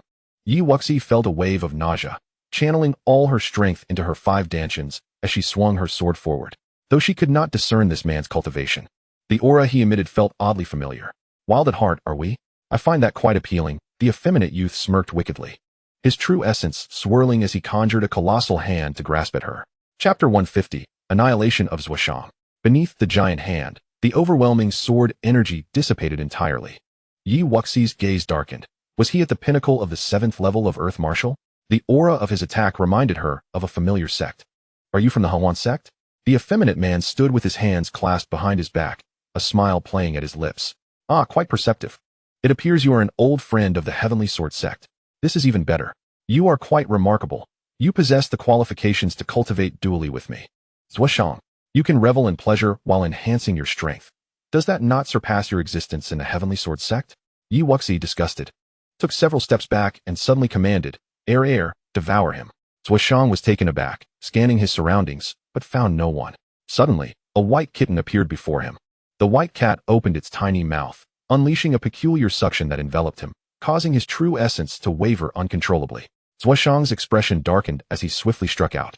What audacity to act so brazenly before this young master. "Meow, the big boss possesses considerable strength," xianxiaaudiobooks exclaimed, simultaneously swatting her paws to break through his attack. Wuxi gritted her teeth. "Wait a moment for me." Then, she summoned 2 spheres of elemental energy with her left hand and conjured a cold white flame with her right, allowing the two to slowly merge. With a flicker in his eyes, Zhong Xiang, the wildcat capable of human speech, found the situation intriguing. "Today, I shall ascertain what manner of creature you are." With a swift motion, he unleashed the bone transformation palm, his hand enveloped in a lingering shadowy energy, reaching for xianxiaaudiobooks. Suddenly, xianxiaaudiobooks grew immensely, evading his grasp and leaping atop Zhong Xiang's head, striking down with a claw aimed at his skull. Startled, Zhong Xiang shifted his feet, leaving behind an afterimage. Narrowly avoiding a fatal blow, she had transformed into a tiger. "Damn it," he muttered, frustration evident as he missed his strike. This wickedly perverse youth was surprisingly alert. "How amusing. Today, both you and your feline companion shall remain as my pets." A chilling smile crept across Zhong Xiang's face the moment she heard the word pet. Xianxiaaudiobooks furiously retorted, "You foul scoundrel, I shall end you." With terrifying claws imbued with a voracious energy, she lunged at Zhong Xiang, transformed the beauty into bones. Zhong Xiang remained unperturbed, summoning his true essence as both hands surged forward. In an instant, white skeletal heads manifested in the void, accompanied by a cacophony of wails, rushing towards Xianxiaaudiobooks like a chilling wind. "Second, get out of the way." Just as Xianxiaaudiobooks' fur bristled, Wuxi shouted, pushing forth a terrifying 5-colored fire lotus. As the fire lotus passed, the eerie skeletal heads disintegrated into dust, and with an overwhelming force of incineration, it crashed into Zhong Xiang. The 5-element fire lotus seemed to be Zhong Xiang's nemesis, eliciting a pained scream as he was hurled backward, his outer garment charred black, revealing a golden defensive armor underneath. "Quite the equipped individual. Let us see what you use to defend now." Yi Xiaoxue shouted in anger, swiftly following up with a claw strike. Yi Wuxi, not idle, unsheathed her spirit-slaying sword, unleashing a flurry of strikes, refusing to grant him a moment's respite. Yet, amidst their terrifying assault, Zhong Xiang suddenly radiated a brilliant light, repelling all their attacks. Damn it, he has numerous defensive measures. Yi Wuxi and Yi Xiaoxue gasped, retreating. Seizing the opportunity, Zhong Xiang swallowed a medicinal pill and soared back into the air. He quickly hurled a black fire orb at the duo, shouting, "Thunder fire orb, kill. Not good, retreat." Yi Wuxi activated the Nine Heavens Wind Step, summoning the 4th level of the Wind Realm, vanishing from sight in an instant. Yi Xiaoxue, sensing the contained terrifying energy, wasted no time and dashed away. Boom. Though the pair moved swiftly, the Thunder Fire Orb's explosive power was formidable, sending them flying in its wake. Zhong Xiang, witnessing the injured duo, wore a cruel smile as he rapidly approached, hands poised for an assault. "I shall make you both wish for death. Die, you bastard." Yi Xiaoxue, her form robust, surged back into the void to block the attack, unleashing a torrent of chaotic energy from her mouth, while simultaneously swiping with her claw. Boom. The endless skeletal heads disintegrated once more, leaving Zhong Xiang astonished. They were not only alive, but possessed such formidable combat prowess. Yi Xiaoxue's eyes blazed with fire as she charged forward. Zhong Xiang's gaze flickered momentarily, and with gritted teeth, he hurled another Thunder Fire Orb. "Die. Second, come back quickly." Yi Wuxi, who had just ingested several medicinal pills, was caught off guard by Zhong Xiang's remaining orb. Bang! Yi Xiaoxue's ferocious charge was cut short, upon hearing the warning. It was too late to evade, and the orb detonated upon her. Meow! Yi Xiaoxue let out a wretched cry, blood streaming from her as she reverted to her small cat form. Yi Wuxi quickly channeled her true essence, rushing to catch her, administering several pills. "Are you alright, second? We must flee. This orb is too wicked," Yi Xiaoxue weakly urged. Yet, Yi Wuxi was unwilling to concede. What of the girls they had rescued? "You retreat further. I will try again. If this fails, we will escape immediately." Blood Demon Disintegration Technique. Yi Wuxi gritted her teeth as a dense aura of blood and vitality emanated from her, her essence surging as she ascended from the 1st to the 3rd level of Earth Martial Realm. "Without that beast, do you think a mere 2 levels of cultivation can contend with me? How laughable." Zhong Xiang retreated, an ancient zither appearing before him. His expression darkened, and with a flick of his fingers, an eerie melody began to resonate, evoking dread. "Today, I shall slay this true beast." Yi Wuxi's eyes gleamed with murderous intent, her battle spirit surging as she charged forth with her spirit-slaying sword. The formidable sword energy pierced the air, colliding with the tempest of zither melodies, extinguishing the zither blades entirely. "Soul-devouring melody," Zhong Xiang shouted, his fingers moving ever faster, the melody shifting to unleash a torrent of skeletal heads. Soon, the skeletal blades coalesced in the air, forming a skeletal sword. Zhong Xiang, just as the white bone sword was about to materialize, Yi Wuxi suddenly called his name. Zhong Xiang, perplexed, turned to see 2 gray lights flash in Yi Wuxi's eyes. An invisible soul needle pierced through the air, unimpeded, diving directly into his sea of consciousness. Clang! Zhong Xiang's sea of consciousness erupted in pain, the zither's music abruptly ceasing. The dream of a heartless guest. Yi Wuxi reacted swiftly, seizing the moment to obliterate the yet-to-form skeletal sword, then instantly closed the distance to Zhong Xiang, stabbing her sword into his abdomen. How could this be? Zhong Xiang fell from the sky in disbelief. He was a core disciple of the Huan sect. How could he perish at the hands of one who had forcibly raised their cultivation to the 3rd level of Earth Martial Realm? Chapter 151. Return to the Heavenly Sword Sect. Yi Wuxi descended, removing his storage ring. The secret technique's effects were nearing their end. Her Dantian was depleted, leaving her utterly weak, as if her very essence had been drained, her complexion pale and waxen. "Second, hurry and refine it. His essence will surely help you break through," Yi Wuxi urged, propping herself with her sword. Yi Xiaoxue hopped over, contemplating. "Big sister, I'm not in a rush to break through. But the side effects of this secret technique are too severe. Essence is something we cannot afford to lose. While this source remains, summon the divine tree to refine it. Absorb as much as possible." Nodding, Yi Wuxi summoned the divine tree, and the vitality and death energy of the entire Tianfeng village converged. The divine tree consumed some, yet a portion flowed into Yi Wuxi's body. As the massive blood energy entered her, her complexion improved slightly. After fully absorbing and refining, her vitality was restored somewhat, thanks to the dragon blood, yet her essence had not returned to previous levels. Yi Wuxi sighed. Indeed, this secret technique should not be used lightly. Once we return to the sect, we shall see if there are any spirit herbs to replenish it. Second, can you still fight? There's still a big chief above. Yi Wuxi consumed several pills, yet her Dantian remained barren, a consequence of the secret technique, rendering her a vulnerable lamb. No problem. That scoundrel wouldn't stand a chance against me if not for his treasures. As for the one above, I refuse to believe he is as sinister. Yi Xiaoxue declared fiercely, her injuries superficial. Although not fully recovered, she had sustained no fundamental damage, and dispatching a chief who had forcibly increased his power posed no challenge. Within the palace, a rugged man guarded a group of young girls, his mind restless. The battle outside seemed to have ceased, yet he dared not venture out. He was certainly no match for the master. Just then, a completely snow-white little cat darted into the hall, seizing the opportunity to claw at his head. With a harrowing scream, the burly man fell, his head severed from his body, lifeless in an instant. The young maidens in the hall gazed upon this gruesome spectacle in sheer terror. Dressed in a flowing blue gown, Yi Wuxi strolled in with an air of tranquility, remarking, "Well done, my second." Yi Xiaoxue leapt onto her shoulder, proclaiming, "Of course, this cat is no soft persimmon." Yi Wuxi approached and unbound the restraints on the dozens of young maidens, speaking solemnly, "The ones outside have perished. You may return home in peace." The girls, having narrowly escaped death, expressed their profound gratitude, acknowledging their own modest skills, which paled in comparison to those of the mercenaries. However, 2 maidens, having suffered grievously at the hands of the malevolent Zhong Xiang, remained crumpled on the ground, their eyes filled with despair, devoid of any will to survive. Yi Wuxi knelt beside them, administering restorative pills, saying, "You should not bear the blame. The true scoundrel is he who has met his end, not you. Live well and cultivate diligently, so you may grow stronger." The 2 maidens began to weep, questioning, can we truly live well again?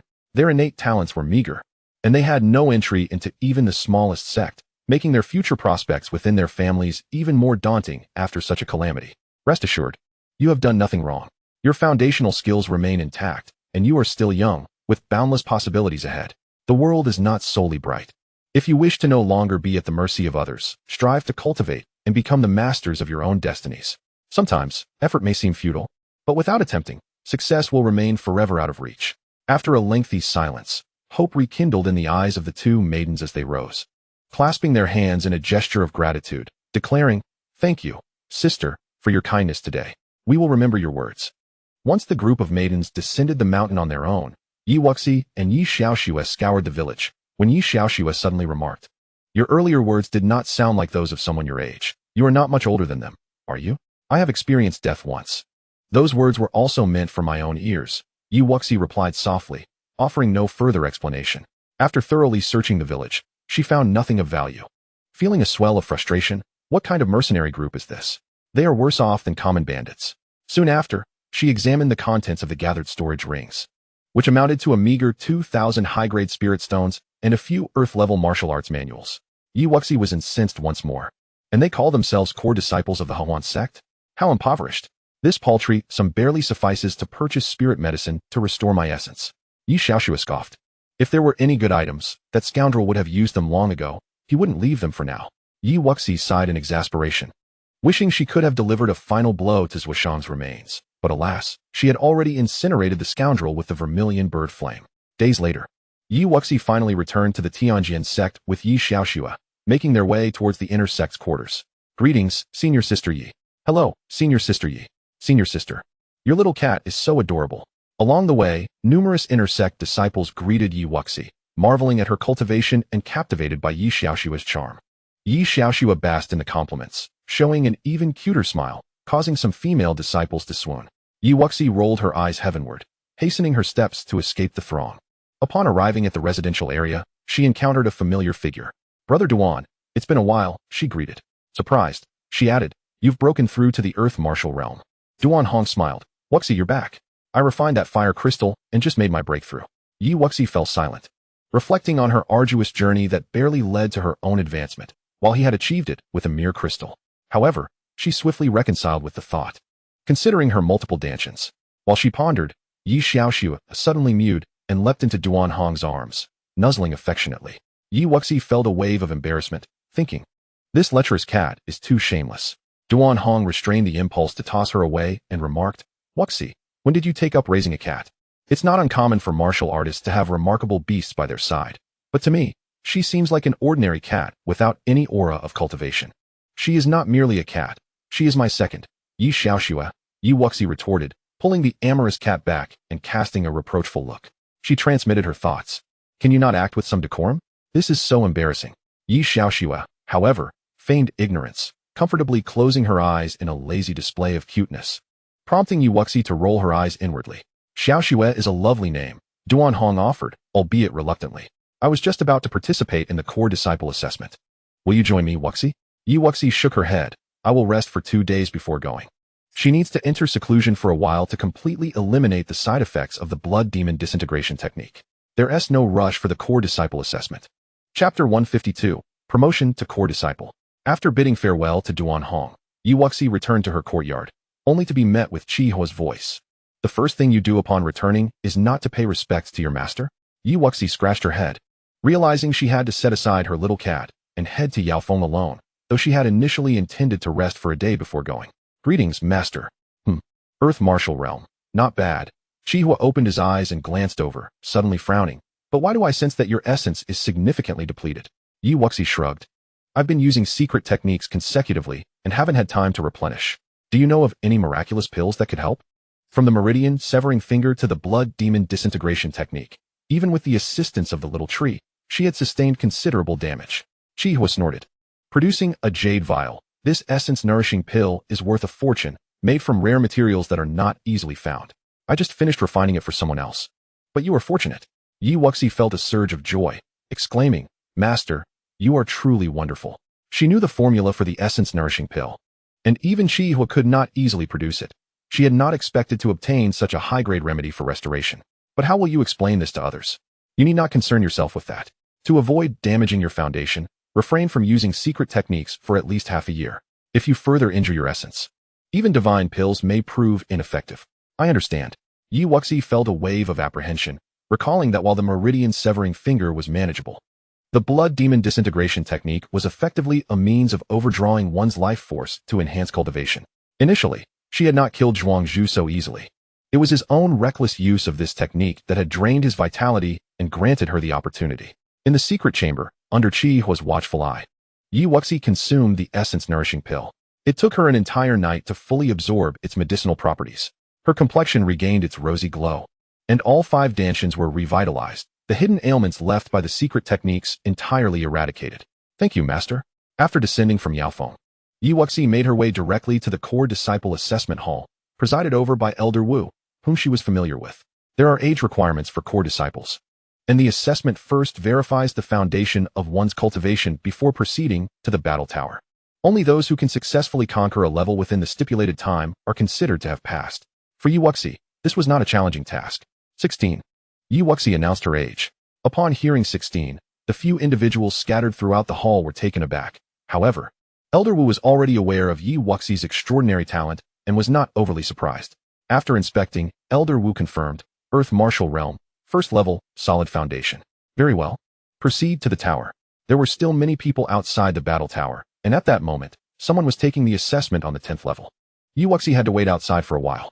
Originally, she had planned to enter the tower, and now she could do so without expending contribution points, a win-win situation. While waiting, a figure suddenly descended from the tower. Yi Wuxi joyfully waved. Yuer. Lu Yuer rushed over, her face alight with joy. Wuxi, you have finally returned. I entered the inner sect yesterday. Congratulations. I had said I would find you after the assessment. You all have broken through to the Earth Martial Realm. I thought I was catching up to you. However, Lu Yuer suddenly grew despondent. Since Wuxi and Duan Hong went to the inner sect, she had not been as playful as before, working diligently in hopes of the 3 of them embarking on adventures together once more. Alas, she had not managed to catch up.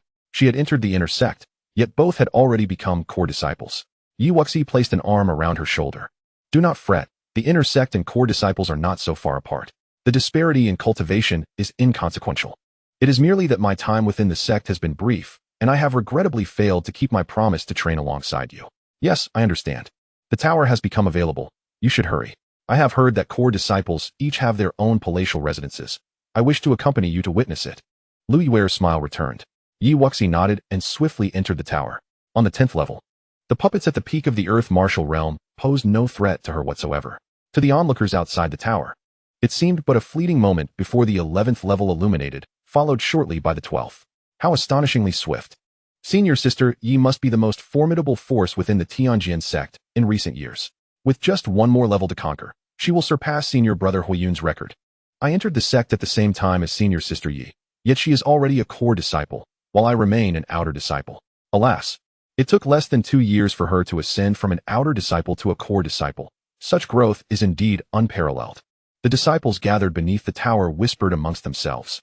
However, compared to before, no one dared to provoke or mock her. Only admiration and awe lingered in the air. After all, the downfall of the former outer disciple champion Zhong Xiang and inner disciple Zhong Xiang was still fresh in their minds. Those who had once dared to challenge Wuxi had all met with defeat.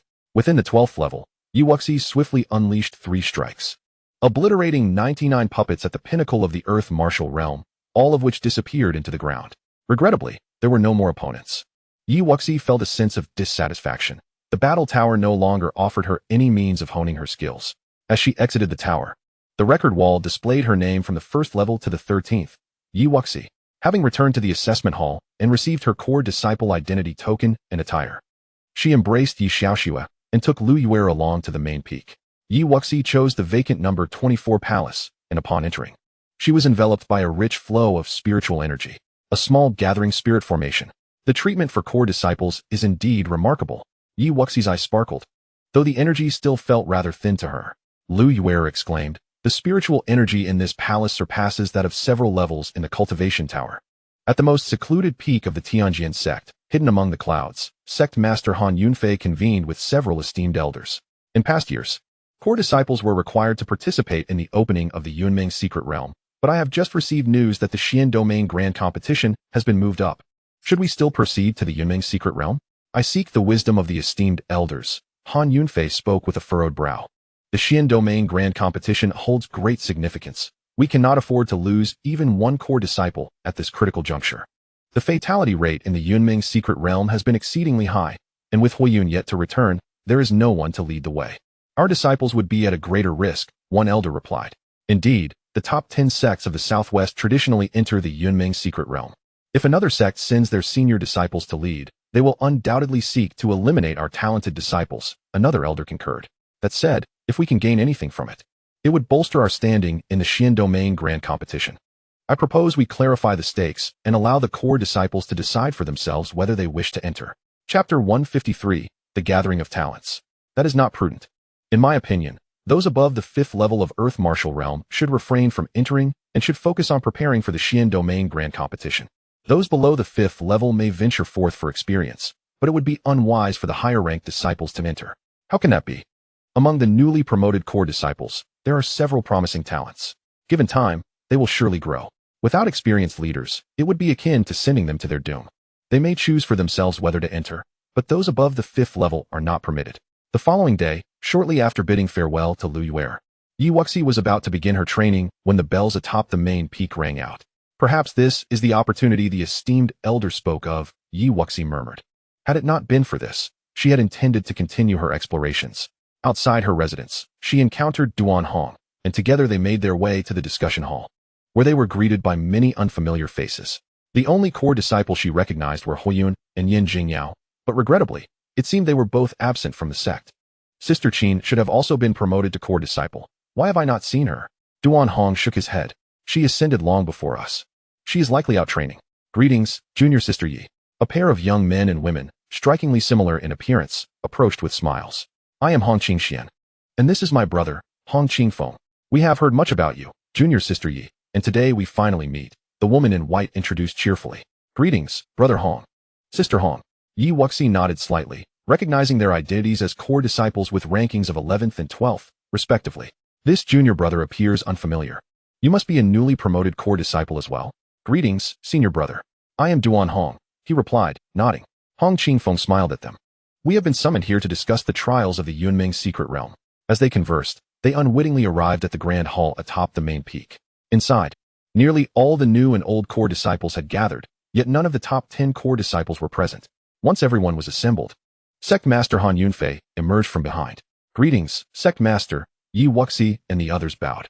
Han Yunfei waved his hand, diving straight into the matter at hand. I trust the senior disciples are aware that the triennial Yunming secret realm will commence in 1 month. The purpose of this gathering is to impart important news. The secret realm is fraught with danger and opportunity. Traditionally, core disciples from the 10 Southwest sects would enter. But due to the Xian Domain Grand Competition being unexpectedly moved up to this October, the sect has decided that the top 10 core disciples will focus on preparing for the competition and will not proceed to the secret realm. I do not know how other sects will arrange their disciples, but if they send their more experienced ones, your entry would be even more perilous. You will have 3 days to contemplate whether or not to enter. The choice is yours. Sectmaster, what is the Xian Domain Grand Competition? Inquired a newly promoted disciple, piquing Yi Wuxi's curiosity. She had never heard of such an event, yet it seemed of great importance from the sectmaster's tone. The Xian Domain Grand Competition, held once every decade, is a grand gathering of prodigies. All Earth martial realm talents under the age of 25 across the entire Xian Domain participate. Their rankings symbolize honor and impact the fortune of their sects and families. The Earth Dragon ranking that you are familiar with actually evolved from this competition, though its rankings are not entirely accurate. Those who achieve commendable standings in the Xian Domain Grand Competition often grow to become formidable forces. I do not wish to discourage you, but with your current levels of cultivation, you will likely struggle to break into the top 200.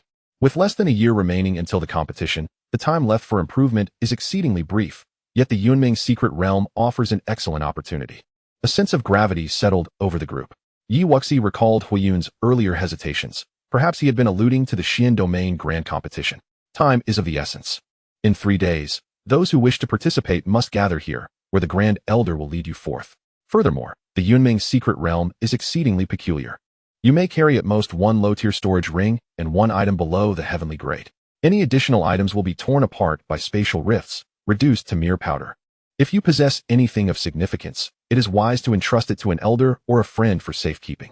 After Han Yunfei concluded his remarks, he waved his hand, leaving the decision to the group. This decision is undeniably harsh, but in order to ensure that more members of the Tianjian sect can vie for commendable rankings, he dares not gamble with the 10 core disciples. The Tianjian sect has languished for too long, and this generation has finally produced a fire spirit body. Yet Huiyun's youth pales in comparison to the eldest disciples of other sections. Han Yunfei stood in the vast hall, sighing softly. Suddenly, an elder emerged from the rear chamber. That girl Yi possesses combat prowess rivaling that of Huiyun, yet her time for growth has been too brief. If we were to hold the competition next year, both she and Huiyun would surely shine, restoring the Tianjian sect to its former glory. Alas, on the broad mountain path of the main peak, the disciples emerging from the assembly hall wore expressions of somber contemplation, and Yi Wuxi pondered Han Yunfei's words intently. Wuxi, will you enter the secret realm? Duan Hong inquired softly. Yi Wuxi deliberated before resolutely declaring, I have made up my mind. I shall go. Remaining confined within the sect would hinder her progress. Even if she were to engage in the competition with her current cultivation, she would undoubtedly be cannon fodder, despite her ability to fight above her level. The core disciples from the various sects are no weaklings. After years of training, they are not only proficient in martial skills, but also possess a keen understanding of martial will. Relying solely on her abundant true essence would hardly secure her victory. I shall also go. I will see you in 3 days. Upon returning to the palace, Yi Wuxi organized a low-tier storage ring, leaving only the Zhanling sword behind. Subsequently, she embraced Yi Xiaoxua and made her way to Yaofeng. Master, I entrust Xiaoxua and my belongings to you, Yi Wuxi said with a smile.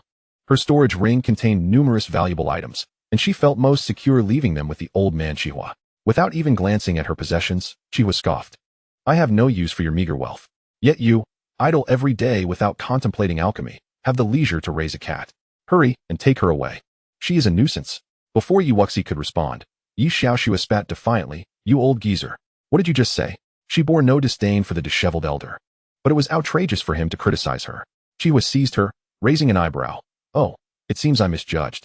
In that case, I shall keep her for further study.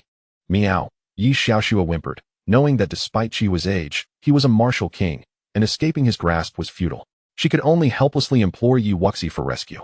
Hurry and take me away. I would be safe in your palace, but here I am in danger. Chapter 154, The Opening of the Yunming Secret Realm. Yi Wuxi scratched her head and liberated Yi Xiaoxua, awkwardly chuckling. Then I shall not disturb master any longer. Farewell, master. After descending from Yaofeng, Yi Wuxi contemplated and ultimately decided to entrust Yi Xiaoxua to Lu Yuer. With her, she could converse or take strolls when boredom struck.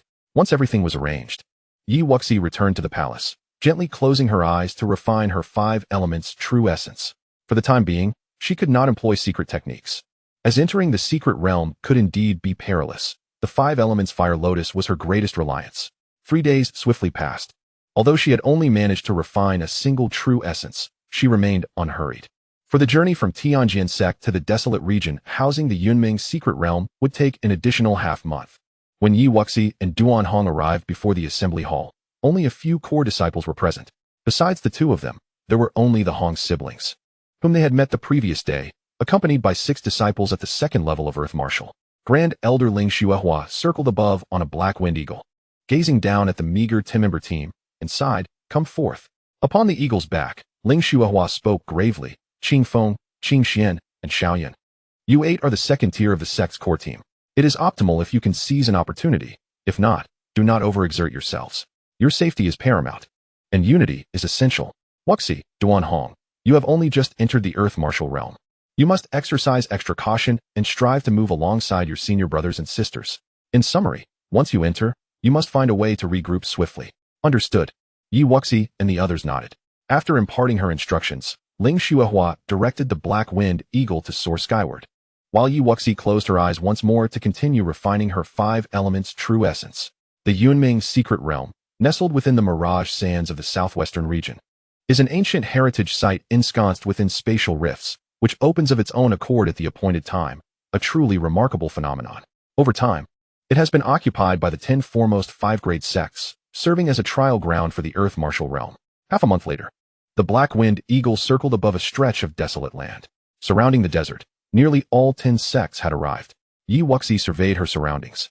Recognizing several sects she had encountered before, among which were disciples she was familiar with, Ling Xuehua exhaled in relief, addressing the group. Fortunately, the strength of half the arriving sects is not too formidable.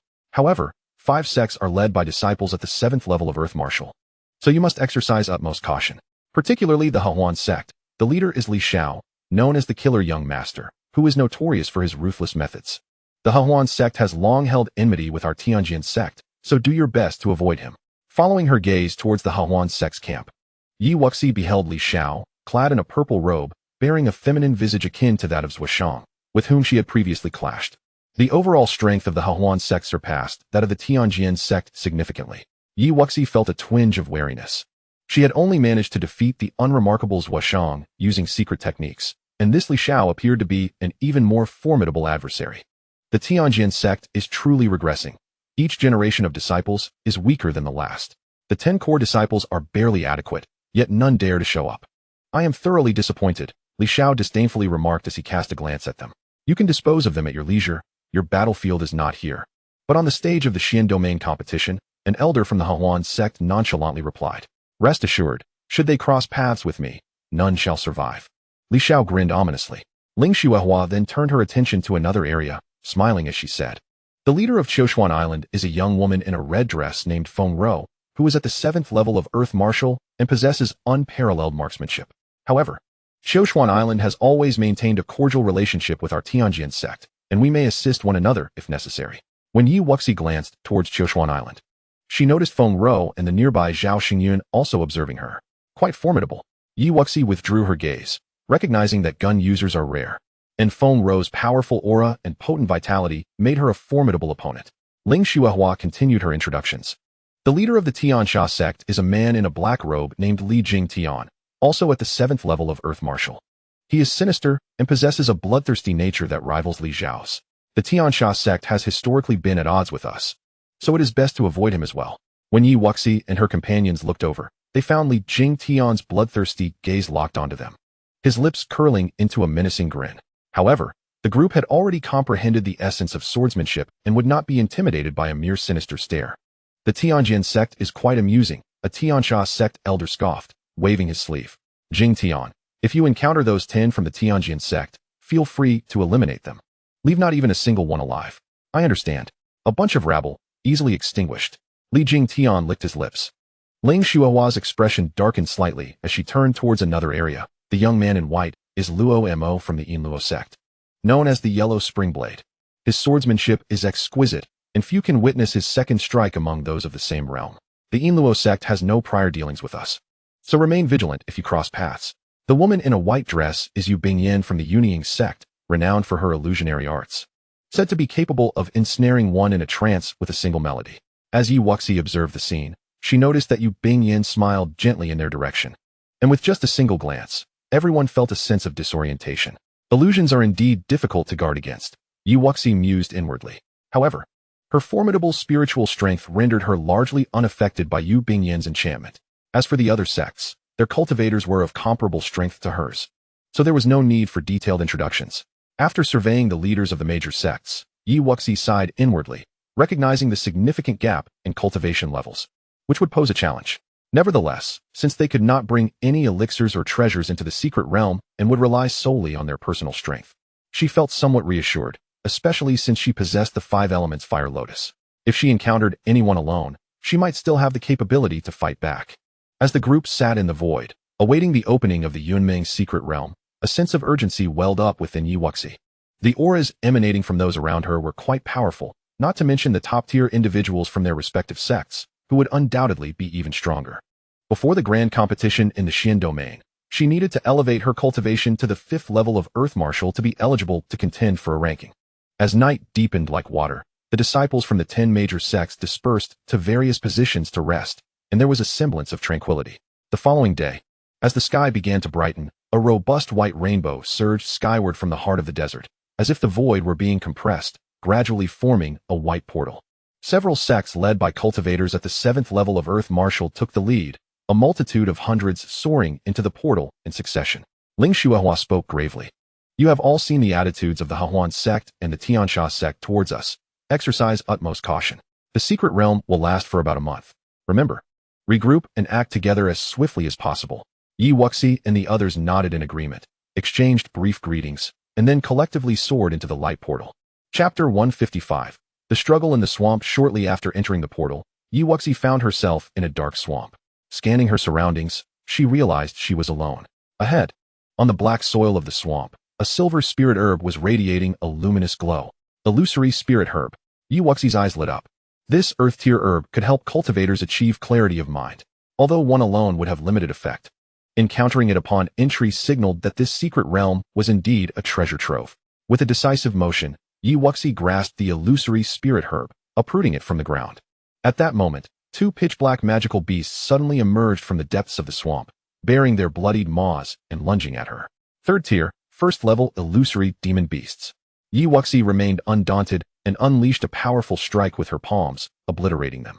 Just as she intended to ascend into the void and depart, an inexplicable force from the death swamp began to pull her back, and no matter how much true essence she summoned, she could not fully lift herself off the ground. Yi Wuxi frowned slightly, not having the time to ponder this anomaly. Countless small holes began to appear in the swamp, and a horde of 3rd-tier magical beasts surged forth, attacking her relentlessly. With a flash of her Zhanling sword, Yi Wuxi unleashed a flurry of strikes, annihilating them as she pressed forward. After roughly an hour of traversing the swamp, she had collected 2 more illusory spirit herbs, but still had not reached the edge of the death swamp. Suddenly, rustling sounds emerged from the trees flanking the swamp, and several green-scale serpents slithered forth, flicking their tongues and rapidly advancing, spewing forth a viscous green liquid toward her. Yi Wuxi grimaced in disgust, swiftly evading while summoning the phoenix flame in her hands to purify the toxic liquid. She then sent forth several fireballs towards the green-scale serpents. Once the serpents were reduced to ashes, Yi Wuxi leaped onto a tree and gazed ahead, where an expanse stretched infinitely, only to reveal a rusty dagger half buried in the ground. Curious about its tier, she swiftly approached, grasping it. And at the moment it was uprooted, a wave of fiery energy rushed toward her, causing the rust to flake away and revealing a gleaming blade. To her astonishment, it was a mid-tier heavenly grade sword, enhanced with precious fire attribute materials. While she couldn't use it, she could certainly sell it for a handsome price. Just as she contemplated stowing it away, several figures appeared around her with a rustle. From the Tianjin sect, leave the sword behind, and I may spare your life. 3 disciples from the Liyuan sect, and 2 from the Yang sect greedily fixed their gazes on the long sword in her hand. A heavenly grade sword was a valuable asset, and its potent elemental affinity only added to its worth. You expect me to relinquish it simply because you say so? That would be quite shameful, Yi Wuxi retorted, surveying her surroundings before directly stowing the sword into her ring. 5 disciples at the 4th level of Earth Martial were hardly a concern for her. Seeking death, one of them shouted, charging at her with reckless abandon, their blades glinting ominously. With a slight movement, Yi Wuxi brandished her Zhanling sword. Unleashing a strike that soared into the sky, a continuous stream of sword energy cascading down upon the five of them. This is bad. She's comprehended multiple sword intents. Retreat. One disciple from the Liyuan sect barked as they hastily withdrew. Yi Wuxi cast a cold glance at them, her feet moving swiftly. She first dispatched the two disciples from the Yang sect with a single strike before rapidly pursuing the three retreating figures. If you wish to seize treasures, you should at least consider your own strength, she mused, unleashing a violent sword aura that obliterated them entirely. 7 illusory spirit herbs, not too shabby, Yi Wuxi remarked as she collected the storage rings of the fallen disciples. Just then, dark illusory demon beasts emerged from the swamp, ravenously consuming the corpses. Why not reveal yourself? Yi Wuxi did not immediately advance, but instead stood her ground and spoke coolly. Impressive strength, but I have my eye on that sword. If you hand it over willingly, I might spare your life. A woman in yellow gracefully descended, smiling sweetly. Apologies, but I have a deep fondness for this sword as well, Yi Wuxi replied, her vigilance heightened, recalling that this person belonged to the Yunin sect, who might be adept in illusion techniques.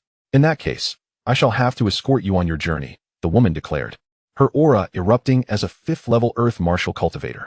With a flourish, a jade flute appeared in her hand, the melodious notes resonating through the air, while her eyes glimmered with a shadowy light directed at Yi Wuxi, as if attempting to ensnare her in a trance. Yi Wuxi activated the Gue Soul technique, remaining impervious to the woman's gaze and flute melody. Simultaneously, a gray light flickered in her own eyes as she fixed her gaze intently on the woman. You. The woman in yellow felt a sharp pain in her sea of consciousness as the illusory sound and spatial illusions she had constructed dissipated instantly. A heartless traveler through dreams, she exclaimed, as an invisible soul needle pierced her consciousness in that fleeting moment. Yi Wuxi moved swiftly once more. The woman, realizing her predicament, retreated rapidly, raising her jade flute to conjure a protective barrier of true essence. She had not anticipated that this girl was also skilled in soul attacks, which rendered her illusion techniques ineffective. Can you withstand this? Under the weight of various sword intents, the sword energy surged like a torrent, piercing through the barrier and crashing into the woman. If you kill me, sister, you won't let you off easily. And the disciples of the Tianjin sect will all meet their demise. The woman in yellow spat, blood spilling from her lips as she spoke fiercely. Threatening me? In that case, you shall die, Yi Wuxi retorted coldly, advancing rapidly and executing a decisive strike. The woman's head flew from her shoulders, and Yi Wuxi, quick as lightning, seized her storage ring.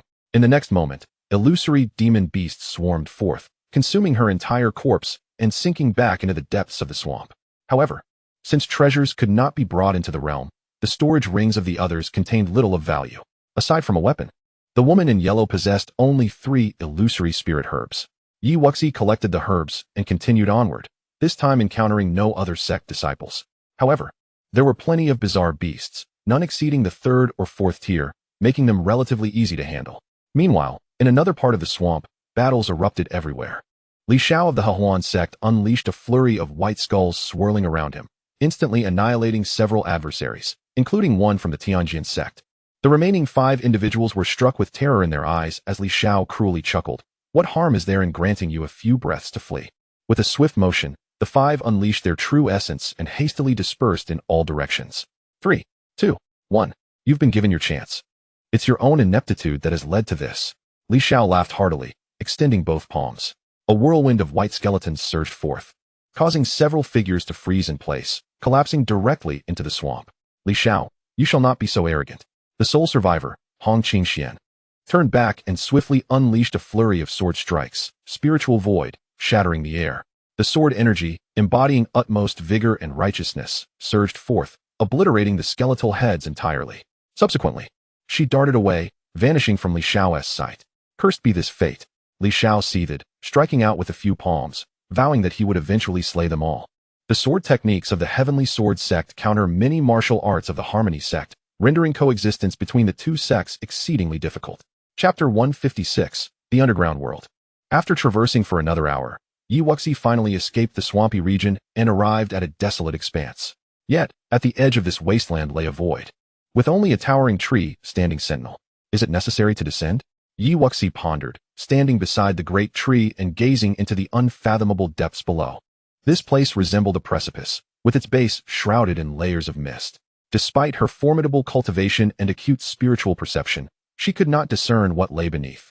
This area allows for normal flight. I shall descend and see. After testing the surroundings, she found no suction akin to that of the swamp. And even if danger lurked below, she could always ascend again. Without further hesitation, Wuxi gracefully descended, passing through layers of white fog. After what felt like an eternity, she still had not reached the bottom. A frown creased her brow as she grew wary, extending her spiritual awareness, yet she could only sense a vast expanse of whiteness. Just as she contemplated retreating, an inexplicable force of attraction suddenly pulled at her, relentlessly tugging at her body. Realizing the peril, Wuxi hastily gathered her true essence, intending to fly upward, but the force intensified, drawing her in. In mere moments, she felt her feet touch solid ground. Thankfully, it was not a bottomless abyss. Surveying her surroundings, she found the area dimly lit, with only a few flickering candles casting weak glows. Cautiously, she traversed the stone path, her vision gradually widening to reveal several recently deceased corpses. So, there were quite a few who entered before me, Wuxi mused, her brow furrowing in concern. If those of the 7th tier of Earth Marshal had also come here, it would indeed spell trouble. Soon, she arrived at a fork in the path, where numerous caverns branched out, and at the far end stood 5 grand doors. 2 of these doors were wide open, indicating that others had long since entered, while 3 tightly sealed doors were guarded by several disciples of the 5th tier of Earth Marshal, who were engaged in combat with a horde of black creatures. Boom, boom, boom. Were they corpse guards? Wuxi concealed herself in the shadows, refraining from rash action. The corpse guards, emanating a ghostly light, were all of the 6th tier of Earth Marshal and numbered 9, their defensive and offensive capabilities exceptional. Within moments, 2 disciples were torn apart by the guards' razor-sharp claws. The remaining disciples, eyes wide with terror, began to retreat, but the corpse guards ceased their pursuit, merely standing sentinel at the door. You fools dare to covet the chance for fortune? Die! A voice brimming with malice echoed through the chamber. The few who had evaded the corpse guards did not escape the sudden onslaught of a fist imprint. They fell to the ground, eyes wide with horror. A figure clad in black robes emerged within the hall. It was Li Jingtian of the Heavenly Fiend sect. You there, come out and meet your demise, Li Jingtian shouted, directing a punch toward Wuxi's concealed position. Truly, this Li Jingtian was a bloodthirsty fiend, and Wuxi's gaze turned icy as she revealed herself. Oh, a disciple of the Heavenly Sword sect, how intriguing. Knowing who I am, you do not even consider fleeing, Li Jingtian remarked with interest, observing her calm demeanor. Wuxi scanned her surroundings, noting the absence of others, and coldly replied, you are not worthy. With that, she formed hand seals and unleashed dozens of sword seals, sending forth 48 streams of sword energy, forming an array of returning essence directed at Li Jingtian. A mere display of petty skills, Li Jingtian sneered, his eyes flashing a crimson light as he summoned true essence that twisted into gnarled, deathly vines, charging toward the sword array. The sword array quickly showed signs of fracturing. Wuxi remained composed. She did not expect this array to defeat him, but merely sought to buy time to condense the 5 elements Fire Lotus. Flames surged forth from her right hand as she prepared to summon the 5 elements essence when a figure clad in red suddenly descended into the hall. Upon seeing this, she promptly halted her movements. Feng Rou, do not meddle. Li Jingtian's eyes held a flicker of trepidation as he swiftly shattered the returning essence sword array with a punch. You must be the junior sister Yi of the Heavenly Sword sect. Sheng Yun has mentioned you. Stand back. I shall handle this unholy creature. Feng Rou turned back with a smile, directly lunging toward Li Jingtian with her spear. Do you think this young master fears you? Today, I shall send you both to the afterlife. Li Jingtian scoffed, unleashing dozens of withered vines that formed a black cage, attacking furiously. Raining pear blossoms. Feng Rou, unfazed, unleashed a barrage of spear strikes, creating powerful shockwaves that sent ripples through the air. Thank you, senior sister Feng. I shall assist you, Wuxi declared, not remaining idle as she released the vermilion bird-esque flames, launching several fireballs toward the lifeless vines. Under the relentless assault of the piercing spear and the icy flames, the sinister vines disintegrated as if they had encountered their nemesis. Impressive flames. Feng Rou's eyes sparkled with admiration. Before they could continue their assault, the corpse guards at the 3 grand doors seemed to have received a signal, advancing toward the trio. I have no interest in playing with you, Li Jingtian huffed, shifting his focus to the corpse guards, unleashing a torrent of withered vines that ensnared them. Within moments, the 3 formidable corpse guards were vanquished, and the door behind them swung open. Li Jingtian swiftly darted inside. Noticing this, Feng Rou directed her spear toward the remaining 3 corpse guards, her spear smite piercing through their formidable defenses. Wuxi, not to be outdone, charged at the last 3 corpse guards with her spirit-slaying sword. unleashing a torrent of murderous sword energy that also breached their defenses. Infuriated, the three corpse guards lunged at her with their claws, but Yi Wuxi met them fearlessly, rapidly unleashing fireballs that incinerated them completely. "You shall not escape my flames," Yi Wuxi retorted, for her vermilion bird flames were specially attuned to vanquish such malevolent entities. The last two doors swung open almost simultaneously. Feng Rou remarked, "Wuxi, just as Sheng Yun described, your combat prowess is extraordinary. Until we meet again." With that, she dashed into the central door. "Until we meet again," Yi Wuxi echoed, watching her retreating figure with a sense of resignation. The disciples of Qishuan Island were indeed remarkable. Those she had encountered thus far were all quite amiable. Shaking her head, she stepped into the final door, following the passageway until her surroundings gradually dimmed once more. Heightening her vigilance, she projected her spiritual awareness forward. Beneath the flickering candlelight, at the end of the passage, the entrance to a cavern stood shut, flanked by two stone lions that resembled sculptures. Before she could approach the cavern, several corpse guards emitting ghostly light suddenly emerged from the numerous pathways. Yi Wuxi swiftly unleashed flames, illuminating the cavern with the cold white fire, causing several of the corpse guards to sizzle and crackle. Without pausing, she deftly swung her spirit-slaying sword, dispatching the remaining corpse guards with precision. Chapter 157, Three Treasures. Yi Wuxi cautiously approached the cave dwelling, when suddenly, the two stone lions, resembling sculptures, sprang to life and lunged at her with fierce intent. Anticipating this, Yi Wuxi deftly sidestepped, unleashing a powerful strike with her palms. The dark, colossal hands, imbued with the forces of the four symbols and the essence of the five elements, obliterated the beasts into a fine powder. As the entrance to the cave gradually opened, she beheld a square crystal platform at its center, adorned with 3 jade vials, a scroll, and a peculiar blue-red orb. The vials contained recovery pills, blood restoration pills, and the 9 spirit-nourishing pill. Yi Wuxi's eyes widened with delight as she examined the contents of the vials. While the recovery pill was not exceedingly rare, the inability to bring medicinal elixirs into this venture could lead to dire consequences if her true essence were to dwindle during battle. Fortunately, the number of recovery pills was ample, providing her with reassurance against any depletion of her essence in this secret realm. The blood restoration pill and the 9 spirit-nourishing pill, each limited to a single piece, were invaluable for restoring vitality and mental clarity, though she was only familiar with their existence and possessed no recipes for their creation. With these 2 elixirs in her possession, she mused, they would sufficiently sustain her for another use of her secret technique. The 9 spirit-nourishing pill surpassed the spirit-nourishing pill in quality, granting her peace of mind regarding any potential damage to her foundation. Next, Yi Wuxi unfurled the scroll, revealing a mid-tier celestial martial art known as the void-breaking palm. This technique could only be cultivated by those who comprehend the will of martial arts, utilizing one's true essence as a conduit. Upon mastering it, one could harness the power of heaven and earth, delivering a palm strike that shatters illusions and kills without a trace. With its potency contingent upon the practitioner's true essence attributes and the strength of their will. Excellent. Yi Wuxi nodded in satisfaction, realizing that her current technique, the Desolation Palm, had become insufficient for her growing prowess. The void-breaking palm was a timely acquisition, with her formidable essence and mastery of several conceptual powers. She could barely tap into its might. Yi Wuxi then toyed with the unusual orb, which bore a resemblance to the Thunderfire Pearl.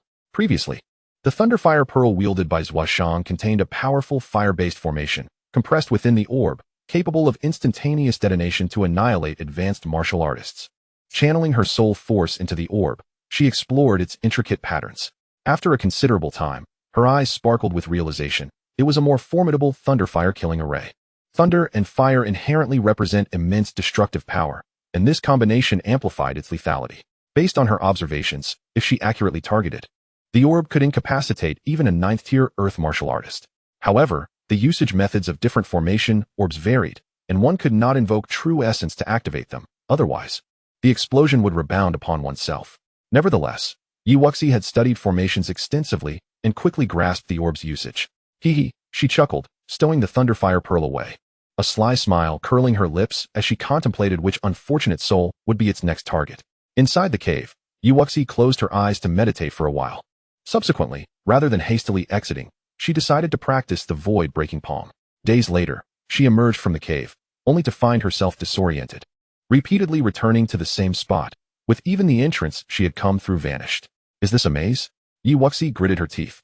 Rather than wandering aimlessly, she narrowed her eyes, projecting her soul force outward. It seemed this place was ensnared by a hidden illusionary array.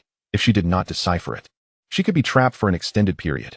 Meanwhile, Feng Rou, who had entered around the same time, remained within the cave, growing increasingly impatient after several fruitless attempts to find the exit.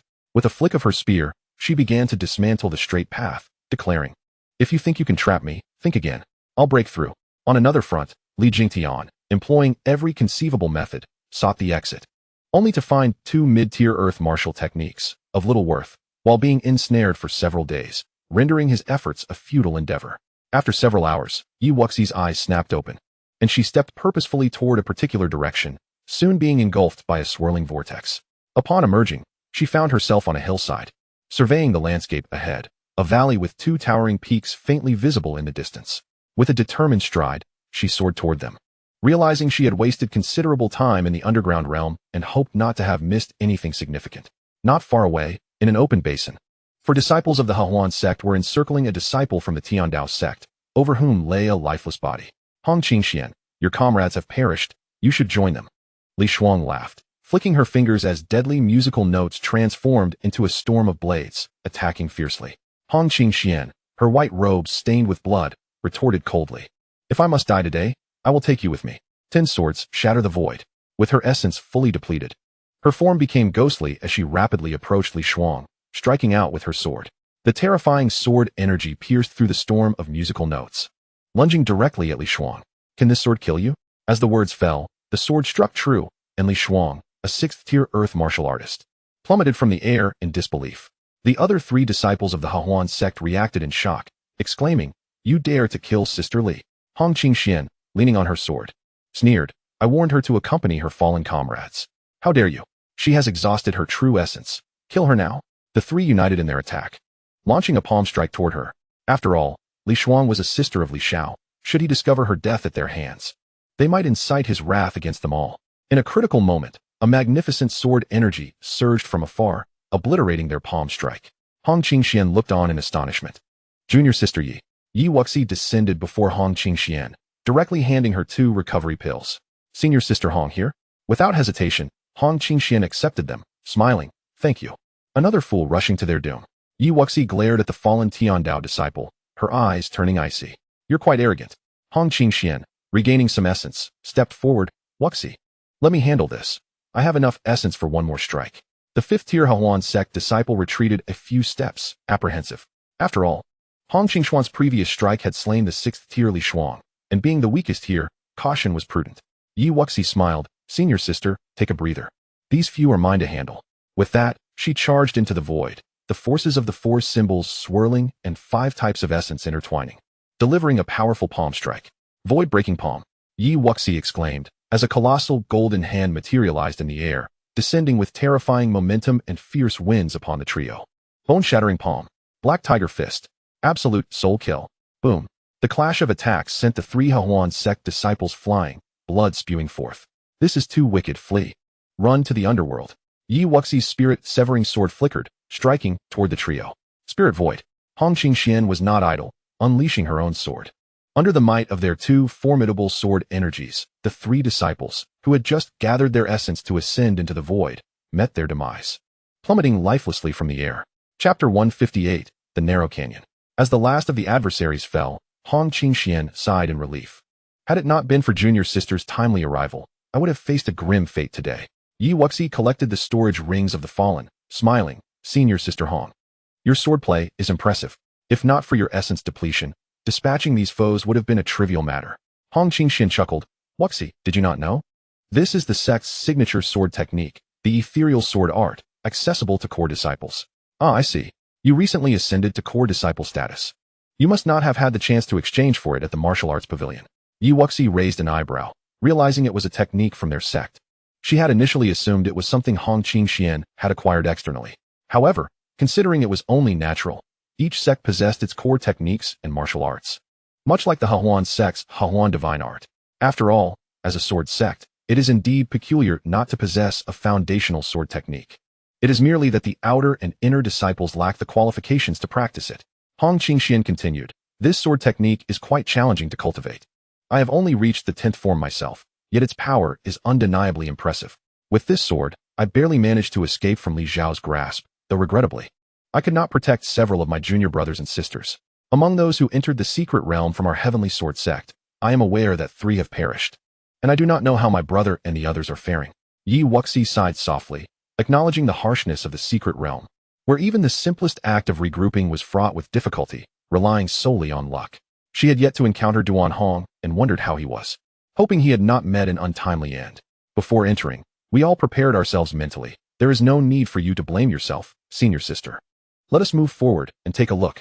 The 2 proceeded onward, and after 2 hours, they finally arrived at the precipice of the jagged peak they had glimpsed earlier.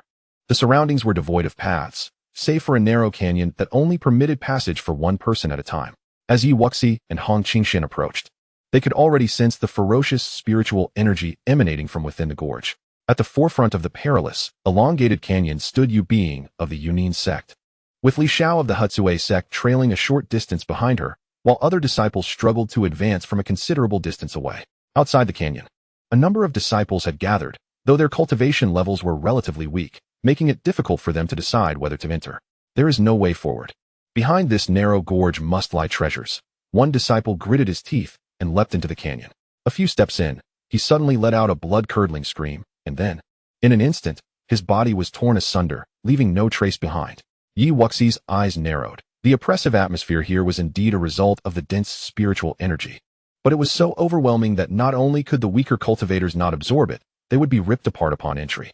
The disciples traversing within, be it Yu Bing or Li Xiao, were merely resisting the tempest of spiritual energy rather than absorbing or refining it. However, with the presence of the small tree and her technique, if she could endeavor to refine it, it would surely aid her in breaking through her cultivation. Hong senior sister, I shall venture ahead, Yi Wuxi declared, before swiftly darting into the narrow gorge. Hong Qingshan watched her hurried figure with a helpless shake of her head, quickly following suit. With their sword intent protecting them, they should be able to endure. One at the Earth Martial 1st level and the other at the Earth Martial 4th level dared to enter. A reckless act, indeed. The observing disciples scoffed. The individual who had just been torn apart was at the pinnacle of the Earth Martial 4th level. In their view, without the strength of at least the Earth Martial 5th level, one should not even contemplate entering. Yet, contrary to the imagined scene of the 2 being torn apart, Yi Wuxi led the way, with Hong Qingshan trailing behind. Although their pace was not swift, they were making progress. Upon entering, Yi Wuxi did not release her sword intent as Hong Qingshan had. Instead, she activated the 4 symbols divine art, relying on her physical strength to withstand and adapt to the tumultuous spiritual energy. The further they advanced, the more violent the energy became, and after a short while, Yi Wuxi could faintly feel her body nearing its limit. This energy has reached its breaking point. I shall give it a try here, Yi Wuxi murmured softly, halting in place. To her surprise, just as she relaxed her resistance, and the chaotic 5 elements technique had yet to fully circulate, the surrounding ferocious spiritual energy surged in, rampaging within her body as if intent on shattering her meridians. Not good. Yi Wuxi felt a surge of panic. At this rate, her meridians would be ruined. Just as she was about to reinstate her physical strength and release her sword intent to fend off the onslaught, the small tree at the center of her Dantian suddenly swayed and began to absorb the chaotic energy. Thank goodness. Yi Wuxi breathed a sigh of relief. This violent spiritual energy far exceeded what could be refined by those at the Earth Martial realm, and she was uncertain of the small tree's efficacy. After a period of testing, seeing that the small tree could indeed withstand the energy, she released the restrictions of her technique. As the rich spiritual energy flowed into her, her 5 Dantian true essence began to increase at a visible rate. Not far behind, Hong Qingshan observed this scene with disbelief. Yi Wuxi was indeed refining the spiritual energy. Had she lost her mind? Yet, Yi Wuxi had completely immersed herself in her cultivation. Even walking was difficult, and she did not worry about anyone attacking her. This opportunity was rare. If she let it slip, where would she find such a place to cultivate again? Relying solely on spirit stones, each breakthrough in her physique came at an exorbitant cost. As time passed, and after enduring the onslaught of the violent spiritual energy, Yi Wuxi's physical realm also hinted at a potential breakthrough. Gritting her teeth, she surged her energy, circulating the 4 symbols divine art in a complete cycle, and broke through her constraints, elevating her physical realm to the Earth Martial 2nd level. Suddenly, Yu Being at the forefront vanished. In the instant of her disappearance, a radiant multicolored pillar of light erupted from the horizon, soaring into the sky. All those within the narrow gorge looked up at this spectacle.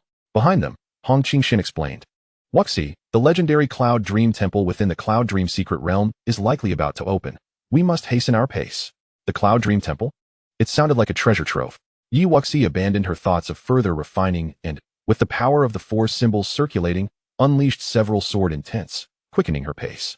The moment the multicolored pillar appeared, everyone within the Cloud Dream Secret Realm ceased their struggles and hastily made their way toward the light, even with their increased speed. It took Yi Wuxi an entire hour to reach the destination. Before her lay a vast expanse of whiteness, and after waiting a moment for Hong Qingxian, who had fallen slightly behind, she stepped forward without hesitation. As her foot met empty space, Yi Wuxi felt her body uncontrollably plummet, and moments later, she found herself in a breathtaking realm, a place of enchanting mountains and clear waters. The seven-colored radiance emanated from a massive lake at the center. Yu Bing and Li Xiao, who had arrived first through the narrow gorge, stood beside the lake, surrounded by a gathering of fellow disciples, all awaiting silently. Shortly after Yi Wuxi landed, Hong Qingxian also descended, and both flew towards the lake. Hong Senior Sister, what is the Cloud Dream Temple? Yi Wuxi inquired. Hong Qingxian shook her head. The Cloud Dream Temple has not opened in several generations, but according to records from our predecessors, the treasures within are of exceptionally high grade and exceedingly rare, far beyond what our sect should possess. Could the temple be concealed beneath this lake? Yi Wuxi gazed at the lake shrouded in mysterious power, her curiosity piqued. Perhaps. It seems that the location varies with each incarnation. Suddenly, Hong Qingxian tugged at Yi Wuxi's sleeve, prompting them to halt at a considerable distance from the lake. We should not approach too closely, lest we attract Li Xiao's attention. Yi Wuxi nodded. Having recently experienced breakthroughs in both her physical and spiritual realms, she felt confident even without her trump cards in confronting Li Xiao, but the odds were still against them. Additionally, there was the ambiguous presence of Yu Bingyin and the Yunyin sect, and should they choose to strike unexpectedly, it would place both her and Hong Qingxian, the sole representatives of the Sky Sword sect, at a distinct disadvantage. Disciples from various sects began to converge from all directions, yet after waiting for quite some time, Yi Wuxi and Hong Qingxian grew increasingly anxious about the absence of their fellow Sky Sword sect members. Could something truly perilous have occurred? It shouldn't be the case. Yi Wuxi murmured softly. Meanwhile, behind Li Xiao, the gathering of disciples from the He Huan sect continued to swell. With a furrowed brow, Li Xiao inquired, "Where is Shuang? Has anyone seen her?" "No," the He Huan sect disciples replied in unison, shaking their heads. Li Xiao cast a cold, sweeping glance around. "Who has slain our He Huan sect disciple?" It was that white-clad woman from the Sky Sword sect, a disciple from the Tianxia sect suddenly interjected. He had been lurking nearby during the ambush on Hong Qingxian, initially hoping to take advantage of the chaos, but had retreated upon Yi Wuxi's arrival. Upon hearing this, both Yi Wuxi and Hong Qingxian instinctively retreated a few steps, their vigilance heightened. Hong Qingxian transmitted her thoughts to Yi Wuxi. "Wuxi, I will confront Li Xiao. You should escape." Yi Wuxi replied through their mental link. "No need. I have something advantageous. Just be wary of the others." No sooner had she spoken than Li Xiao appeared before them, his expression dark. "Did you kill Shuanger?" Hong Qingxian stepped forward, sword in hand, asserting, "I did." "What will you do about it?" "Very well," Li Xiao sneered. "You dare to kill my esteemed brother's sister? It seems that your previous escape has emboldened you." Instead of attacking immediately, Li Xiao suddenly communicated with Yi Wuxi. "What method did you employ to refine the spiritual energy in the One-Line Gorge? Speak the truth, and I may spare your lives. Your life and death are not for you to decide." Yi Wuxi's eyes turned frosty. Having been noticed, Li Xiao must die today. "Senior Sister, step aside." Yi Wuxi's hand, previously concealed behind her back, moved swiftly as she hurled a bead directly at Li Xiao. Bang! Before Li Xiao could react, the thunderfire pearl erupted, engulfing him in its blast. He was sent hurtling backward, blood spewing from his mouth, his garments in tatters, every part of him injured. With the defensive armor he wore reduced to dust, though the armor was not of the highest grade, it had indeed saved his life. Given that external items were prohibited in this realm, he had not anticipated that Yi Wuxi possessed such a formidable talisman. The disciples from various factions in the distance were rendered speechless by this turn of events. Yi Wuxi cursed inwardly. Li Xiao had managed to don a defensive armor, surviving the initial onslaught. With the He Huan sect's numerical superiority, it was imperative to eliminate Li Xiao swiftly. Void-breaking palm. Yi Wuxi summoned the essence of wind, her form becoming ethereal as she closed the distance to Li Xiao in an instant. A colossal golden hand descended upon him. Absolute soul kill. Li Xiao, barely managing to gather his true essence, spun in midair, his palms swirling to conjure a massive white skull that met her attack head-on. Boom. The two forces collided in midair, and Li Xiao, already gravely injured, was hurled away once more, blood spraying forth. How dare you ambush Senior Brotherly? Attack together and eliminate these two. A voice from the Hehuan sect broke through the chaos. Kill! Kill! Shatter the void. Hong Qinxian had long been preparing her sword, charging forward without hesitation to confront dozens of Hehuan sect disciples. Boom! Under the barrage of various attacks, Hong Qinxian was sent flying. But she had managed to buy Yi Wuxi a precious moment. With a flicker of her feet, Yi Wuxi brandished her spirit-cutting sword and advanced toward Li Xiao. Dreams of autumn, heartless guest. The sword light flashed like lightning, reaching Li Xiao in the blink of an eye. Stop! The Hehuan sect disciples, too preoccupied with their own survival, cried out in alarm. Yet, Yi Wuxi was swifter than either man or blade. With a swift stroke, Li Xiao's head was severed from his body. The events unfolded in a heartbeat, leaving everyone astonished. The once mighty Li Xiao had fallen so easily. In the distance, Yu Bingyin's eyes flickered with a hint of trepidation. Damn it, kill her! Dozens of Hehuan sect disciples launched themselves at Yi Wuxi. Unfazed, she replied. Is that all you've got? Step lightly across the vast waves. A torrent of sword energy surged forth, clashing against the onslaught of attackers. Disciples below the 5th level of Earth Martial were instantaneously slain. Continue the assault. She is merely at the 2nd level of Earth Martial. That sword technique is peculiar and cannot be used repeatedly. Yi Wuxi chuckled, swallowing 2 recovery pills. Without the elixirs, she might have hesitated. But with a sufficient supply at her disposal, the notion of exhausting her was utterly ludicrous. Facing dozens alone, Yi Wuxi showed no sign of faltering. Although her body bore many injuries, her fighting spirit surged, growing ever bolder with each clash. This is bad. She possesses pills for rapid recovery. The remaining 10 disciples of the Hehuan sect, all at the 6th level of Earth Martial, were taken aback by Yi Wuxi's prowess. Not only was her offensive strength formidable, but her defenses were equally remarkable. The bloodstains they had managed to inflict were healing at an alarming rate. The Sky Sword sect has always been at odds with us. It is time to take action. The leader of the Tianxia sect, Li Jingtian, had yet to arrive. But amidst their anxious glances, they reached a consensus. With the Tianxia sect's support, the morale of the Hehuan sect soared. Thank you all, kill her, and we shall divide her treasures. Oh, what is going on here? A little game of siege? A familiar voice echoed. And soon a woman in a red robe landed gracefully, sweeping her spear toward the disciples of the 2 sections. Fengro, do you think this prince does not exist? An ominous figure followed closely, landing before the disciples of the Tianxia sect. Yi Wuxi took her place beside Fengro, smiling. Thank you, Senior Sister Feng. Fengro waved her hand, surveying the corpses of Li Xiao and the Hehuan sect disciples strewn about. You did this? Yi Wuxi nodded, and Fengro laughed heartily. Indeed, this foul creature was as repugnant as Li Jingtian. It was high time he met his end. This prince will kill you today. Li Jingtian's face turned pale with rage as he signaled. All Tianxia sect members, advance. Leave no survivors from the Sky Sword sect or Chihuo Island. Yes, they replied. Such audacity. Everyone from Chihuo Island, come forth. Fengro, undeterred, shouted defiantly. The disciples from Chihuo Island had already gathered upon seeing Fengro, and the 2 factions stood poised for battle, tension crackling in the air. What a lively gathering. Yet another familiar voice rang out. Yi Wuxi turned to find Zhao Xingyan approaching, flanked by 2 familiar figures, Duan Hong and Hong Qingfeng. Miss Yi, what have you done to provoke such anger? You seem quite beleaguered. Yi Wuxi twitched her lips, too weary to engage with him. This man always found a way to relish in her misfortunes. Have you all finished your chatter? Everyone is here, right? Perfect, time to die. As the words of Li Jingtian faded away, the vibrant columns of light abruptly dissipated, and the mysterious force within the lake fragmented into several clusters, projecting beams of golden light. In the air, these beams converged into 5 expansive golden bridges that led to a resplendent palace, radiating an aura of divine majesty. The Cloud Dream Temple had truly manifested. How astonishing! All disciples of the Cloud Hidden sect, follow me, commanded Yu Bingyan, stepping boldly onto the first golden bridge. A few leaderless sects, whose remaining disciples were wary of potential danger, cautiously trailed behind her. At that moment, a fierce gale suddenly surged upon the first bridge, causing it to show signs of fracture. Yu Bingyan quickly reacted, decisively eliminating several individuals, declaring, this bridge can only accommodate 50 people. Those who are not from the Cloud Hidden sect must depart. The disciples of the Cloud Hidden sect swiftly followed suit, forcefully casting the excess individuals down into the abyss below. Let's go? The taciturn Luo Mo urged, leading the members of the In Luo sect onto the second golden bridge.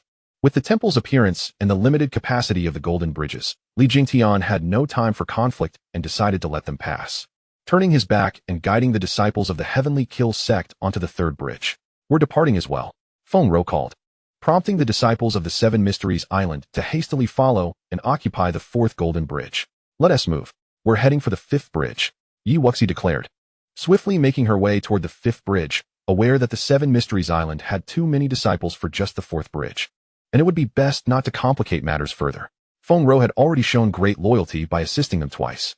Duan Hong and Hong Qingfeng, the sibling duo, shared no objections and quickened their pace to ascend the fifth bridge directly. The remaining disciples from the leaderless sects soon made their choices to follow suit onto the fifth bridge. Several sects led by disciples at the seventh level of Earth Martial were relatively intact in numbers, and they promptly occupied the four golden bridges. Yet, even they hesitated to contend for the fifth bridge, which lacked formidable individuals, presenting them with their best opportunity, including the disciples of the Harmony sect, who had suffered the most casualties. They gritted their teeth and surged toward the fifth bridge. In an instant, the fifth bridge was engulfed in a tempest, as if it sought to tear them apart, and the very foundation of the bridge seemed on the verge of shattering. Those from the Harmony sect, get off. Why should it be you who remain? Two disciples from the Harmony sect at the sixth level of Earth Martial protested, their expressions darkening. For descending the bridge would mean losing their chance at the temple. Although two more from the Heavenly Sword sect had joined, their cultivation was not as high, leaving the Harmony sect disciples unconvinced of their superiority. As the tempest intensified and the bridge grew increasingly unstable, Yi Wuxi's eyes turned frosty. With a flicker of her foot, she unleashed a sword strike towards the two raucous individuals. Then die. The two disciples were caught off guard, not expecting Yi Wuxi to retaliate amidst the howling winds. And in a moment of negligence, they met their demise. Ling Void, Shatter Sky, Flames of War, Hong Qingfeng, Hong Qingxian, and Duan Hong simultaneously launched their attacks towards the remaining 8 disciples of the Harmony sect. The terrifying sword intent coupled with the gale sent the Harmony sect disciples plummeting down. It wasn't that their strength was lacking, but they had to divide their energy to resist the tempest, unlike the few from the Heavenly Sword sect, who could unleash their power without restraint. Shielded by their sword intent, with 10 fewer individuals, the fifth bridge still bore an excess of people. Yi Wuxi scanned the surroundings, her gaze landing on the last 5 disciples of the Lai Yuan sect. You 5 voluntarily descend, or face death. The 5 disciples turned pale, for their cultivation was merely at the 4th level of Earth Martial, weaker even than those from the Harmony sect, making them no match for Yi Wuxi. Just as she was about to strike, the 5 reluctantly complied, realizing that losing an opportunity was preferable to losing their lives. As they departed, the fifth bridge regained its stability, with Yi Wuxi and Hong Qingxian leading the way. Time passed, yet they remained far from the temple, while those on the other 4 bridges had not progressed much faster. It seems so close. How peculiar. Yi Wuxi's eyes flickered with curiosity. Something is amiss, Hong Qingxian remarked. The path we took has vanished, Duan Hong observed with a hushed tone. What is happening? The individuals at the rear were startled, hastening their pace. Moments later, Hong Qingfeng exclaimed in disbelief. The surroundings have changed. Where is the ethereal lake we passed earlier? Yi Wuxi's gaze sharpened as she noticed the golden bridge gradually disappearing from bottom to top, the surroundings engulfed in a blanket of white. Even the other 4 golden bridges were now invisible, leaving only the temple ahead, still exuding its luminous glow. Be careful, Yi Wuxi suddenly warned, her Zhanling sword flashing as she obliterated a small white orb that had appeared above her head. Hearing her warning, Hong Qingxian and the others swiftly drew their swords, dispelling the white light hovering above them. However, those at the back were not so fortunate. Those struck by the sudden white light disintegrated into nothingness. In that fleeting moment, the number of people on the golden bridge dwindled by 15, causing those who remained to break into a cold sweat. Soon, a white phantom materialized at the bridge's end, gradually taking on a formidable stature, akin to a deity wielding dominion. With a mere glance, life and death are determined. This bridge is the vessel of reincarnation. Victory and defeat are but illusions. You may take up the slaughtering blade to carve your way out of this heartless world and into the blissful divine palace. The voice of the white phantom resonated through the white expanse, echoing endlessly. Gradually, the disciples on the golden bridge became entranced, truly heeding its command, wielding their weapons and casting ferocious glances at those beside them. In an inexplicable trance, Yi Wuxi found herself gripping the Zhanling sword, aimed toward Hong Qingxian. Shatter the illusion. The answers will reveal themselves, the white figure proclaimed, as it appeared to govern all. The disciples on the bridge were compelled to follow its words, lost in thought and action. No. In that moment when her sword intent surged uncontrollably, Yi Wuxi regained a fragment of her awareness. Quickly, She activated the Unity Soul technique, striving to guard her spirit, gradually clearing her consciousness. Just then, Hong Qingxian lunged at her with a sword strike, and Yi Wuxi swiftly parried. "Awaken!" she shouted to Hong Qingfeng and Duan Hong, yet the white figure's voice still echoed, resonating like a thunderous bell, drowning out Yi Wuxi's call, rendering it unheard. On the Golden Bridge, pairs of disciples engaged in brutal combat, with casualties mounting. Yi Wuxi's gaze hardened as she focused on the white figure, which remained shrouded in holy light, obscuring its visage and essence. Does it truly see itself as a deity? With a swift motion, Yi Wuxi summoned the vermilion bird's flames, entwined with her fire-based true essence, directing it toward the white figure. Yet, the purifying flames passed through its form without consequence, leaving no mark. What on earth is this being? Witnessing the dwindling numbers on the Golden Bridge, with Hong Qingxian, Hong Qingfeng, and Duan Hong also ensnared in the chaos, Yi Wuxi's anxiety intensified. An illusion? It must be an illusion. Yi Wuxi closed her eyes momentarily, reflecting on their journey across the Golden Bridge. Although the surroundings had continuously transformed, the temple had always remained within sight. Yet, with the appearance of the white figure, the temple had vanished. This white figure seeks to deceive our true selves, guiding us toward a paradise that is not the one we perceive. How does one dispel an illusion? Illusion, all is but an illusion. Suddenly, Yi Wuxi opened her eyes, disregarding the white figure ahead, ignoring the surrounding carnage, and resolutely strode forward. Thus, the imposing white shadow stood firmly at the end, blocking all paths, its words unceasing, yet Yi Wuxi boldly traversed through its ethereal form. Beneath my feet lay the celestial Golden Bridge, with the Yunming Divine Palace just ahead. I simply needed to press onward. As Yi Wuxi passed through the white shadow, she advanced steadily. Gradually the surrounding whiteness dissipated, revealing the original scenery. Her position remained unchanged, flanked still by Hong Qingxian and the others, the 4 golden bridges.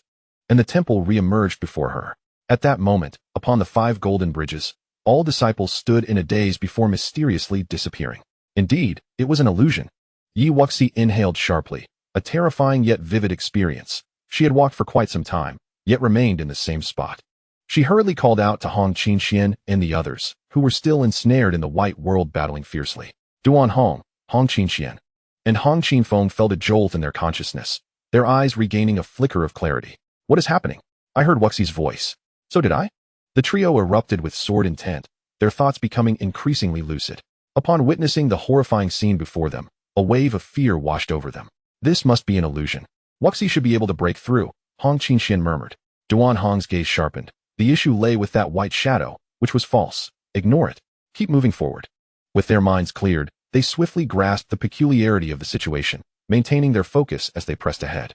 Soon, Hong Qingxian and the others fully awakened, resuming their actions and expressions. Yi Wuxi exhaled in relief. Finally, you're awake. Suddenly, Hong Qingxian reached out, examining herself. The wounds that had once marred her skin had vanished. Yi Wuxi spoke solemnly. Everything is a facade. Only death is genuine. Those who perished in battle have truly disappeared. Should we awaken these individuals? Hong Qingxian hesitated.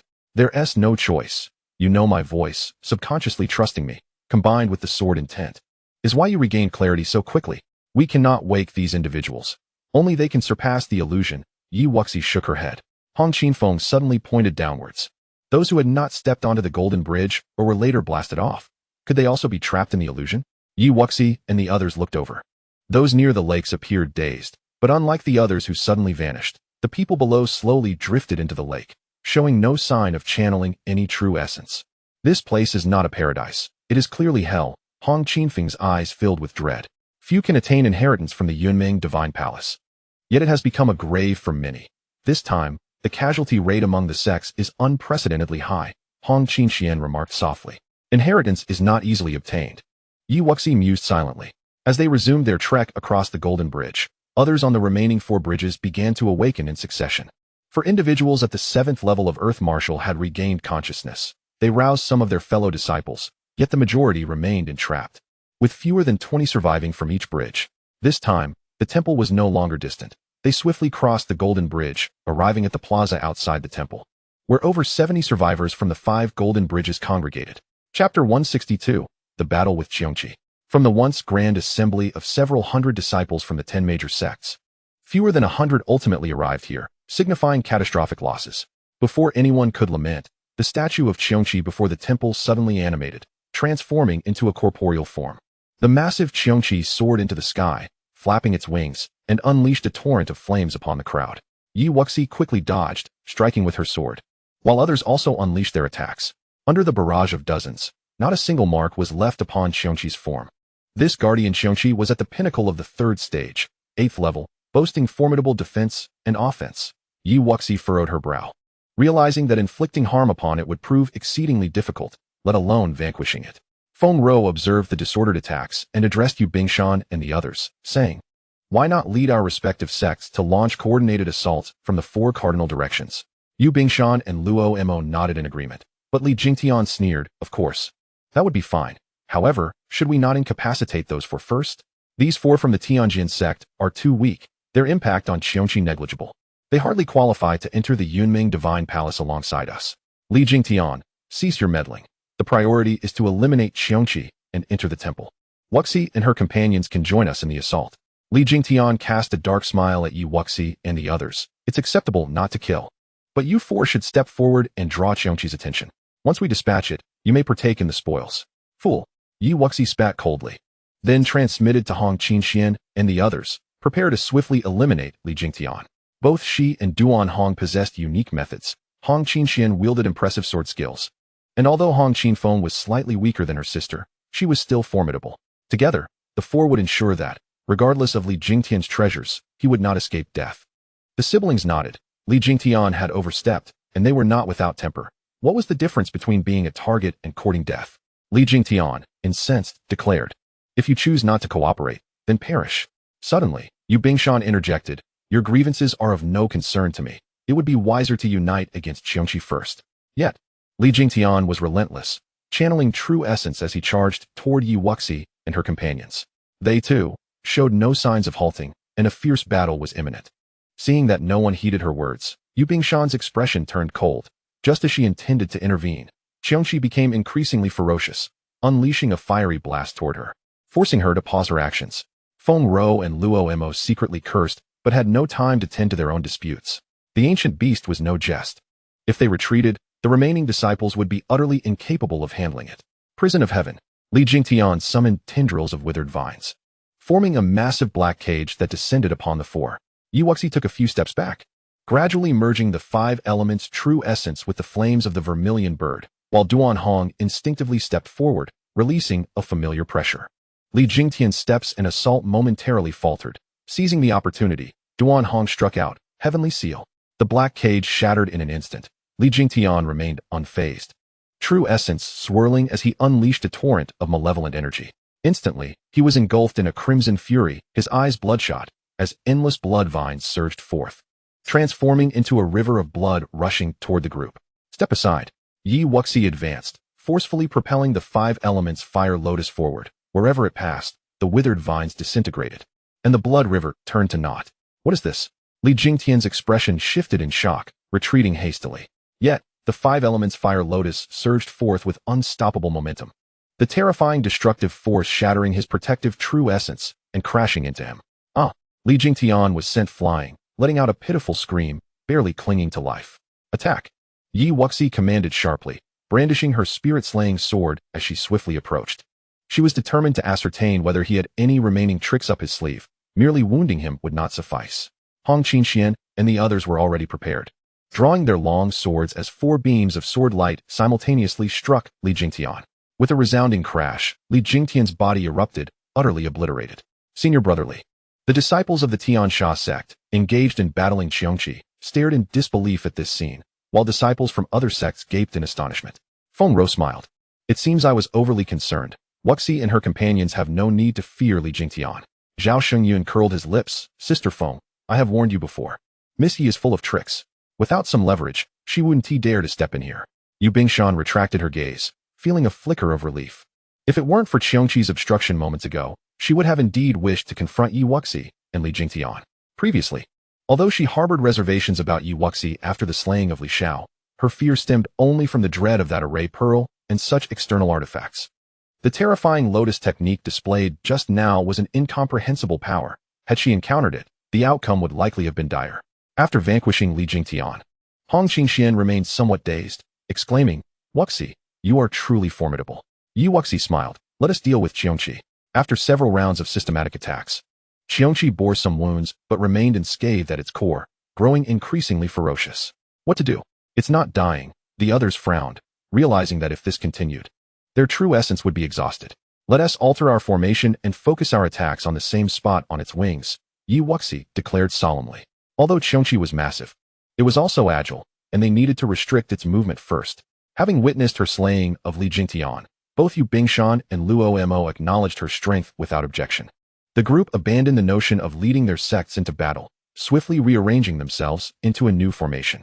Yi Wuxi and Feng Rou attacked the left wing, while Yu Bingshan and Luo Mo targeted the right. The remaining disciples split into two teams, one aimed at the head and the other at the tail.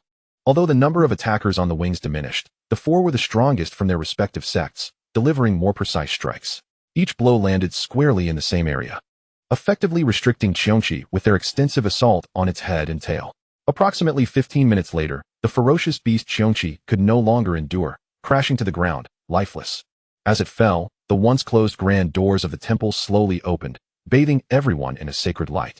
Soon after, Yi Wuxi noticed that her expended true essence and injuries had fully recovered, her condition reaching its peak. The others experienced a similar transformation, yet they were too engrossed in the temple to pay attention to these changes. As the brilliance faded, Yu Bingshan and the others dashed inside with great speed. Meanwhile, the disciples of Tianjianzong lingered at the back, hesitant to advance. With Li Jingtian dead, they feared that if Yi Wuxi suddenly turned against them, none would stand a chance. Let us go. Yi Wuxi dismissed their concerns, prioritizing their entrance into the temple. Chapter 163. The Trial, Part 1. Upon entering the temple, Hong Qingxian exclaimed in delight. Such pure spirit energy. It can almost be converted into cultivation without any refining. Yi Wuxi felt it too, but for her, the spirit energy here was far inferior to that of the first-line gorge, insufficient for her to break through to the next level. However, her cultivation at the early stage of the second layer was indeed progressing towards the mid-stage, which was a positive development.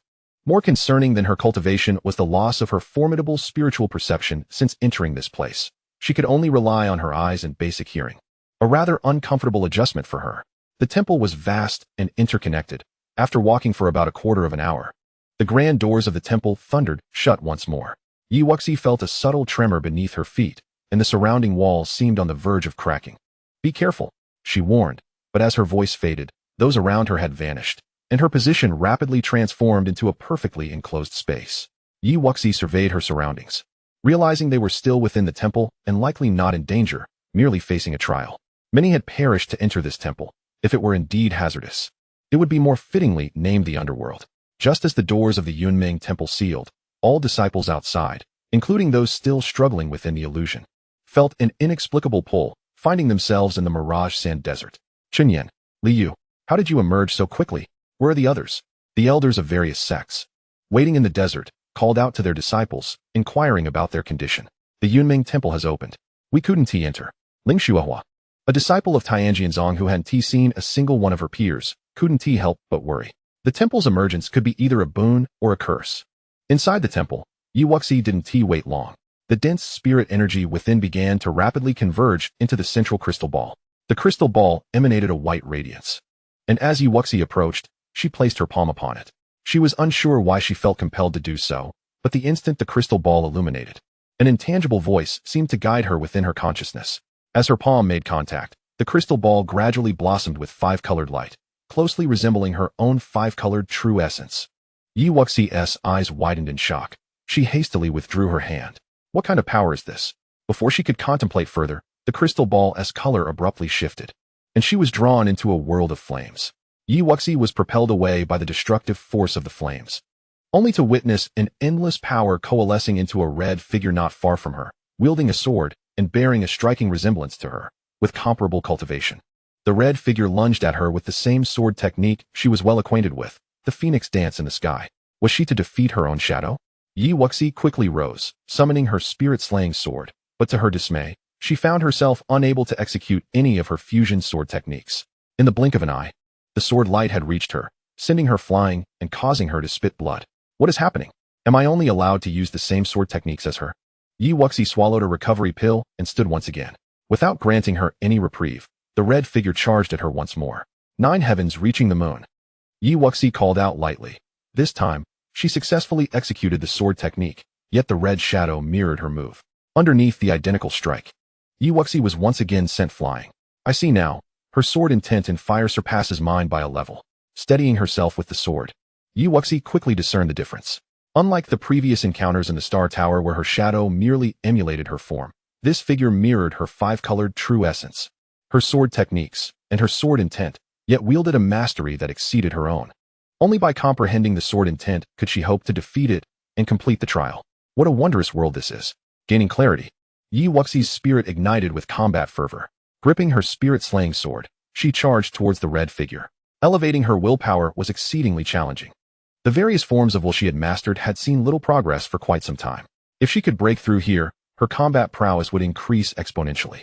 Wuxi executed the 1st through 6th forms of the phoenix dance in the sky, and the red figure mirrored her movements flawlessly. Yet, without exception, she was sent flying each time. Fortunately, her formidable physique rendered these injuries non-fatal. Through countless exchanges, coupled with the surrounding intense flame energy, Wuxi's understanding of this sword technique and the essence of fire deepened. After 2 more hours of enduring hits and honing her skills, the fiery energy coursing through her sword suddenly intensified, culminating in a single strike that obliterated the red figure. At last, my fire intent has broken through to the 4th level, Wuxi murmured with joy, but before she could fully savor the moment, the fiery energy recoalesced into another figure identical to the previous one, the red shadow once again charging at her with sword in hand. The fire sword intent had ascended to the 5th level, and Wuxi quickly noted the difference, her face lighting up with excitement. This is splendid. This is both a trial and an opportunity for growth. Such opportunities are seldom found outside, as here one battles against another version of oneself, conquering and transcending personal limitations. At this moment, those who enter the temple are engaged in their own struggles, each in a world of differing light and shadow. Many have not completed even a single round of enhancement, falling victim to the white shadow and being teleported away. In a nearby chamber, Hong Qingfeng, after being knocked back countless times, finally surpassed himself and advanced a level in sword intent. Regrettably, during the 2nd round of attacks, he was struck in a vital area and sent away. The number of people in the desolate expanse is increasing, and as Hong Qingfeng lands in the yellow sand, he surveys those around him and sighs, "Am I the weakest?" Qingfeng, Ling Xiaohua descends gracefully, her eyes gleaming with delight. "Have you entered the temple?" Returning to the elder, "This disciple is of little use, having only passed 1 round of the trial. Being alive is what matters. How are the other disciples? Qingxian Wuxi and Duan Hong are all undergoing trials within the temple. The other junior brothers and sisters have perished." Ling Xiaohua's heart sank. Of the 10 who entered, 6 had already fallen. Though they were not top-tier geniuses, they constituted a formidable reserve of strength. Hong Qingfeng mused, "Elder, we have slain Li Xiao of the Hawan sect and Li Jingtian of the Tianxia sect. Once the secret realm closes, these 2 sections." "Well done." Ling Xiaohua interjected dismissively. "There is no need for concern. Should those 2 old fogies wish to cause trouble, this elder will certainly teach them a lesson." Chapter 164, Trial, Part 2. Within the realm of flames, Wuxi has lost track of time, her body adorned with numerous wounds, yet she persists, unwavering, in her struggle. Fire signifies combustion, it embodies destruction. Wuxi consumes several illusory spirit herbs, all the while battling and comprehending this fiery world. Under the influence of the herbs, she enters a peculiar state, clearly perceiving the trajectory of each attack from the crimson shadow, and more acutely sensing the elemental power of fire contained within its sword. An hour later, her sword moves, employing a technique indistinguishable from before, yet emanating a far more potent force of fiery obliteration, swiftly vanquishing the crimson shadow. Successfully breaking through to the 5th level of the fire intent, Wuxi awakens from her extraordinary state. The crimson shadow does not reconstitute, and Wuxi breathes a sigh of relief, promptly seating herself to recuperate her injuries and true essence. A quarter of an hour later, the surrounding world shifts once more. The flames vanish, replaced by an endless ocean. Have I reached the realm of gentle water? Wuxi stands upon the sea, feeling the waves crash against her. The previous crystal ball served as a detection tool, with trials tailored to the martial artist's capabilities. She wields a multitude of powers, suggesting her trial may be more numerous and challenging than others, yet completion promises the greatest advancement. Soon, the ocean roils, coalescing into a blue figure wielding a long sword.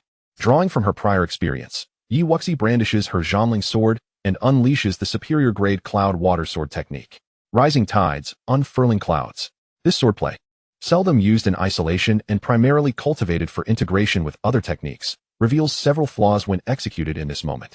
Facing an opponent with a higher level of gentle water sword intent, Wuxi, unsurprisingly, finds herself on the receiving end of blows once more. However, this time, she is well prepared. To save time, she had consumed several illusory spirit herbs beforehand. Fortunately, she has vanquished many foes, accumulating a considerable number of herbs sufficient to sustain her thus far. In her ethereal state, Wuxi's swordsmanship becomes incisive. Each strike sends forth a flurry of splashes. During numerous exchanges, she swiftly surpasses herself, successfully advancing her gentle water sword intent to the 4th level. The trial does not cease. Wuxi continues to engage in fierce combat with the blue shadow, which possesses 5th level gentle water sword intent. At this juncture, the number of individuals within the temple has dwindled significantly, originally over 70, now fewer than 10 remain. Nearby, Hong Qingxian and Duan Hong are also teleported away. Gradually, the vast temple contains only Wuxi, Feng Rou, Yu Bingyan, and Luo Mo, who remain steadfast in their combat. Buzz, having successfully broken through to the 5th level of gentle water sword intent, Wuxi, after a quarter of an hour of recuperation, finds herself in a new world. Here, fierce winds rage, and murderous intent fills the air, as the darkened sky is accompanied by terrifying hurricanes, making it difficult for Wuxi to stand. Have the realms of wind and slaughter converged? Wuxi releases both intents, stabilizing her form. Soon, a black figure wielding a sword materializes before her. Taking a deep breath, Wuxi holds the illusory spirit herb in her mouth, gripping the Zhongling sword, and charges forward. Here, she can employ her integrated sword techniques. The black shadow utilizes the same swordplay, yet with greater potency, moving like the wind, its murderous intent palpable. The wind intent and slaughter sword intent are both a level above mine. Being struck by the very swordplay she once took pride in is a bitter experience for Wuxi, whose expression grows heavy. She must comprehend both intents simultaneously to successfully break through, utilizing the ethereal state granted by the illusory spirit herb. Wuxi dances through the air with the wind walking 9 heavens step, barely evading the black shadow as fatal strikes, sustaining minimal damage. As time elapses, Wuxi's true essence dwindles, yet the black shadow shows no signs of fatigue. Must she face failure? Having exhausted her illusory spirit herbs, this trial demands she withstand the hurricane's assault while grasping both intents, a daunting task. A different approach is required. With determination, Wuxi devises a plan. Perhaps she can enhance the power of her integrated swordplay, catching the black shadow off guard. This too could be a form of breakthrough. She fuses 2 superior-grade, earth-level sword techniques. 9 heavens embrace the moon and clouds roll and unfurl into a 3rd technique. Wuxi's form becomes elusive as she evades the black shadow's attack paths while attempting to merge her sword techniques. Achieving such integration in a short time is no simple feat, yet having repeatedly practiced these techniques hundreds of times in prior trials, she has mastered their essence. 2 hours later, after enduring passive assaults, Wuxi ascends into the void, calling out, "A dream of autumn's unfeeling guest." The black shadow momentarily hesitates. This technique bears resemblance to her previous strikes, yet it is markedly different, its power amplified several-fold. It cannot comprehend the sudden shift, and for a moment, it fails to replicate the move. By the time it reacts and attempts to counter with a similar strike, the sword light is already upon it. The black shadow is obliterated, and Wuxi claps her hands, descending back to her original position with a buoyant spirit. Her conjecture proves correct. These shadowy figures cannot be so agile, and imitation requires time. The black shadow retreats, failing to reconstitute, yet the surrounding world remains intact. Wuxi murmurs, "Now, I can concentrate on comprehending the intent. This trial world, like the previous one, will likely allow for a quarter hour of meditation before dissipating." Wuxi is determined not to squander this precious opportunity. Previously hindered by the black shadow, she struggled to focus on multiple aspects simultaneously. Although she gained unique insights into both wind and slaughter, she had yet to break through that final threshold. Now, she can digest each one at a time. Slaughter. Wuxi gazes at the sky saturated with murderous intent, reflecting on the essence of her recent strike, her hand continuously weaving through the air. Gradually, she feels as though she merges with the darkened heavens, her aura of slaughter intensifying. Buzz. Wuxi unleashes a sword strike, and a tempest of slaughter engulfs her. Even the horrifying hurricanes are repelled 100 miles away. Wind. Having successfully transcended the 3rd level of the Sword of Slaughter, Wuxi immediately soared into the void, embracing the onslaught of the raging winds. 2/4 of an hour later, she returned to the secluded chamber adorned with a crystal ball, where a grand door had materialized in the once closed space. Wuxi consumed her last 2 recovery pills and resolutely stepped inside. The 3 of them must have passed the trial as well. Perhaps we shall meet again, she murmured to herself. Yet, she felt no trepidation. After undergoing several rounds of trials, she had attained the 5th level in the realms of wind, water, and fire, while her sword of slaughter had reached the 3rd level. Although she lacked the elemental quintessence, she was confident that her swordsmanship would suffice against these adversaries, ensuring she would not be outmatched.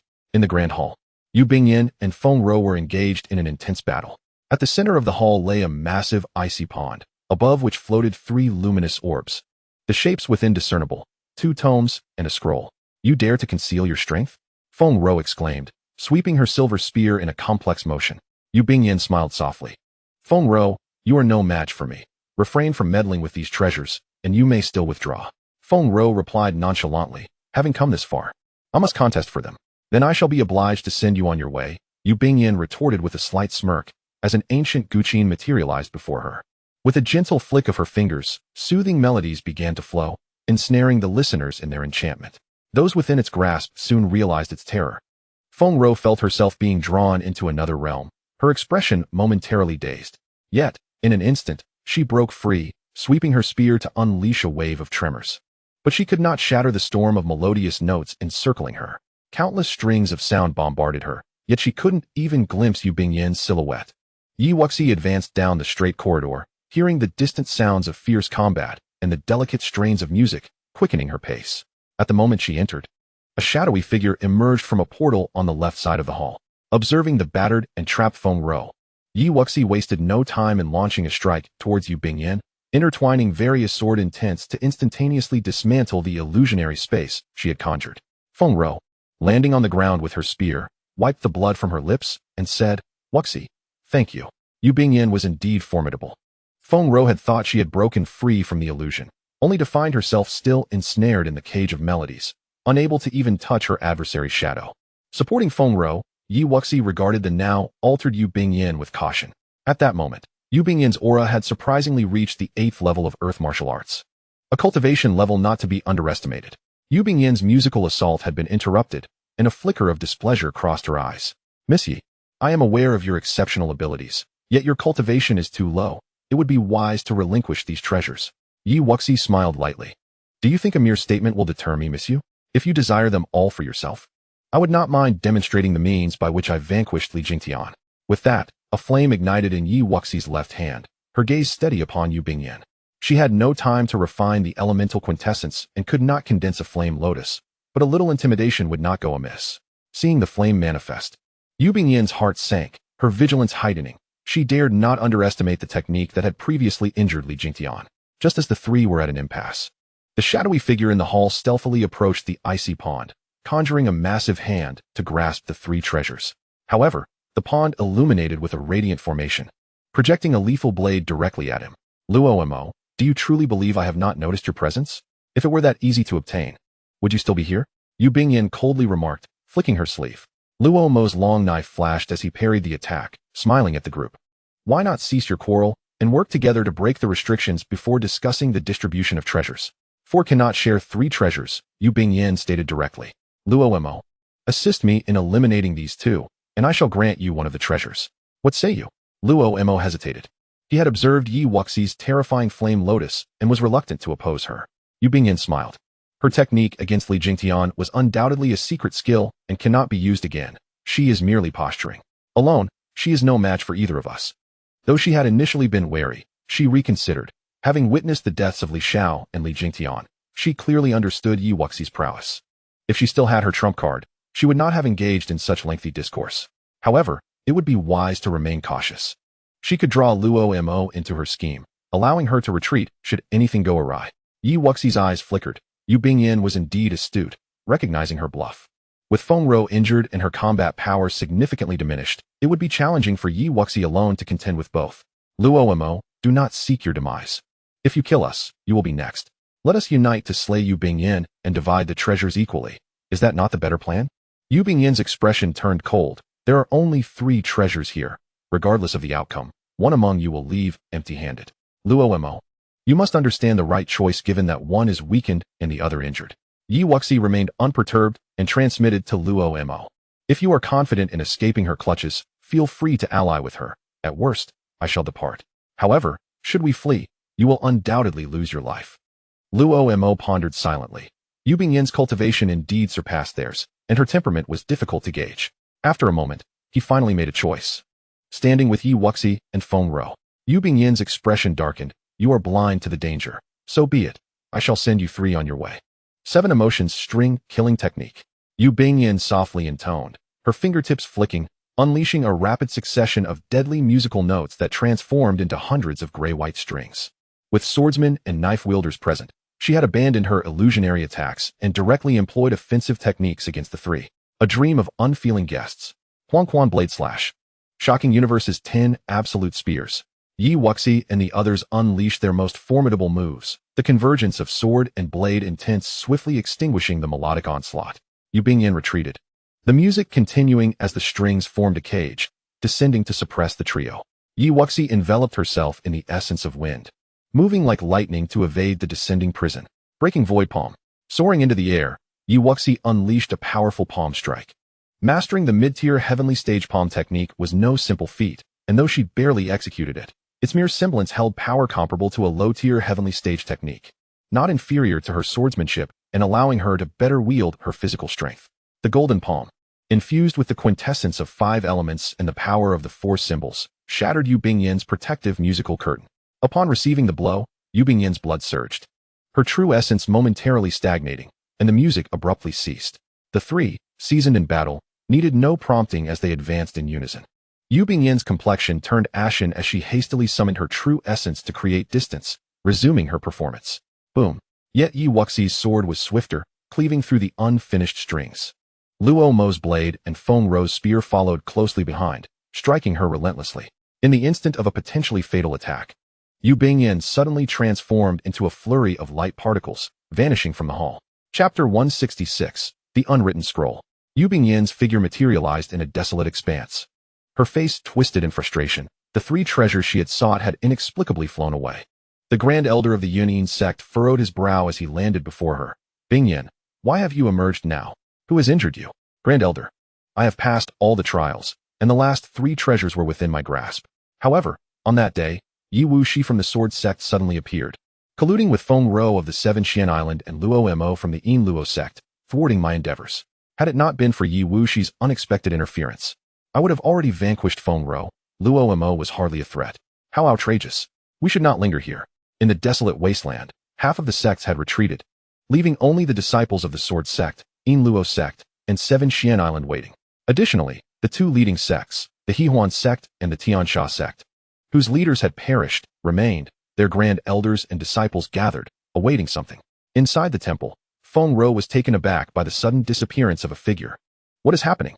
Yi Wuxi pondered. Upon entering this temple, one should not perish. If mortally wounded, they would be teleported out directly. Feng Rou and Luo Mo nodded in agreement. Perhaps it was similar to those who had failed the trials. Let us break the seal, Yi Wuxi stated solemnly. The light array set by the cold pond was not complex, and the combined force of the 3 could forcibly break through. After breaching the barrier, the trio did not act immediately. Feng Rou smiled. These 3 tomes are either martial techniques or skills. Randomly selecting one may not suit us. Why not examine their attributes and ranks first, then decide? Yi Wuxi nodded. No problem. I only desire martial techniques. I am more inclined towards the cultivation methods. They each picked up 2 tomes and a scroll, casually flipping through them. 2 were high-grade heavenly cultivation methods, and 1 was a blank scroll. Yi Wuxi fell silent, pondering the nature of this blank tome. High-grade heavenly cultivation methods were exceedingly precious in the Xian domain, capable of being passed down as core sect techniques. Yet she was not in need of more cultivation methods. Feng Rou and Luo Mo's eyes lit up. These 2 methods aligned perfectly with their attributes. There were few top-tier powerhouses in the Xian domain, primarily due to the quality of the methods being insufficient for reaching profound realms. Even their sect's core techniques were merely of mid-grade heavenly quality. Wuxi, Feng Rou and Luo Mo gazed at her. After all, it was Yi Wuxi who had contributed significantly to repelling Yu Bingyin, and the high-grade heavenly cultivation method was of immense value. While the blank scroll's worth remained uncertain, divide the cultivation methods among yourselves. I shall take the scroll, Yi Wuxi declared. Placing the scroll away, Its presence indicated it was no ordinary item, perhaps containing secret techniques or profound powers. She would study it thoroughly upon her return, confident that it would not be inferior to the methods chosen by the others. What shall we do to exit? Feng Rou and Luo Mo began surveying their surroundings after dividing the cultivation methods. Yi Wuxi fixated on the cold pond for a considerable time. The exit should be here. Upon entering the cold pond and experiencing a brief bout of dizziness, the trio re-emerged in the wasteland. Before they could stabilize themselves, the Grand Elders of the Xihuan sect and Tianxia sect charged at them. Yi Wuxi's heart raced as a figure clad in white landed before her, blocking 2 strikes. You two old codgers, do you think I am invisible? Ling Shuihua exclaimed fiercely. The Grand Elder of the Xihuan sect retorted, Ling Shuihua, step aside. This girl has employed sinister methods to slaughter our disciples. She must be dealt with by us. Indeed, this girl is a habitual killer. Allowing her to grow unchecked is a disaster. She must be severely punished, the Grand Elder of the Tianxia sect added coldly. Ridiculous. Is it not merely because your esteemed Li Xiao and Li Jingtian have fallen? Those two were outmatched and deserve their fate. What did you say? I said they deserve to die? How dare you? Kill the Xihuan sect, roared the Grand Elder of the Xihuan sect, his energy surging. Kill the Tianxia sect as well, commanded the Grand Elder of the Tianxia sect, also charging toward Ling Shuihua. Wuxi, do not hold back. These 2 old geezers are mine. Ling Shuihua turned back with a smile, a long sword appearing in her hand. Yi Wuxi nodded, as Duan Hong and Hong Qingfeng swiftly gathered around her. Wuxi, let us go and slay them. With a flourish of her spirit-slaying sword, Yi Wuxi charged toward the remnants of the 2 sections. How dare those old geezers accuse her of being a habitual killer?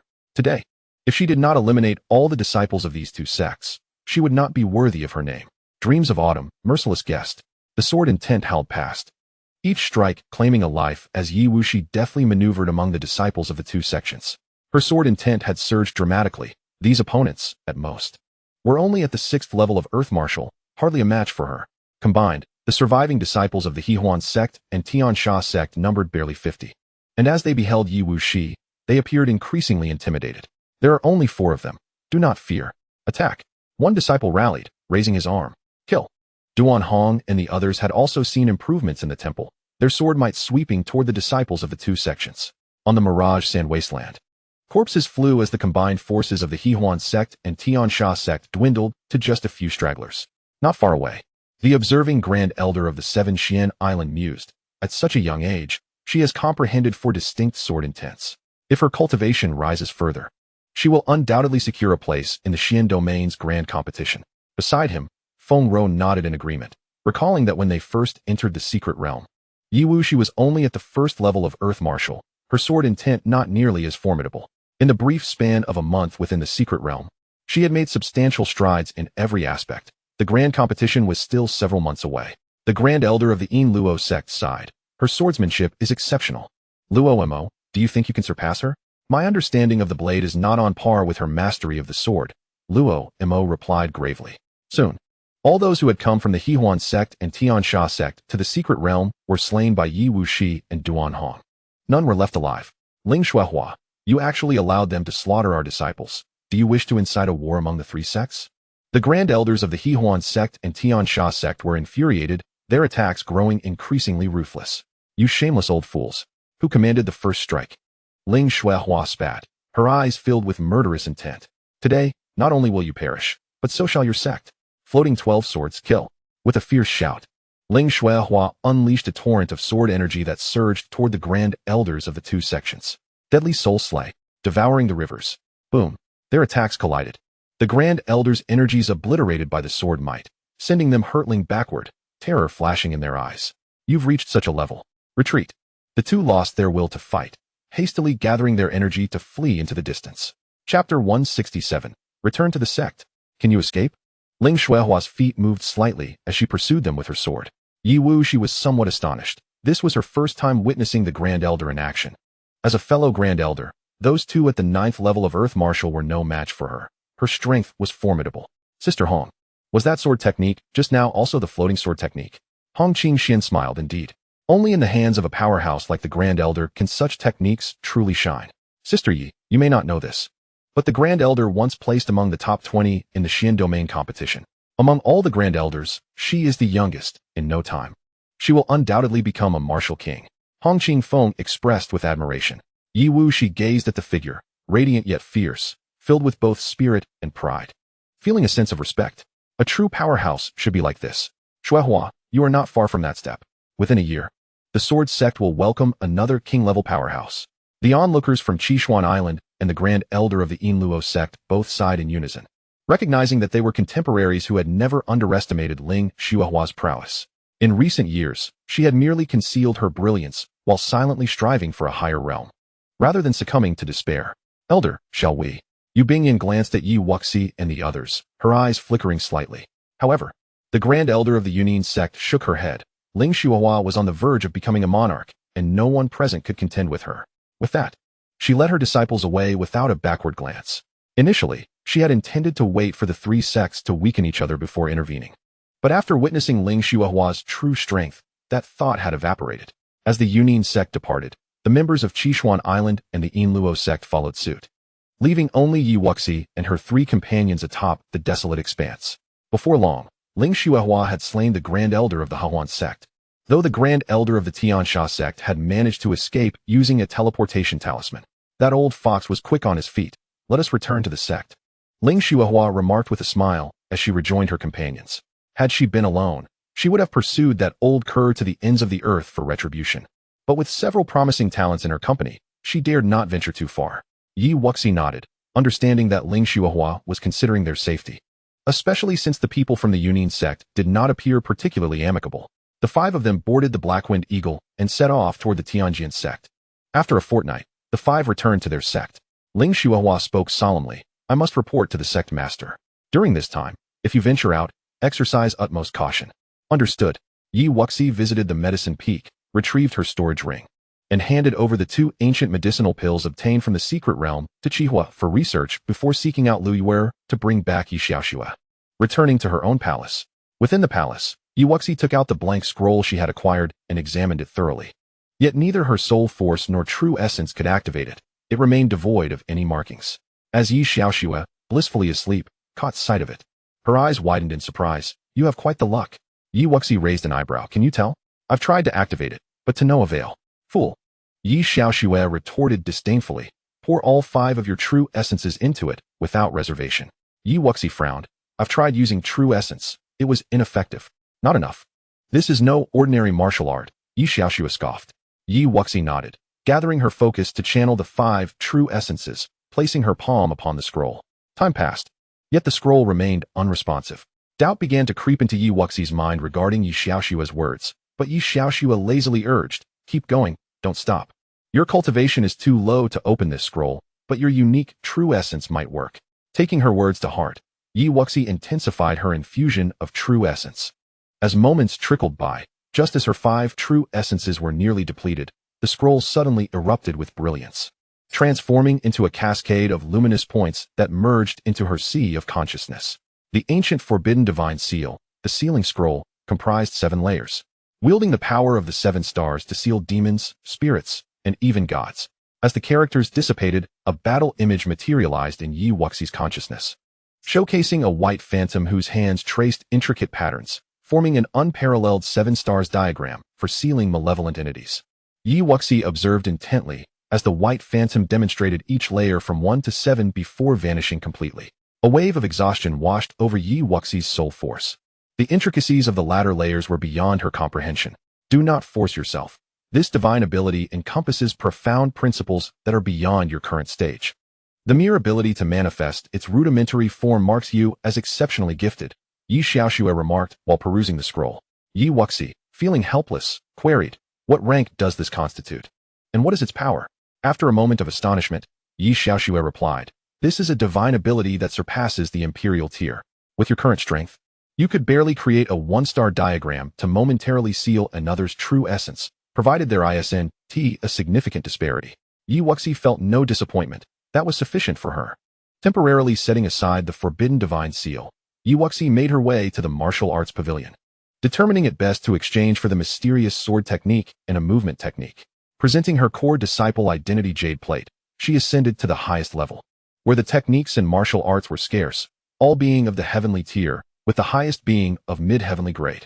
Centrally placed was the replica jade tablet of the mysterious sword technique. Upon inspecting it, Yi Wuxi furrowed her brow. Why are there only 11 swords? The latter two techniques are held by the sect master and will only be imparted to the most core disciples, the pavilion elder explained from behind her. Yi Wuxi cupped her hands in gratitude. Thank you for the information, elder. Given the considerable number of ordinary core disciples in the Tianjin sect, any inadvertent revelation could lead to significant repercussions. The pavilion elder sighed. Originally, the mysterious sword technique comprised more than just 13 swords. Yi Wuxi gazed at him in confusion. But he offered no further elucidation, smiling. Time on the top floor is limited. Have you made your selections? Yi Wuxi shook her head. I still wish to choose a movement technique. The elder promptly handed her a volume. There aren't many remarkable movement techniques, but this one is most suitable for you. My dear. Yi Wuxi accepted it, examining the title. Divine Wind Phantom Steps, a low-grade heavenly technique with 3 layers, capable of creating up to 9 phantoms to bewilder foes. Thank you. Elder, I shall choose these too, she concluded, recognizing that the elder's selection was indeed fitting for her. Furthermore, she had noted that the highest movement techniques were also only of low-grade heavenly tier. Rules cannot be disregarded. The total is 2,500 contribution points. Yi Wuxi did not hesitate, promptly presenting her identity jade plate. The cost of these 2 volumes depleted her contribution points entirely, but it mattered little. She likely wouldn't return to the martial arts pavilion in the future. You may go. Upon returning to her palace, Yi Wuxi spent a day recuperating, distilling 2 5-elements essence, and then made her way to the sword practice waterfall where she often trained. Atop the mountain, facing the wind, she commenced her practice of the divine wind phantom steps. In no time, she was gliding through the void, creating 3 identical shadowy replicas of herself. As time passed, the shadowy figures gradually multiplied to 6. Another 10 days elapsed, and 10 Yi Wuxis appeared on the horizon, though 9 were clearly distinguishable as mere shadows. Somewhat lackluster, but it may serve to momentarily confuse an adversary. Yi Wuxi mused upon returning to the waterfall, feeling a touch of exasperation. Nonetheless, she had only just begun to achieve minor success. With further progress, the phantoms would appear more authentic. For now, it sufficed, and she turned her focus to the sword technique. Diving into the jade tablet, she discovered that the first 6 forms of the mysterious sword technique were foundational, with mastery of the 9th form marking the threshold for entry. The power was comparable to low-grade heavenly techniques, and from the 10th form onward, both the power would significantly amplify and the difficulty of training would increase. This sword technique was suitable for a variety of attribute physiques, and each individual's comprehension would yield different results, resulting in considerable variance in power when executed by different practitioners. Yi Wuxi murmured, in this light, it truly does seem ethereal and elusive. Drawing her Zhongling sword, she immediately began practicing the foundational 6 forms, which posed little challenge for her. However, she aimed for perfection, as this would facilitate a quicker mastery of the subsequent forms. Time slipped away, and having practiced the foundational 6 forms no less than 1,000 times, she mused. I perceive this sword technique as primarily water-based, favoring swiftness. With her newfound insights, Yi Wuxi seamlessly integrated the gentle water sword intent and continued her training on the 7th to 9th forms. With a solid foundation, she managed to master the 3 entry forms in just a few days. 10th sword, Shattered Sky. 11th sword, Surging Clouds. Yi Wuxi pondered over the final 2 sword moves repeatedly, finally initiating her actions.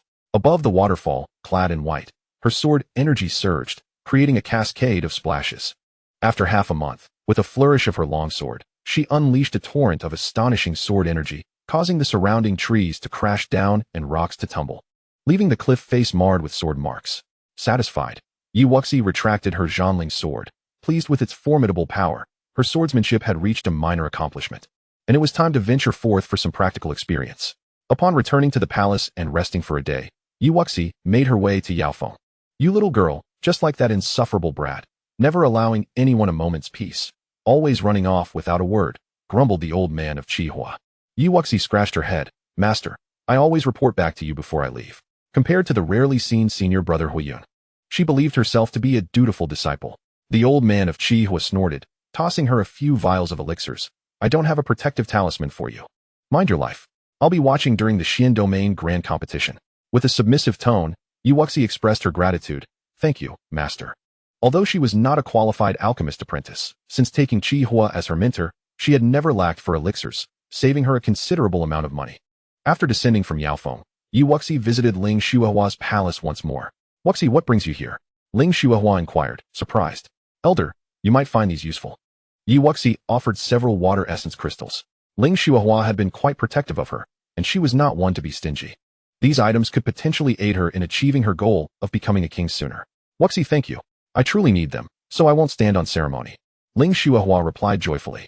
However, I cannot take advantage of you without giving something in return. After some deliberation, she handed over a storage ring.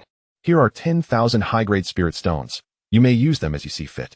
Yi Wuxi did not refuse, knowing that for someone of Ling Xiaohua's standing, this amount was hardly significant. You're not here to prepare for your journey, are you? Indeed, I have such intentions, Yi Wuxi replied. Come with me to meet the sect master. Ling Xiaohua's brows furrowed as she directly pulled Yi Wuxi towards the main peak's council hall. Before long, both Han Yunfei and Elder Chen arrived, their expressions reflecting disapproval.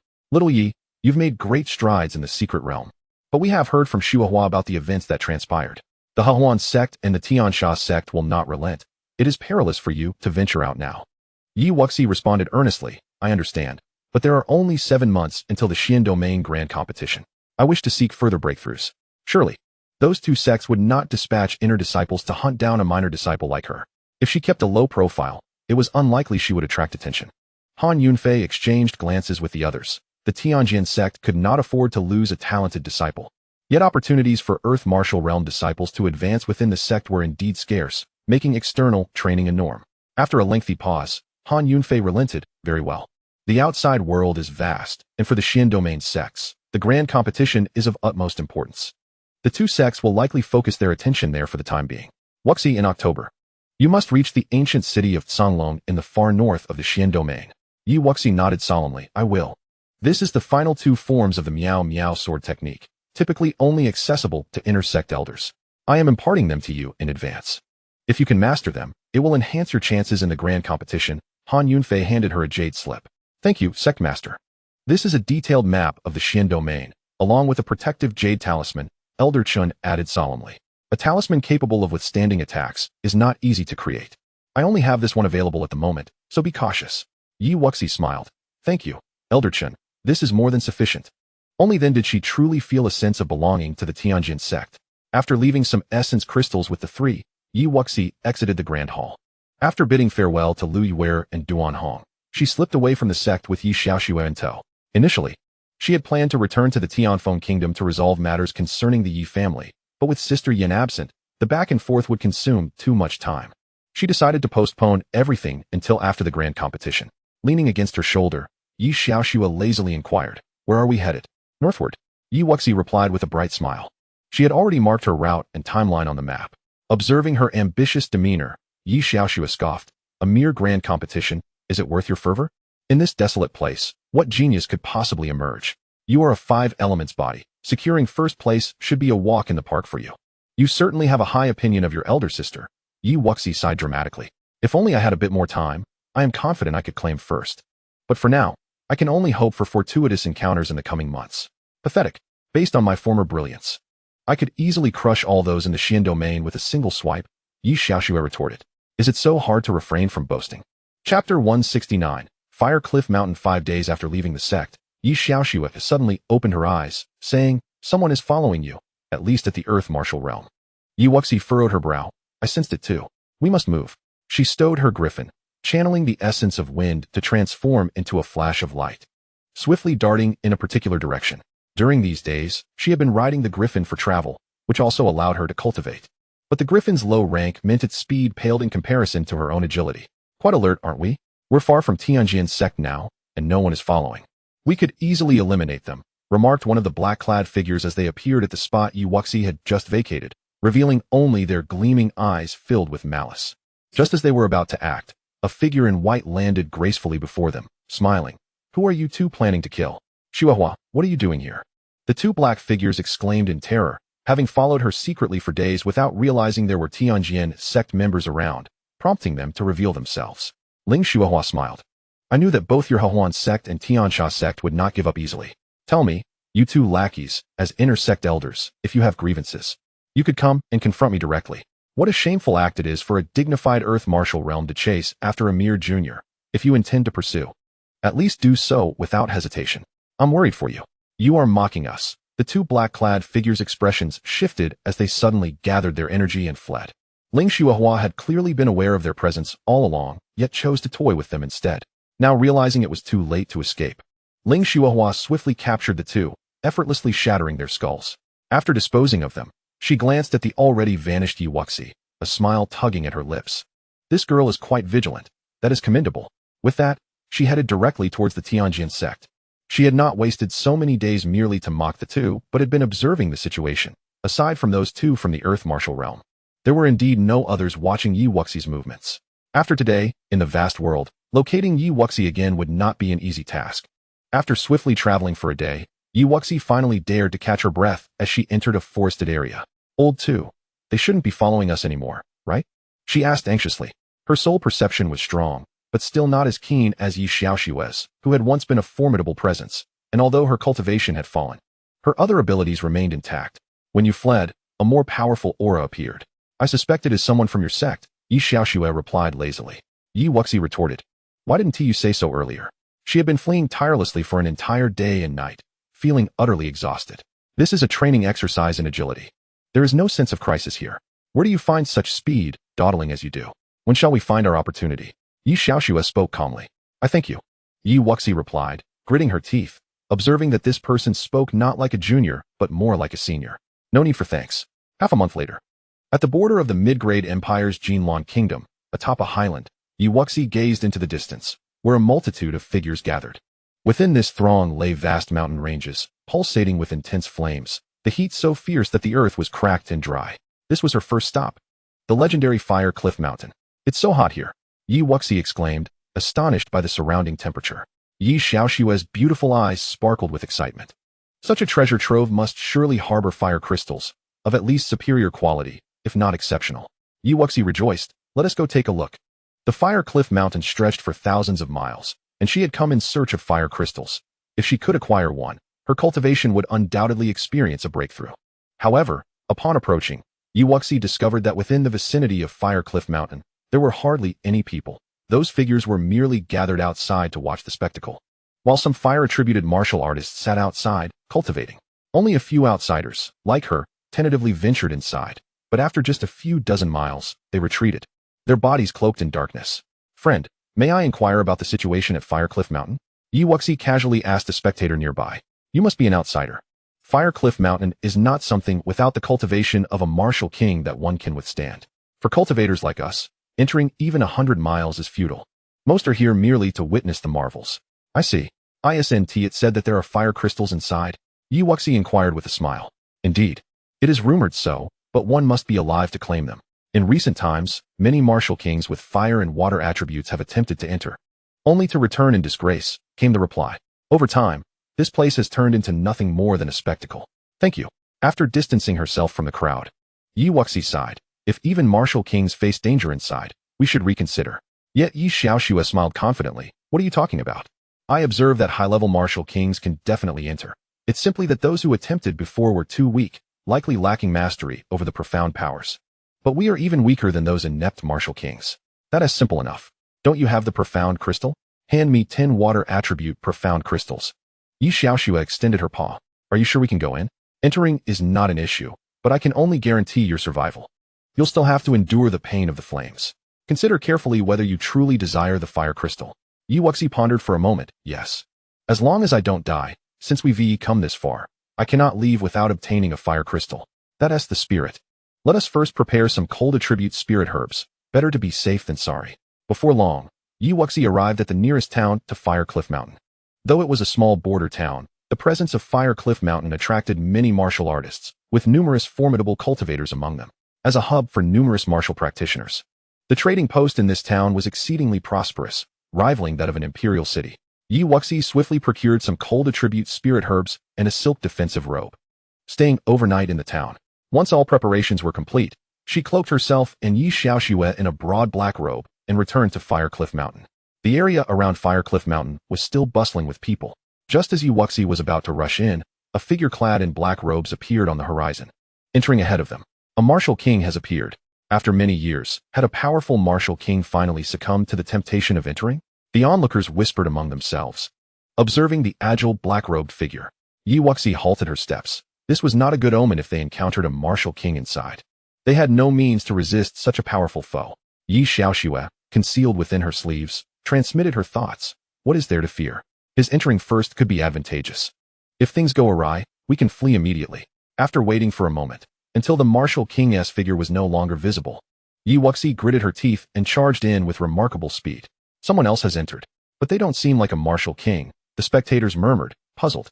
They could not ascertain Wuxi's cultivation, yet based on her speed, she did not resemble a martial king. However, she walked through the flames as though unscathed. Once inside, Wuxi was enveloped in a faint blue glow, keeping the terrifying flames at bay. To avoid complications, she had practiced the conceal breath and hidden essence technique beforehand, obscuring her cultivation level. Even a celestial martial realm expert outside could not discern her true strength. Wuxi summoned her water attribute true essence to fend off the fiery force, but as she ventured deeper, the flames grew increasingly oppressive, nearly roasting her alive. Xianxiaaudiobooks manipulated the water attribute profound crystals from within her sleeves, easing the fiery pressure slightly, though she too suffered. No time to waste. Let us head straight for that mountain in the northwest. Wuxi nodded, quickly consuming a few spirit herbs and activating the wind realm, soaring toward the northwest. While the martial king who had entered first had long since vanished from sight. 2 hours later, Wuxi's water attribute true essence was nearly depleted, and she fell from the sky, the blue glow around her dimming. The searing flames surged toward her body, and the ice silk defensive robe she wore disintegrated into dust. Wuxi hastily swallowed several pills to rapidly restore her true essence, but Xianxiaaudiobooks suddenly exclaimed, "Not good. Fire scorpions are approaching. Darn it. Shouldn't that martial king have cleared the dangers?" Wuxi's expression turned grim. Dividing her strength to resist the flames would significantly diminish her combat effectiveness. With her cultivation only at the 3rd level, how could she dare reveal herself before a martial king? "I need to control the crystals and can't spare a hand. You must resolve this quickly." No sooner had she spoken than about 20 fire scorpions charged at them. Wuxi unfurled her sword, enduring the burning pain as she swiftly swept her blade. Phantom 11 swords. The sword energy howled past, and in a single strike, several low-level fire scorpions lay slain. Xianxiaaudiobooks was not idle either. She unleashed a powerful devouring force, consuming the essence of the fallen fire scorpions completely. However, the fire scorpions born of Fire Cliff Mountain had mutated, exhibiting extraordinary combat prowess, and their attacks were imbued with a fierce will of fire. With several of the strongest among them, Wuxi found herself hard-pressed, sustaining numerous injuries. "If I can use the Forbidden God Seal, sealing them for 3 breaths of time will allow me to directly devour their essence," Xianxiaaudiobooks urged. Wuxi suddenly recalled this method, swiftly retreating as her hands moved to cast a star map. The moment the star map descended, the flames on 3 fire scorpions diminished instantly, and Xianxiaaudiobooks opened her mouth, unleashing an even more immense devouring force, pulling the essence of the 3 fire scorpions from their bodies. The 3 fire scorpions rapidly shriveled, collapsing onto the scorched earth. From within her sleeves, Xianxiaaudiobooks burst forth with a surge of aura. "You've broken through to the 8th level of Earth Martial," Wuxi exclaimed, pleasantly surprised. "The ones we've slain are too weak. Otherwise, I would have broken through long ago," Xianxiaaudiobooks replied nonchalantly. Her breakthrough was not a simple feat, especially in such a desolate place. "Hurry up. If that martial king seizes the fire crystal, it will spell disaster." Wuxi nodded in agreement, swiftly re-invoking her water-based true essence to shield her body, and rapidly soared into the distance. 3 hours later, as Wuxi approached the mountain, she was met with the sounds of an intense battle. She landed cautiously and inched closer. Amidst the cliffs, a figure clad in black was locked in combat with a colossal fire dragon, both unleashing torrents of violent flames with each strike. Suddenly, the fire dragon spoke in a human voice, "Flee at once, and I may spare your life." "Is that so?" "I came prepared for this day," the black-clad warrior retorted. "Overestimating yourself, I shall eliminate you today. After this, no one foolish enough will dare intrude upon my solitude again." No wonder the previous martial king left in disgrace. "There is indeed a 5th-tier fire dragon here," Wuxi murmured to herself. Xianxiaaudiobooks chuckled lightly. "Thus, the martial king's presence has its advantages. Neither of us could contend with this fire dragon." The black-clad warrior was at the 6th level of martial king, yet his mastery of flame was rather rudimentary. The dragon, though 1 level lower, possessed innate talents and abilities that made it a formidable opponent. For the time being, their clash would still allow us some opportunity. As their battle drained considerable flame energy from the surroundings, it was our chance. "Let us ascend the mountain."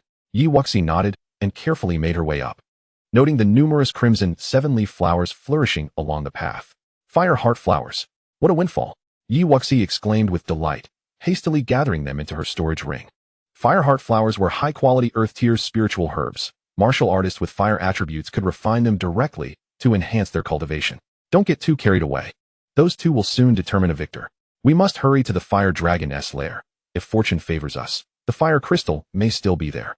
Suddenly, a series of anguished roars from the fire dragon echoed from outside the mountain, sending a chill down Wuxi's spine. And she lost all desire to continue collecting the fire heart flowers. At that moment, the black-clad warrior, who had been battling in the open cliffs, suddenly ascended to the mountain peak. Wuxi paused, swiftly concealing her presence. What should we do? It seems the fire dragon is at a disadvantage. No need to panic. The dragon hasn't fully unleashed its power yet, Xianxia remarked. As if on cue, the fire dragon surged forward, blocking the black-clad warrior's access to the cave.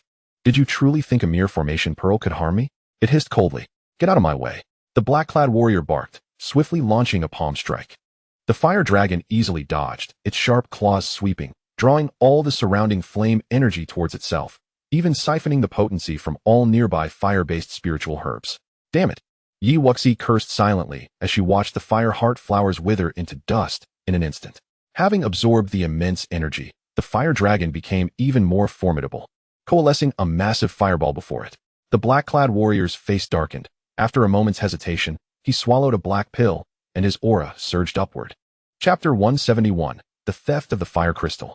The black-clad warrior ascended a level in cultivation, yet the fire dragon still struggled to subdue him. And the two soared into the sky once more, their fierce battle resuming. Seeing them leave the mountain peak, Wuxi's eyes sparkled with opportunity. She quickly climbed to the summit. As she neared the entrance to the cave, her heart raced, being so close to the two combatants. The shockwaves from their conflict could easily obliterate her. Fortunately, with her concealment skill, she remained undetected amidst their fiery skirmish.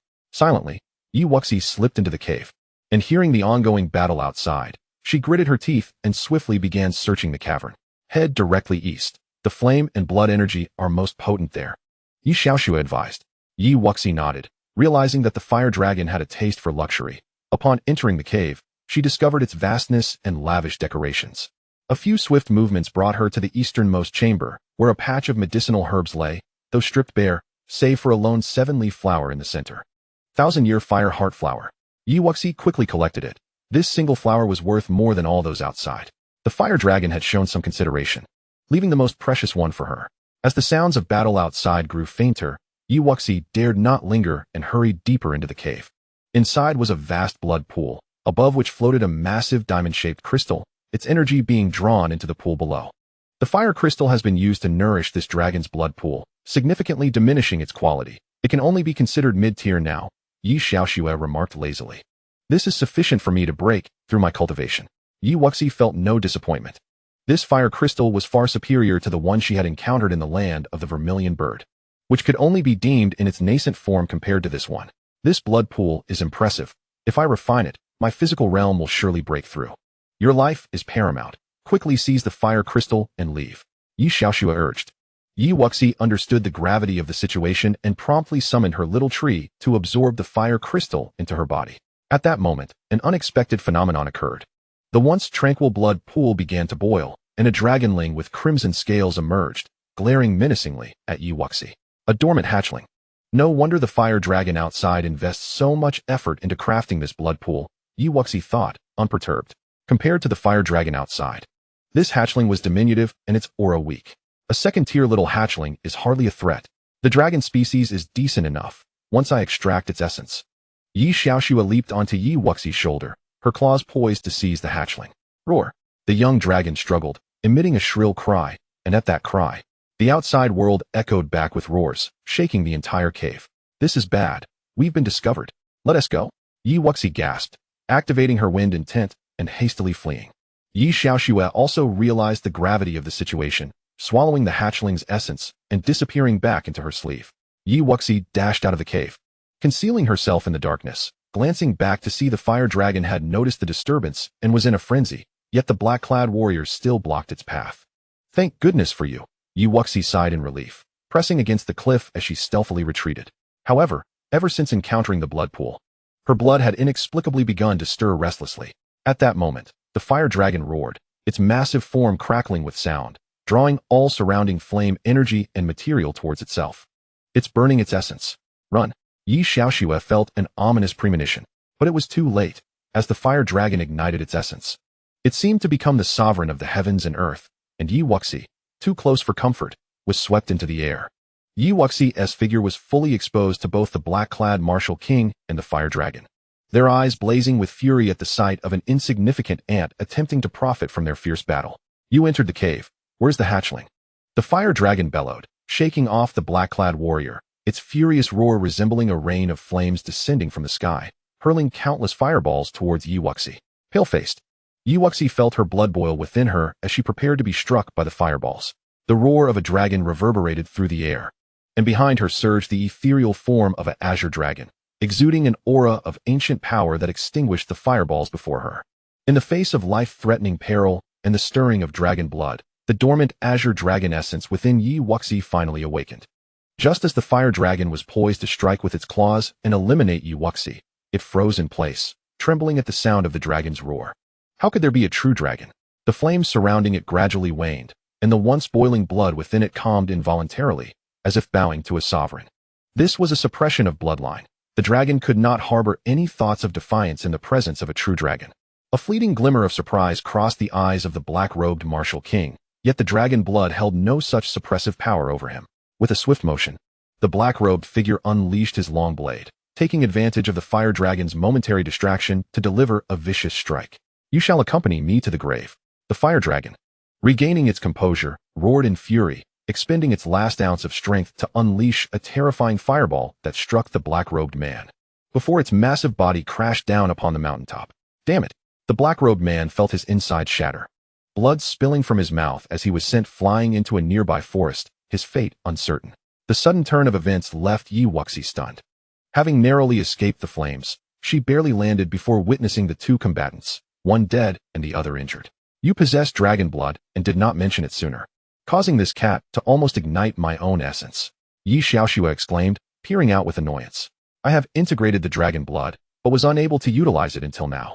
It was only a matter of waiting for it to manifest, Yi Wuxi replied sheepishly. She had not anticipated the existence of bloodline suppression, allowing a mere dragon roar to subdue a fifth-tier fire dragon. Though the fire dragon lay dead, the black-robed martial king, despite his injuries, remained beyond their capability to confront. We should retreat quickly. Fortune favors the bold, do you understand? The fire dragon's final attack and the black-robed king's prior consumption of enhancement drugs mean he won't be able to move for at least 10 days. We must eliminate him swiftly. If I can refine his and the fire dragon's essence, breaking through to the heavenly tier will be effortless, and we will possess greater confidence in our future endeavors. Chapter 172, Dual Breakthroughs. Indeed, Yi Wuxi concurred, recognizing the significant side effects of enhancement drugs. Once the effects wore off, even a normal person would succumb to weakness, let alone a black-robed man who had sustained such a grievous injury. However, as the battle ceased, the surrounding heat surged once more, scorching Yi Wuxi's exposed skin, the searing flames gradually eroding her body. Bring me 10 water elemental crystals. Yi Xiaoxue commanded with a serious tone. Yi Wuxi hurriedly provided her with 10 crystals, and after a moment of manipulation, an ethereal blue radiance enveloped her, shielding her from the majority of the fiery energy. First, we must consume the fire dragon. Yi Wuxi approached the gaping pit atop the mountain, where Yi Xiaoxue leaped into the air, transforming into her true form, the celestial devouring tiger, and devoured the essence of the fire dragon. This fifth-tier essence will take some time to refine. Let us first confront the black-robed martial king, and then refine everything together, Yi Xiaoxue said, returning to her feline form and perching on Yi Wuxi's shoulder. Yi Wuxi nodded, activating the divine wind phantom step and swiftly tracing the path of the black-robed martial king's disappearance. In the distant forest, remnants of flesh littered the ground, clearly left behind by the black-robed figure. Following the trail of blood and debris, Yi Wuxi discovered a cave blocked by scattered rocks. Resolutely, she drew her sword and cleaved through the rubble. She possessed a talisman for protection. If the black-robed martial king retained any combat capability, she still had a chance to escape. Inside the cave, the black-robed martial king leaned against the wall, barely alive, struggling to open his eyes. A mere second-tier martial artist dares to seek me out? Truly ignorant of death, he sneered. Ignoring his threats, Yi Wuxi swung her sword without hesitation. The black-robed figure hastily countered with a palm strike, sending Yi Wuxi hurtling backward, blood spilling from her mouth. How can he still be this strong in such a state? She cursed inwardly. Yet, the black-robed man also coughed up blood, vitality swiftly draining from him. his appearance aging further as he damaged his own foundation by forcibly channeling his energy. Wuxi consumed 2 medicinal pills, observing his distress with narrowed eyes. Indeed, the black-robed martial king was at the end of his tether. "Leave this to me." Yi Xiaoshue's form flickered, transforming into the celestial devouring tiger once more. Her ma agape as an overwhelming force of absorption surged forth, drawing out the remnants of the black-robed man's vitality. "What are you?" The black-robed martial king's expression turned to one of sheer horror. Despite having lived for so long and seen much, he had never encountered such a species. A cat transforming into a tiger was astonishing enough, but one that could speak at the 3rd tier? No one answered him. Under the bizarre power of absorption, the last vestiges of the black-robed man's energy could not be called upon. With a cold snort, Yi Xiaoxue struck his head, shattering it and extracting his essence. The black-robed man, devoid of life, quickly withered away. Yi Wuxi rushed forward, removing his storage ring to assess its contents. 5,000 high-grade spirit stones, a low-grade heavenly tier cultivation method, and several low-grade heavenly tier martial techniques. Nothing particularly valuable. Even a martial king is this poor? Yi Wuxi scoffed. However, given the black-robed man's style of attack, it was likely he was a rogue cultivator without the backing of a sect, making his lack of wealth understandable. Let us return to the other side. I wish to refine the dragon blood. Yi Xiaoxue leapt back onto her shoulder, and the pair returned to the fire dragon's lair. Yi Wuxi seated herself beside the dragon blood pool, channeling the 4 symbols divine art to draw the dragon essence into her body. After some time, Yi Wuxi frowned. Her body was rejecting the dragon blood and could not assimilate it. You have integrated true dragon blood, so refining blood from other races may be permissible, but it will not allow any sub-dragon bloodlines to encroach, Yi Xiaoxue contemplated. Then this pool of dragon blood is wasted, Yi Wuxi lamented, having hoped to use it to enhance her physical strength. You cannot absorb the essence, but you can circulate the blood energy around your body. This will also serve to temper your physique. This place is a veritable treasure for cultivation. Ordinary individuals cannot enter. Let us train here for a while before venturing out. Yi Wuxi nodded, and soon both the girl and the tiger closed their eyes to meditate. Yi Wuxi channeled the 4 symbols divine art, circulating the blood energy to refine her body, while Yi Xiaoxue worked on refining her essence. As time passed, a radiant glow enveloped Yi Wuxi, restoring her previously charred skin to its former luster.